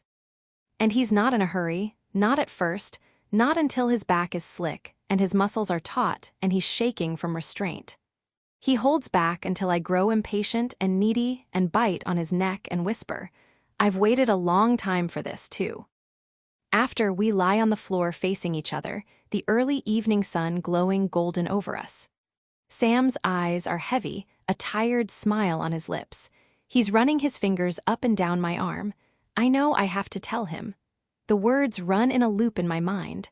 I just have to say them out loud. "I love you," he whispers.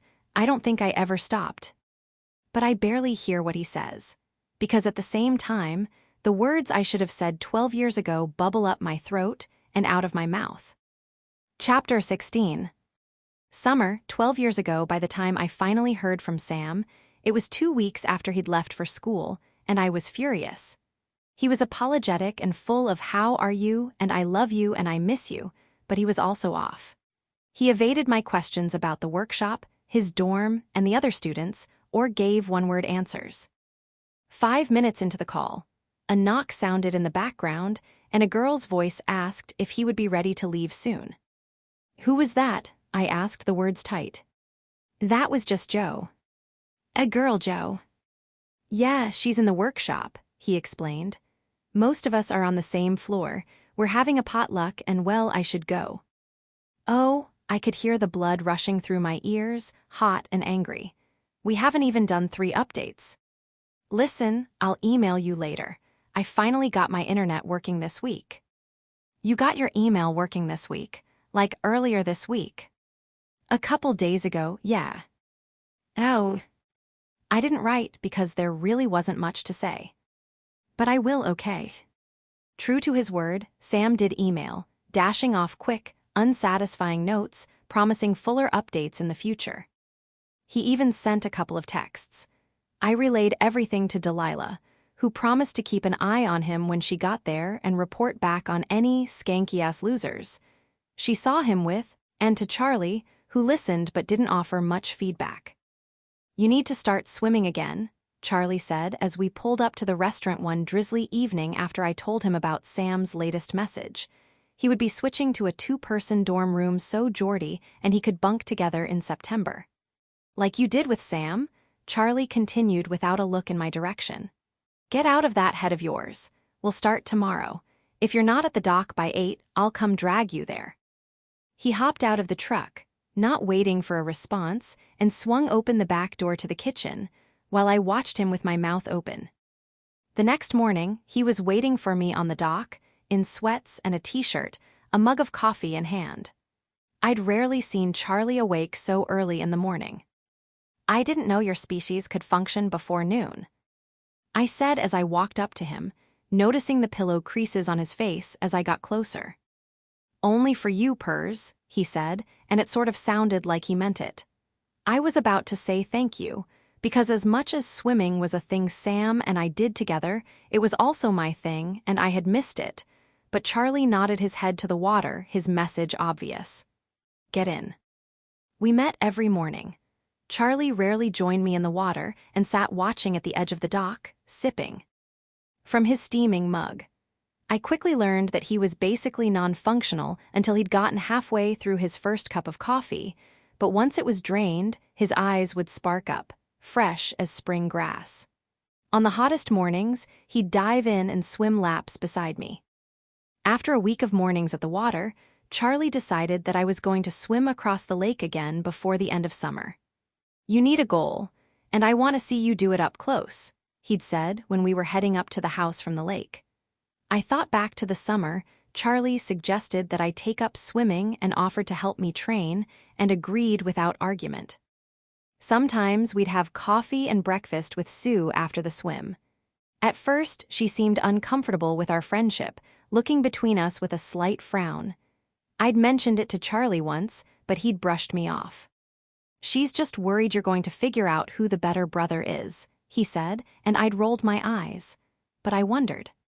One thing Charlie was right about. I did get out of my head when I swam, but the vacation only lasted as long as I was in the water, focusing on my breath, moving forward. And by mid-August, I had picked up what some may describe as crazy girlfriend behavior, calling Sam from the cottage landline when I got home from shifts, no matter how late and despite my parents, limiting long-distance calls to twice a week. I would have used my own cell if the reception at the lake hadn't been so shoddy. I knew Sam was waking up extra early to squeeze in a run before he had to be in the lab at 8, but I also knew he would be at home alone, in bed, and couldn't avoid me. But the calls didn't make me feel any better. Sam was often distracted, asking me to repeat questions, and offered so little information about the workshop, seemed to not even be enjoying it, that I became bitter not just about his keeping it a secret from me in the first place, but that he'd even gone at all. "You gave up our summer together for this. You could at least pretend to be getting something out of it." I'd snapped at him one night when he was particularly monosyllabic. "Percy," he'd sighed. He sounded exhausted, worn down by me or the program or both. "I'm not asking for much," I told him, "just a modicum of enthusiasm." "A modicum? Are you sleeping with your thesaurus again?" It was his attempt at lightening the mood, but it didn't improve mine. And so I'd asked the question that had been gnawing at me from the moment he told me he'd be leaving for school early. "Did you apply to this thing so you could get away from me?" The other end of the line was silent, but I could hear my heart pumping in my ears, my temples throbbing with its angry supply of blood. "Of course not," he replied eventually, quietly. "Is that what you really think? You barely say anything when we talk, and you seem to hate it there. Plus, the whole surprise, I'm leaving in 3 weeks. Thing doesn't exactly instill confidence in our relationship. When are you going to get over that?" He said it with a harshness I'd never heard from him before. Probably as long as you spent keeping it a secret from me, I shot back. I could hear Sam take a deep breath. I didn't come here to leave you, he said, calmer now. I came to start building something for myself, a future. I'm just adjusting, it's all new. We didn't stay on the phone much longer after that. It was past midnight. I lay awake most of the night, worried that what Sam was building for himself wouldn't have room for me in it. I grew irritable with everyone around me. I was short with Sam on the phone, and sometimes I avoided replying to Delilah's texts, annoyed with her excitement about going away to school. It seemed unfair that she and Sam would be sharing the same campus. My parents didn't seem to notice my sulking. I often walked into the cottage to find them speaking in hushed tones over stacks of paperwork. We're not going to be able to make it all work, I heard Dad say to Mom on one of these occasions, but I was too wrapped up in my own teen angst to concern myself with their grown-up problems. The only intermissions from my anxiety were the mornings with Charlie in the water. I hadn't bothered telling my parents that I was going to swim across the lake again. Mom and Dad had gone back to the city early, something involving the house. I hadn't paid much attention and wouldn't be here for the last 10 days of summer. On the day of the swim, I met Charlie on the dock like any other morning, gave him a nod, dove in, and took off. I didn't even wait for him to get in the boat, but soon enough I could see the oar hitting the water beside me. That long, steady swim across the lake was a reprieve from everything that had been nagging at me, and when I'd made it to the beach, my limbs burned in a way that felt pleasant, that felt alive. "Thought you'd forgotten how to do that," Charlie called over to me as he pulled the boat up onto the shore next to me. He was wearing a bathing suit and a sweat-soaked t-shirt. "Swim?" I asked, confused. "We've been training every day for almost a month." Charlie sat down beside me. "Smile," he said, nudging me with his shoulder. I reached up and felt my cheek. "It felt good," I said, "to move, to escape." He nodded. Who doesn't need to escape from Sam every now and then? He wiggled his eyebrows as if to say, "Am I right, or am I right?" "You're always so hard on him," I said, still grinning into the sun and catching my breath. I was almost giddy from the endorphin rush.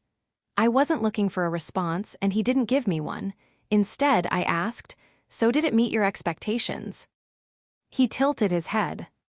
"You said you wanted to watch the swim up close. Was it everything you dreamed of?" "Absolutely," he threw in a dimpled smile for emphasis. "Although in my dreams you were wearing that little yellow bikini you used to strut around in." It was the kind of classic Charlie line that I'd once shrugged off, but today it hit me like jet fuel. I wanted to bask in it. I wanted to play. "I didn't strut," I cried. "I have never strutted in my life." "Oh, you strutted," Charlie said with a perfectly straight expression. "You're one to talk. I am fairly certain your photo is under the word flirt in the dictionary." He laughed. "A dictionary definition joke. You can do better than that, Pers." "Agreed," I said, laughing now too. "Did you know you were my first kiss?" The question tumbled out of me, not intended to carry any weight, but Charlie's dimples disappeared. "Truth or dare?" he asked. I'd sometimes wondered if he'd forgotten. He clearly hadn't. "Truth or dare?" "Huh," he said, looking out at the water. I don't know what reaction I was expecting, but it wasn't that. He stood up suddenly. "Well, I'm hot as balls. I'm going for a dip." "Figures the one time you decide to wear a shirt is the only time you really shouldn't have," I quipped as he stood up and yanked it over his head. I usually tried to keep my focus squarely on Charlie's face when he was shirtless. It was too much, the expanse of skin and muscle, but here it all was, deeply tanned and coated in sweat. He caught me staring before I could scrape my eyes away and flexed his bicep. "Show off," I muttered. I lay back in the sand, eyes closed to the sun while Charlie swam. I'd almost dozed off when he sat beside me again. "You still writing?" he asked. We hadn't really talked about writing before. Not much," I said. I hadn't felt particularly creative this summer. Not at all was the truth. "They're good, your stories." I sat up at this. "You read them when?" "I read them. I was looking for something in Sam's desk the other day and found a stack of them. Read them all. They're good, you're good. I was looking over at him, but he was staring out over the water. You're serious? You liked them? Sam and Delilah were always so effusive, but they had to like them. Charlie wasn't in the habit of doling out compliments that didn't involve body parts. Yeah, they're a bit weird, but that's the point, right? They're different in a good way. He looked over at me. His eyes were a pale celery in the sun, bright against his browned skin, but there was no hint of teasing in them. Might help with the escaping, to write something new, he said. I hummed a noncommittal sound in response, suddenly fully aware of all the ways Charlie had been trying to help me get out of my funk this summer. Even though I had been a troll. And if it hadn't been obvious to me then, it would have been later that evening. We had pulled up to the back of the tavern, my legs too wobbly for the walk from the town dock to the restaurant, and Charlie turned off the engine and turned to face me. So I've got an idea, and I think it might cheer you up a bit. He gave me a hesitant smile. I already told you 3 ways are a hard limit for me. I told him with a straight face, and he chuckled. Whenever you get sick of my brother, let me know, Pers, he said, still laughing. I went still. I'd never spent so much time with Charlie, and the thing was, I enjoyed it. A lot. Some of the time, I even forgot how mad I was at Sam and how much I missed him. Charlie didn't have a girl. Hanging off him that summer, and he was a surprisingly good listener. He bulldozed over my bad moods, either ignoring them completely or calling me out. Being a bitch doesn't suit you, he told me the last time I snapped at him after receiving another painfully short email from Sam. Now the air in the truck was as thick as caramel sauce. The drive-in, Charlie blurted, blinking. That's the idea. They're playing one of those cheesy old horror movies you like, and I thought it might be a good distraction. Your parents are in the city this week, right? I figured you might be a bit lonely. I didn't know there was a drive-in in Barry's Bay, I said. There's not. It's about an hour from here. Used to go all the time in high school. He paused. So what do you think? It's playing Sunday and we're not working. It felt dangerous in a way I couldn't quite put my finger on. Horror movies were mine and Sam's thing, but Sam wasn't here. And I was, and so was Charlie. I'm in, I said, hopping out of the truck. It's exactly what I need. I got Sam's email on Saturday. I had trudged up from the lake after a hectic shift, my skin still sticky despite the cool wind on the boat trip home. Practically every order was for pierogies, and we'd run out halfway through the night. Julian had been foul, and the tourists weren't too happy about it either. The cottage was completely empty. I showered and fixed myself a plate of cheese and crackers while I booted up my laptop to check my email. This was my usual post-work. Pre-call with Sam ritual. What was unusual was the unread message from him waiting in my inbox, sent a couple of hours earlier. Subject line, I've been thinking. Sam's emails usually came in the morning, before his seminar, or in the afternoon, right afterward. 1 or 2 sentence updates, and they never had subject lines. My limbs went numb with dread as I opened it and saw the paragraphs of text. Percy, the last 6 weeks have been hard. Harder than I thought. I'm still not used to this room or the bed. The school is huge. And the people are smart. The kind of smart that makes me realize how growing up in a small town gave me a false sense of my own intelligence. I look around during a lecture or a lab, and everyone seems to be nodding along and following instructions without need for clarification. I feel so behind. How did I even get accepted into this workshop in the first place? Is this what all of school will be like? I know I spent our last bit of time together studying, but it wasn't enough. I should have worked harder. I need to work harder now if I want to succeed here. And I miss you so much. I can't concentrate sometimes because I'm thinking about you and what you might be doing. When we talk, I can hear your disappointment in me for not telling you about the workshop and for how unhappy I seem here. I don't want it all to have been a waste. I will work harder. I will succeed here. I have to. And that's why I think we need to establish some boundaries. I love hearing your voice on the other end of the phone, but I hang up and feel nothing but loneliness. Soon you'll be starting school too, and you'll see what I mean. We owe it to ourselves and each other to immerse ourselves, you in your writing and me in the lab. What I'm proposing is a break from constant communication. Right now, I'm thinking a phone call every week. We can make it the same time, like a date. Otherwise, you'll be all I think about. Otherwise, I won't be able to do this thing that I've wanted for so long. I won't be the person I want to be. For you, but also for me. Just a little space to build a big future. What do you think? Let's talk about it tomorrow. I was thinking Sunday could be our day. Sam, I read the whole thing 3 times, my cheeks wet with tears, a wad of crackers lodged in my throat. Sam wanted space. From us. From me. Because talking to me made him feel lonely. I was a distraction. I was holding him back from his future. Sam was kidding himself if he thought I'd wait till tomorrow to talk about this. To fight about this. This was not how you treated your best friend, and it was absolutely not how you treated your girlfriend. His phone rang 3, 4, 5 times until he picked up. Except it was Sam who yelled hello over the music and laughter in the background. It was a girl. "Who is this?" I asked. "This is Joe. Who is this?" Was this why Sam didn't want me calling? He wanted to have other girls over. "Is Sam there?" "Sam's busy at the moment. We're cheering him up. Can I take a message?" Her words slopped together. "No, this is Percy. Put him on." "Percy?" she giggled. "We've heard so."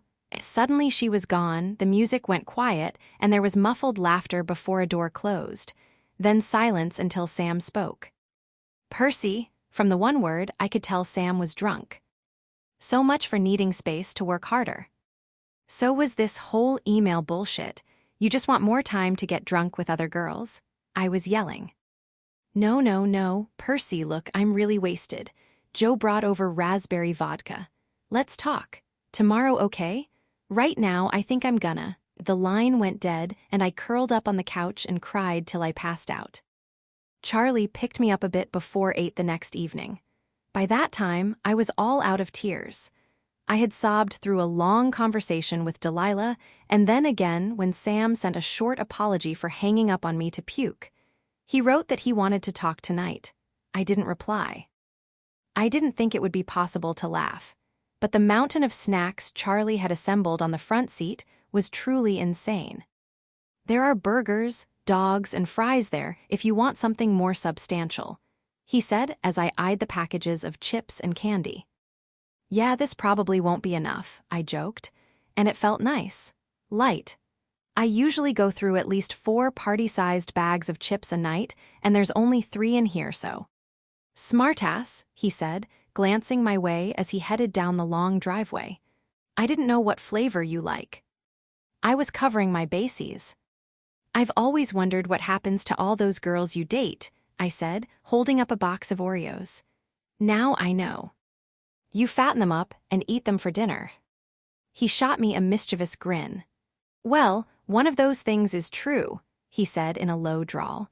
I rolled my eyes and looked out the window so he couldn't see the blush spreading from my chest to my neck. You scare easily, he said after a minute had gone by. I don't scare easily. You like to provoke people unnecessarily, I told him, turning back to study his profile.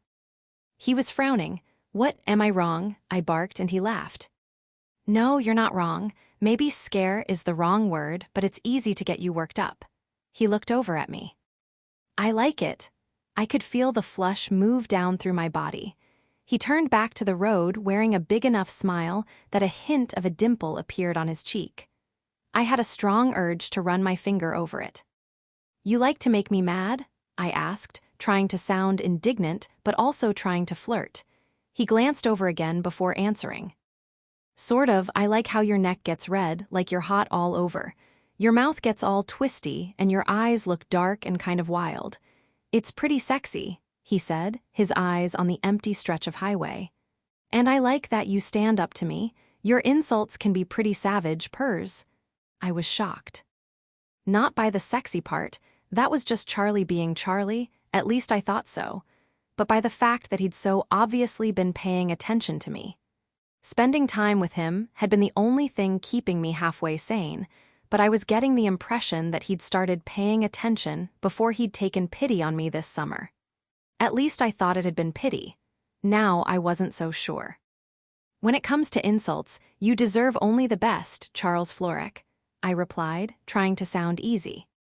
"Couldn't agree with you more," he said, and then added after a beat, "So what's with these puffy eyes of yours?" I looked out the window again. "Guess the cucumber slices didn't work," I mumbled. "You look like you've been swimming with your eyes open in a chlorinated pool. What's he done now?" he asked. I sputtered a bit, not sure how to get the words out quickly enough that I wouldn't start to cry again. I cleared my throat. "He says I'm distracting him and wants to take a break." I looked over to Charlie, who was watching the road, his jaw tight. "He needs more space, from me, so he can study and be important one day." "He broke up with you."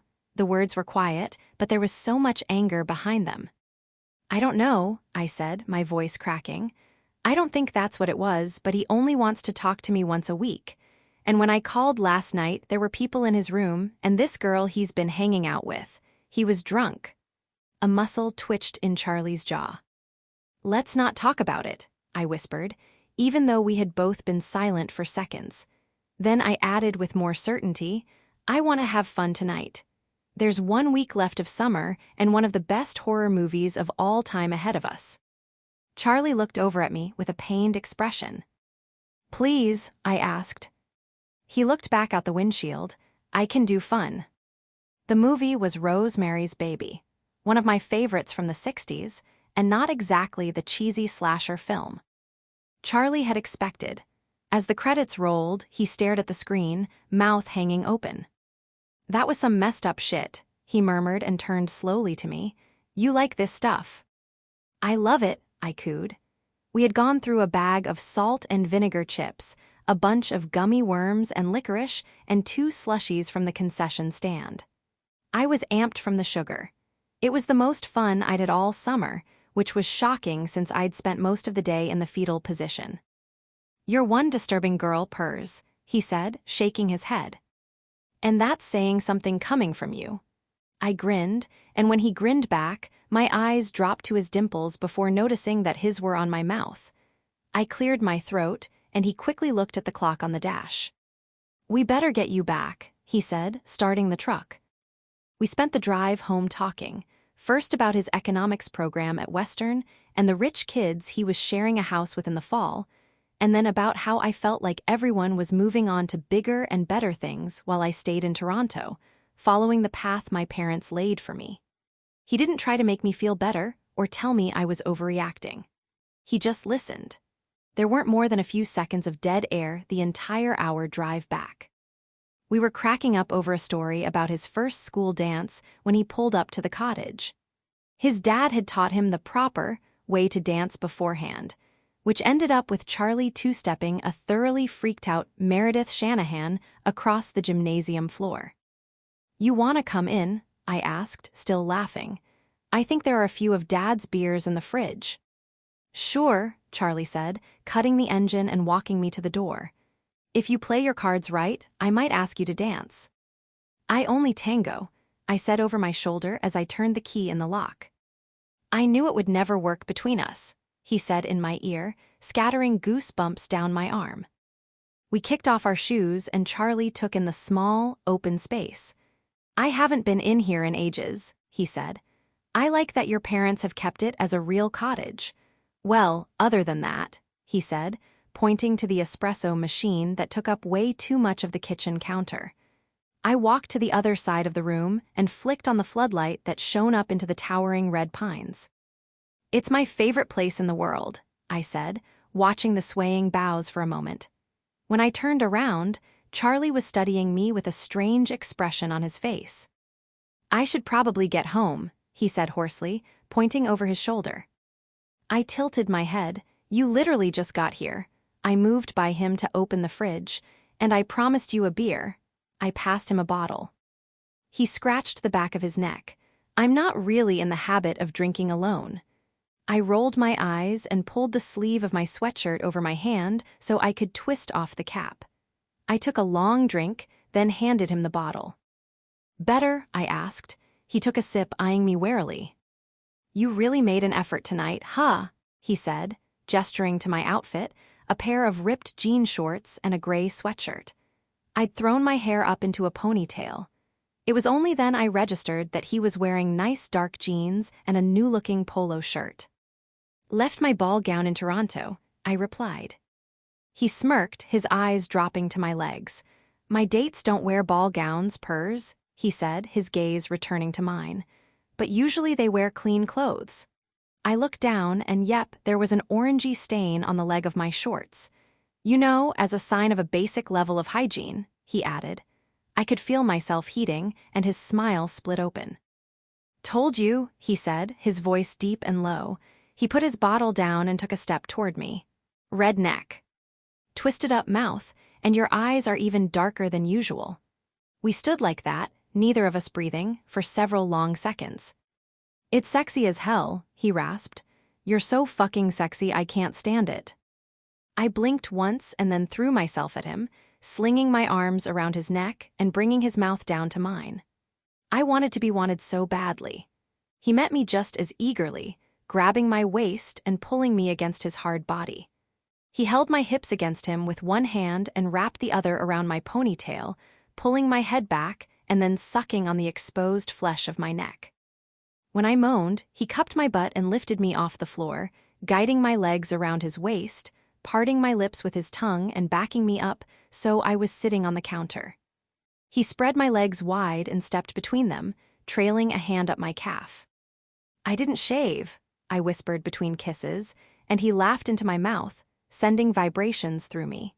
He crouched down, holding my ankle, then ran his tongue from my shin up over my knee to the edge of my shorts, eyes on mine the entire time. "I really don't care," he growled, then stood and captured my face between his hands. "You could go a month without shaving, and I'd still want you." I squeezed my legs around him and kissed him hard, then bit down on his lip, making him groan. The sound was catnip to my ego. "Let's go upstairs," I said, then pushed him away so I could jump down and led him up to my bedroom. His hands were on me as soon as we passed through the doorway. I walked backward until my knees hit the bed and reached for his shirt at the same time he reached for mine. We took them off in a tangle of arms, and then he unhooked my bra in seconds, throwing it onto the floor. My hands flew to the buttons of his jeans, desperate to feel him against me, to erase all the sad parts, to feel wanted. He watched me take them off, then unzipped my shorts, sliding them over my hips so they hit the ground. We stood in front of each other, breathing heavily, and then I pushed my underwear down my legs and moved closer to him, brushing my fingers over his shoulders. I didn't realize they were shaking until Charlie put his hands on top of mine. "Are you sure?" he asked gently. In reply, I pulled him down onto the bed on top of me.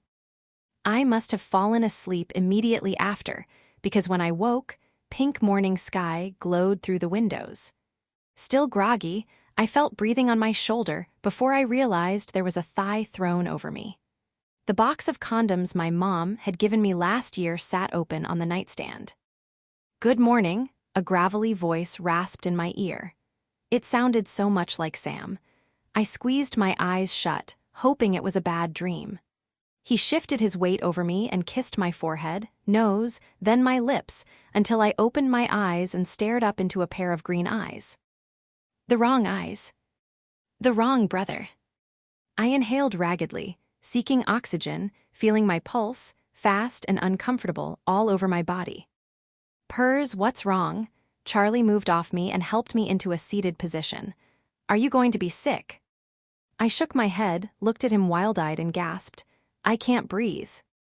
I moved through the final days of summer in a fog of self-loathing, trying to figure out why I'd done what I'd done, and how I could possibly tell Sam about my betrayal. After the panic attack subsided, I kicked Charlie out of the cottage, but he'd come back in the afternoon to check on me.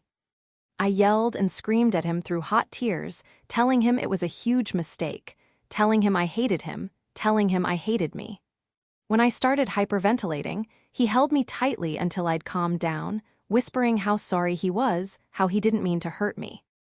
He apologized once I had, looking pained and flattened, and left me alone feeling even worse for having hurt him as well.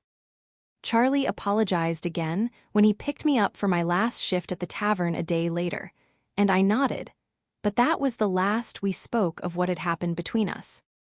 When I returned to the city, my parents immediately broke the news that they would be putting the cottage up for sale in the fall. I should have seen it coming, paid more attention to the way my parents had been sniping at each other about money. I burst into tears when they explained how our Toronto home needed renovations, and besides, I could always stay with the Florex. It felt like punishment for what I'd done. Sam and I had only exchanged emails since the night with Charlie, but he called me as soon as he read my message with the news, saying he was sad but was sure I could spend the next summer at their house. "I know how upset you must be," he said. "You won't have to say goodbye alone. We can pack your things together over Thanksgiving and move a bunch of it to my place. The creature from the Black Lagoon poster can go in my room." Neither of us mentioned his email, and I said nothing of what had happened with Charlie. What I needed was to talk to Delilah, but she had already shipped out to Kingston. I wanted to confide in her. I wanted her to give me a plan for how to make everything better, but I couldn't do that via text, and I didn't want to do it on the phone, to hear her voice but not see her reaction. I don't remember much about those first weeks of school. Only that Sam began to write longer emails between our scheduled Sunday calls. Now that Jordy and he were rooming together and he was getting used to the campus and the city, he was feeling more settled.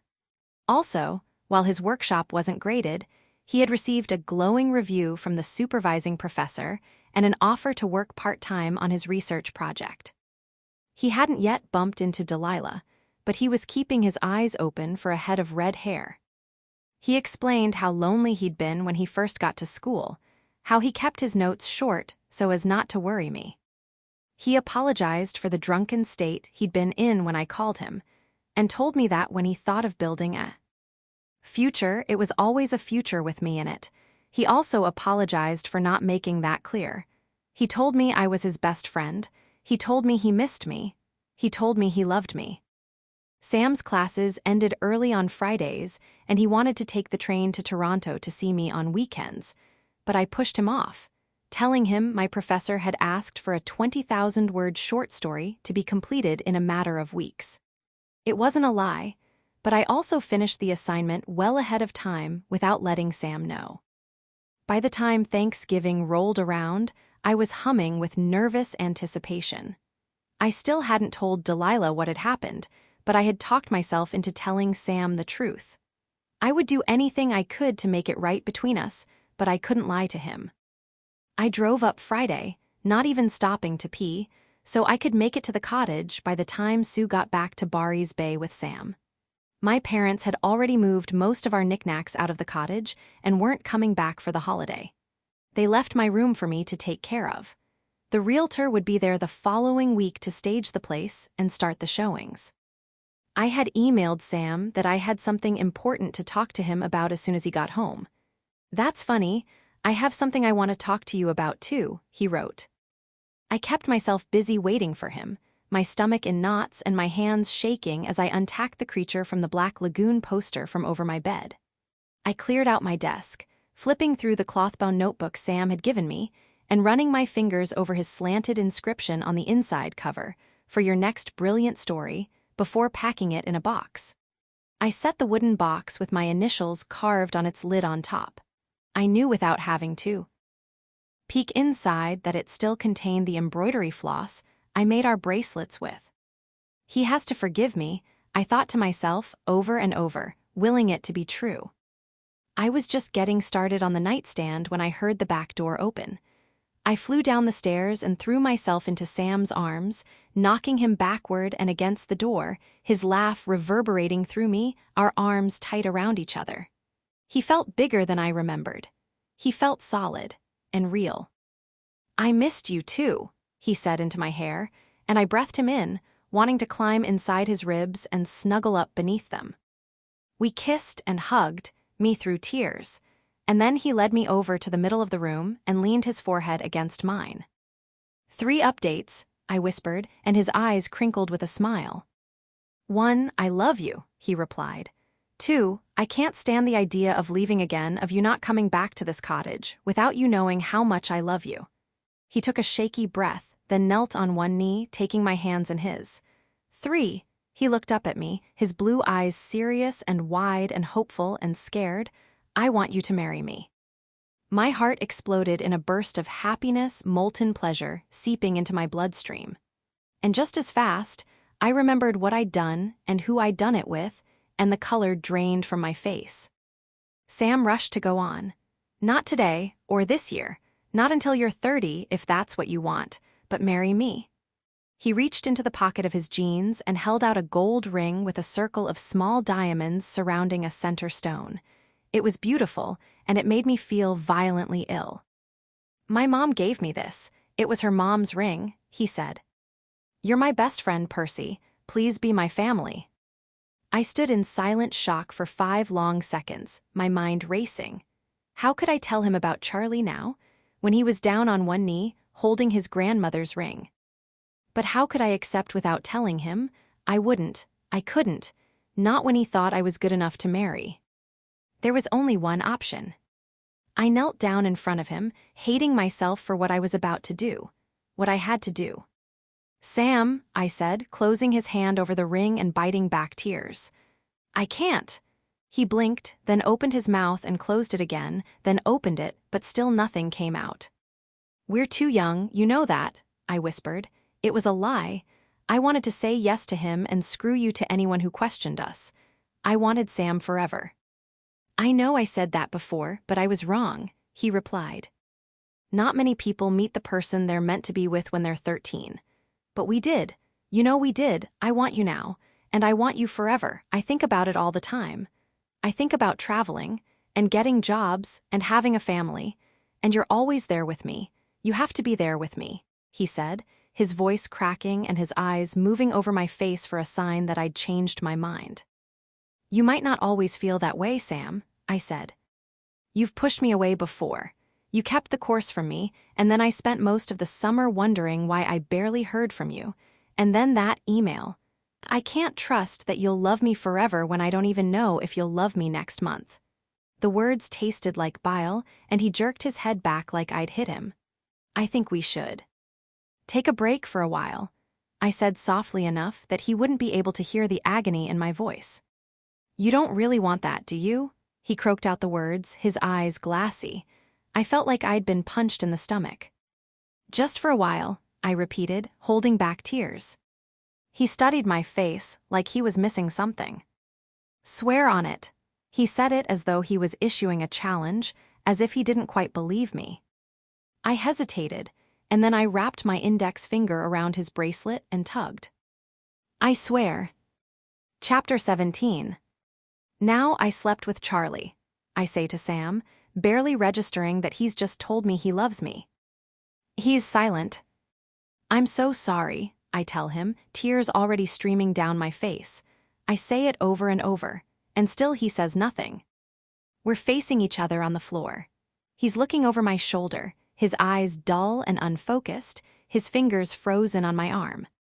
Sam, he doesn't move. It was a mistake, I tell him, my voice shaking. A huge mistake.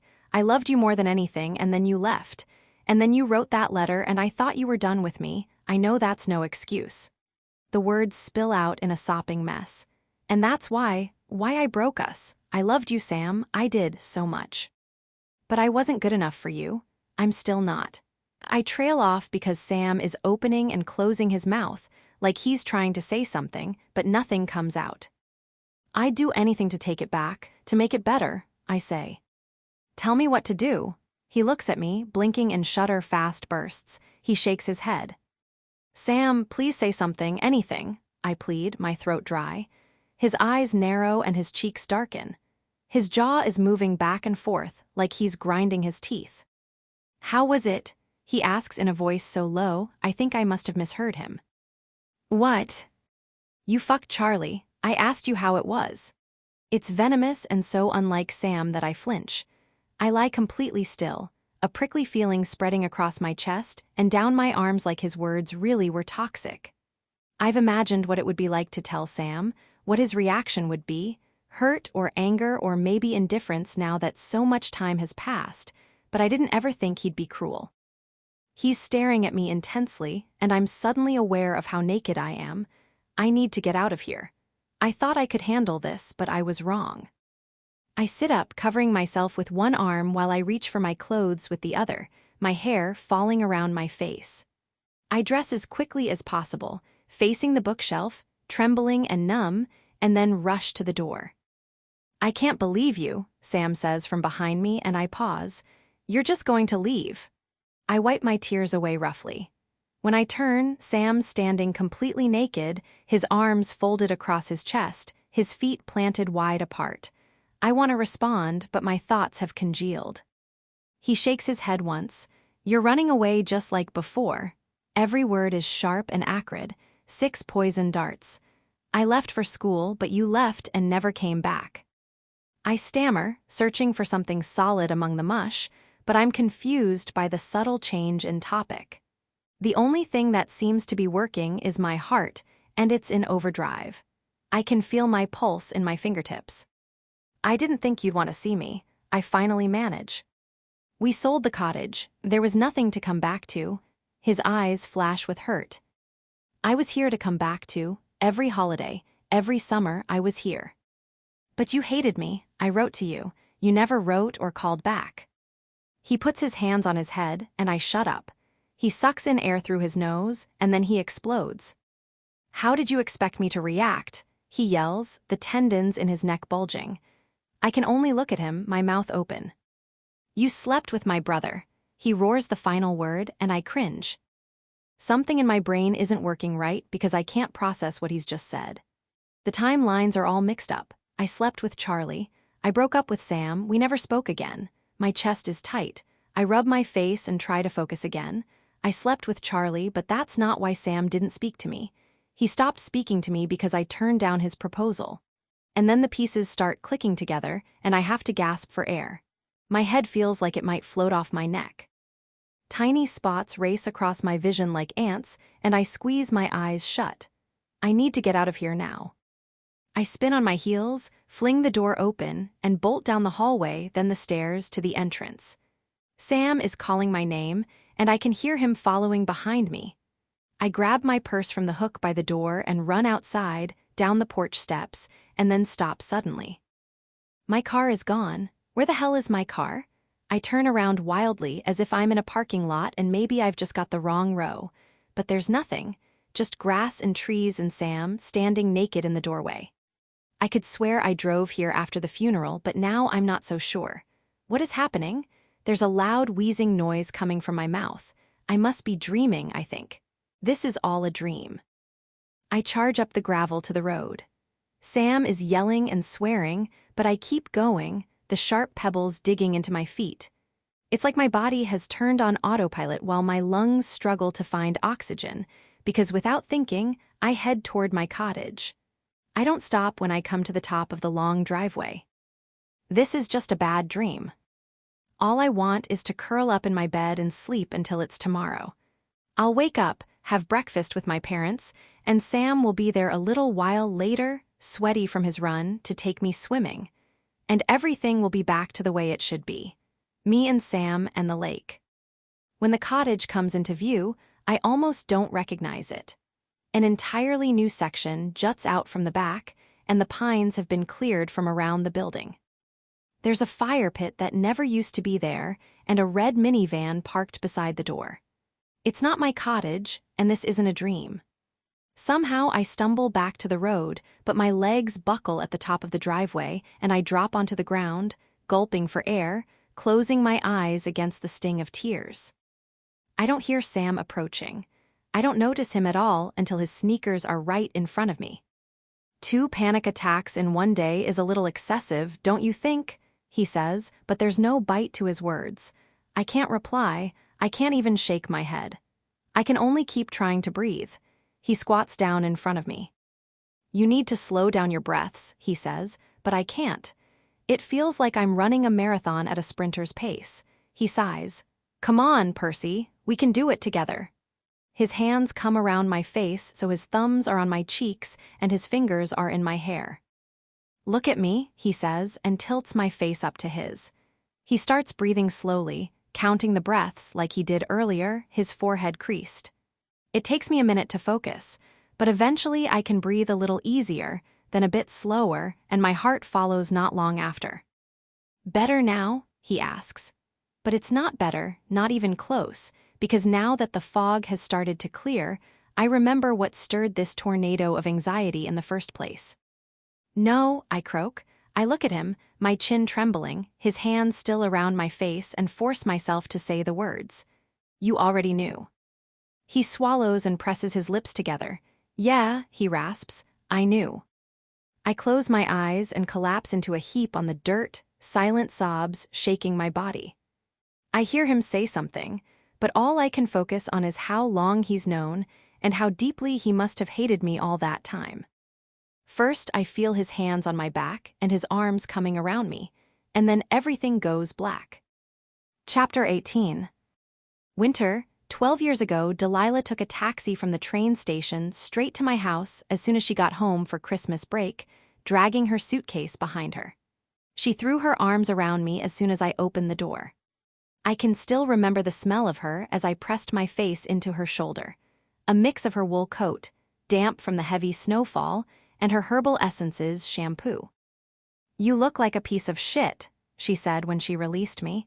We're not supposed to let men do this to us. I did this to myself, I replied, and her face crumpled with sympathy.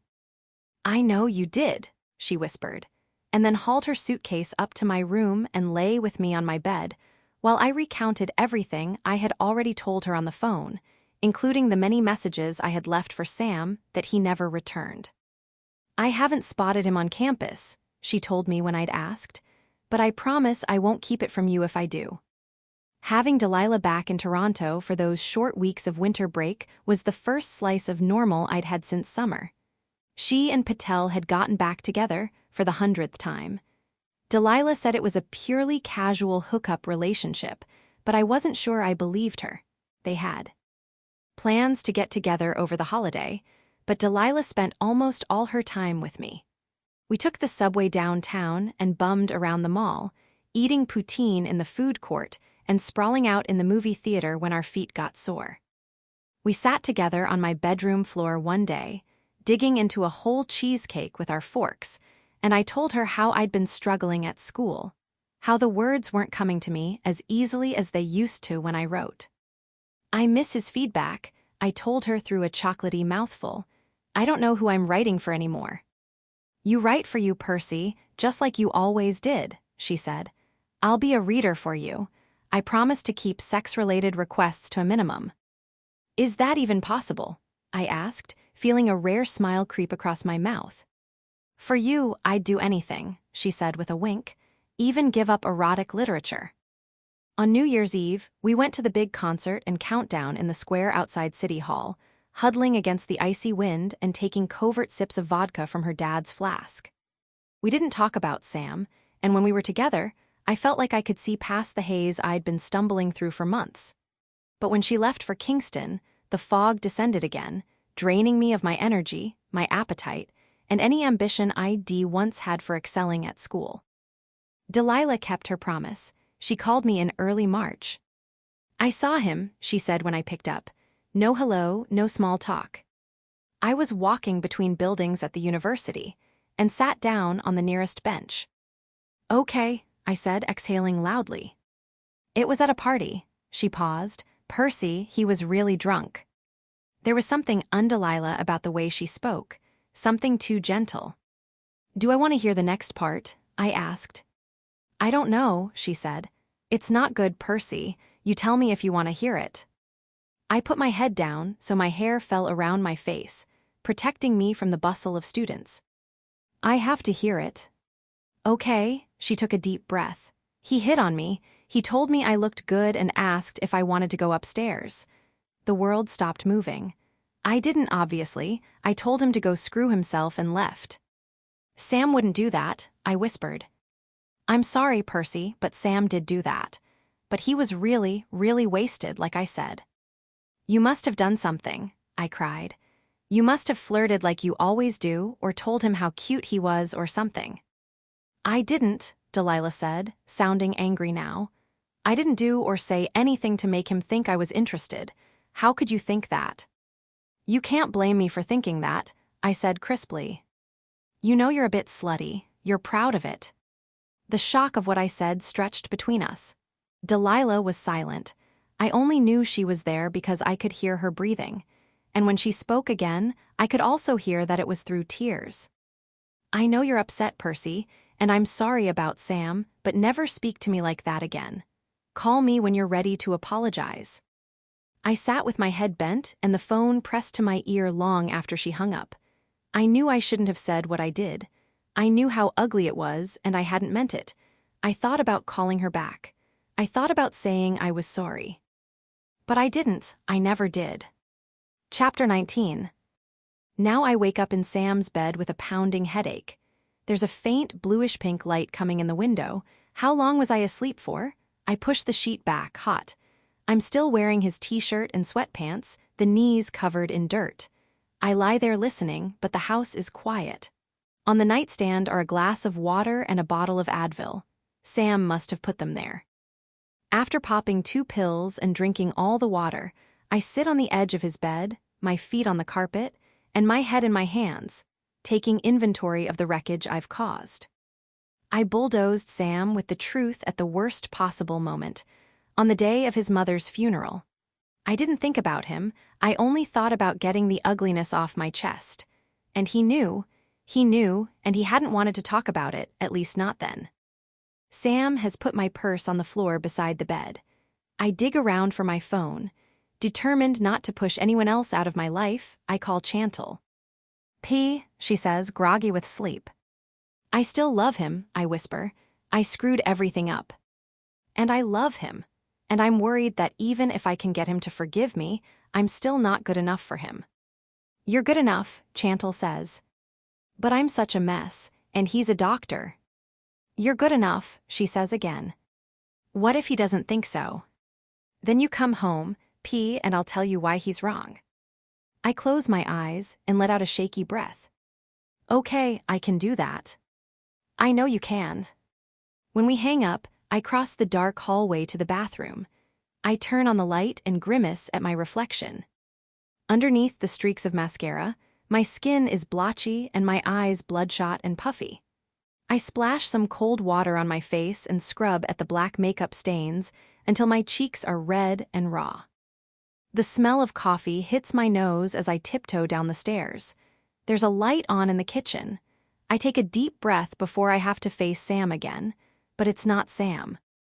It's Charlie. He's at the table in the same spot where Sue used to sit. He has a mug in his hand, and he's looking right at me like he was waiting for me. Good morning, he says, lifting his coffee my way.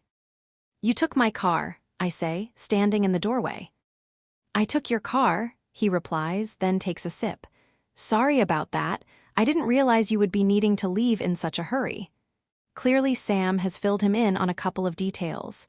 He's down at the water, he says before I ask. I look in the direction of the lake and then back to Charlie. He hates me. He gets up and walks over to me, smiling kindly as he tucks a strand of hair behind my ear. You're wrong, he says. I think his feelings for you are basically the exact opposite. His eyes move over my face and his smile fades. Do you hate me? He asks quietly. It takes me a moment to figure out why he would ask me that, but then I realize. Charlie's the only other person who would have told Sam about what happened between us. Never, I say, my voice cracking, and he pulls me into a tight hug. I didn't hate you then either, after what happened. You were good to me that summer. I had ulterior motives, but I didn't ever plan to make a move, he whispers. Until that night. That night was my fault, I tell him. Charlie squeezes me and then lets go. Can I ask you something? I say when we separate. Sure, he rasps. Ask me anything. Did your mom know? His face wilts a little, and I close my eyes, swallowing back the lump in my throat. If it makes you feel better, she was mostly mad at me. That doesn't make me feel better, I croak. He nods, his eyes flickering like fireflies. I tried to tell her how you seduced me with candy and hairy legs, but she wasn't convinced. I huff out a laugh, and a little of the heaviness lifts. She told me to call you, he says, serious again. I stop breathing. Before she died, she said he'd need you after. I hug him again. Thank you, I whisper. Sam is sitting at the edge of the dock, his feet in the water. The sun hasn't risen above the hills yet, but its light casts a halo around the far shore that promises it will soon. My footsteps shake the wooden planks as I walk toward him, but he doesn't turn around. I sit beside him, putting 2 steaming cups of coffee down, then roll my pants up over my knees so I can dip my legs into the lake. I pass him one of the mugs and we drink in silence. There aren't any boats out yet, and the only sound is the distant, mournful call of a loon.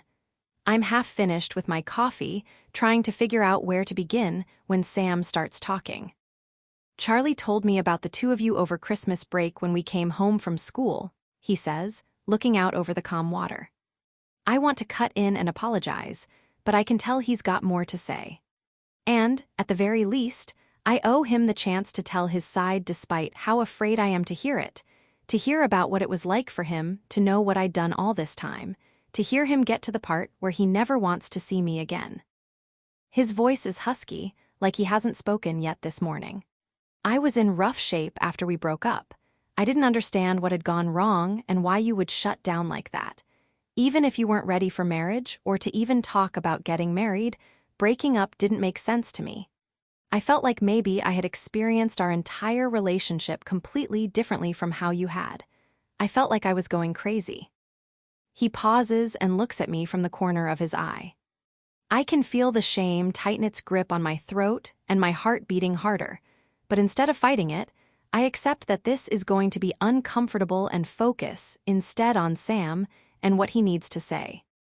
I think Charlie thought if I knew what had really happened, it might somehow make it better, explain why you pushed me away. He shakes his head like he still can't believe it. He told me that you did still love me, that you had immediately regretted it and completely freaked out. I had a panic attack, I whisper. Yeah, I kind of figured that part out at the wake, he says, looking at me straight on. He's so much calmer than he was yesterday, but his voice sounds hollow. I did regret it, I tell him, hesitating before putting my hand on his thigh. He doesn't move away or tense up under my touch, so I keep it there. It's the biggest regret of my life. I wish it hadn't happened, but it did, and I'm so sorry. I know, he says, looking back at the lake, his shoulders slumped. I'm sorry I lost it yesterday. I thought I had moved past it years ago, but hearing you say the words, it felt like hearing it for the first time all over again. I take his hand in mine and shake it. Hey, I say so he looks at me, and when he does, I squeeze his hand tighter and look him in the eye. You don't have anything to apologize for, me, on the other hand. He smiles sadly and runs his hand through his hair. The thing is, Percy, I do. I can feel my face scrunch in confusion. He brings one leg on the dock, twisting so he can face me. I take my feet out of the water and tuck them under me so I can do the same. You always thought I was perfect. Sam, you were perfect, I reply, stating the obvious. I was, he says, adamant. I was obsessed with getting out of here, and then when I went away to school, I was so terrified I was going to mess it up, that I had only seemed smart because I'd grown up in such a small town. It felt like any day they'd figure out I was a fraud. I was paralyzed with fear. I was homesick, too. I missed you like crazy. I didn't want you to know how bad it was to think less of me, so I didn't call. You were 18, and it was totally normal to feel that way. I was too immature to realize that. He shakes his head. I was always jealous of Charlie. I think you knew that. He barely studied in high school and would just kill every test. Girls loved him. Everything seemed to happen so easily for him. And then you did, too. My stomach feels like it just dropped 40 stories. I felt like my future exploded when you said you couldn't marry me, he goes on. But I thought one day you would change your mind. I thought we both needed a bit of time. But then, I didn't take it well hearing about you and Charlie. He rubs his face. I was angry, with you, with Charlie, and with myself. The way I felt about you was always so clear to me. Even when we were young, I knew you and I were meant for each other. Two halves of a whole. I loved you so much that the word love didn't seem big enough for how I felt, but I realize now that you didn't know that. You wouldn't have turned to Charlie if you knew that, and for that I'm sorry. He reaches toward me, pulling my bottom lip out from under my teeth with his thumb. I hadn't realized I'd been biting it. I start to reply, to tell him he doesn't need to apologize, that I'm the one who should be explaining herself, but he stops me. When I went back to school after Christmas, I just wanted to forget you and us and everything that happened, he says. I wanted to get you out of my system, but I think I also wanted to hurt you the way you hurt me. I studied like crazy, but I also drank a lot. I'd go to these big house parties, there was always a keg, and there were always girls. He pauses. The muscles in my stomach seize at the mention of the other girls. He squints as if he's asking my permission to continue, and I take a deep breath and wait. I can't remember most of them, but I know there were a lot. Jordy tried to keep an eye on me. He was worried I was going to catch something or screw around with some psychopath's girlfriend, but I was relentless. It didn't make a difference, though. All I could think about every day was you, he says, his voice scratchy. Even when I was with other girls, trying to erase you from my mind, you were still there. I'd wake up, sometimes I didn't even know where I was, so full of shame and missing you so much. But I'd just do it all over again, trying to forget. And then one night at some party in a frat house basement, I saw Delilah. My breath hitches at her name, and I rub my chest as though I can soothe the ache beneath my breastbone. Sam waits until I meet his eyes again. You don't need to tell me this part, I say. This part I'm pretty sure I know. Delilah told you. I nod. I thought she would. She was a good friend to you. I wince, remembering how terribly I'd treated her. I'd been mad, and then when I got over my anger, I was too ashamed to apologize. I was out of my mind drunk, Percy, and I made a pass at her. She told me off and stormed out of there. I think I puked all over myself like 2 minutes later. Exactly what Delilah had told me. He lets out a bitter laugh. I stopped sleeping around after that. I just ate, went to class, and studied. I was kind of a robot, but after a while I stopped being so angry with you and Charlie and myself. I'm so sorry, I whisper. I hate that I did that to you. I watch the ripples radiating from where a fish has jumped. We're both quiet. I deserved it, I say after a little while. Turning back to him, the other girls, you hitting on Delilah, you yelling at me yesterday. For what I did to you, I deserved it all. Sam leans forward like he didn't hear me correctly. Deserved it, he repeats, his eyes ferocious. What are you talking about? You didn't deserve it, Percy. Just like I didn't deserve what happened with Charlie. Betrayals don't cancel each other out, they just hurt more. He takes my hands and rubs them with his thumbs. I thought about telling you, he says. I should have told you.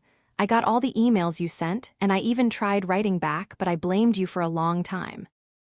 And I thought maybe you'd keep writing if you still cared about me, but eventually you stopped. His head is bent, and he's looking at me through his lashes. When I found that video store with the horror section in 4th year, I almost reached out to you, but it felt too late by then. I figured you would have moved on. I shake my head forcefully. Of everything he's just told me, this is what hurts the most. I didn't move on, I croak. I squeeze his fingers, and we stare at each other for several long seconds. And then they come to me, 3 words from yesterday, echoing in my head in tentative bursts of happiness. I love you. Sam has known about Charlie and me for years, for the entire time I've been back. He broke up with his girlfriend despite what I'd done. I love you, I don't think I ever stopped. The words didn't break through my panic before, but now they stick to my ribs like molasses. I still haven't, I whisper. He's perfectly still, but his eyes dance frantically across my face, his head tilted. Slightly like what I've said doesn't make sense. Now that it's getting lighter, I can see how red his eyes are. He can't have slept much last night. I thought I'd never see you again. My voice hitches and I swallow. I would have given anything to sit on this dock with you, to hear your voice, to touch you. I run my fingers over the stubble on his cheek, and he puts his hand over mine, holding it there. I fell in love with you when I was 13, and I never stopped. You're it for me. Sam closes his eyes for 3 long seconds, and when he opens them, they are glittering pools under a starry sky. Swear on it? He asks. And before I can answer, he puts his hands on my cheeks and brings his lips to mine, tender and forgiving and thoroughly Sam. He takes them away all too soon and rests his forehead against mine. You can forgive me, I whisper. I forgave you years ago, Percy. He looks at me for a long time, not speaking, our eyes locked. I have something for you, he says. He shifts and reaches for something in his pocket. I look down when I feel him fiddling with something at my hand. It's not as bright as it once was. The orange and pink have faded and the white has turned gray, and it's too big for me. But there it is, after all these years, Sam's friendship bracelet tied around my wrist. I told you I'd give you something if you swam across the lake. I figured you earned a consolation prize, he says, tugging on the band. Friends again? I ask, feeling the smile spreading across my cheeks. The corner of his mouth lifts. Can we have sleepovers as friends? I seem to remember sleepovers being part of the deal. I say and then add, I don't want to mess this up again, Sam. I think messing it up is part of the deal, he replies, giving my waist a little squeeze. But I think we might be better at cleaning it up the next time. I want that, I tell him. Good, he says, because I want that too. He pulls me onto his lap, and I run my hands through his hair. We kiss until the sun has risen high above the hill, wrapping us in a blanket of bright morning heat. When we eventually part, we're both wearing big, dorky grins. So what do we do now? Sam says in a gravelly voice, running his finger over the freckles on my nose. I'm supposed to check out of the motel later this morning, and I have no idea what will happen after that. But right now, I know exactly what we're going to do. I pull his shirt off over his head and run my hands down his shoulders and smile. I think we should go for a swim. Epilogue. 1 year later, we spread Sue's ashes on a Friday evening in July. It's taken a full year for Sam and Charlie to work themselves up to letting her go.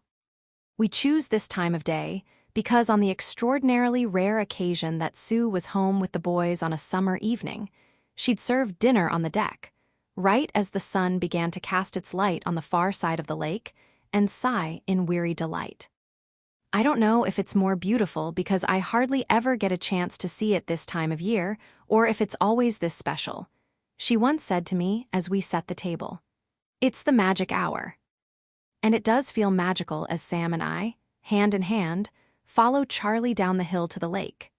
How the golden glow illuminates all the details of the tree line, ensure that you can't see when the sun is high overhead. How the water seems to still as if it, too, is taking a break from the day's activities for cocktail hour and a family barbecue. How we're walking across the wooden plans of the Fleurix dock and climbing into the banana boat. Both Charlie and Sam agreed the boat needed to be part of today, that we would take a trip in their dad's boat to say goodbye to their mom. They had tried to fix it up together on the few weekends in the spring when we were all up. From the city, I had been skeptical of this grand plan, but Charlie insisted that they'd done it once before and could do it once again. Sam had declared that he was a lot handier than he used to be, neither of which turned out to be true. On the long weekend in May, I found them in the garage, covered in grease, half-drunk and walloping the side of the boat in frustration. They hauled it into the marina the next day. Now, Charlie takes the driver's seat and Sam sits in the chair beside him, and we head out to the middle of the lake. I watch them from the bench in the front, the bench I sat on all those years ago when I first realized that I had a crush on my best friend. Today Sam is wearing a suit. Another thing he and Charlie agreed on was that this was an occasion that required jackets and ties, despite how they both hated them. Sam looks so grown up, something that still occasionally takes me by surprise, and also so much like that skinny science nerd I fell in love with. He sees me staring and gives me a lopsided smile, mouthing the words "I love you" over the roar of the engine. I mouth them back. Charlie catches our exchange and belts Sam on the arm as he turns the motor to idle. We're the only ones out on the water. "This is no time for flirting, Samuel," Charlie says with a wink in my direction. We all live in Toronto now. Sam and I in a little rental condo downtown and Charlie in another, swankier one he owns in a posh neighborhood 5 stops north on the subway line. Between Charlie's long hours at work, Sam's shifts at the hospital, and my writing, which Sam convinced me to try, just try, and I now wrestle with it in the pre-dawn hours before heading into the office, we don't have as much time together as we'd like. And we do like having time together. It's a revelation and a relief, one that has come with uncomfortable moments and a couple of arguments, especially during those early get-togethers. But here we all are, wind in our hair, sun on our faces, zipping out to the center of Kaministkeg Lake in the banana boat. It's taken a lot of work for Sam and me to get here as well, for us to find our footing as a couple, to trust each other, and for me to fight off the persistent voice that tells me I'm not good enough, that I don't deserve him or my happiness. We've snapped at each other, we've flung accusations around, and we've yelled, but we've both stuck around and cleaned up the mess. We've also been friends. And that's the part that's been easy, laughing, teasing, rooting for each other. We can still speak to each other without speaking, and we've made good use of Sam's collection of horror movies. Sam is holding on to the urn, a smoothly polished teak vessel that seems too small to contain everything that was Sue. Her smile, her confidence, her love. "So," he asks his brother, "are you ready?" "No," Charlie replies. "Are you?" "Not at all," Sam says. "But it's time," Charlie tells him. And Sam agrees, it's time. Sam heads to the rear while Charlie stays in the driver's seat, watching his brother remove the lid and brace his legs against the back of the boat. Sam looks at us over his shoulder, first at me and then at Charlie, and nods. "Hit it," he says. Charlie pushes the throttle down, and the boat takes off across the water. Sam raises the urn up and out, tipping it. So Sue's ashes fly through the air behind the boat, a faint gray streak across the bright blue water. And in seconds, she's gone. We head back to the house in silence, Charlie leading the way and Sam beside me, his arm around my shoulders. We can hear the music and laughter before we've made it halfway up the hill.